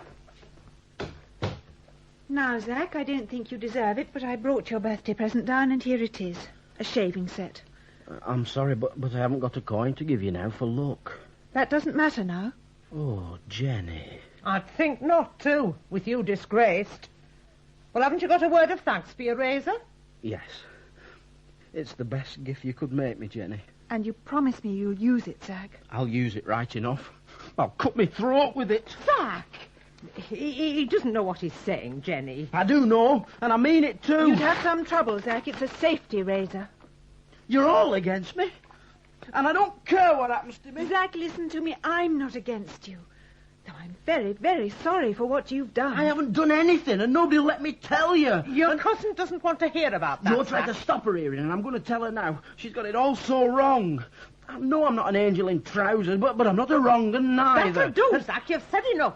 You'll none of you be sorry when I'm dead. I should be very sorry, Zach. What is it that you want to tell me? Mother won't let me speak. I'm sure she will. She's leaving us together now so that you may tell me what you want to say. Well, I doubt it's safe for you, Jenny. He's a bit beside himself. It's quite the best way, Aunt, to let him open his heart to me. He'll be much better after that. But he'll tell a pack of lies to get the soft side of you. I'll make all due allowances, Aunt, if you will leave me with him now. I'm loath to, Jenny. Then Zach and I will take a walk, and he shall tell me as we go. Oh, well, if you're keen set like that, I'll go. Thank you, Aunt. But don't you go believing half of what he says. I'm wonderful obliged to you, Jenny. I'll get some good advice now. Sit down and tell me what you want to. I don't know where to begin. It's so mixed up. But I'm not a desperate bad lad, Virginia. I'm really not. No. Begin at the beginning, Zach. It's like this, Jenny. On the day you came, Martha Wrigley came here to let us know her father had broke his arm. Yes. And I... Zach? I'm busy just now, Joe. Are you coming? But... Yes, Joe. I want Zach, Mr. Wrigley. You can have him when I've done with him. Mr. Wrigley, I ask you as a favour. I'm sorry to disoblige a lady, but my affair comes first. I think not. Let me go with him, Jenny. But, Zach, you were going to tell I me. know, but he'll only argue. And I do hate argument. It wouldn't be any good, Virginia. Me luck's dead out. Come on. Yes, Joe. Oh, what a birthday.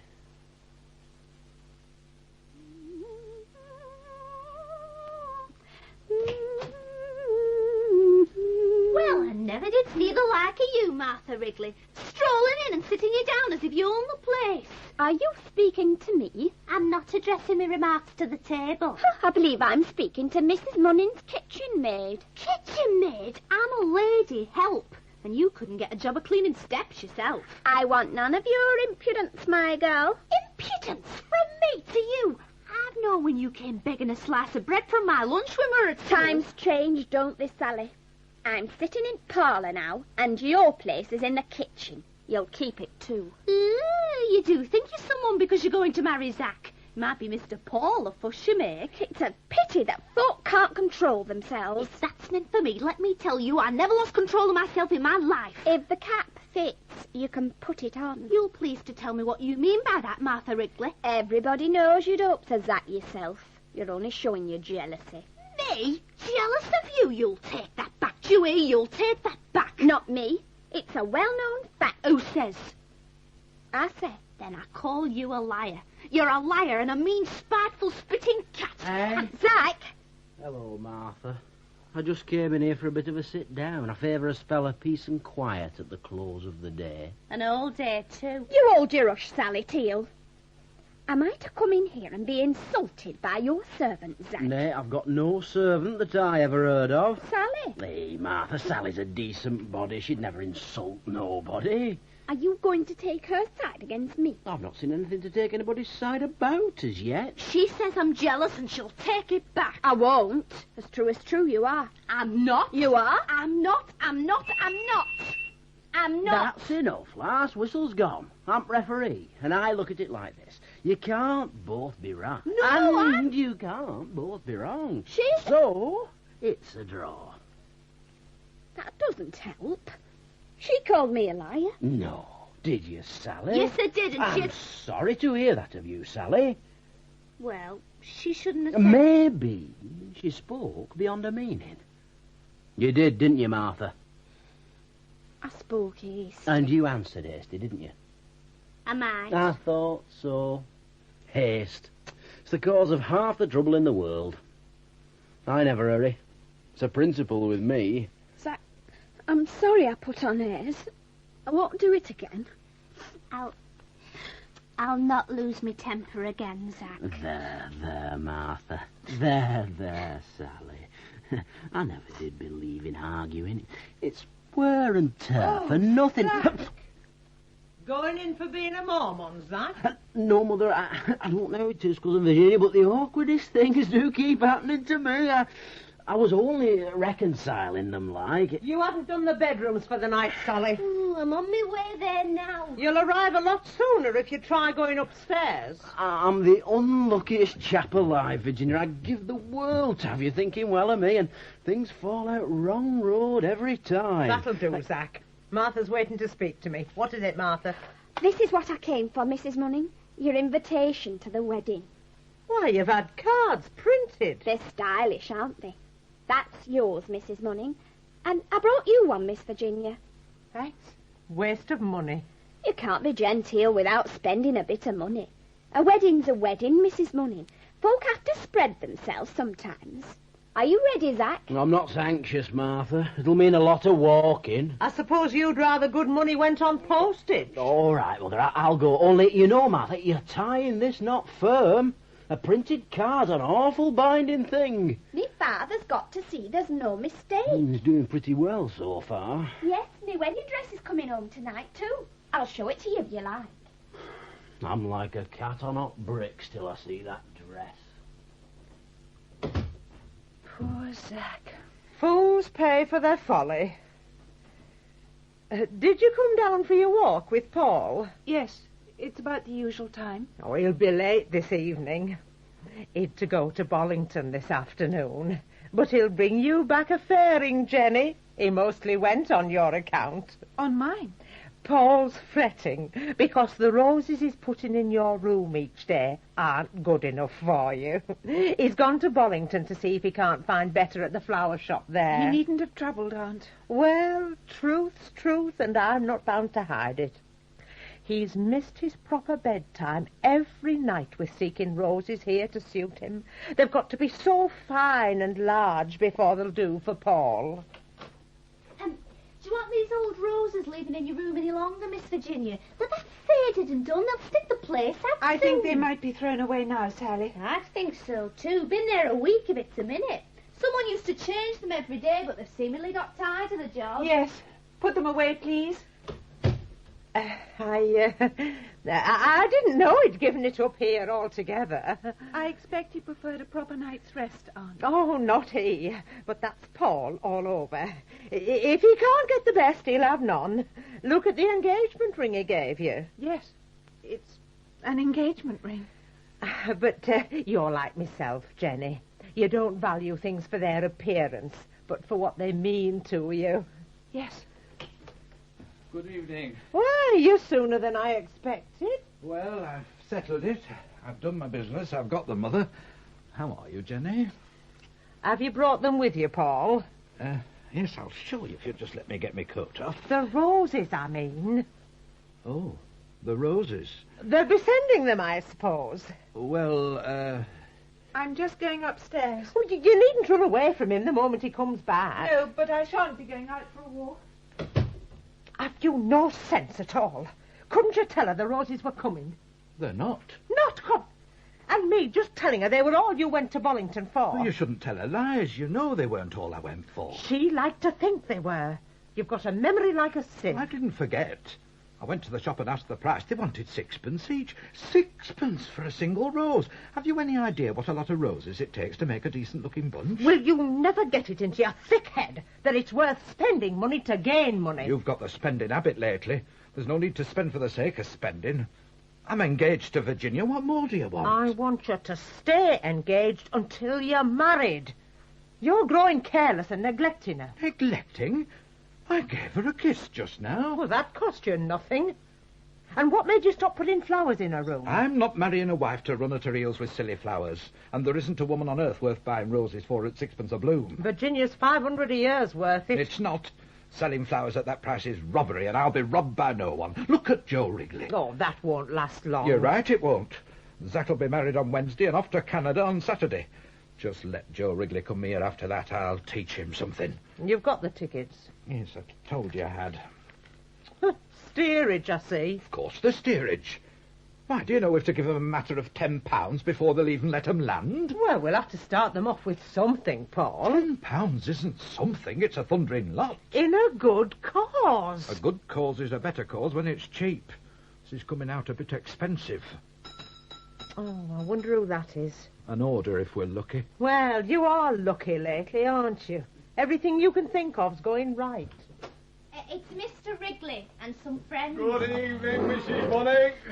Come in, Thomas. Harry. You see, Mrs. Munning, you've been so amazing good to me lately over a bit of supper at night, and I thought I'd bring a friend or two to test the victuals. You needn't tie your tongue with welcoming words. I can read your genial thoughts. And knowing that you hadn't got it here, we brought our own ale with us. It's a real drop of stimulant, is this. Sit you down, Thomas. There you are, Harry. Well, now, what shall it be?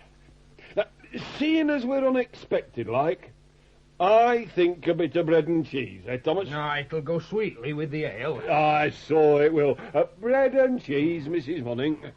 And I'd not say no to biscuits myself. Oh, hey, Paul, I didn't just notice you, but you're the man we want.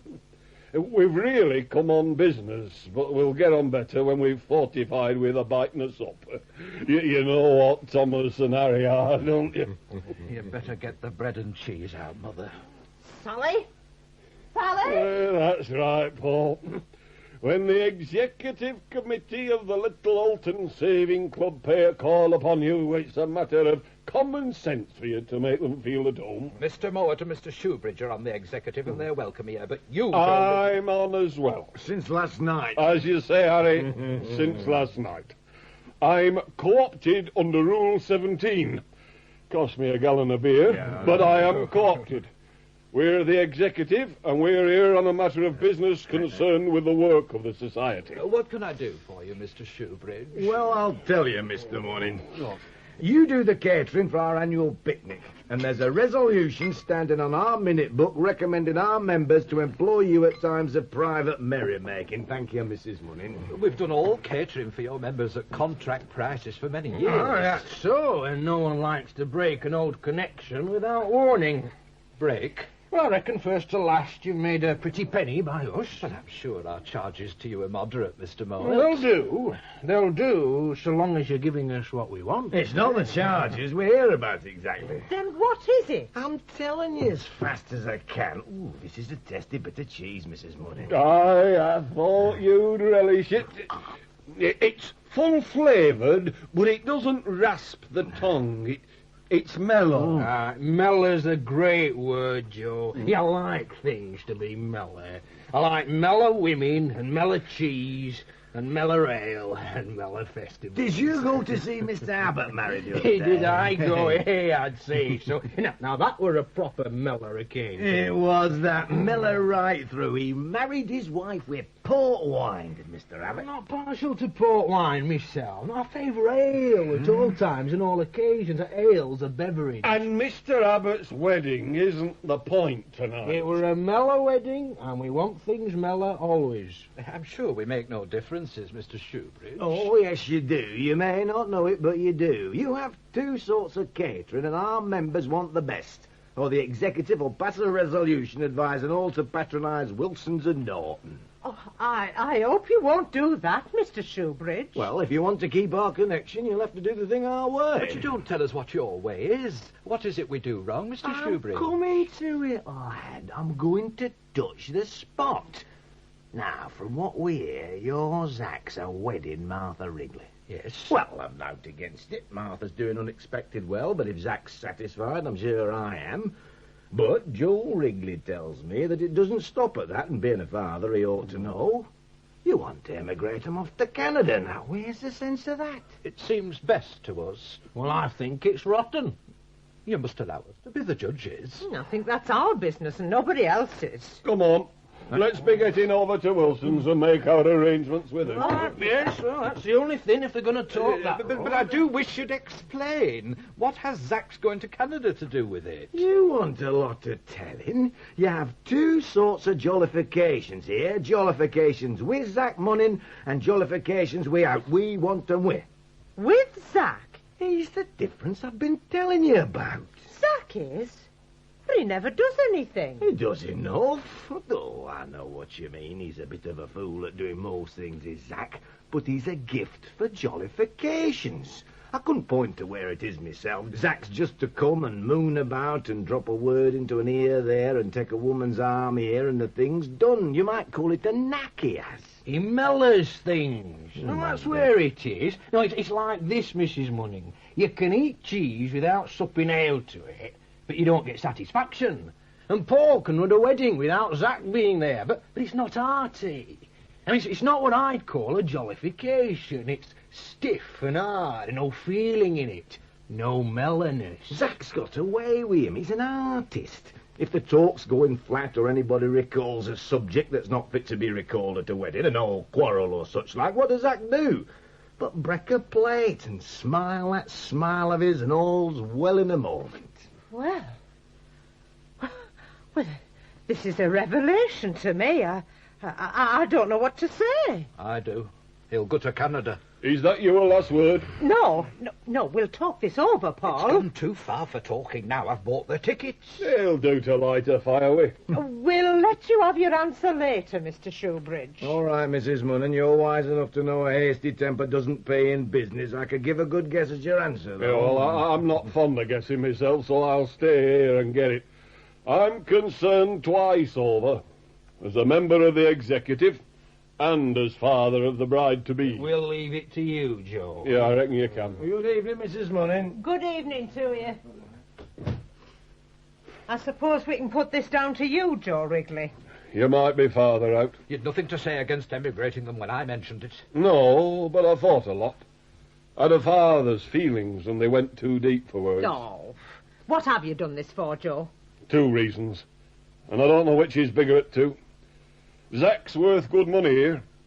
And if I'd a mind to ruin your trade, I'd let him go and make you find out what you've missed. But that's not Joseph Wrigley's way. I kill no geese that lay me golden eggs. And reason number 2, aye, and this way's heaviest. I want the pleasure of knowing they're living in the village here, and the satisfaction of watching your face look sour and sourer for the sight of them. I'll teach you for sacking me. Will you, Joe? You've given me 2 reasons why you think you will. I'll give you 2 why you won't. You will? Be careful, Paul. No, the first is Zack isn't married yet to Martha, and the second is he isn't going to be. Their engagements serve my purpose. What was your purpose, Paul? Oh, I didn't see you, Jenny. Never mind her. You're speaking to me. Zack shall marry Martha, or I'll make your name stinking Little Alton. Get out. You'll eat a lot of dirt for this, Paul Munning. Band's called and a wedding fixed and people asked. Is Zack to marry Martha? He's not. Then the band is going to play. And by God, I'll make you dance to it. You must tell me what this is, Paul. It's Joe Wrigley making a mistake. Thinks he can bounce me, does he? You'd better be careful, Paul. Joe Wrigley's one thing when he's one of our men, but he's another now he's got on that committee. I'd like to wring his neck, the cunning swine. Zack's not to go to Canada. All right, he's not. I'll go to Bollington tomorrow and get the money back on the tickets. But he shan't marry Martha either. I'll get even with Joe Wrigley there. What does Zack say? Zack? What's Zack got to do with it? It's his marriage, you know. Zack'll do as he's told.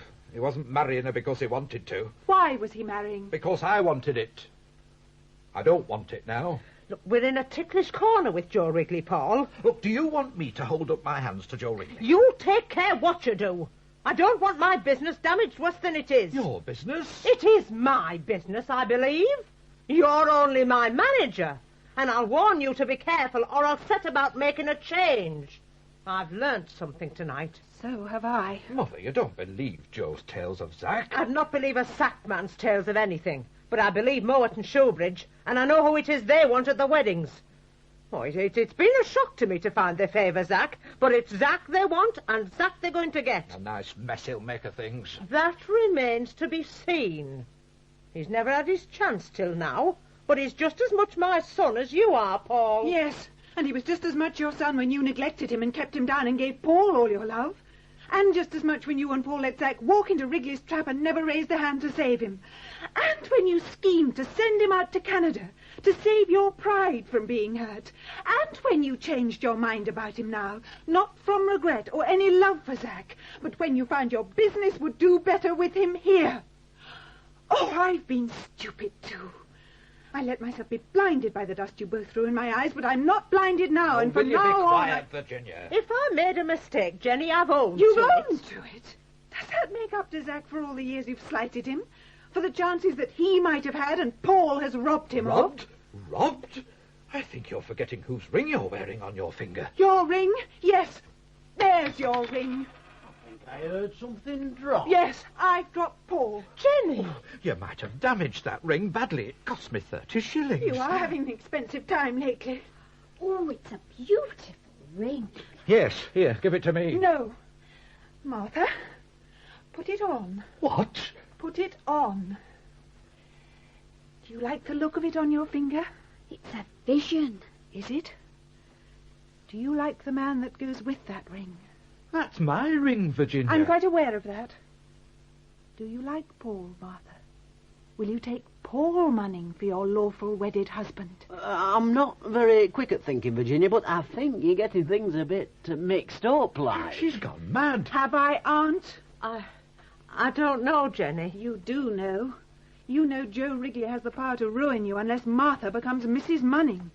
She's going to become Mrs. Munning, but not Mrs. Zack Munning. But I passed me word to Martha. We've had bands called in church. Are you in love with Martha, Zack? Well, Are you or are you not? You do ask the awkwardest questions, Virginia. That's good enough for me. Martha, it's a pity to waste that wedding dress. Would you rather marry Zack or Paul? I never dared to lift my eyes as high as Mr. Paul. It's not so high. Stand on a chair if it'll make you feel easier. It's like this, Martha. Paul's missing something by not marrying me. But there's a matter of £500 that I'll give him in the vestry on his wedding day with you. Of course, if he doesn't marry you, there's no £500 and there is your father. And a new manager for my business, too. Mother. So you've got it all 3 ways, Paul. Arthur, you needn't be afraid. Canada with Zack was the riskiest gamble a woman ever thought of, but England with Paul is something solid. You'll have friends to watch you and to watch Paul, too. But... That's all right, Paul. You needn't thank me now. And if you'd like to take Martha out for a walk, I shan't prevent you. Me walk through Little Oulton by the side of Mr. Paul? Oh, Miss Virginia, I'd never have the face. I've told you you're bringing him good money. You give and he takes. Do I take? Don't you? Mother, have you nothing to say? She's come down on the right side of the fence at last, Paul. I'll not pretend I'm pleased, but it's a way out. You'd see me sacrificed like this? You'll not forget that Martha's in the room, will you? I suppose I'll do wrong thing if I open my mouth, but I'll speak my mind for once and chance it. What's the matter, Zack? You didn't want to marry Martha? I didn't, and I did. I've no right to be selfish, and I didn't like the thought of it at first. I'm wrong sort of husband for her as I am. Very well, then. Aye, as I am. I'm wrong, and I know I'm wrong, but I might not be so wrong in Canada. I've never had a chance afore, and this thing's grown on me a bit. I've wanted me chance, and it looked like I was getting it. You never know what a foreign country'll do for a man, and Canada began to look a chance to me. I'd hopes of Canada. And now you say I'm not to marry Martha, and I'll never get a chance again. I'd rather marry Mr. Paul if he's willing, Zack. He's willing. Maybe you're right, Martha. Paul's a bigger man than me, and I mustn't be selfish, but I'd begun to be hopeful, and I own this is a blow to me. I'll go out for a breath of air. Stay where you are, Zack. Paul and Martha are going out together. That's advertising it a bit. I mean, her in a wedding gown and all. It's meant to advertise it, Paul. There's your hat, and give her your arm now. Oh, Mr. Paul. And I'll tell you something, Paul. You're great at talking of the cost of things. A pleasant look costs no more than a sour one, so see what you can do. Now then, Aunt, is there anything you'd like to say to Zack? Is the cause of more trouble than he's worth, and has been since the day he was born. Yes, Mother. I knew it must be all my fault some road. I suppose that way of speaking to him is force of habit, Aunt. But it's time you changed your habits now. Don't you think you'd feel better if you apologised to Zack? Apologised? I've a belief myself in paying debts. Well, I don't owe Zack for much. Only 30 years neglect. You mustn't talk like that to Mother, Jenny. You can't expect a great soft thing like me to get the same care taken of him as she took of Paul. You don't treat cart horses like you treat a racer. So you've nothing to say to him? I don't know that I have. You're leaving quite a lot to me. We know what's good for Zack. Some folk don't pay for kindness. Some never get a chance. Zack's had your method long enough. We'll try mine now. And what is yours? Bring me some hot water and a towel, Zack. Hot water? In a jug. Yes, Jenny. I knew there'd be hot water in it somewhere. What's this for? A clean start and a clean chin, and Zack's first lesson in the art of self-respect. Meaning you're going to swell his head? No, Aunt, only to shave his beard. I'm going to talk to Zack, and a lather brush will be a handy thing to stop his mouth with if he tries to answer back before I've done. It's very hot. I found the kettle on the boil. All the better. Yes, Jenny. And do you think I'll stay here and watch you do it? Well, Aunt, I rather hoped you wouldn't. Oh. Well, you're taking charge of things, young lady. I've come to the conclusion that it's time. Zack, go upstairs and bring me down the birthday present that I gave you. It's not upstairs, Jenny. Where is it, then? I want it. I keep it in my pocket. No wonder your coat fits like a sack. Give it me. You're not going to take it off me because I didn't use it, are you? I'm going to use it. Sit down. Tell me why you carried this about with you. It's because I... Well? Because you gave it me. I gave it you for use. Oh, keep still now. Yes, Jenny. I know, but I couldn't bring myself to do it. They're too grand for using on the likes of me.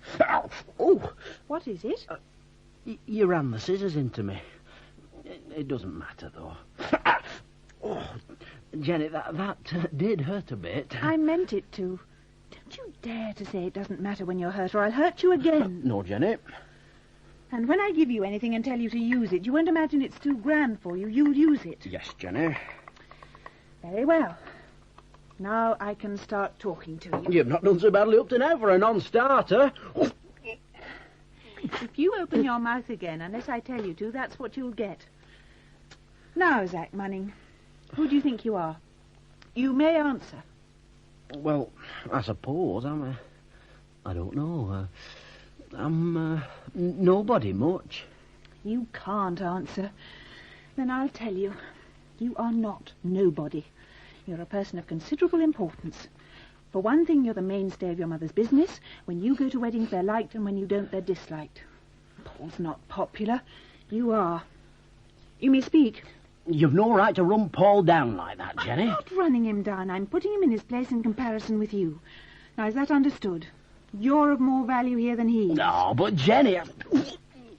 If you like a mouthful of soap at every word I utter, you can have it. If you don't, sit quiet and listen. Where was I coming to? Oh, yes. Martha Wrigley. You didn't love her, Zack. Why did you let them force her onto you? I do hate argument, Jenny. Paul argued and Joe argued, and he's a powerful voice for arguing as Joe, and so I just said yes to make an end of it. You'd better turn round to the light now. I don't want to cut your face. You said yes to save yourself the trouble of saying no, and never thought of anybody else but Paul and Joe. Oh, yes, I did, Jenny. Be careful, Zack. I don't want to cut you. Well, I did think of someone else. Who? I thought of Martha. Never mind Martha. But I must mind her. She looked to me for consolation, did Martha, and I don't think Paul's as good at consoling her wench as I am. Oh. So we found something we're better at than he is, have we? I'm bound to think of Martha's feelings, Jenny. Martha's parading the high street with Paul. Her feelings are all right. But my conscience isn't easy about it, Jenny. we've been called in church and together. And you can finish shaving by yourself. But I don't know how. I've never used a razor in my life. It's time you learned. You were getting on so well. So were you, till you began to talk rubbish about Martha Wrigley. Go and ask her to finish shaving you. Have I said anything to offend you, Jenny? Have you said... You think a lot about other people, Zack. Do you never think of me? I do that, but it's not the same. The same as what? It's common thinking when I think of them. Well, when I think of you, it's somewhat a bit special. It's thinking with my hat off, like going into church. It's Sunday best. I couldn't bring myself to talk of it the same way as I talk of them. It's not for talking of at all. It's holy like. That's why I haven't mentioned it. Sit down again. I'll finish shaving you. Will you, Jenny? Yes. Don't talk, or you'll get cut. Now listen, Zack. Martha Wrigley's getting what she wants. She's marrying Paul, and she'll be the proudest woman in the place, so you can put her out of your mind. If you want to say goodbye to her, you can go and say it when I've finished shaving you. Only say it in words. You're a bit too free with your consolations, and I've not shaved you for Martha Wrigley to have the benefit of your virgin chin. You finished with her, Zack. You understand? Yes, Jenny. Very well. Now you can get up and look at yourself in that glass. Right then. Why, Jenny, I doesn't know myself. Is your lad me? It's you. Well, I'll tell you what, Jenny, if I'd met that face in the lane and anybody else but me, I'd have said he wasn't a bad-looking chap at all. It's not a face you're meeting in the lane, it's your face. That's the surprising part about it. Well, it's very near worth taking the trouble to shave every day. I'll see you take the trouble. And I'll look like this every day? You will. Well, but if that's so, and I'm free of Martha, why, Jenny... No... I'm getting ahead too fast. Not you. Take another look at yourself if you're afraid about anything.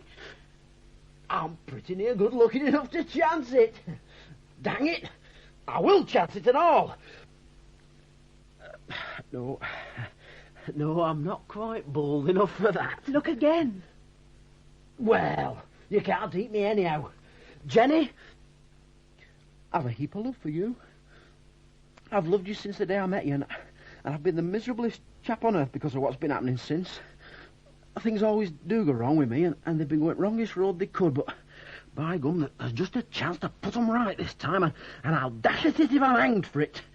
Jenny, it's the most bodacious thing to come from me to you, but I'm right up to point, and I've got to speak a bust. Will you have me, lass? Kiss me, Zack. But do you mean to You say... great baby. I could hug you till you broke. Love's the finest state of man. No, there aren't words made for this. It's too tremendous big for words. Jenny, it's true. You're not just playing with me. No, it's true. Oh, Zack. Jenny.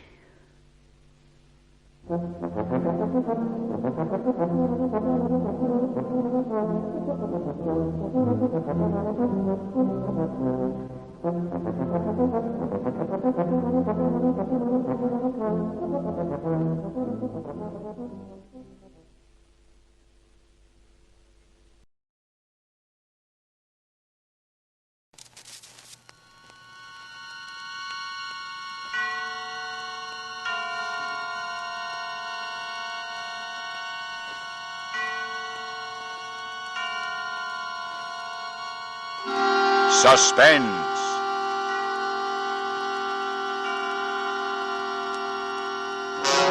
Radio's outstanding theater of thrills bring you an hour, a full 60 minutes of suspense.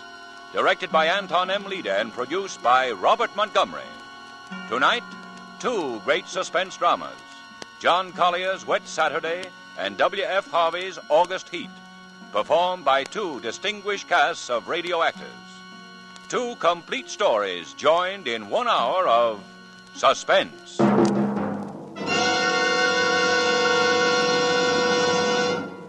This is Robert Montgomery with a forecast, a weather forecast. If you doubt my qualifications as a meteorologist, I don't blame you. I have none. But I do have more specific information than the chap in Walt Mason's poem, The Statesman. Perhaps you remember. The statesman throws his shoulders back and straightens out his tie and says, "My friends, unless it rains, the weather will be dry." Yes, I can do much better than that. Even with the same elements, rain and dry weather, I can improve on that forecast. For the next hour, I predict rain, followed by a sudden hot spell. Further, and you can check me on this, I predict that the rain will fall in the first half of the hour and that the second half will be given over exclusively to heat. I guess you could say I predict weather in 2 acts. Unusual weather, too. A unique combination of Wet Saturday and August Heat. Each of these dramas is set in England. Each is complete in itself, and each is conditioned by its own weather and by its own suspense. Because these plays exemplify 2 classic studies in radio suspense drama, we have selected established radio stars to interpret them. Dennis Hoey as Mr. Princey in Wet Saturday, and Barry Kroger as James Clarence Withencroft in August Heat, with supporting casts of distinguished radio players. Next week, when we present the suspense version of the screen drama Night Must Fall, we shall feature a cast of motion picture actors. As Danny, I will be joined by Dame May Whitty in her original role of Mrs. Bramson, together with Heather Angel and Richard Ney. But now to the first half of our show and my prediction for rain. With the performance of Dennis Hoey as Mr. Princey, and with John Collier's English classic, Wet Saturday, we again hope to keep you in suspense.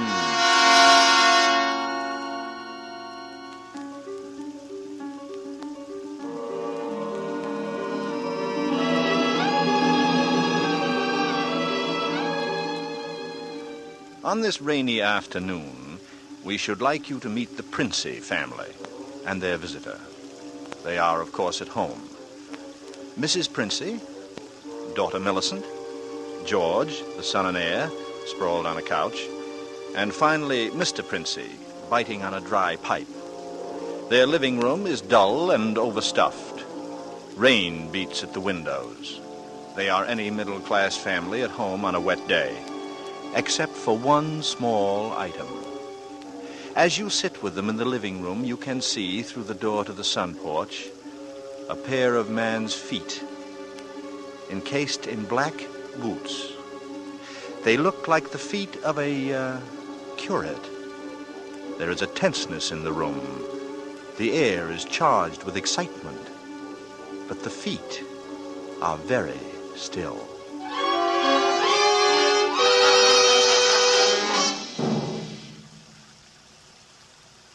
Don't keep staring at them. Listen to me, all of you. Don't you see they'd hang her? That's what they'd do, they'd hang her. Oh, Fred, it's too awful. Awful, it's catastrophic. A supposedly sweet, gentle, intelligent girl. Respected. Loved by the whole village doing a thing like this. Think of the publicity, the disgrace. Do you think I'm going to resign from the bench, the vestry, sell out, live in some foggy hotel abroad? Oh, no. No, I'll kill myself. I will. Don't be a fool. Any more than you have been, the governor means. Be quiet. It wouldn't be so bad if it were you, George. Everybody in the village knows you're not responsible. George. Yeah? Get off that couch. Sit up on your spine. You might be of a little use here, if you could think. Oh, but I say, Governor, this isn't my funeral. Shut up. As long as I can remember, George, you've been a trial and a tribulation to me. I can't stand it. I can't stand it. You've got to stand it, my dear. And keep that hysterical note out of your voice.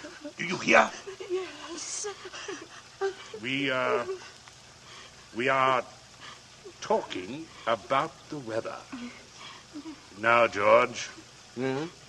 George, if he fell down the old well, say, striking his head several times, what about him, hmm? I really don't know, Governor. What about? Don't be an ass. I'm asking you to think. He'd have had to hit the side several times, 30 or 40 feet.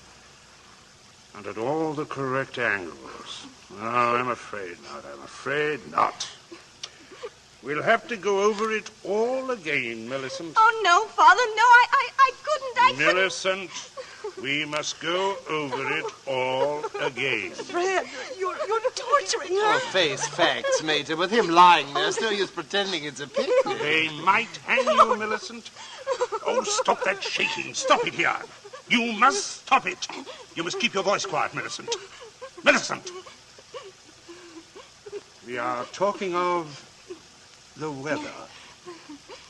Now, we will proceed. I can't. Not with those boots there. Oh, should have thought of that, Millie. I'm not moving her. Sit up, George, and stop shuffling your feet. Now, Millicent, look at me. Answer me truthfully. You hear? Answer me. You were on the croquet court. Yes.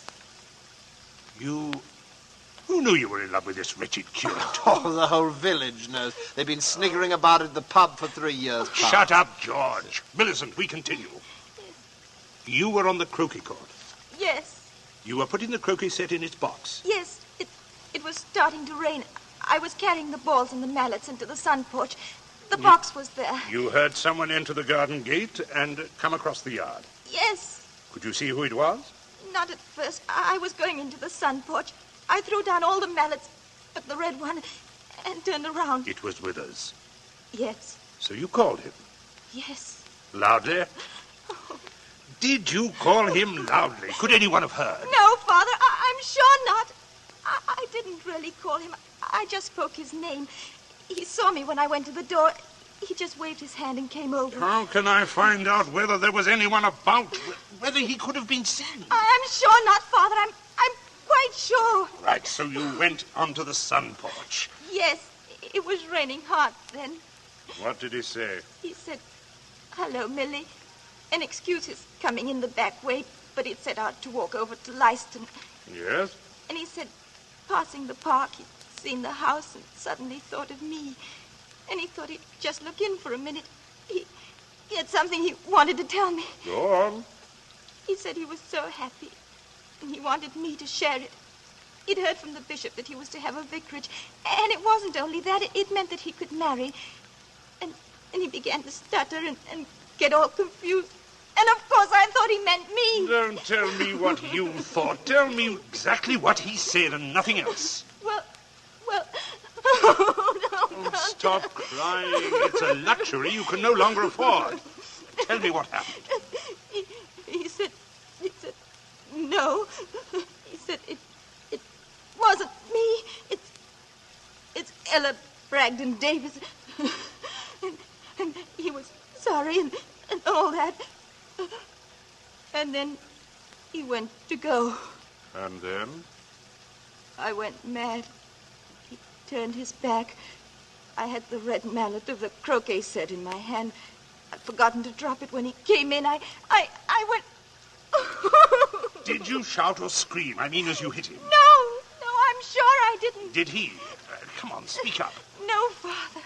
And then? I threw it down.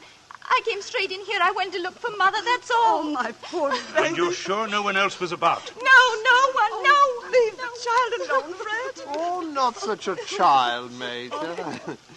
Oh, Millie, I had no idea. Keep quiet, I'm thinking. You see, George, he probably told people he was going to Leiston. Certainly no one knows he came here. But he didn't decide until he crossed the park. He might have been attacked in the woods. You must consider every detail. A curate with his head battered in. Don't, Father, don't. A curate with his head battered in. Who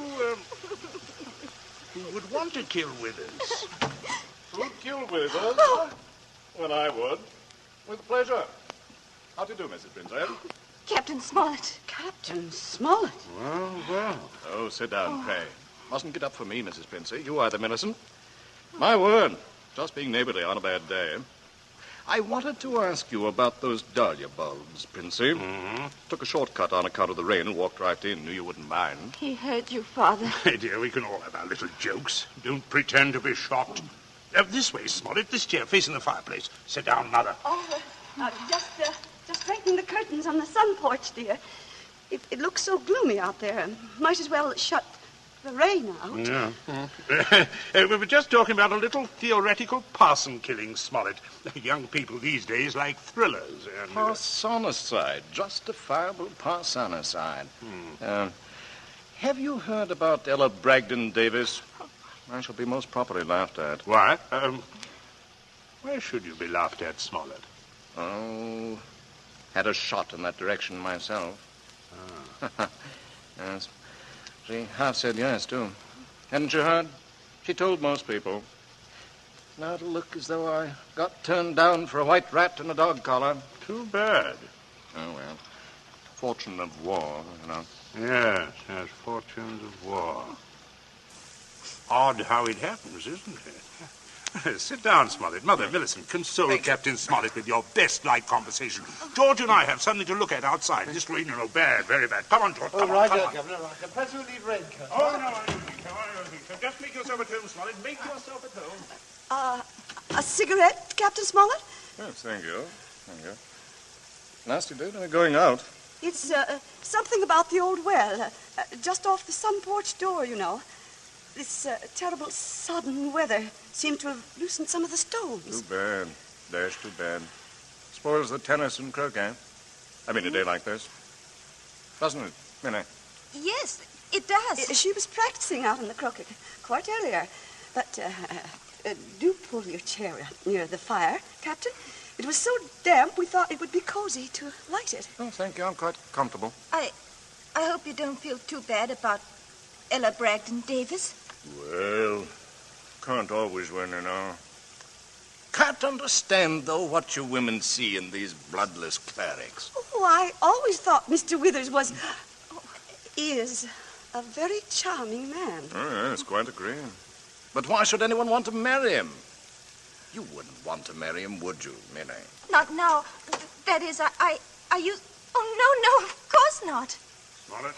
Yes? Oh, Princey? Oh, good Lord, man. You do come in on a fellow sudden, eh? Yes, sir, I did. Oh, don't mind this old double-barrel shotgun. Been working on it. Smollett, may I have your attention for a minute? There's something on the sun porch I'd like to show you. Yes. Yes, of course. Smollett, George and I went out to see if we could shoot some rats, which have been driven out of the old well by the high water. Afraid they might get into the house, you know. Now, you must listen to me very carefully. very carefully, or you will be shot. By accident. Fancy. What's gotten into you? Well, you heard me ask as you came in who would kill Withers. You also heard Millicent make a comment, an unguarded comment. Well, what of it? Very little, unless you were to hear that Withers had met a violent end this afternoon. And that, my dear Smollett, is what you are going to hear. What? Withers? Dead? Yes. Well, who killed him? Millicent. Oh, good Lord. Yes, it's a mess. And, of course, you would have remembered and guessed. Maybe. Yes. Yes, I suppose I should. Therefore, you constitute a problem. Yes, but why did she kill him? It's one of those disgusting things, you know. Pitiable, too. She deluded herself that he was in love with her. Good heavens. Really? Ah. Yes, of course, I see. He told her about the Davis girl, Ella Brandon Davis. I understand. I've no wish, as you will comprehend, that you should be proved either a lunatic or a murderess. I could hardly go on living here after that. Besides, I'm rather fond of Millie. Quite. On the other hand, you know about it. Yes, I see. That makes me a problem. Mm-hmm. You're wondering if I could keep my mouth shut if I promised. I'm wondering if I could believe you. But if I promised. If things went smoothly, yes. But not if there was any sort of suspicion, any questioning. You would be afraid of being an accessory. I don't know. I do. What are we going to do? Well, I can't see anything else. You would never be fool enough to do me in. Can't get rid of two corpses, you know. I regard that as a better risk than the other. Could be an accident, you know, or you and Withers could both disappear. There are possibilities in that. Oh, see here, you can't... I can, but there may be a way out. There is, Smollett. You gave it to me yourself. I did? Mm-hmm. What? You said you would kill Withers. You have a motive. Oh, look here, I was joking. Listen, Smollett. I can't trust you. You must trust me. Else I will kill you now in the next minute. I mean that. You can choose between dying and living. Go on. There's the old well just outside the sun's porch door. That's where I'm going to put Withers. No one outside knows he's come up here this afternoon. No one will ever look in there for him unless you tell them. Now, you must give me evidence that you have murdered Withers. I murdered him? Why do you want that?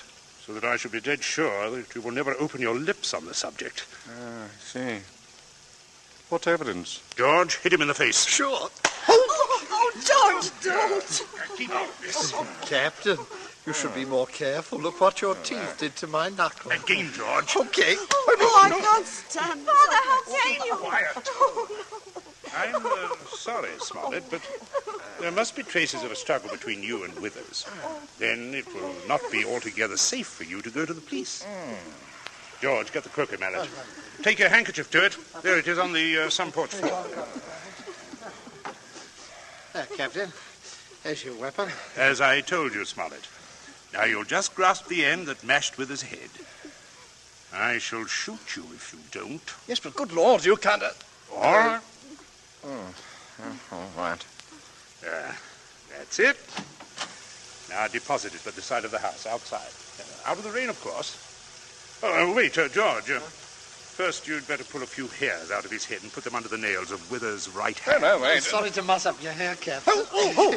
Shut up, Smollett. Now, that's all we need. Enough, Mr. Withers. Now we'll fix it right up. I'll be right with you, Captain. Smollett, you may turn round. Withers is just there on the sun porch. Draw back the curtain.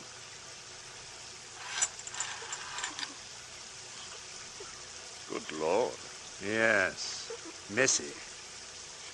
Now, you, Smollett, you've just got to drag him through the door and dump him in the old well. Just beyond the door, Captain. I won't touch. All right, stand aside, out of range, George. Any place where I want this shot to go, only one place. Oh, Father! Keep quiet. Keep out of this. My aim is none too sure. No, wait a minute. My process. That's better, Smollett. Much better. Go on now. Go ahead. You have to take him outside. By the shoulders, what to do, Captain. Keep quiet, George. Go on, Smollett. Go on. You've seen a dead man before. Drag him. Drag him. All right. There we go. I'll just hold the gun here to make sure everything goes all right. Oh, come away from the window, dear. Don't look. Captain Smollett. Oh, your father is a very resourceful man, Millicent. I'm sure what he's doing But is... the captain, I can't stand you it. mustn't question your dear father. I say, you can still at it. There's enough trouble round here without your blubbering. Don't you call me blubbering, George Princey. Everything is perfectly safe. Remember, no one knows that Withers came here. Everyone thinks he walked over to Leicester. That's 5 miles of country to search. They'll never look in our well. Do you see how safe it is? I guess so. Good heavens, man, you're dripping wet. Why didn't you slip on your raincoat? Tea ready, my dear? In just a minute, dear. I'll wait for Bridget. Exactly what you need, Smollett, a cup of tea. Best thing in the world to ward off a cold. Sit down, won't you? Sit down. Oh, don't mind getting the chair wet. Thank you. A cigarette? Help yourself. I stick to my pipe. Funny how you get attached to them. My wife always says, you know... Mrs. Princey, everything's hot, ma'am. Oh, yes, Bridget. Put the tray in front of me. Here on the table. I That's it. say, Captain, you've cut your lip. I just knocked it. Oh, why, how dreadful. Here, Bridget. Here. Give the captain this cup. No, thank you. I think I'll be running along if you don't mind. Why, Captain Smollett? Without any tea? If you don't mind, Mrs. Princey, if I could just have my raincoat. Oh, I'll get it for you, Captain. This is very distressing, Smollett. Very. Yes, well, I'll be all right presently, I'm sure. Here you are, Sahib. Let me help you. Thank you, young man. There. Better go out the front way, Smollett. Walk is dry. Let me hold the door for you, Captain. And don't worry, old fellow. Don't worry at all. No, I won't. Oh. Good afternoon. Nothing serious, I imagine. A little rest and he'll be as right as rain. By the way, Millicent, you're not looking any too well. Oh, not well at all. I'm sure it was the croquet court. Being outdoors in weather like this is simply foolhardy. Oh, the Major's right, Millie. You saw what happened to Captain Smollett. Come along, dear. I shall give you a hot foot bath and put you to bed. A couple of days in bed and you'll be fine, dead. Get plenty of rest, Millicent, and don't worry about a thing. That's the best cure. I guess I'll have a little rest too, Governor. It's a fine afternoon for a nap. Indeed it is, son. Indeed it is. Well, enjoy yourselves. I'll see you later. I'll see you all later.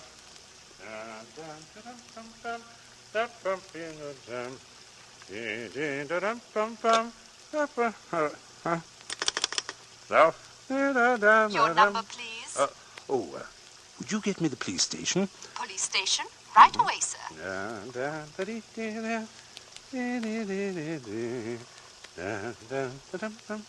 Police headquarters, Sergeant Yancey speaking.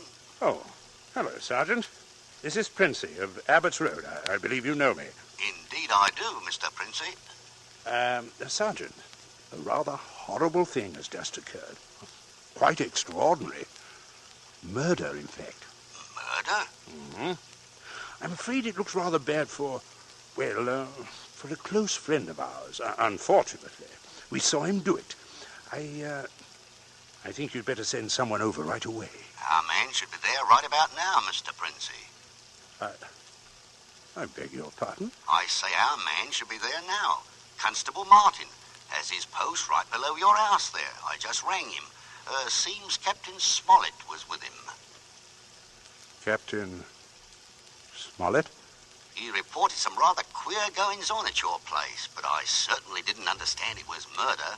Now, just don't touch anything, Mr. Princey, and don't worry. Don't worry at all. No.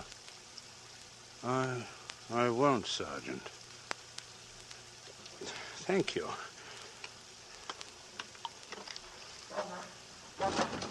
Where are you going? Right here, and stop shouting. We have some visitors, Governor. Yes, I can see that. Well, Constable, good afternoon. Mr. Princey. And Smollett, I say, what a remarkable fellow you are, coming back like this. Here to reenact the crime? Only the one against me, Princey. The one against the curate I leave to you people. Extraordinary sense of humor. Mr. Princey, I just had a look at what's in your well. Not a pretty sight, that. Not pretty at all. Yes, Constable. Captain Smollett was thorough, if nothing else. You saw him when he did it, sir? Out in the back? Oh, quite. We were just returning from a walk. Smollett evidently had been laying for the curate, hiding out there in those bushes by the road, I imagine. He was never inside this house? Never, no. And you say, Captain? I say that while I was inside this house, a guest of the family, I was coerced into dragging the curate's body outside and dumping it into the well. Well, there we are. No, not entirely, Constable. I'll just remove my raincoat. And demonstrate how damp I got my clothes when I went outside without it. That's interesting, isn't it? It's quite. He undoubtedly removed his coat at some point between here and your post. I might as well tell you that his weapon, a red croquet mallet, is out by the side of the house. I shouldn't be at all surprised, but you might find his fingerprints all over it. All over the end of the mallet, Constable. The end that mashed Wither's head.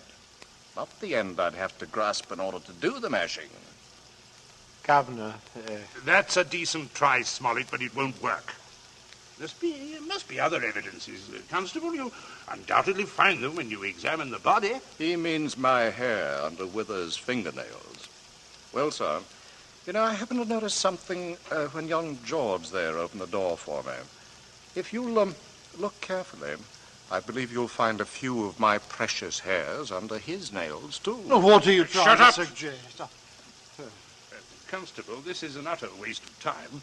So far as violent struggle between Smollett and Withers is concerned, Smollett's face speaks for itself quite eloquently, I believe. Oh, yes, but no more eloquently than your son's knuckle. Huh? As you see, Constable, No, look here. no. Here. A fresh abrasion. He did that on my teeth. Or, did he? What? I say, or did he? You know, he might have done that on Wither's teeth. Yeah, I see. I see what you mean. But I didn't, Governor. He said that I... Keep still, you nitwit. Let me think. As a matter of fact, George, the more I think of it, the more I'm convinced it was your voice I heard. Quite a vigorous quarrel. Something about the, curate jilting your sister. Don't be ridiculous, Smollett. Very well, Princey. If he didn't do it, who did? That's what I'd like to know. How about it, Mr. Princey? That is a sticker, all right. George, my boy, it looks like you're elected. Elected? What do you mean? I didn't do it. Why, I never... Keep your mouth shut. I won't. I'm not going to take the blame for her. Millie did it. She did it with that mallet. I saw her do it. You could prove that? Prove it? Oh, yes, her fingerprints on the mallet, on the handle. Why, George, don't you remember when you made me touch the mallet? Huh? When you picked it up with your handkerchief? George, I'm sure you wiped that handle clean. Oh, well, yes. I could hardly expect you to remember that if you, can't even remember killing the curate. Governor... I told you to keep still, George. I'm thinking. Governor, you're not going to stand there and let him say that... As long as I can remember, George, you've been a trial and a tribulation to me. You shouldn't have done it, George. You really shouldn't have done it. Now, let's all have a cup of tea. Nothing like it in weather like this.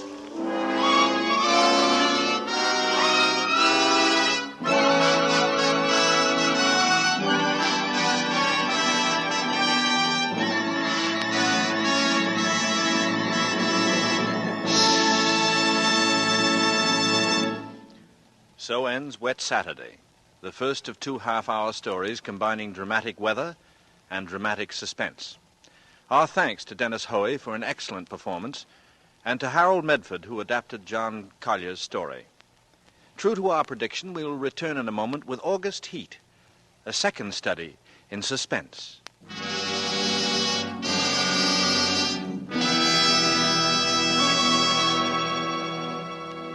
This is CBS, the Columbia Broadcasting System. And now, back to our Hollywood soundstage and to our producer, Mr. Robert Montgomery. The rains of Wet Saturday are gone. In their stead, a blazing sun burns down on the damp earth of the English countryside, steaming the atmosphere with a heat that's humid and smothering, like a tight outer garment, like a shroud which cannot be loosed and cast aside. Such a heat weighs upon your entire being and saps from you the last strength of hope and freedom. This is the setting for the companion piece to our first drama, Wet Saturday. This, then, is August Heat, the second of 2 suspense dramas complete in this hour. And now with the performance of Berry Kroger as James Clarence Withencroft, and the reappearance of Dennis Hoey as the man, and with W.F. Harvey's August Heat, we promise a narrative well calculated to keep you in suspense.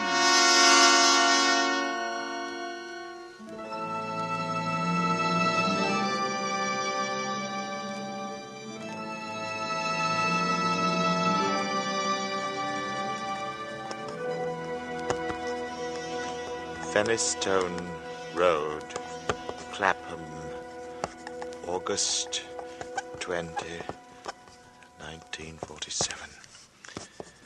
I have had what I believe to be the most remarkable day in my life.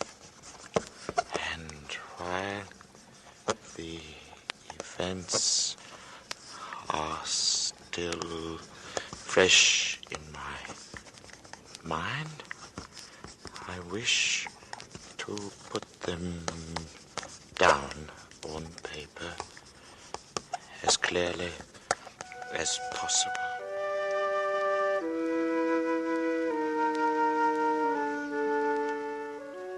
Let me say at the outset that my name is James Clarence Withencroft. You must remember that in order to have the full implication of my story. James Clarence Withencroft. I'm 35 years old, in perfect health, never having known a day's illness. By profession, I'm an artist. Not a very successful one, but I earn enough money by my black and white work to satisfy my necessary wants. My only near relative, sister, died 5 years ago, so that there is no one in particular to whom I address this manuscript. Only you, who might by chance read it someday. For, because of the peculiar circumstance about which you will soon hear, I have the strong premonition that I shall never live to tell anyone about it.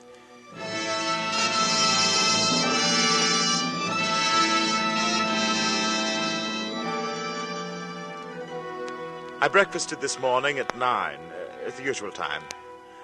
It was no different from any other morning, and after glancing through the morning paper, I lighted my pipe.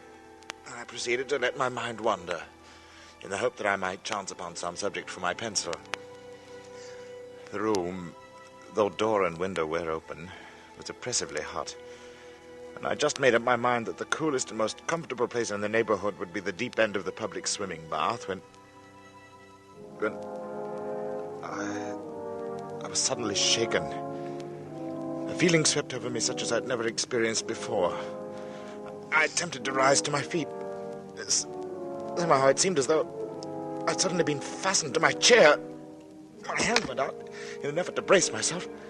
And then, before I knew what I was doing, my pencil was in my hand, and I began to draw. It was as though someone had taken my hand and was moving it across the paper, swiftly in bold strokes. And then I seemed to take over. My hand, under its own power, began to draw. So intent was I on the sketch which began to appear before me, I soon forgot the oppressive heat, the roughness of the table. Everything was forgotten. This frantic feeling, the sketch must be finished as soon as possible. I had no idea how long I worked until I heard the clock of St. Jude's in the distance. It was 4 o'clock, and I had started just after breakfast. Now, for the first time since I'd begun, I actually seemed to see what I'd been sketching. I was surprised. The final result was, I felt sure, the best thing I'd ever done. It showed a criminal in the dock immediately after the judge had pronounced sentence. The man was fat, enormously fat. The flesh hung in rolls about his chin. It creased his huge, stumpy neck. He was clean-shaven. Perhaps I should say a few days before he must have been clean-shaven. And he was almost bald. He stood there before the judge, his short, clumsy fingers clasping the rail, looking straight in front of him. The feeling that his expression conveyed was not so much one of horror as of utter, absolute collapse. There seemed nothing in the man strong enough to sustain that mountain of flesh. And then I saw that the sketch was not complete, for the man's other hand seemed to be clutching an instrument of some kind, a weapon, but had not been completed. I had made this sketch, yet I had no recollection of what I'd intended the man to carry in his other hand. I took up my pencil again, and I attempted to fill in the fuzzy outline. It was useless. It was as though my fingers had suddenly turned to lead. I sat down, and I felt the moisture slowly forming on my forehead.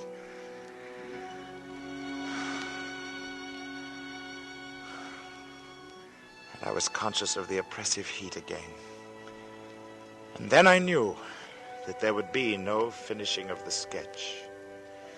At any rate, not for the moment. So, I rolled up the sketch, and without quite knowing why, I placed it in my pocket. In spite of my peculiar inspiration, I was filled with the rare sense of happiness which the knowledge of a good thing well done gives.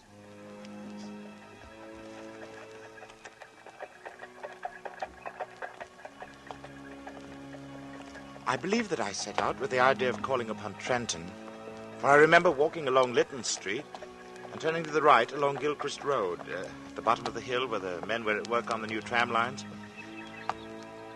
From there onward, I've only the vaguest recollection of where I went. Through parks, along crowded streets, always fully conscious of the awful heat that came up from the dusty asphalt pavement as an almost palpable wave. And I remember, too, the hollow sound of my footsteps as I moved along. Although walking aimlessly, I somehow knew that there was a goal, something to which I was drawn. I longed for the thunder promised by the great banks of copper-colored clouds that hung low over the western sky. I must have walked 5 or 6 miles. I've really no idea how far I walked, when a small boy roused me from my reverie. Got the time, mister? 20 minutes to 7. Thanks. Hot, isn't it? Yes. When he left me, I began to take stock of my bearings. I found myself standing before a gate that led into a yard bordered by a strip of thirsty earth. There were flowers, purple stock and scarlet geranium, and great numbers of bees droned over them. I stood looking down at them a moment. And then for some reason I looked up. Over the entrance to the place, there was a board with the inscription, Charles Atkinson, monumental mason worker, in English and Italian marbles.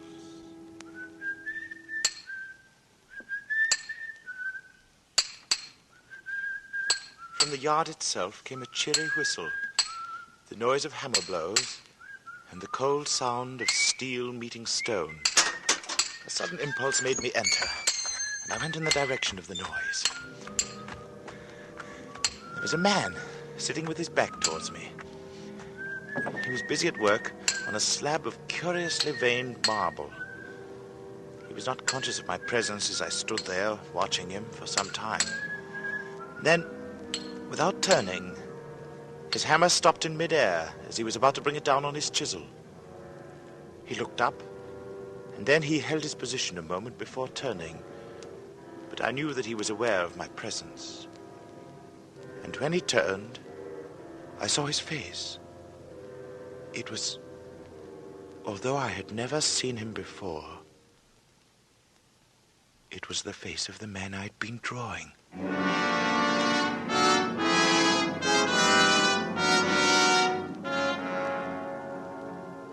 Yes, it was the face of the man whose sketch was in my pocket. He sat there on his low stool, huge and elephantine, the sweat pouring from his scalp, not speaking. Then he took a red silk handkerchief and he mopped his brow. Although this face that looked up at me was the same as my sketch, the expression was absolutely different. And suddenly, the puzzled expression left his face, and he smiled as if we were old friends. And he walked over and he took my hand. Good day, sir. Well, good day. I'm sorry to intrude. Not at all. Everything's hot and glary outside. Yeah. This seems as an oasis in the wilderness. No, I don't know about the oasis, but it certainly is hot. Take a seat, sir. He pointed to the end of the gravestone on which he was at work, and I sat down. Very hot. It's a beautiful piece of stone you've got hold of there. Yeah, in a way it is. The surface is as fine as anything you could wish. But there's a big flaw at the back, though I don't expect you'd ever notice it. I shouldn't think so. Nah, I could never really make a good job of a bit of marble like this. It'd be all right in the summer like now. I wouldn't mind the blasted heat. But wait till the winter comes. Winter? Yes, there's nothing like a bit of frost to find out the weak points in stone. Gravestone, you see. Oh, I see. Then what's this one for? You'd hardly believe me if I was to tell you it's for exhibition. But it's the truth. Artists have exhibitions, so do grocers and butchers. Well, we has 'em too. All the latest little headstones, you know. He went on to talk of marbles. Which sort of marble best withstood wind and rain, and which were easiest to work. Then of his garden and a new sort of carnation he'd bought. At the end of every other minute, he would drop his tools, wipe his shining head. This heat's bad. A man's not responsible for what he does in this heat. I said little, for I felt uneasy. There was something unnatural, uncanny in all of this. The feeling that I'd experienced it all before, exactly as I was experiencing it now. The oppressive heat, the fragrance of the purple stock in the air, the conversation about the marble, the flowers, everything, as though I'd experienced it before. And yet I knew that I'd never even been in this section of the town before. I tried to persuade myself that at least I'd seen him before, that his face, unknown to me, had found a place in some out-of-the-way corner of my memory. But I knew that I was practicing little more than a plausible piece of self-deception. As I sat there quietly watching him, he looked up at me, and he said, Yeah, what do you think of that? He said it with an air of evident pride, of a job well done. I could sense that he was experiencing the same feeling I had experienced when I'd finished my sketch.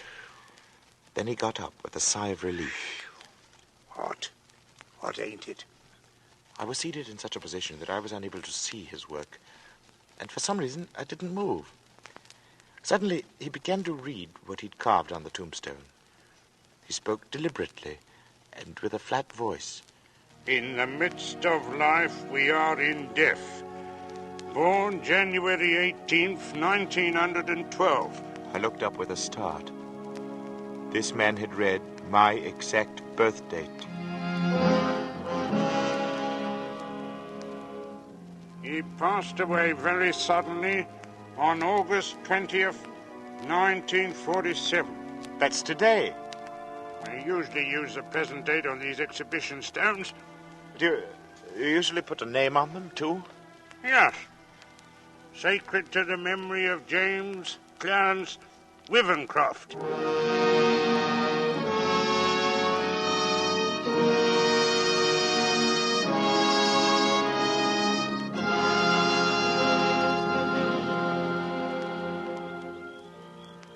I just sat there in silence.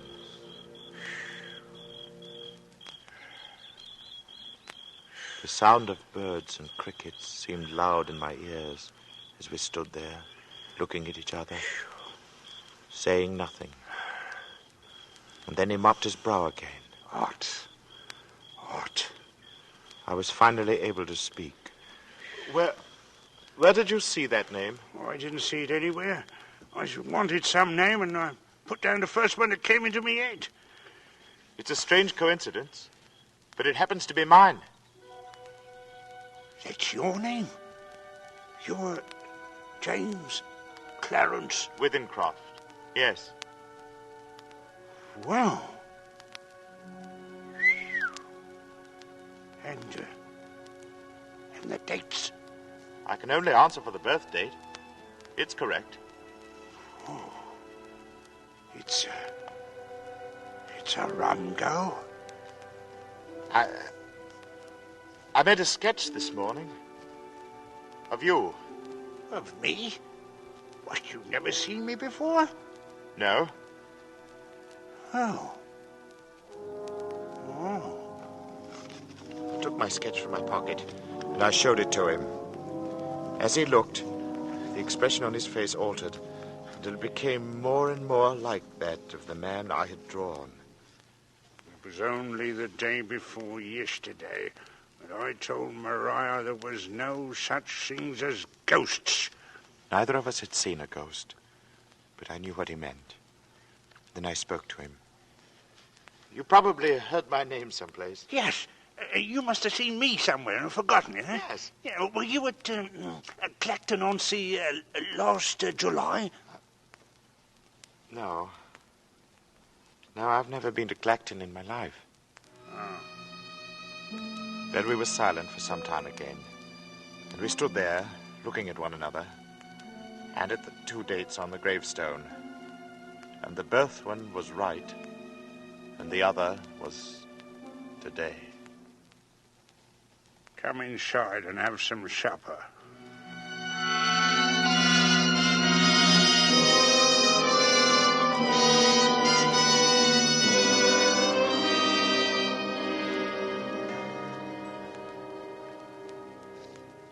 His wife was a strange little woman who was pallid with the look of those who live their lives indoors.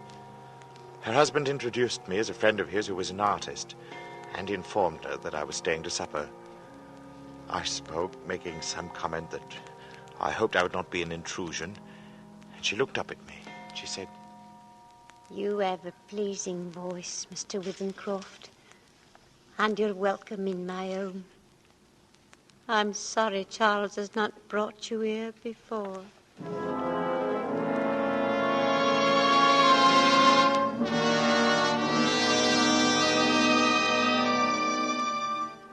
Very little was said during the meal, and after the sardines and watercress had been removed, she walked over to a cupboard, and she took down a thin black book, and as she handed it to me, she spoke. Would you read aloud, Mr. Withencroft? Puzzled, I looked down at the book which she'd opened and placed before me. was a very tiny book. The Prophet, it was called, by an author unknown to me, with a strange Eastern name, Khalil Gibran. My eyes fell across the page, and suddenly I was reading aloud, as she'd asked me to. Then Almitra spoke, saying, "We would ask now of death." And he said, "You would know the secret of death. But how shall you find it, unless you seek it in the heart of life? The owl, whose night-bound eyes are blind unto the day, cannot unveil the mystery of light.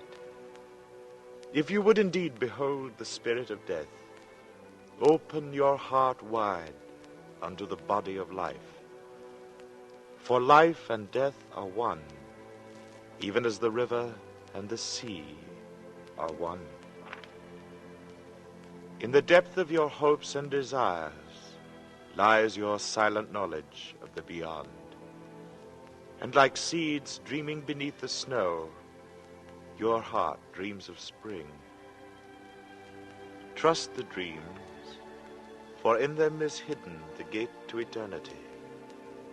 Your fear of death is but the trembling of the shepherd when he stands before the king whose hand is to be laid upon him in honor. Is the shepherd not joyful beneath his trembling that he shall wear the mark of the king? Yet is he not more mindful of his trembling? For what is it to die but to stand naked in the wind and to melt into the sun? And what is it to cease breathing but to free the breath from its restless tides, that it may rise and expand and seek God unencumbered? Only when you drink from the river of silence shall you indeed sing. And when you have reached the mountain top, then you shall begin to climb. And when the earth shall claim your limbs, then shall you truly dance.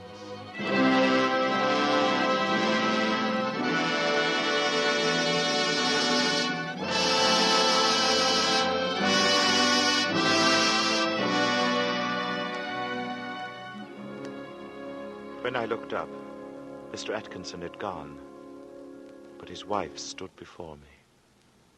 And as she took the book, she spoke. Oh, thank you.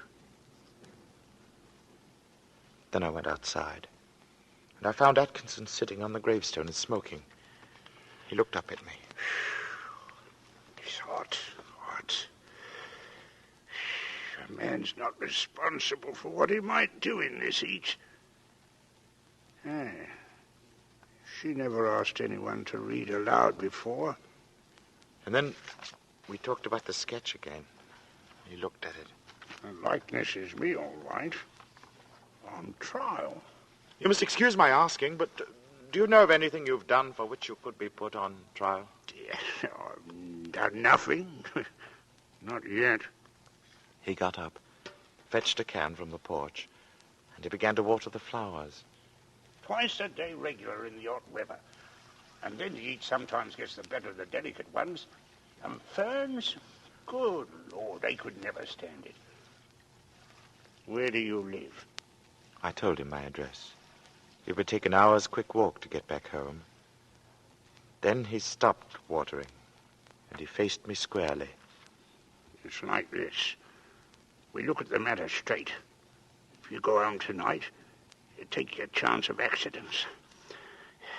A cart may run over you, and there's always banana skins and orange peels, to say nothing of falling ladders. He spoke of the improbability with an intense seriousness that would have been laughable 6 hours before. But I did not laugh.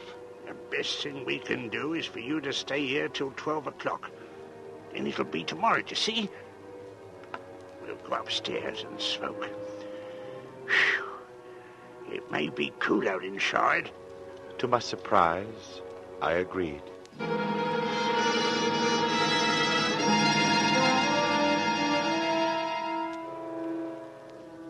We are sitting in a long, low room beneath the eaves. Atchison has sent his wife to bed. He himself is busy sharpening some tools at a little oil stone, smoking one of my cigars the while. And as I look at my sketch before me, I suddenly see the fuzzy outline of what the man in the picture holds in his hands. While I had not been able to sketch it before, I am able to do so now. It is a chisel. It is stained with dark liquid.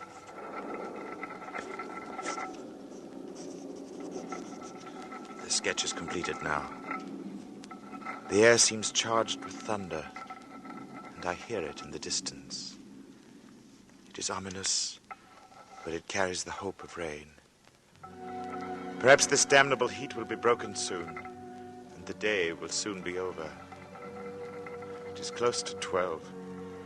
In seconds, the day will be over.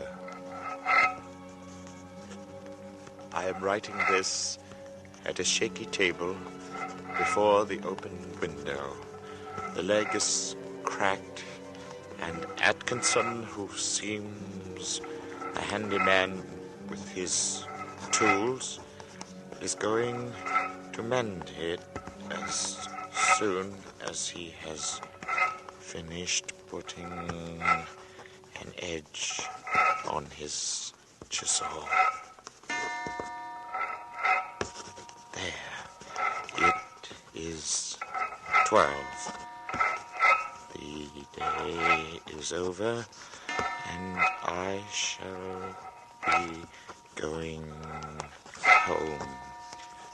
But the heat is stifling.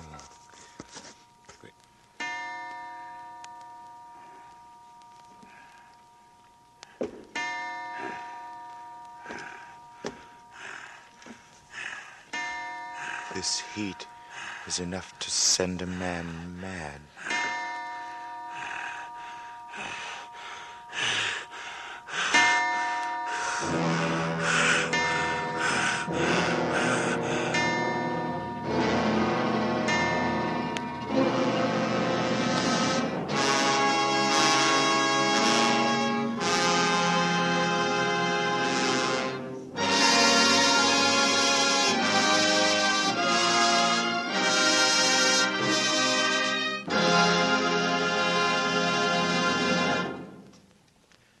This is Robert Montgomery again, with thanks to Barry Kroger and Dennis Hoey for superb performances in August Heat, and to Mel Dinelli, who adopted W.F. Harvey's story. Our appreciation and our applause, too, goes to the cast of both plays who made our weather experiments so very successful. Next week, we'll turn a full hour's attention again to the English scene and to Emlyn Williams' great play, Night Must Fall.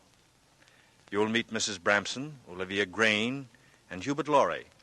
And you'll meet Danny with the quick smile, happy, cheerful Danny, whose appearance is as pleasant as the melody that's always with him.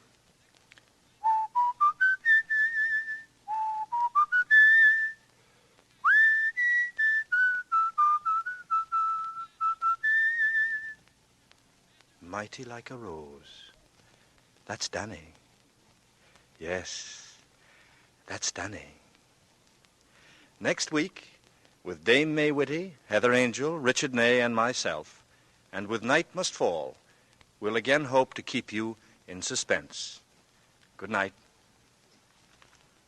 Mr. Montgomery may currently be seen in the Universal International production Ride the Pink Horse. Wet Saturday by John Collier was adapted for suspense by Harold Medford. August Heat by W.F. Harvey was adapted for suspense by Mel Dinelli. Both were directed by Anton M. Leader and produced by Robert Montgomery.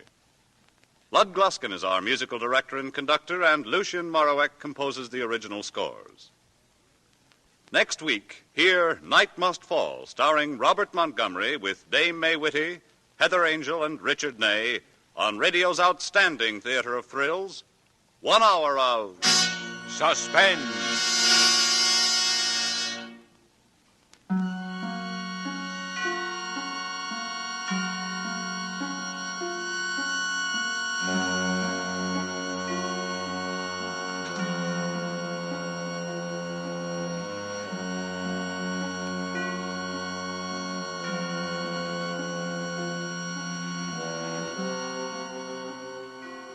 a program you won't want to miss. That's Report Card, the next production of the famed CBS documentary unit.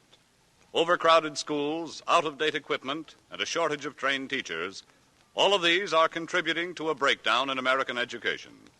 For a dramatic report, hear Report Card Wednesday, March 24th over many of these stations. This is CBS, where 99 million people gather every week, the Columbia Broadcasting System.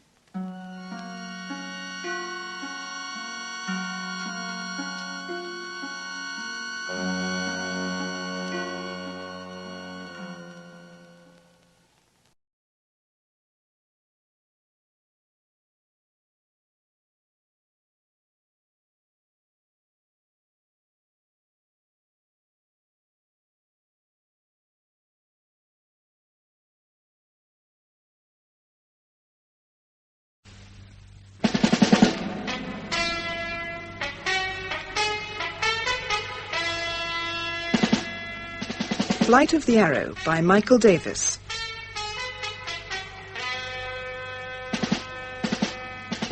With John Bott as Frank Morgan.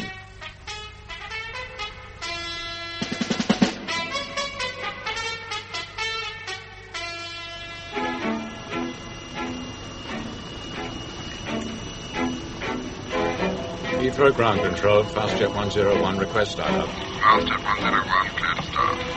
Temperature +8.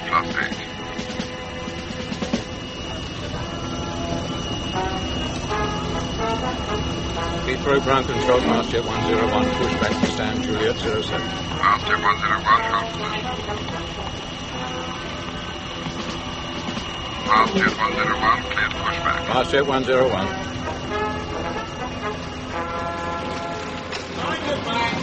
All set, Mr. Morgan. Ready when you are, Trevor. Pilots, stick in the wind. Stand by. Furnace door lifted. Start the timer.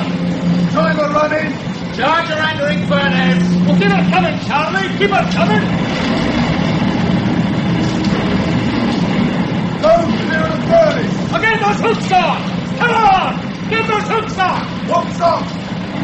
Stand clear. Right, where to go?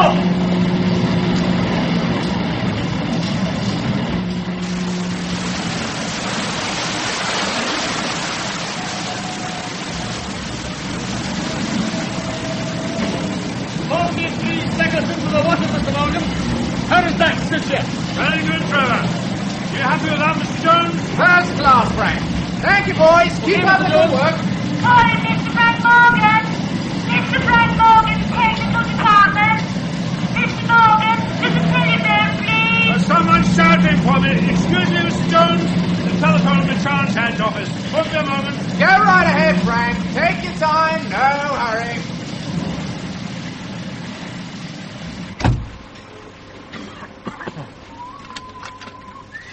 Frank Morgan here. Frank, Maitland. What's the position on the bicycle frame tubing investigation? The BTL Bremen people are here this morning. I'll talk to Dr. Hellman. She has all the figures on this. I'm tied up with an aircraft inspector this morning. Yes, all right. I'll talk to her. Who is the visiting inspector? Jones of the Aircraft Inspection Department. So tell him the first of the FJ-101s leaves for Peking this morning. I already have. Fastjet 101, taxi instructions. Fastjet 101, give way to Trident on apron. Clear to holding point, runway 28 via taxiways 02 and 15. QNH 998. QNH 998, Fastjet 101. Fastjet 101, contact Tower 118.4. Tower 118.4, Fastjet 101. Heathrow Tower, Fastjet 101, ready for takeoff. Fastjet 101, after landing 737, line up and hold. Fastjet 101.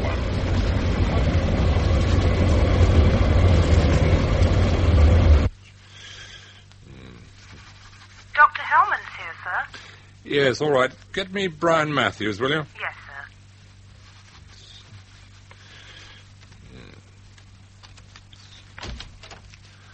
sir. Good morning, Dr. Hellman.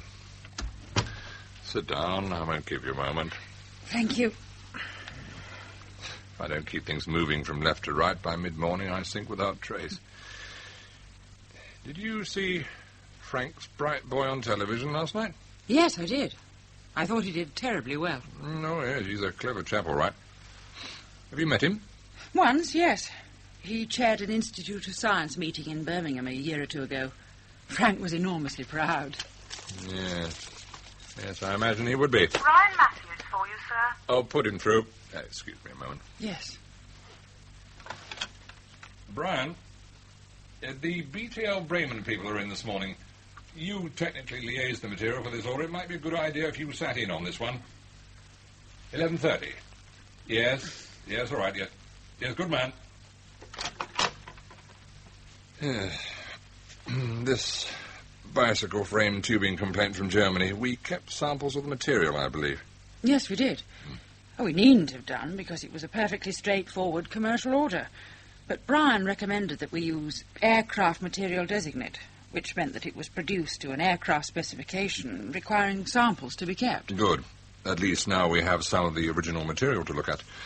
When are you running the reappraisal tests? This morning. In their presence, if they wish.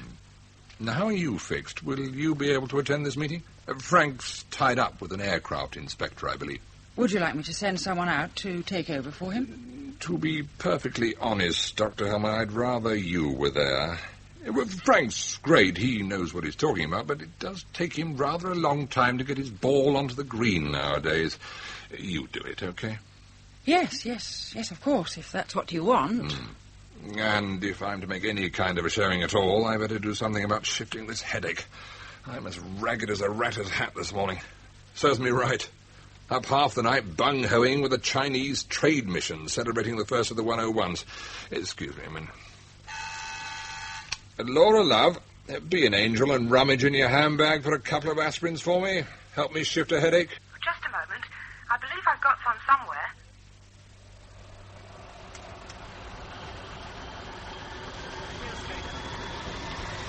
Fastjet 101, clear for takeoff.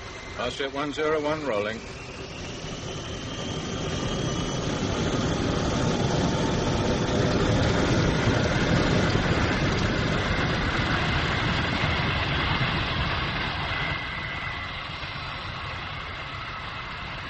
Well, when a project like this gets off the ground, Minister, I feel as though we designed and built the thing ourselves, rather than having contributed a modest handful of the necessary bits and pieces. Yes.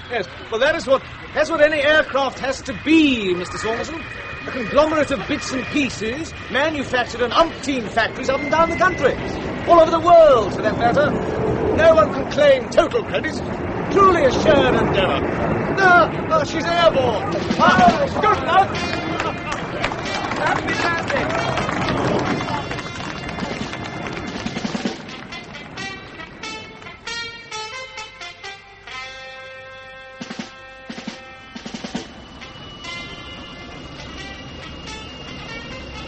Fastjet 101 airborne, passing 1,000 feet. Fastjet 101, contact terminal control 11206.9. Terminal control 11206.9.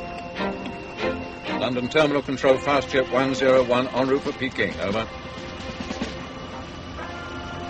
Fastjet 101, turn left on a 280. Cleared flight level 150.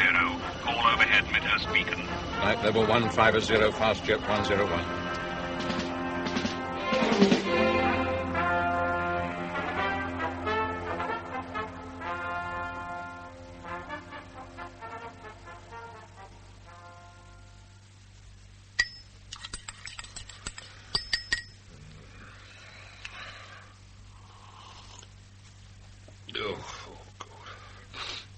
Thank you, Laura. Go on. Say it for Dr. Hellman. Say what for Dr. Hellman? Long live the Queen of England in Chinese, like you did at 3 o'clock this morning. Oh, dear. It was word perfect, Dr. Hellman. Positively fluent.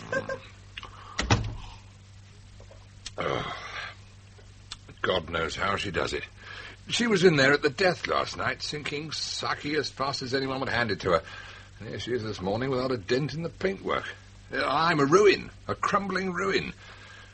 Neither you nor Frank were there. How did you manage to avoid this particular massacre? Well, Frank asked to be excused so he could watch his son on television, and I wasn't invited.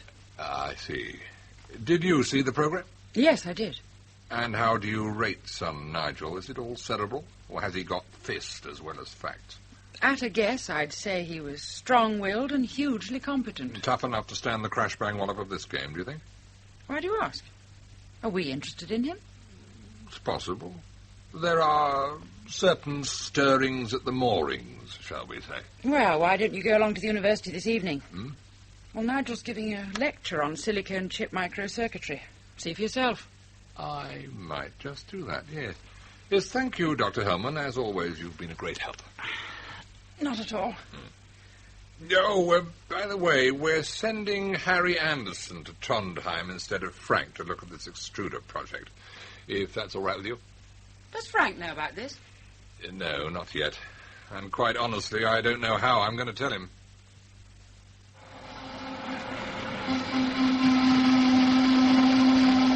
Test house. Hang about, Arnold. I'm on the phone. Right. Let's have that again. Can anyone tell me why I'm expected to carry this damn brake potentiometer around the works? I thought this was the age of small is beautiful. This thing weighs half a ton and looks like Queen Victoria's hat box. Oh, I think it is Queen Victoria's hat box. Yeah, immediately, if not sooner. Leave it to me. Cheers. What have you got in there, a ferret? You want to try using it, mate? The Galvo wanders around like a cow in a meadow. Samples from low TD Centre on their way down. Top priority, OK. You know, the last time Frank sent that pot away for certification, they offered to embalm the damn thing. You be careful with that potentiometer, young man. Well, they say you built it to celebrate the Attlee government. Is that right, Frank? It's one of the most accurate instruments in my work. You treat it with the respect it deserves. Oh, dear. What would you like to see next, Mr. Jones? Metallography? Metallography will do nicely, thank you, Frank. Take the semi-continuous film. Can you come in for a moment, Mr. Anderson? Hello. Do I detect a tinkle of ice in the lovely Rosemary's voice this morning? What's upset her then? No, she's been in with Maitland on this bicycle frame complaint. Maybe she got it in the neck for using aircraft material. Oh, well, let me see now. I've cleaned my teeth and I've darned the hole in me knickers. My vest was clean on yesterday. I wonder if she'll want me naked.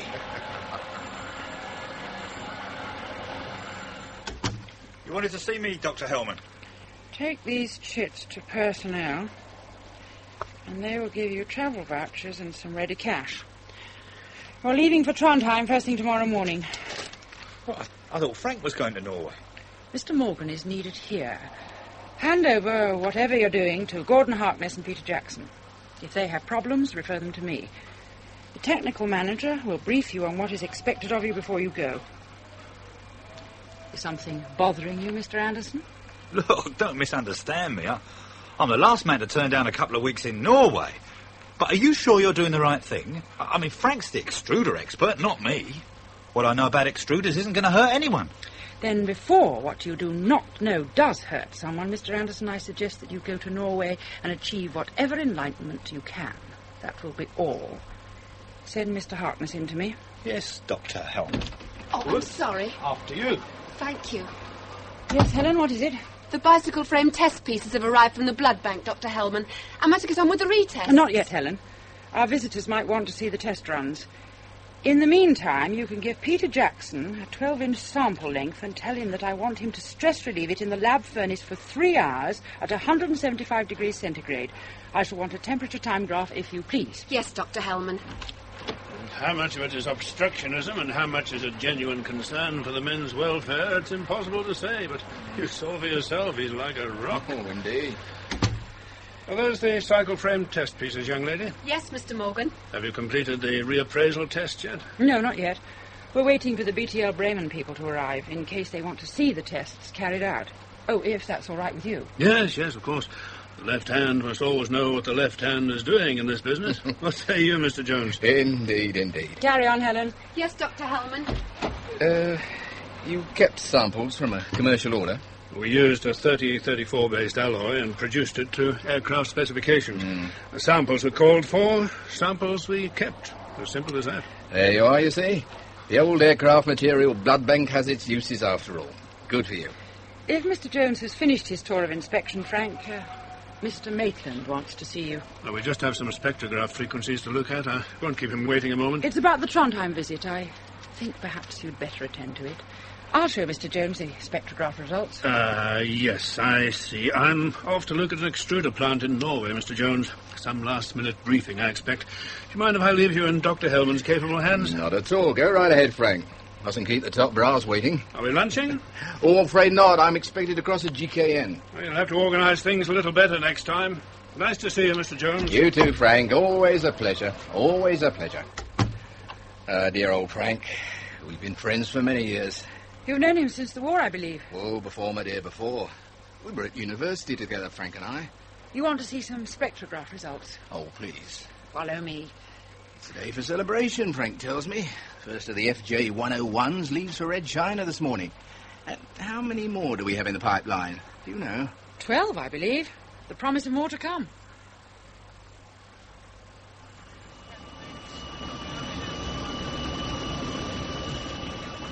London Terminal Control, Fastjet 101. Fastjet 101.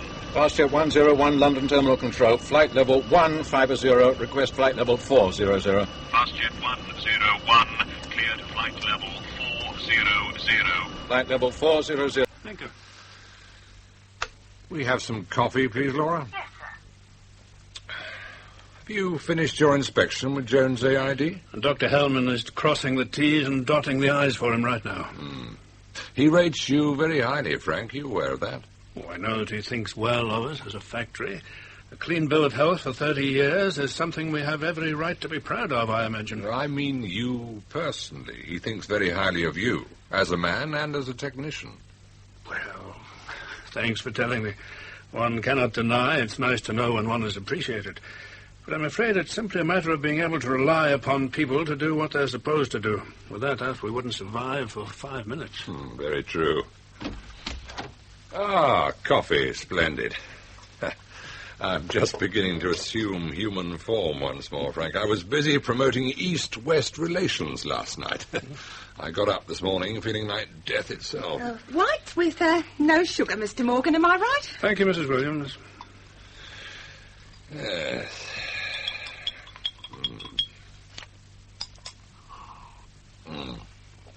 Did you see this man's clever son on television last night, Laura? Lauding it over the young scientists of the year? I did. He's very handsome. A double first. Researching into atomic absorption at Oxford on a Fulbright scholarship. He's doing very well for himself one way or another, Frank.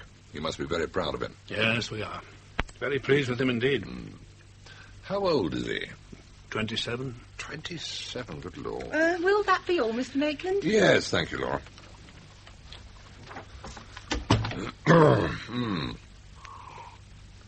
Here's my own boy, as thick as two short planks. Drives a dumper truck. But still, as long as they're happy, eh? Indeed, indeed. Oh, I sometimes think I'd be a damn sight happier driving a dumper truck. He makes more money than I do. Yeah. Has your boy any leanings towards industry, Frank? No, I'm afraid not. Usual story. Well, if you watch your old dad going slowly deaf and blind through working in a black clanging hole for 40 years, then you can't be blamed for not wanting to join him, can you? Yeah, still, it's a pity. There's a damn good job about to be advertised. Yeah? Mm-hmm. Yes, we're setting up a new department. Government-sponsored, needless to say. A £3 million initial investment, of which the government will pay half. What area of activity? Oh, research, new developments. Suit your young Nigel down to the ground, I'd have thought. He has his sights set in other directions, I'm afraid. Still, I'll mention it to him. Thank you for telling me about it. Well, it's worth a try. And you never know with young people, do you? Today's hate, tomorrow's love, as they say. By the way, we're sending Harry Anderson to Trondheim instead of your good self, Frank. Is that all right with you? Anderson? Yes, I told Dr. Hellman earlier on. Didn't she mention it to you? I'm sorry, I don't understand. Anderson as a wire drawing and heat treatment man. Well, you know how it is. The faceless ones pull a few strings and we find ourselves hopping from one foot to the other, not knowing whither or why. Anderson knows nothing about metal extrusion. Exactly. Precisely the point being made. The lords of the manor have decided that we have too much information stored in too few heads. Where's it all written down, Frank? I mean, where can I refer to your 40 years of experience if you fall down and break a leg? What happens then, Frank? We wouldn't be so much eyeless in Gaza as legless in Stoke Newington. Does Anderson know that he's replacing me on this Trondheim visit? Yeah, I imagine so. Dr. Hellman would have had to organise him out of the laboratory. And if I disapprove of your choice, what then? Oh, Frank, let's get one thing straight, shall we? It was not my choice. This was an edict, a directive. I had no say in the matter. Am I, or am I not, head of the technical department? Yes, you are. Then why was I not consulted about this? Frank, believe me, there was simply no time for protocol. Saunderson picked up the telephone and said, "We are sending Anderson to Trondheim, arrange it." I arranged it. What else could I do? How old are you, Frank? You know damn well how old I am. You're 61. It's time to start taking things a little more easily. Don't be so locked into the thing anymore. Relax and enjoy life, why don't you? I enjoy my work, Mr. Maitland. I'm proud of my department, and Harry Anderson is a stupid choice of a man to send to look at an extruder plant. Now, maybe you didn't want my opinion, but now you've got it. May I return to my office? I have work to do. Frank, look, don't be like this. We're old friends. We mustn't quarrel, you and I. Sure. All right now. Not a lot of point in being anything else, is there? God nods, we fall. It's as simple as that. You're not falling. You're passing up one unimportant visit to Norway, that's all. Oh, come on. Let the others sweat for a change. Let go of the reins a little. That's all you've got to do. Sure. And don't forget, if that boy of yours shows the slightest interest in what I've told you, you tell me, okay? Thank you, Mr. Maitland.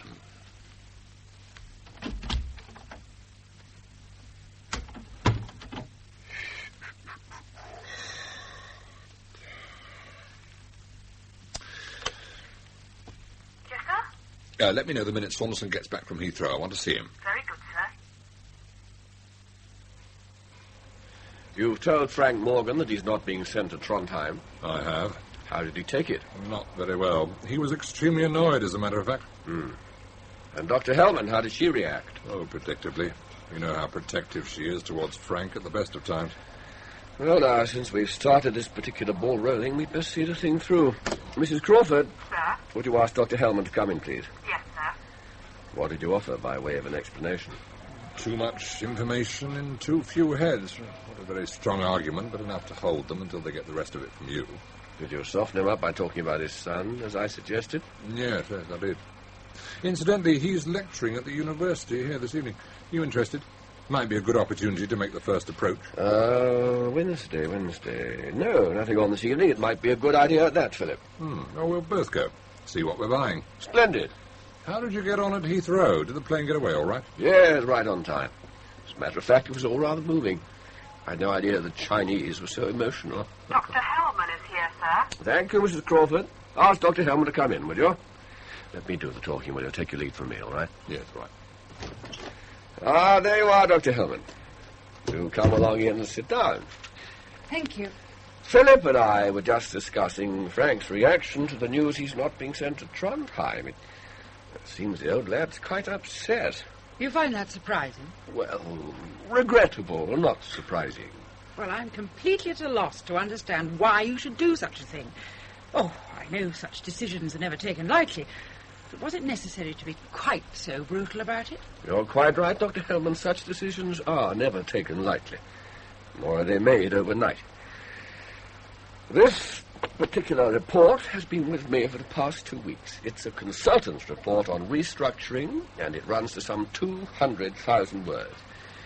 Union-inspired and management-approved, the company agreed to abide by its findings and to take cognizance of recommendations made. No one was excused. We were all interviewed and examined and analyzed, and some of us were weighed and found wanting, I'm afraid. You yourself came out of it rather handsomely, which is no more than one would expect. But there are others who don't fare quite so well. Frank is among them. The report presumes to criticize Frank. Well, not for any lapse or failure, you understand. Far from it. I mean, they see him as a hard-working, conscientious administrator. No, what does concern them is his inability to relate in scientific terms with that which is going on around him. Well, they see Frank as being so far out of touch as to be dangerous. Oh, what utter nonsense. Frank Morgan has his finger on every pulse beat in the department. It's one thing to read a pulse, Dr. Hellman. Understanding the disease which upsets its rhythm is something else entirely, don't you agree? Frank did his degree in 1937. A whole new scientific vocabulary has evolved since then. You make it sound as though the man hasn't opened a textbook from that day to this. Frank has done more than anyone to try and keep up. If this is an example of your consultant's ability to assess, Mr. Saunderson, whatever else they have to say should be treated with the utmost caution. They do speak very well of you, my dear. I have long since ceased to be flattered. The idea isn't new to us, Dr. Hellman. We've been aware for some considerable time that Frank is on a bit of a wobble. Now that it's been stated by an outside authority, we have no alternative other than to act. Frank relies entirely upon you and the bright young men he has working under him for his day-to-day decisions. As head of department, he should understand each and every process as though he himself invented it. And this he cannot do, Dr. Hellman. The report stresses the heavy public responsibility this company carries and underlines the need that a technically competent person be responsible for all decisions made. I am prepared to accept full responsibility for whatever happens within the department from now until Frank retires in 4 years' time. I am willing to sign papers to that effect if it will help you to see your way through this problem.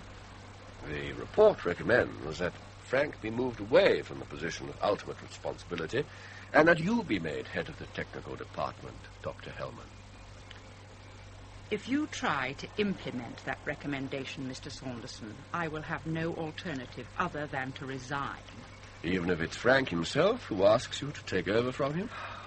How can you possibly remove him as head of the department without injuring him? Are you prepared to leave that side of it to Mr. Maitland and myself? Frank is in no way to be humiliated or injured. You cannot believe we'd wish to injure this splendid man so late in his career. Come now, Dr. Hellman. If I were free to explain the plan we have in mind, I'm certain you would most readily agree. But until I obtain board approval, you'll have to trust me. Will you do that? Very well. As long as it is clearly understood that should Frank feel in any way ill-used in this, then I shall not hesitate to resign. I'm perfectly happy with that. What say you, Philip? Yes, fine. I see no problem. Well, thank you for your time, Dr. Hellman. I'm sorry if we caused you any anxiety or concern. Not at all. Well, we are meeting with the BTL Bremen people in, well, just a few minutes. Perhaps you'd like to go and collect your papers. Yes, of course. If you'll excuse me. Right, we'll join you in the conference room. And thank you, Dr. Hellman. Gentlemen.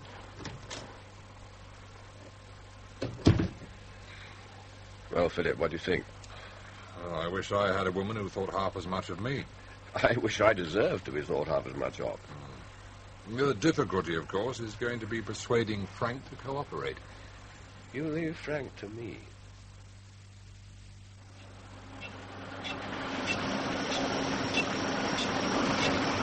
Pay particular attention to their ram speeds.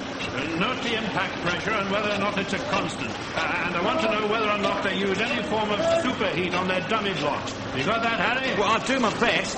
Thanks for trying to put me in the picture, Frank. God knows why they're sending me. It's the best way to learn, my boy, to be thrown in at the deep end. Now, watch their take-up stands operating.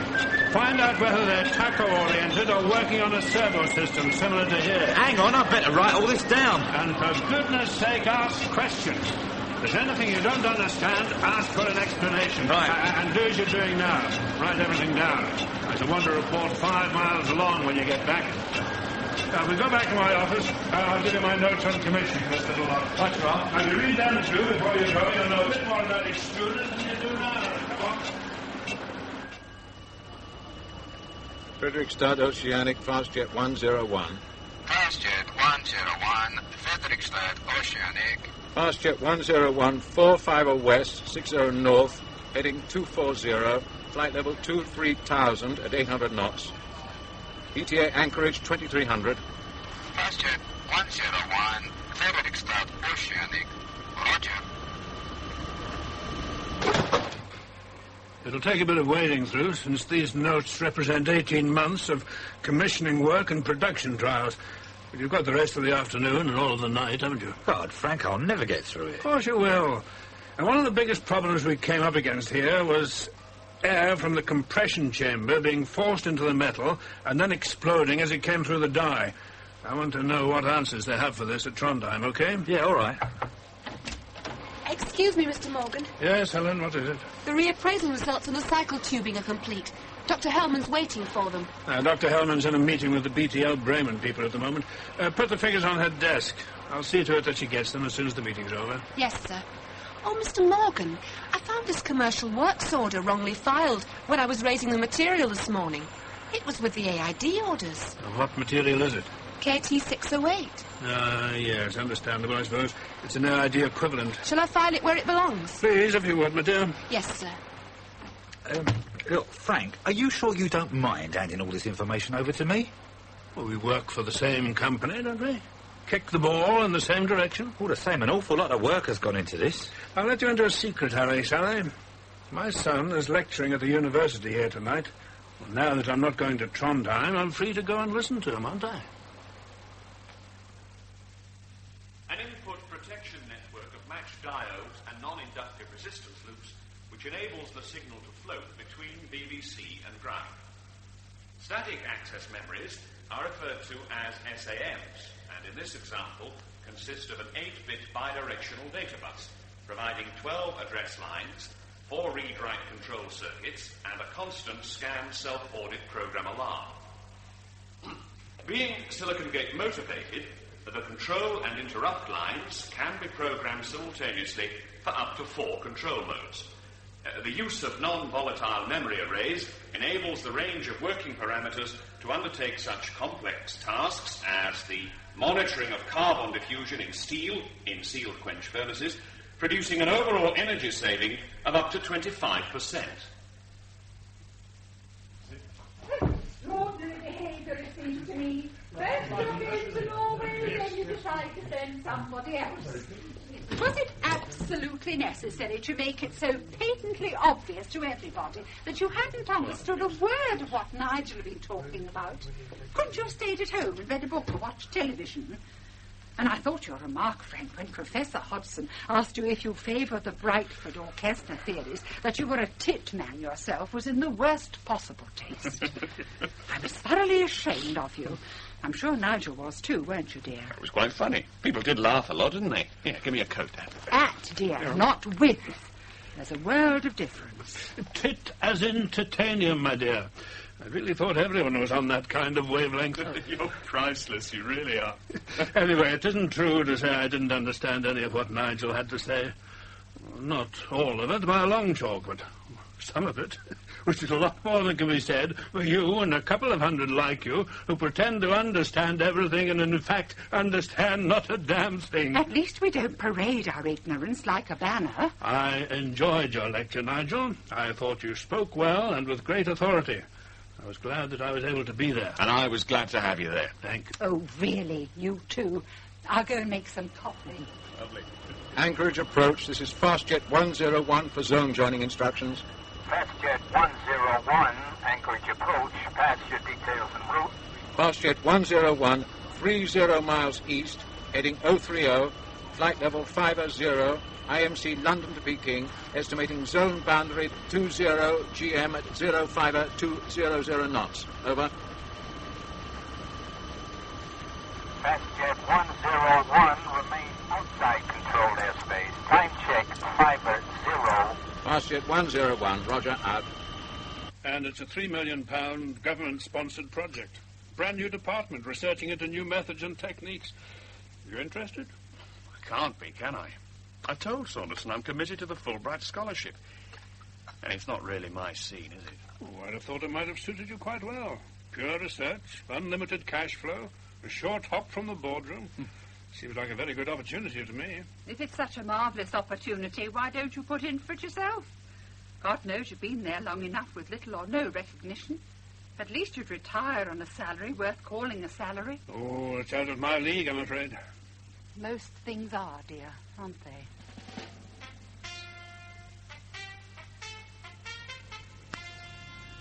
Fastjet 101, this will be a beacon approach, runway 26. The weather 220 degrees, 10 knots. Visibility 3 kilometers in light snow.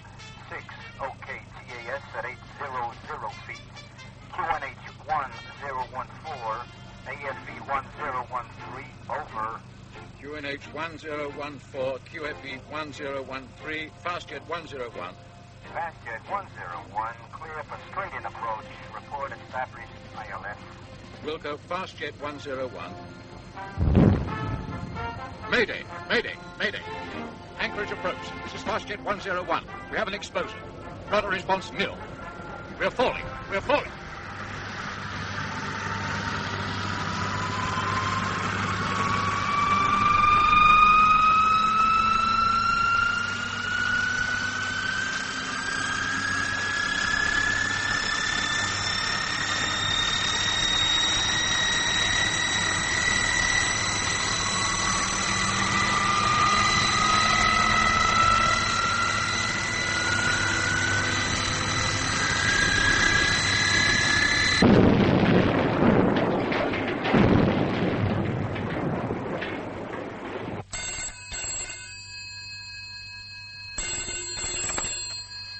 Frank Morgan. Frank, Philip Maitland here.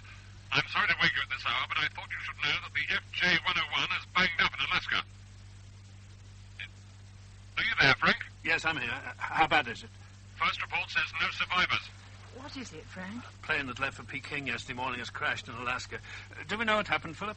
Eyewitness reports tell of the plane disintegrating as it made its final approach to Anchorage Airport. Do we know what the position is? Do we have material on this particular aircraft? The only people who can tell us that are the manufacturers. We shared the tender for stress bars and rivets with 2 other companies, so that gives us a 2-to-1 chance of not being involved. Frank, how many works orders have we raised so far on this contract? 3, possibly 4. First thing in the morning, get to it, eh?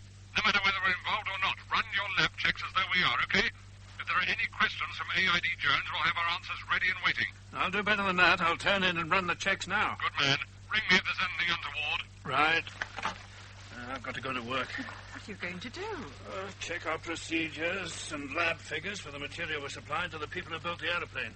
Rerun the tests. Can you do that? Oh, yes. We keep samples of everything we put into an aircraft. We're not daft. Hello, Frank. I thought I heard something. What are you doing here at this time of night? Good heavens, Harry. Haven't you got a home to go to? Oh, I've been mugging up on the extruder thing for tomorrow. I was about to pack it in, as a matter of fact. My eyes are beginning to revolve like Catherine wheels. Ugh. Well, what brings you back to the lab at 2:30 in the morning? The plane that set out for Peking yesterday crashed in Alaska. Well, what happened? Do we know yet? No details. Something went wrong as it approached Anchorage Airport, apparently. Anybody hurt? First report says no survivors. Oh, great. So, here I am. About to run the rule over every whip-stitch and shirt button we have so far shipped on this contract. Well, can I give you a hand? Oh, you go home and get some sleep. You've got a long, hard day in front of you. Well, I'll be through here in next to no time. Nothing new in this for me. I've done it many times. Oh, I'd rather you than me, old son. Your kind of responsibility I can do without. It'll come your way one day if you remain in this industry long enough. A good argument for getting out. Hmm? Well, this stuff doesn't know we exist. The metal, I mean. We spend our days fretting and worrying about it, trying to make it do things it doesn't want to do. And all the time it's got the terrifying ability to just, let us down. Bring aeroplanes tumbling out of the sky. Kill the men who are daft enough to fly the damn things. Yeah, it's not for me, Frank. I can't see myself spending the rest of my life at this game. I'm strictly a non-lethal person. You know what I mean? Then you should resign. You should get out. You obviously have no right to be here. You're probably right. I'll see this extruder thing through, and then I'll think about moving on. Well, you sure I can't give you a hand? No, you go home and get some sleep. You're going to need your wits about you tomorrow. All right. Well, I'll see you when I get back from Trondheim. Don't let them bamboozle you, that's all. I won't. Good night, Frank. Thanks. Good night, my boy. Take care of yourself. Now, let me see. Heat treatment printout spot on. A perfect cold junction. Material into the water in 46 seconds. That's all right. And that's all right. And that's all right.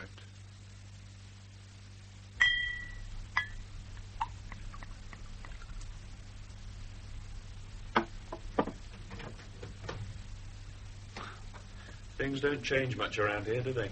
Oh, hello, Nigel. What are you doing out of bed? Did I disturb you as I came in? No. I heard the telephone go at whatever time and you trundle off to work. I've been awake ever since. It's not working, I suppose. Simply not tired. Join me? What have you got? Whiskey and water. Yes, all right, just a splash. Help me to sleep, perhaps. One of my earliest childhood memories is of the telephone ringing in the middle of the night. You beetling off to fix some furnace or other. Have they still got you at that caper? I'd have thought you'd have organised someone else onto that by now. Now, what was it tonight? Furnace out of control? Or the extruder? I gave all that up years ago. There was an aircraft down somewhere in Alaska. The telephone was Maitland telling me about it. I've been checking the locks on the stable door, so to speak. Oh, I see. Everything all right? Yes, fine. We run a pretty tight ship. At least we try to. Here. Oh, thanks. It's a year or two now since the last time we were involved in this sort of thing. I used to take it in my stride, all in a day's work, but now... It worries you? Well, let's say it makes me think. The old confidence isn't there anymore, I suppose. It takes a thing like this to uncover the weakness. Your lecture didn't help, of course. My lecture? In what way did my lecture not help? It wasn't about the stresses and strains to be found in aircraft. It wasn't your subject. Why should it be unhelpful? Because what your mother said was right. I hardly understood a word you said. Oh, come on. The furrow wasn't being ploughed very deep, now was it? Oh, it makes it even worse. You deliver a lecture you consider suitable for students and the wives of university professors, and I can scarcely understand a word of it. Indeed, I have cause to think. I didn't send Harry Anderson to Norway so that I could be free to attend your lecture, Nigel. The company sent him instead of me because they knew I wouldn't have a clue about the control system, which is silicon chip microcircuitry. Your subject, my boy, not mine. This is why they're after you, all part of the brave new world, I'm afraid. You're much too hard on yourself. If I sit and listen to a neurotomist propounding nervous diseases, then I'm not going to understand a great deal of that either, am I? Nigel, if I am to be completely honest with you, I must confess that after 40 years as a working metallurgist, I feel like a novice. Scientific development has gone roaring by me, and I'm left floundering. I'm appalled by my own ignorance, and I'm disgusted with my failure to do anything about it. Oh, I've tried. I've read as much as I can, as hard as I can. The language is beyond me. I'm left clutching at the straws of an obsolete technology. Your lecture, well, now this plane crash has brought it home to me as never before. I am alone, and I'm old, and I don't know what to do about it. Well, let me help you. It really isn't all that difficult. Well, it's too late for that. My brain is rusty from years of relying on other people to do my thinking for me. Well, if that's how you feel, and you've got 4 years left, you'll just have to cruise them, won't you? After all, this isn't a new situation, is it? This is how it must have been for some time. That's too dangerous. Once a thing like this is faced up to and admitted, then something has to be done about it. What can you do about it? I can resign. Have you talked this over with Mother? Not yet, and I don't intend to. She'd be dead set against me doing any such thing, and this is one occasion when I can't afford to let her have her own way. So not a word, eh? Let it be my little surprise. All right? All right. Only for God's sake, let me go back to college before you do anything about it. It's a deal. I'm for bed. It'll soon be time to get up and have a big day ahead of me tomorrow. Thanks for listening to my tale of woe. Well, just don't do anything hasty now. I'm sure it's not nearly as bad as you make it sound. We'll see.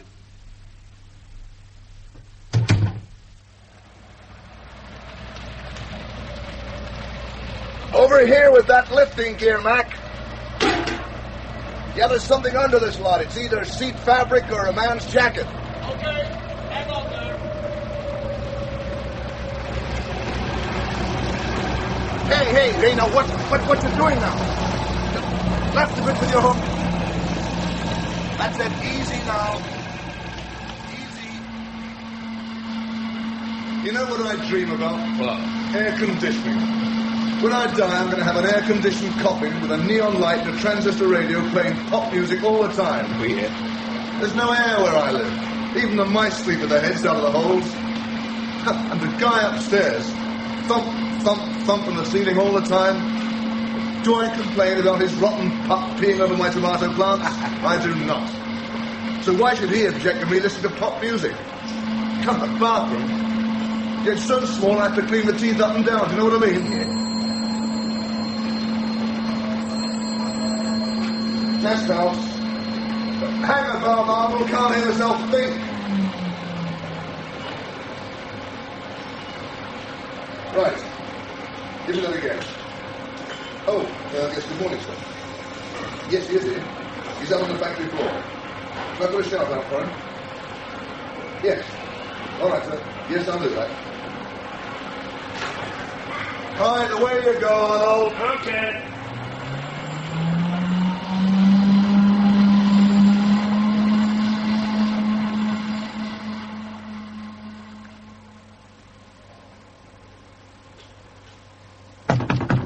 Come in. Excuse me, Dr. Hellman. Oh, yes, Gordon, what is it? Mr. Saunderson was on the telephone a moment ago asking for Frank. As soon as he comes back to the lab, he wants to see him. Yes, all right, Gordon. Whilst you're here, there's a problem I want you to look at on pacemaker number 49. Huh? The material is pulling down onto the reel and inspection reports die line. Will you move on to that straight away, please? Yes. And would you check back with me as soon as you've cleared it? Production are chasing the releases. Yes, Dr. Hellman. The die box temperature is critical. Watch out for it. Yes, Dr. Hellman.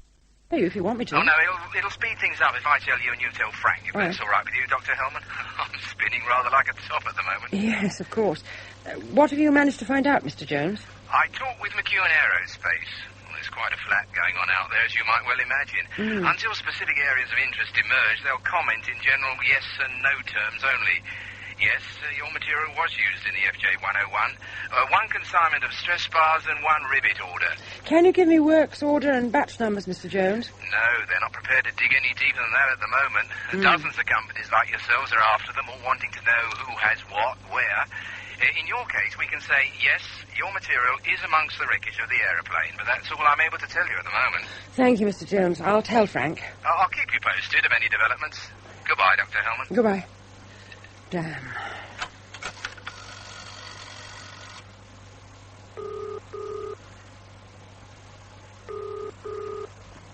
Number, please. Would you turn off your Frank Morgan, please? Certainly, Dr. Hellman.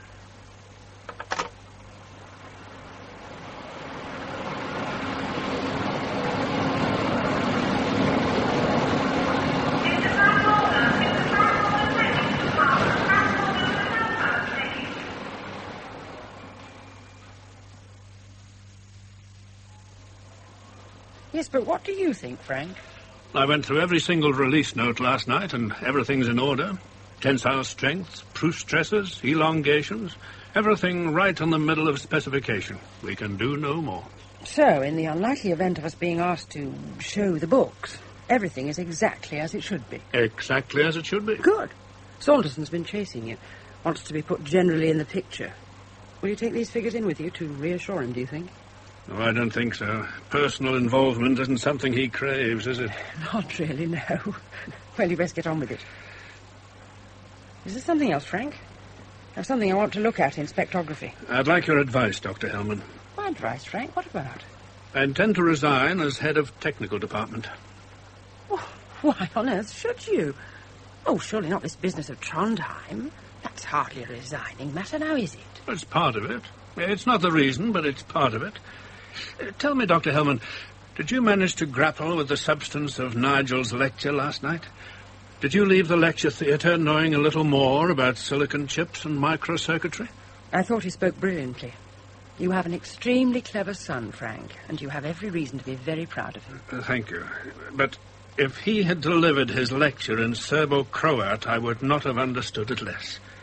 Oh, I've known for some time how out of touch I am, but last night made me realize how wide the gap is between myself and the technology of today. Oh, I'm fine at nuts and bolts metallurgy, the hope and grope science of the 30s. But I really have very little understanding of the true scientific process of my own department anymore. No, I shall resign, but my problem is when to do it. Do I tell Saunderson and Philip Maitland of my intentions now, or do I wait until this business of the air crash is cleared up? You asked for my advice. It's this. Do nothing and say nothing. Well, how can I do that? I'm really not up Frank, to it anymore. Trust me. It would not be in your best interest to resign now. I can't explain. Just trust me. No, I don't understand. All right. Look at it this way. We are in the middle of a small crisis. You are in charge, and in the middle of it all, you offer your resignation. Now, how would that be interpreted? Ask yourself. Put yourself in Saunderson's place. How would you see it? That I'd either lost my nerve or had something to hide. Precisely. Oh, by all means resign. But for goodness sake, wait until we're on an even keel once more. I mean, don't be precipitate, Frank. Excuse me. Yeah. Morgan. Yes, sir. Yes, I'm back in the office now, sir. Yes, sir. I was just on my way in. Yes, I'll be with you in a moment. Yes, right away. Saunderson. Will you do as I say, Frank? And when we're once again back to normal and we're cruising along in calm seas, will I have the guts to do it then, do you think? Of course you will.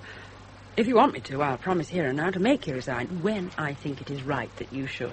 I'll hold you to that.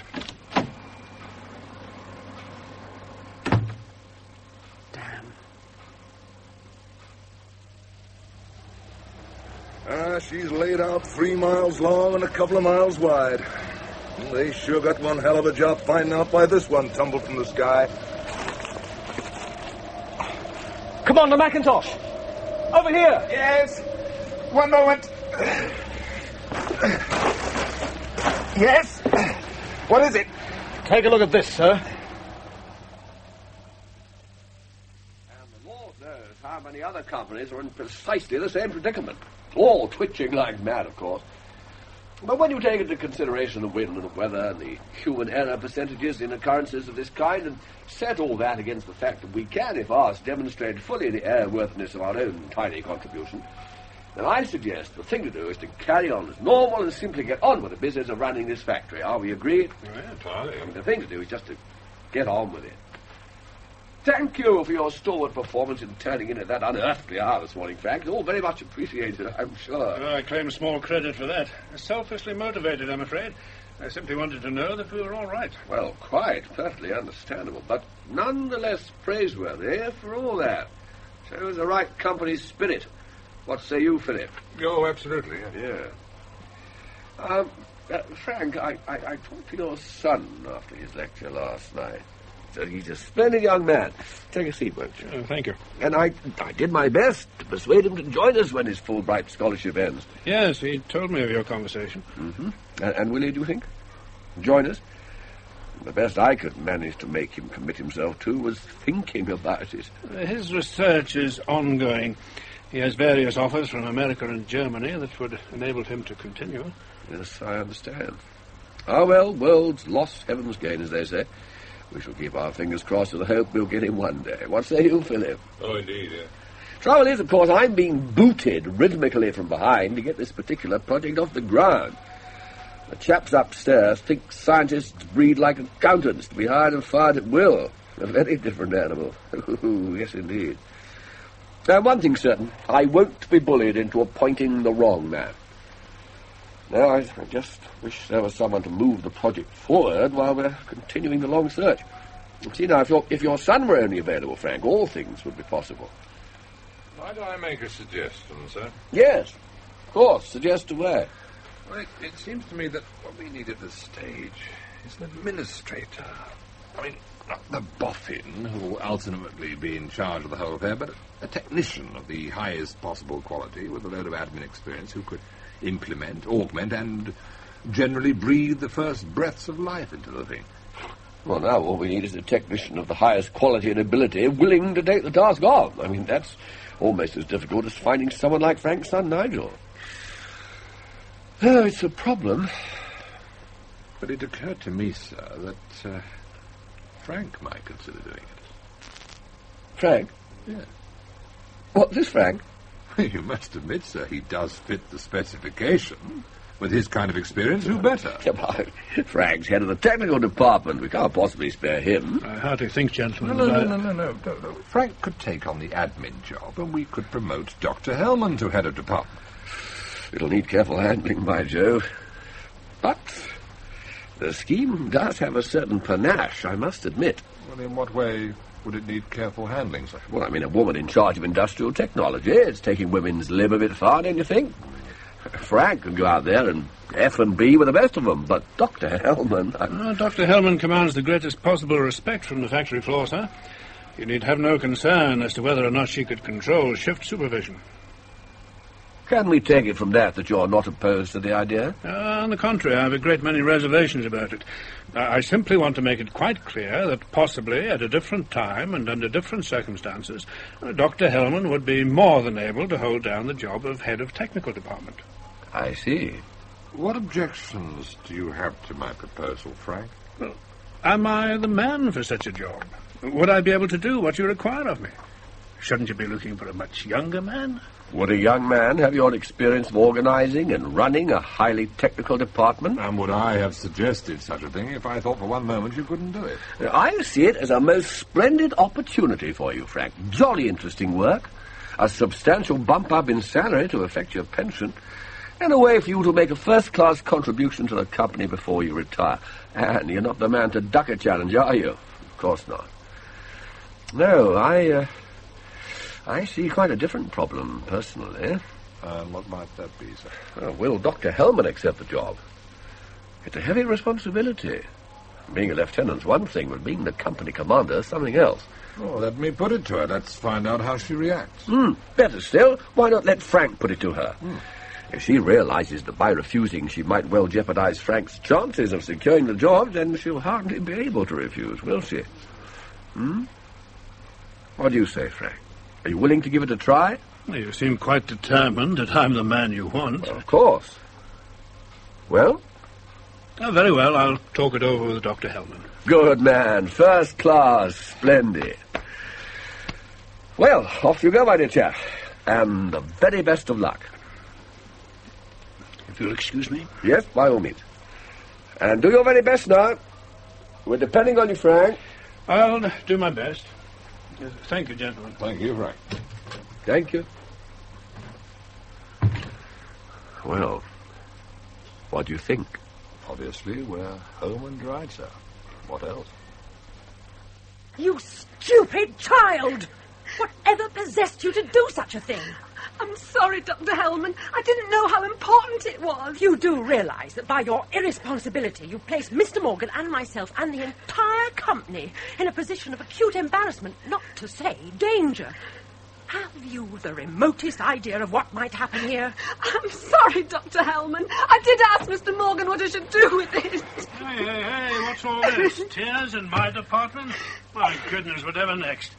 Now then, what's all this about, eh? This ridiculous girl removed a commercial works order from amongst the aircraft orders and filed it where she thought it belonged. We are in trouble, Frank, right up to the very lobes of our ears. I asked Mr. Morgan. I told him I'd found a commercial order amongst the aircraft material, and I asked him what I should do with it, didn't I, Mr. Morgan? Did you, Helen? When was that? Yesterday afternoon. You were in here talking with Harry Anderson, and I told you I'd found some KT-608 alloy mixed up with the aircraft releases. I told you. Yes, my dear, so you did. I'm sorry if I can't quite see what all the fuss is about. A commercial order got itself mixed up with the aircraft orders. What? Helen found it, and I told her to file it with the commercial releases. Now, what's so terribly wrong with that, for heaven's sake? It was not a commercial works order. It was aircraft material released to a wrong specification. One glance by either of you at the customer designation would have told you that the material had been sent to McEwen Aerospace. The manufacturers of the FJ-101. Oh, who else, Frank? Who else? Oh, dear God. I'm sorry. I'm so terribly sorry. I'll never do such a thing again, I promise. Never, never, never. Yes, all right, Helen. I'm sorry I shouted at you. It seems that it's not entirely your fault. Be a good girl and dry your eyes and run along. Will you and Mr. Morgan get into a lot of trouble because of this? Well, let's hope not, shall we? You all right now? Yes, Dr. Hellman. Oh, make yourself a cup of tea. the others want to know why you've been crying, you're to tell them to mind their own business.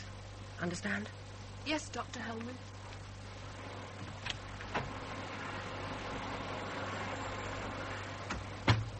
Frank, you idiot.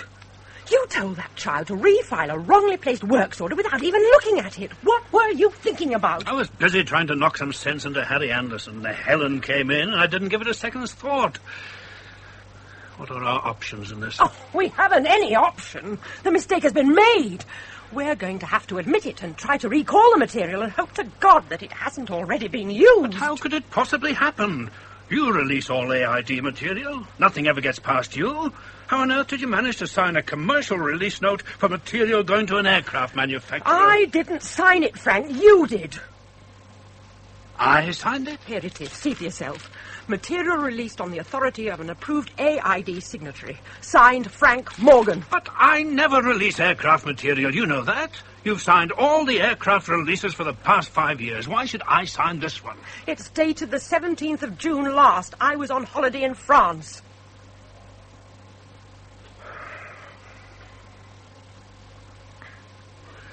This is the nightmare we live with every moment of our working lives, isn't it? Yes, Frank, it is. This is why we can't afford to relax for one single moment. If we do, then something like this happens. Minutes ago, Saunderson offered me a new job. I was to leave technical, and you were to become head of department. Frank, why did you have to make a mistake, and now of all times? Come on, let's get it over with. Maitland must be told. Vital moments are wasting. Will you come in with me, Rosemary? Yes, of course.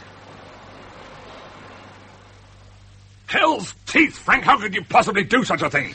I can only imagine that this particular release came through amongst the normal daily aircraft releases. I signed it without seeing it. Must have done. You signed it without looking at it, you mean? Have you reported this to the aircraft inspection people? No, not yet. This only came to light a few moments ago. And what was the material we sent them? KT-608. The right material produced to the wrong specification. Oh, I see. Well, that must help, I suppose.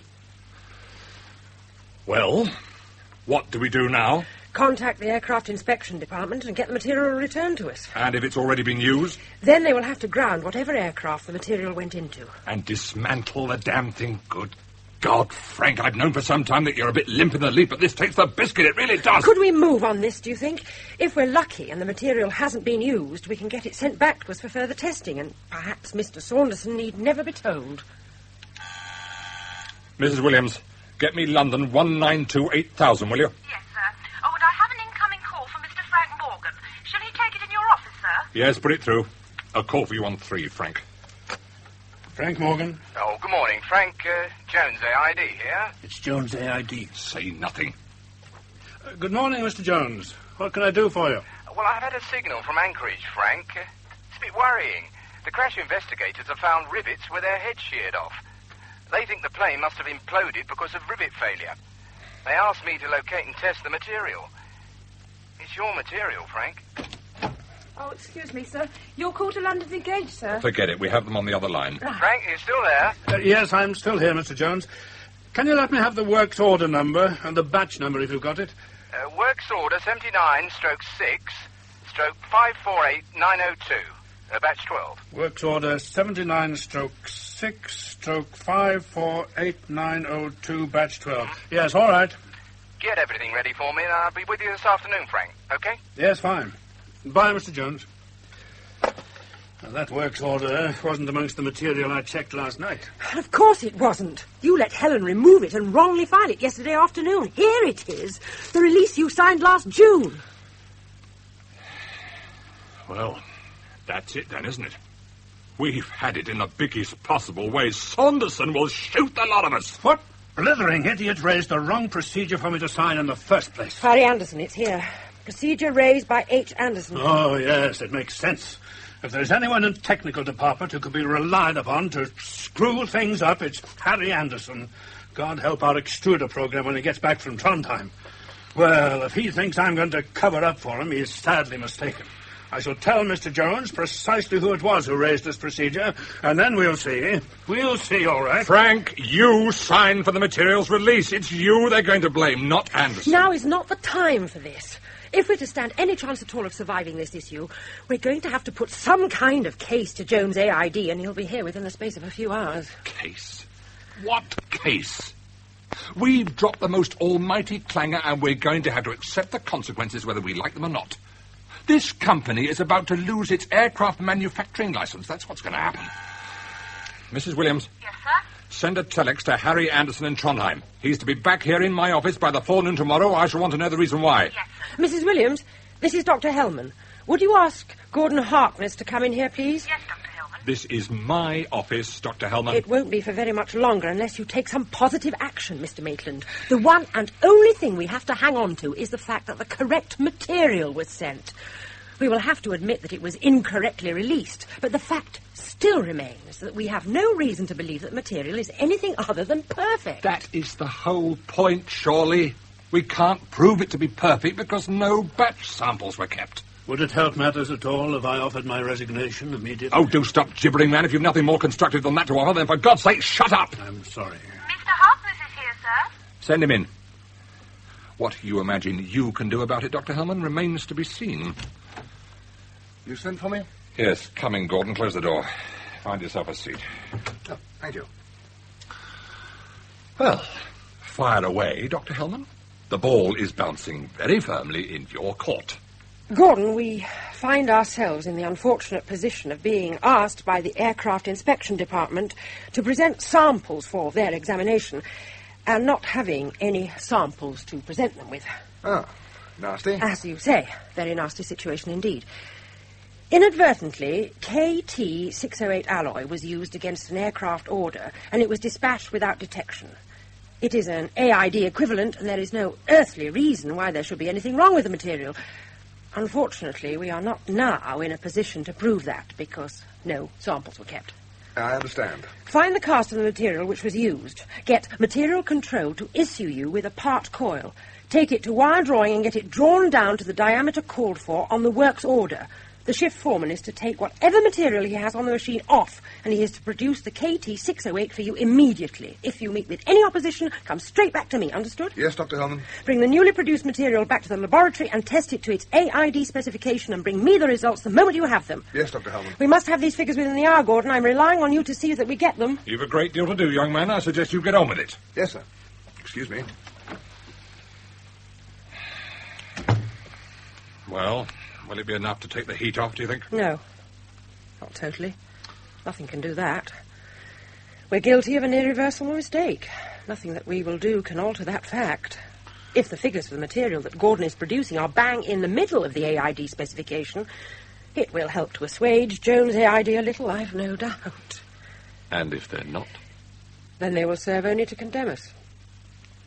It's the risk we have to take. All this was foreseen, you know. Oh, yes. Everything that's happened was predicted by the consultants who did the job evaluation survey for us 6 months ago. They warned us that if we didn't move you away from the area of risk, Frank, then you'd end up doing something like this. Saunderson should have moved a damn sight quicker than he did instead of pussyfooting around, trying not to hurt your feelings, promoting you sideways and all that rot. Because the consultants were right, weren't they, Frank? They were bloody well right, my old son.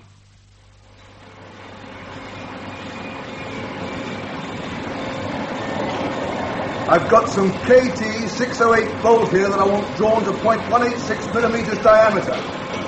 Dr. Hellman says that you should stop what you're doing and put this material onto the machine immediately.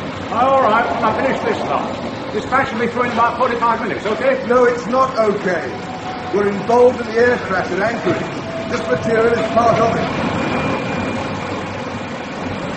You're to do it now, Eddie. Now, straight away, not in 45 minutes. If you say so, Squire, if you say so. I take it you sign my scrap percentage figure, because that's what's got to happen to this lot now that I've stopped the machine. It's all scrap, a lot of it. Eddie, I'll sign anything, just as long as you let me have this material. What about my bloody bonus? That's what I want to know. Yes? You wanted to see Mr. Frank Morgan, sir. He's here. Send him in.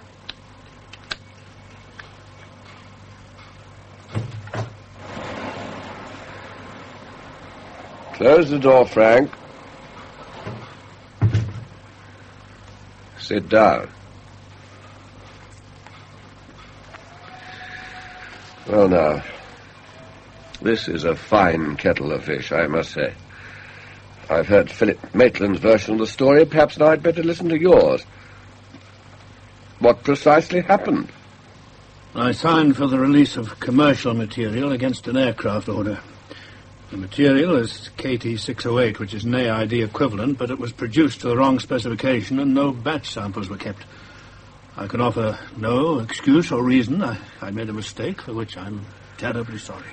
And this material, released by you, has subsequently shown up in the wreckage of the aeroplane at Anchorage and is believed to be the cause of the aeroplane crashing. Is that correct? It is being treated as a possibility, sir, yes. You are aware of all the implications involved in this, Frank? Yes, sir. That even without the involvement of the crashed aeroplane, the mistake you made is of sufficient gravity for the Aviation Authority to withdraw our license to manufacture aircraft material in the future. Yes, sir. And that since 83.7% of this factory's output is for the aircraft manufacturing industry, we'll lose almost 90% of our market and be left with a rummage box of bits and pieces, a few cable orders and a little anodized material intended for Woolworth's jewellery. I'm sorry. Well, you will no doubt be equally sorry for the 3,000 men employed here who will lose their jobs because of what you did. And very sorry indeed for the young men who died in the snows of Alaska for the want of a little of your care and attention. To say nothing of men like myself who've given the whole of their lives to building up this company, who must now see it crumble to nothing. Oh, yes, indeed, Frank. You have every reason to feel sorry. And to think that only a few brief hours ago I was considering promoting you to higher office. I now know why you were promoting me, Mr. Sanderson. Mr. Maitland told me. Did he indeed, and nothing lost for that. This is where I must share the blame for your disgrace. I should have seen to it that you no longer presented any threat to our security. I should have removed you years ago. If we are to convince the Aviation Authority we take as serious a view of this as they do themselves, then justice will have to be seen to be done. Under the circumstances, I've no alternative other than to suspend you from duty pending the outcome of all this. Clear your desk, Frank, and go home. Yes, sir. I'm sorry, sir. Hand over whatever it is you were doing to Dr. Hellman. Tell her she is to assume full responsibility for the technical department as from this moment. That will be all. Yes, sir.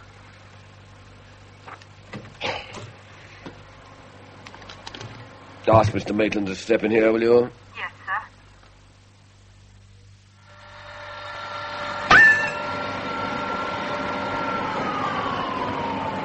Braking load 285 kilonewtons. Cross-sectional area? 2.174 millimeters squared. Elongation? 16% over 250 millimeters. Right. Away you go with the next one. Oh, there you are, Frank. Well, everything's going quite nicely so far. Can you come into the office for a moment, Dr. Hellman? I want a word with him. Yes, of course. Anything out of the ordinary, you can call me, all right? Yes, Dr. Hellman. Well, how did you get on with Saunderson? You managed to avoid spilling any blood? I've been suspended. What? I'm to clear my desk and go home. You're to take charge of the department as from this moment. Oh, Frank, I am so sorry. Don't be, Rosemary. It's no more than I deserve. The whole unfortunate business is my fault. I must be prepared to suffer the consequences. But it isn't your fault. It's the system that's to blame. It leaves no room for human error. Everyone makes mistakes, Frank. I make mistakes. Maitland makes mistakes. Anyone who does anything at all makes mistakes. But as soon as an aeroplane hits the ground, an arrow starts to fly. And it keeps right on flying until it finds the chest of the person responsible for the accident. There has to be a victim. The industry purges itself of blame by finding the unfortunate individual who committed an unforgivable sin. He made a mistake. His corpse is exhibited in the world's press to reassure us that such a thing will never happen again, until the next crash and the next victim, and then the next arrow starts to fly. If I hadn't been on a holiday, would it have found me this time, Frank, or Maitland, if we'd both been away? Who can say? The sad truth is, Rosemary, if you hadn't been on holiday, then you would have picked this one up. It takes an old incompetent fool like me to let this happen. Let me talk to Saunderson. Perhaps I can persuade him to change his mind. Oh, I have no quarrel with Saunderson's decision. I did it. I deserve everything that's happening to me. I don't agree. I know this is what has to happen, but that doesn't make it either right or just. I think you're getting a rotten deal. What am I going to tell Jones AID? He thinks the world of you. You'll have to tell him the truth. It's part of the attempt to save the company from extinction, I'm afraid. Oh, Frank. Why now of all times? Everything was going to be so good for you. You get back to your tensile testing, my dear. I want an hour here, sorting my papers out. Just let me do what I have to do, quietly and in my own way, and everything will be fine. Though how one begins to sort out the accumulation of 40 long and hard-fought years, I do not know. Usually, whatever happens along the way, there always seems to be something that I can do, some counterblow to be struck. Here I am, quite powerless to help you, Frank, and it breaks my heart. I'd give anything at all to make it right for you. I really would. I know you would, my dear, and I thank you for it. But now I really must get on. I don't want to be here when Jones AID arrives. Is there anything you want? Anything I can get you? No, I have everything I need. You run along. You have a great deal to attend to. You sure you'll be all right? Yes, quite sure. You go along. I'll come and say goodbye before I leave. There'll be one hell of a row when the rest of the lab finds out what it is they've done to you. I can promise you that. See you, Frank.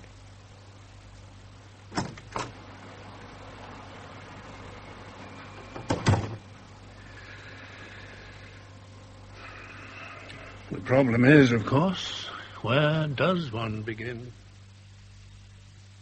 Is that you, Frank? Yes, my dear, it's me. What on earth are you doing home at this hour of the day, laden with books and papers? It is Wednesday, of course. You do realise that. Wednesday? My Women's Aid meeting here every Wednesday afternoon. Oh, well, you just have to keep out of the way, that's all.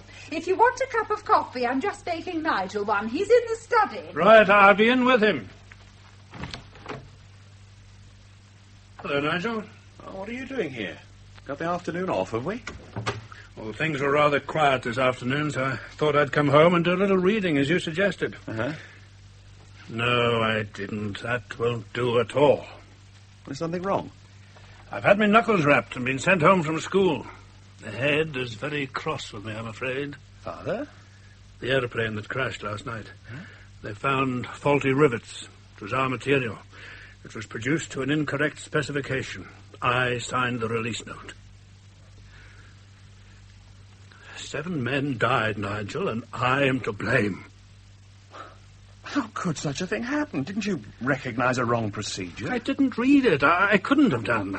I simply signed the damned thing, and now 7 young men are dead because of it. Oh, why didn't I resign when I knew I should have done? Why, Nigel, why? They have positively identified the rivets as being the cause of the aircraft crashing. No, not yet, but they soon will. No samples were kept. We can't prove anything to the contrary. It'll be all too easy to blame us now. Oh, no, it damn well won't. I'll call Professor Townsend right now. Get permission to use the test equipment in the lab at Oxford. No one's going to pin anything on you if it's not your fault. That won't be necessary. I do the men involved a great disservice by suggesting that such a thing could happen. The truth will out, my boy. Of that you need have no fear. In the meanwhile, I must stand with my face to the wall, wearing my dunce's cap, that's all. Oh, what am I going to tell your mother? Would you like me to tell her? No, I must do it. It's all part of the pattern of crime and punishment. Poor Judith. She's always longed to be as proud of me as she is of you. I could never quite live up to the image of me she created for herself. And now this final act of iconoclasm. She'll never forgive me. What on earth am I going to say to her? Aren't such vitally important documents double-signed? Surely to God you don't rely on one man's signature. Mine was the second signature, Nigel. I passed a mistake a man called Anderson had made. Hush, not now. Here's your coffee. Now, try not to play the record player this afternoon, Nigel, and if you must wander about, Frank, don't wander into the sitting room. The meeting will be over about 4 o'clock. After that, you can make as much noise as you like and wander wherever you will. In the meantime, be good boys. Your father has brought work home, Nigel. Don't deprive him of his free time by sitting talking to him. When will you tell her? Not today. Things have to belong to you before you can talk about them with any meaning. I don't own this one yet. God knows what will happen when the truth finally hits me. Mummy's very fond of you, you know, despite her gorse-bush exterior. So fond, in fact, that she always forgets that I don't like sugar in my coffee. All the tensile strength results and the proof stress figures are precisely where they should be. We're doing a microsection to look at the grain boundaries, and then everything will be complete. What you are saying, Dr. Hellman, is that this material is sound? Absolutely sound. If only Frank had picked it up. Harry Anderson is the real villain of this piece. Frank made a mistake, yes, but Anderson sat down and worked out a whole wrong procedure. I'm going to fire him so fast that he'll go into orbit. What are our chances of getting away with this, do you think? Oh, how can we get away with it? The material was wrongly produced. Is there anything to prevent us offering the material we have just tested as the material we should have kept? There's a great danger in that, of course. What's that, Dr. Hellman?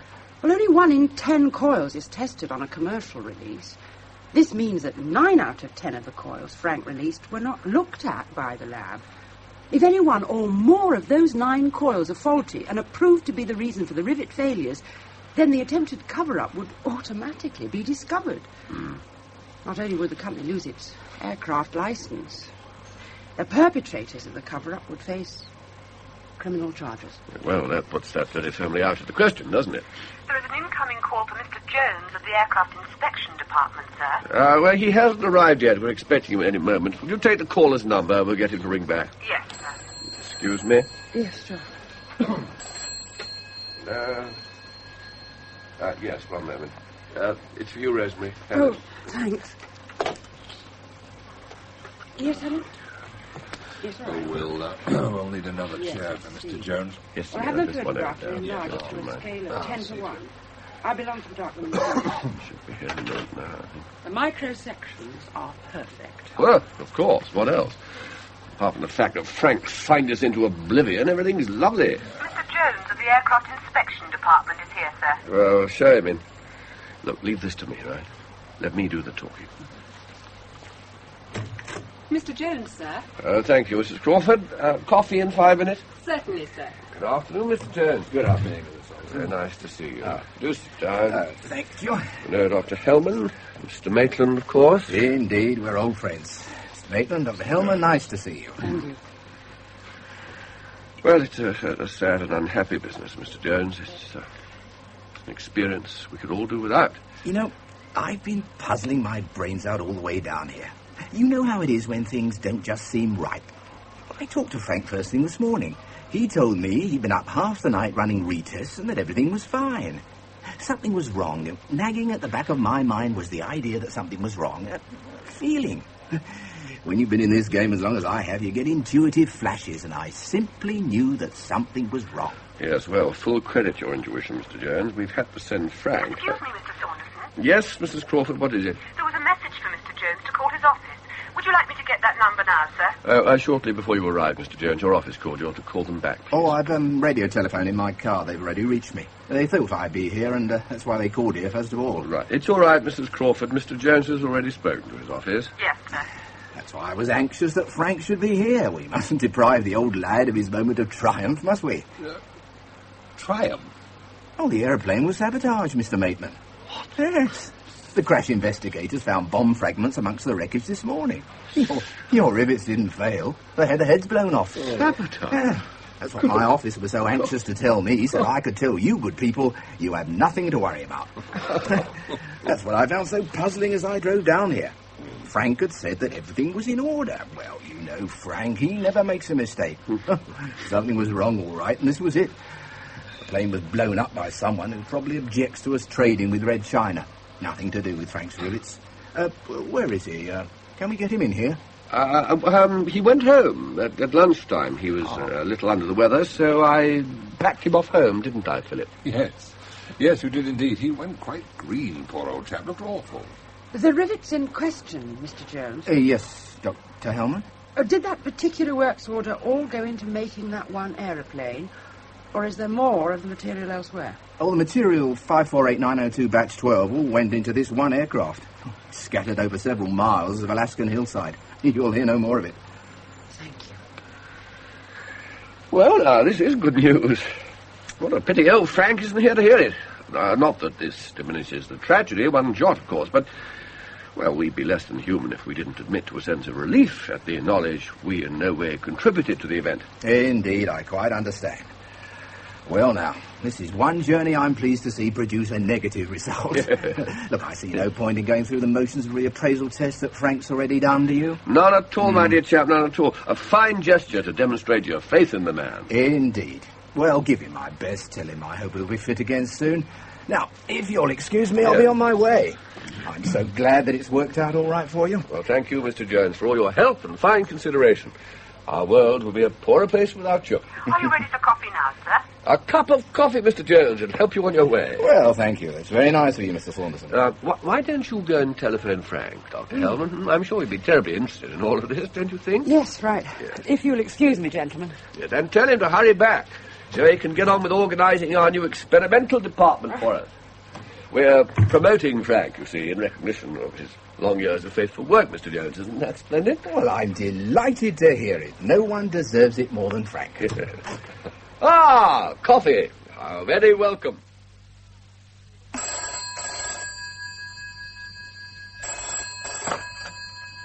Boswell 4576, Nigel Morgan speaking.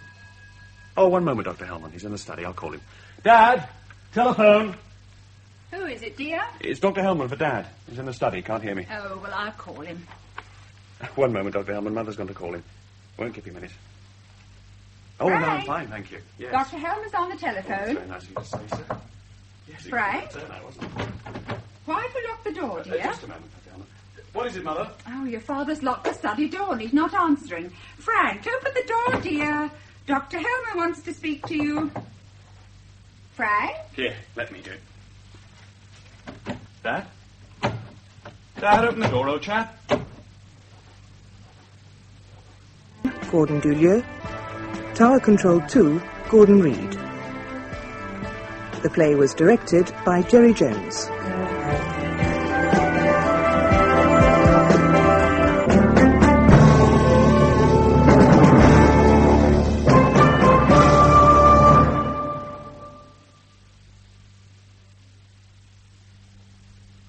Peter Jeffrey is a National Theatre player. A little later tonight, just before midnight, takes us to the seaside in Colin Finbow's Last Week in August. All right. There. It's lamb today. Did you like the bread? Had the dippings of the soup on, that did. Now for your main course. Lamb. New Zealand. You'll have to leave the bits with the mint sauce if you don't like them. Children don't like the mint sauce much. They go more for tomato. Oh, look.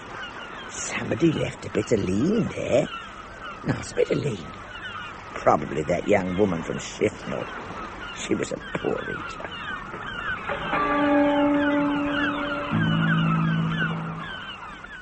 Doris Hare plays Doris, a seaside landlady, in Last Week in August, tonight at 11:45. Well, now here's the weather forecast for tomorrow. Most districts will have a dry day with bright or sunny periods, any overnight fog patches soon clearing. However, southwestern districts of England may be more cloudy at times, whilst in Cornwall and the Channel Islands a little rain is possible. It will become rather windy in the west. After a cold start with ground frost in many areas, it will become generally rather warm. And the outlook for Monday and Tuesday, mostly dry at first, but becoming more changeable with occasional rain, especially in the north and west. It will continue rather warm. And that's the weather.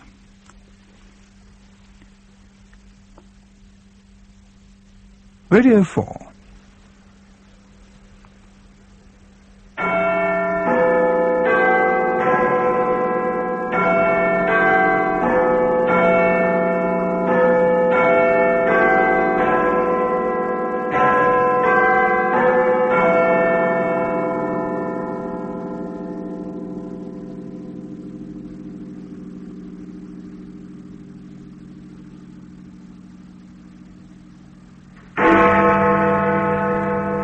From the BBC Radio Newsroom, this is John Marsh with the 10 o'clock news. Nearly 40 people are being questioned by the police after the seizure in East London of cannabis, which is now said to be worth well over £1 million. The Russians, in another sharp attack on Mrs. Thatcher, say she's been trying to wear Winston Churchill's trousers, and they don't fit. More than 1,300 women in Spain, including actresses, doctors and politicians, have signed a document admitting that they've had abortions. The chairman of BL has called on the wives and families of the workers to urge them to accept the plans for streamlining the company. The talks to try to save the Times have been going on all day, and the two sides are prepared to go on all night if necessary. There have been more arrests today in connection with Operation Wrecker, the joint investigation by police and customs officers into drug smuggling. A total of 37 people have been detained since yesterday, when a container lorry loaded with cannabis was seized in East London. It's now thought the cannabis could be worth well in excess of the £1 million first estimated. Inquiries are also continuing into the murder of the customs officer who was shot in the raid. Scotland Yard say a man is still being held for questioning. Gerald Butt has been following the latest development. Inquiries by both police and customs officials are continuing on what's described as the tag end of Operation Wrecker. Most of those detained were picked up at addresses in Hampshire, Surrey, Kent and London, and are being questioned by customs investigators. Have you got him to sleep? Yes. Oh, they look so lovely like that in their prams, like little cherubims. It's like little cherubims. Should it be covered up as much as that, dear? Yes. Won't he get too hot? He likes it hot. Oh. Well, I think we're all ready for them. John's on his way, you say? Yes. I'm glad you could come this afternoon. Colin really will appreciate that, I'm sure. Seeing us all. Paul should be home soon. I think he's playing his squash again. Oh. Him and his squash. It used to be tennis. Now he's squash mad. Squash, squash, squash. Excuse me. Only me? Oh, no! Oh, I've been shopping. Oh, don't laugh. Oh, how's Gordon? Oh, not too bad. Poor little thing lying there with his face as white as a sheet. Poor thing. He looks dreadful. Oh, hello, Evelyn. Hello. Oh, look who's here. Oh, little baby Walter. Wayne. What? It's Wayne. His name's Wayne. Walter. Oh, I thought it was Walter. No, honestly, you can't have a baby called Walter. Well, I don't know. Somebody must have done. Oh, look. Oh, look at his skin. It's a lovely skin, Evelyn. Thank you. It's beautiful skin. Hello, baby Wayne. Hello, Wayne. No, she's just got him to sleep. Oh, ticky, ticky, ticky. Oh, they're lovely when they're asleep. Yes. Oh, he looks just like his daddy. Looks like John. It's a shame about Gordon. Gordon's ill, Evelyn. He can't come. No, he finally got it. It's been going round and round for months. I knew he'd get it eventually. He was perfectly all right last night, then he woke up this morning and he'd got it. You all right, Evelyn? Fine. Where are you off to, then? To the lavatory. Oh, I see. Beg your pardon. Dear. Oh, I'm right glad to see you. Oh, why's that? She's been here for ages. Who'd you... Oh, yes. Miss Chatterbox. I know she's been up to something. I don't trust her. I never did. How do you mean? I know that girl's been up to something. Oh, you mean... She and Paul. I know they have.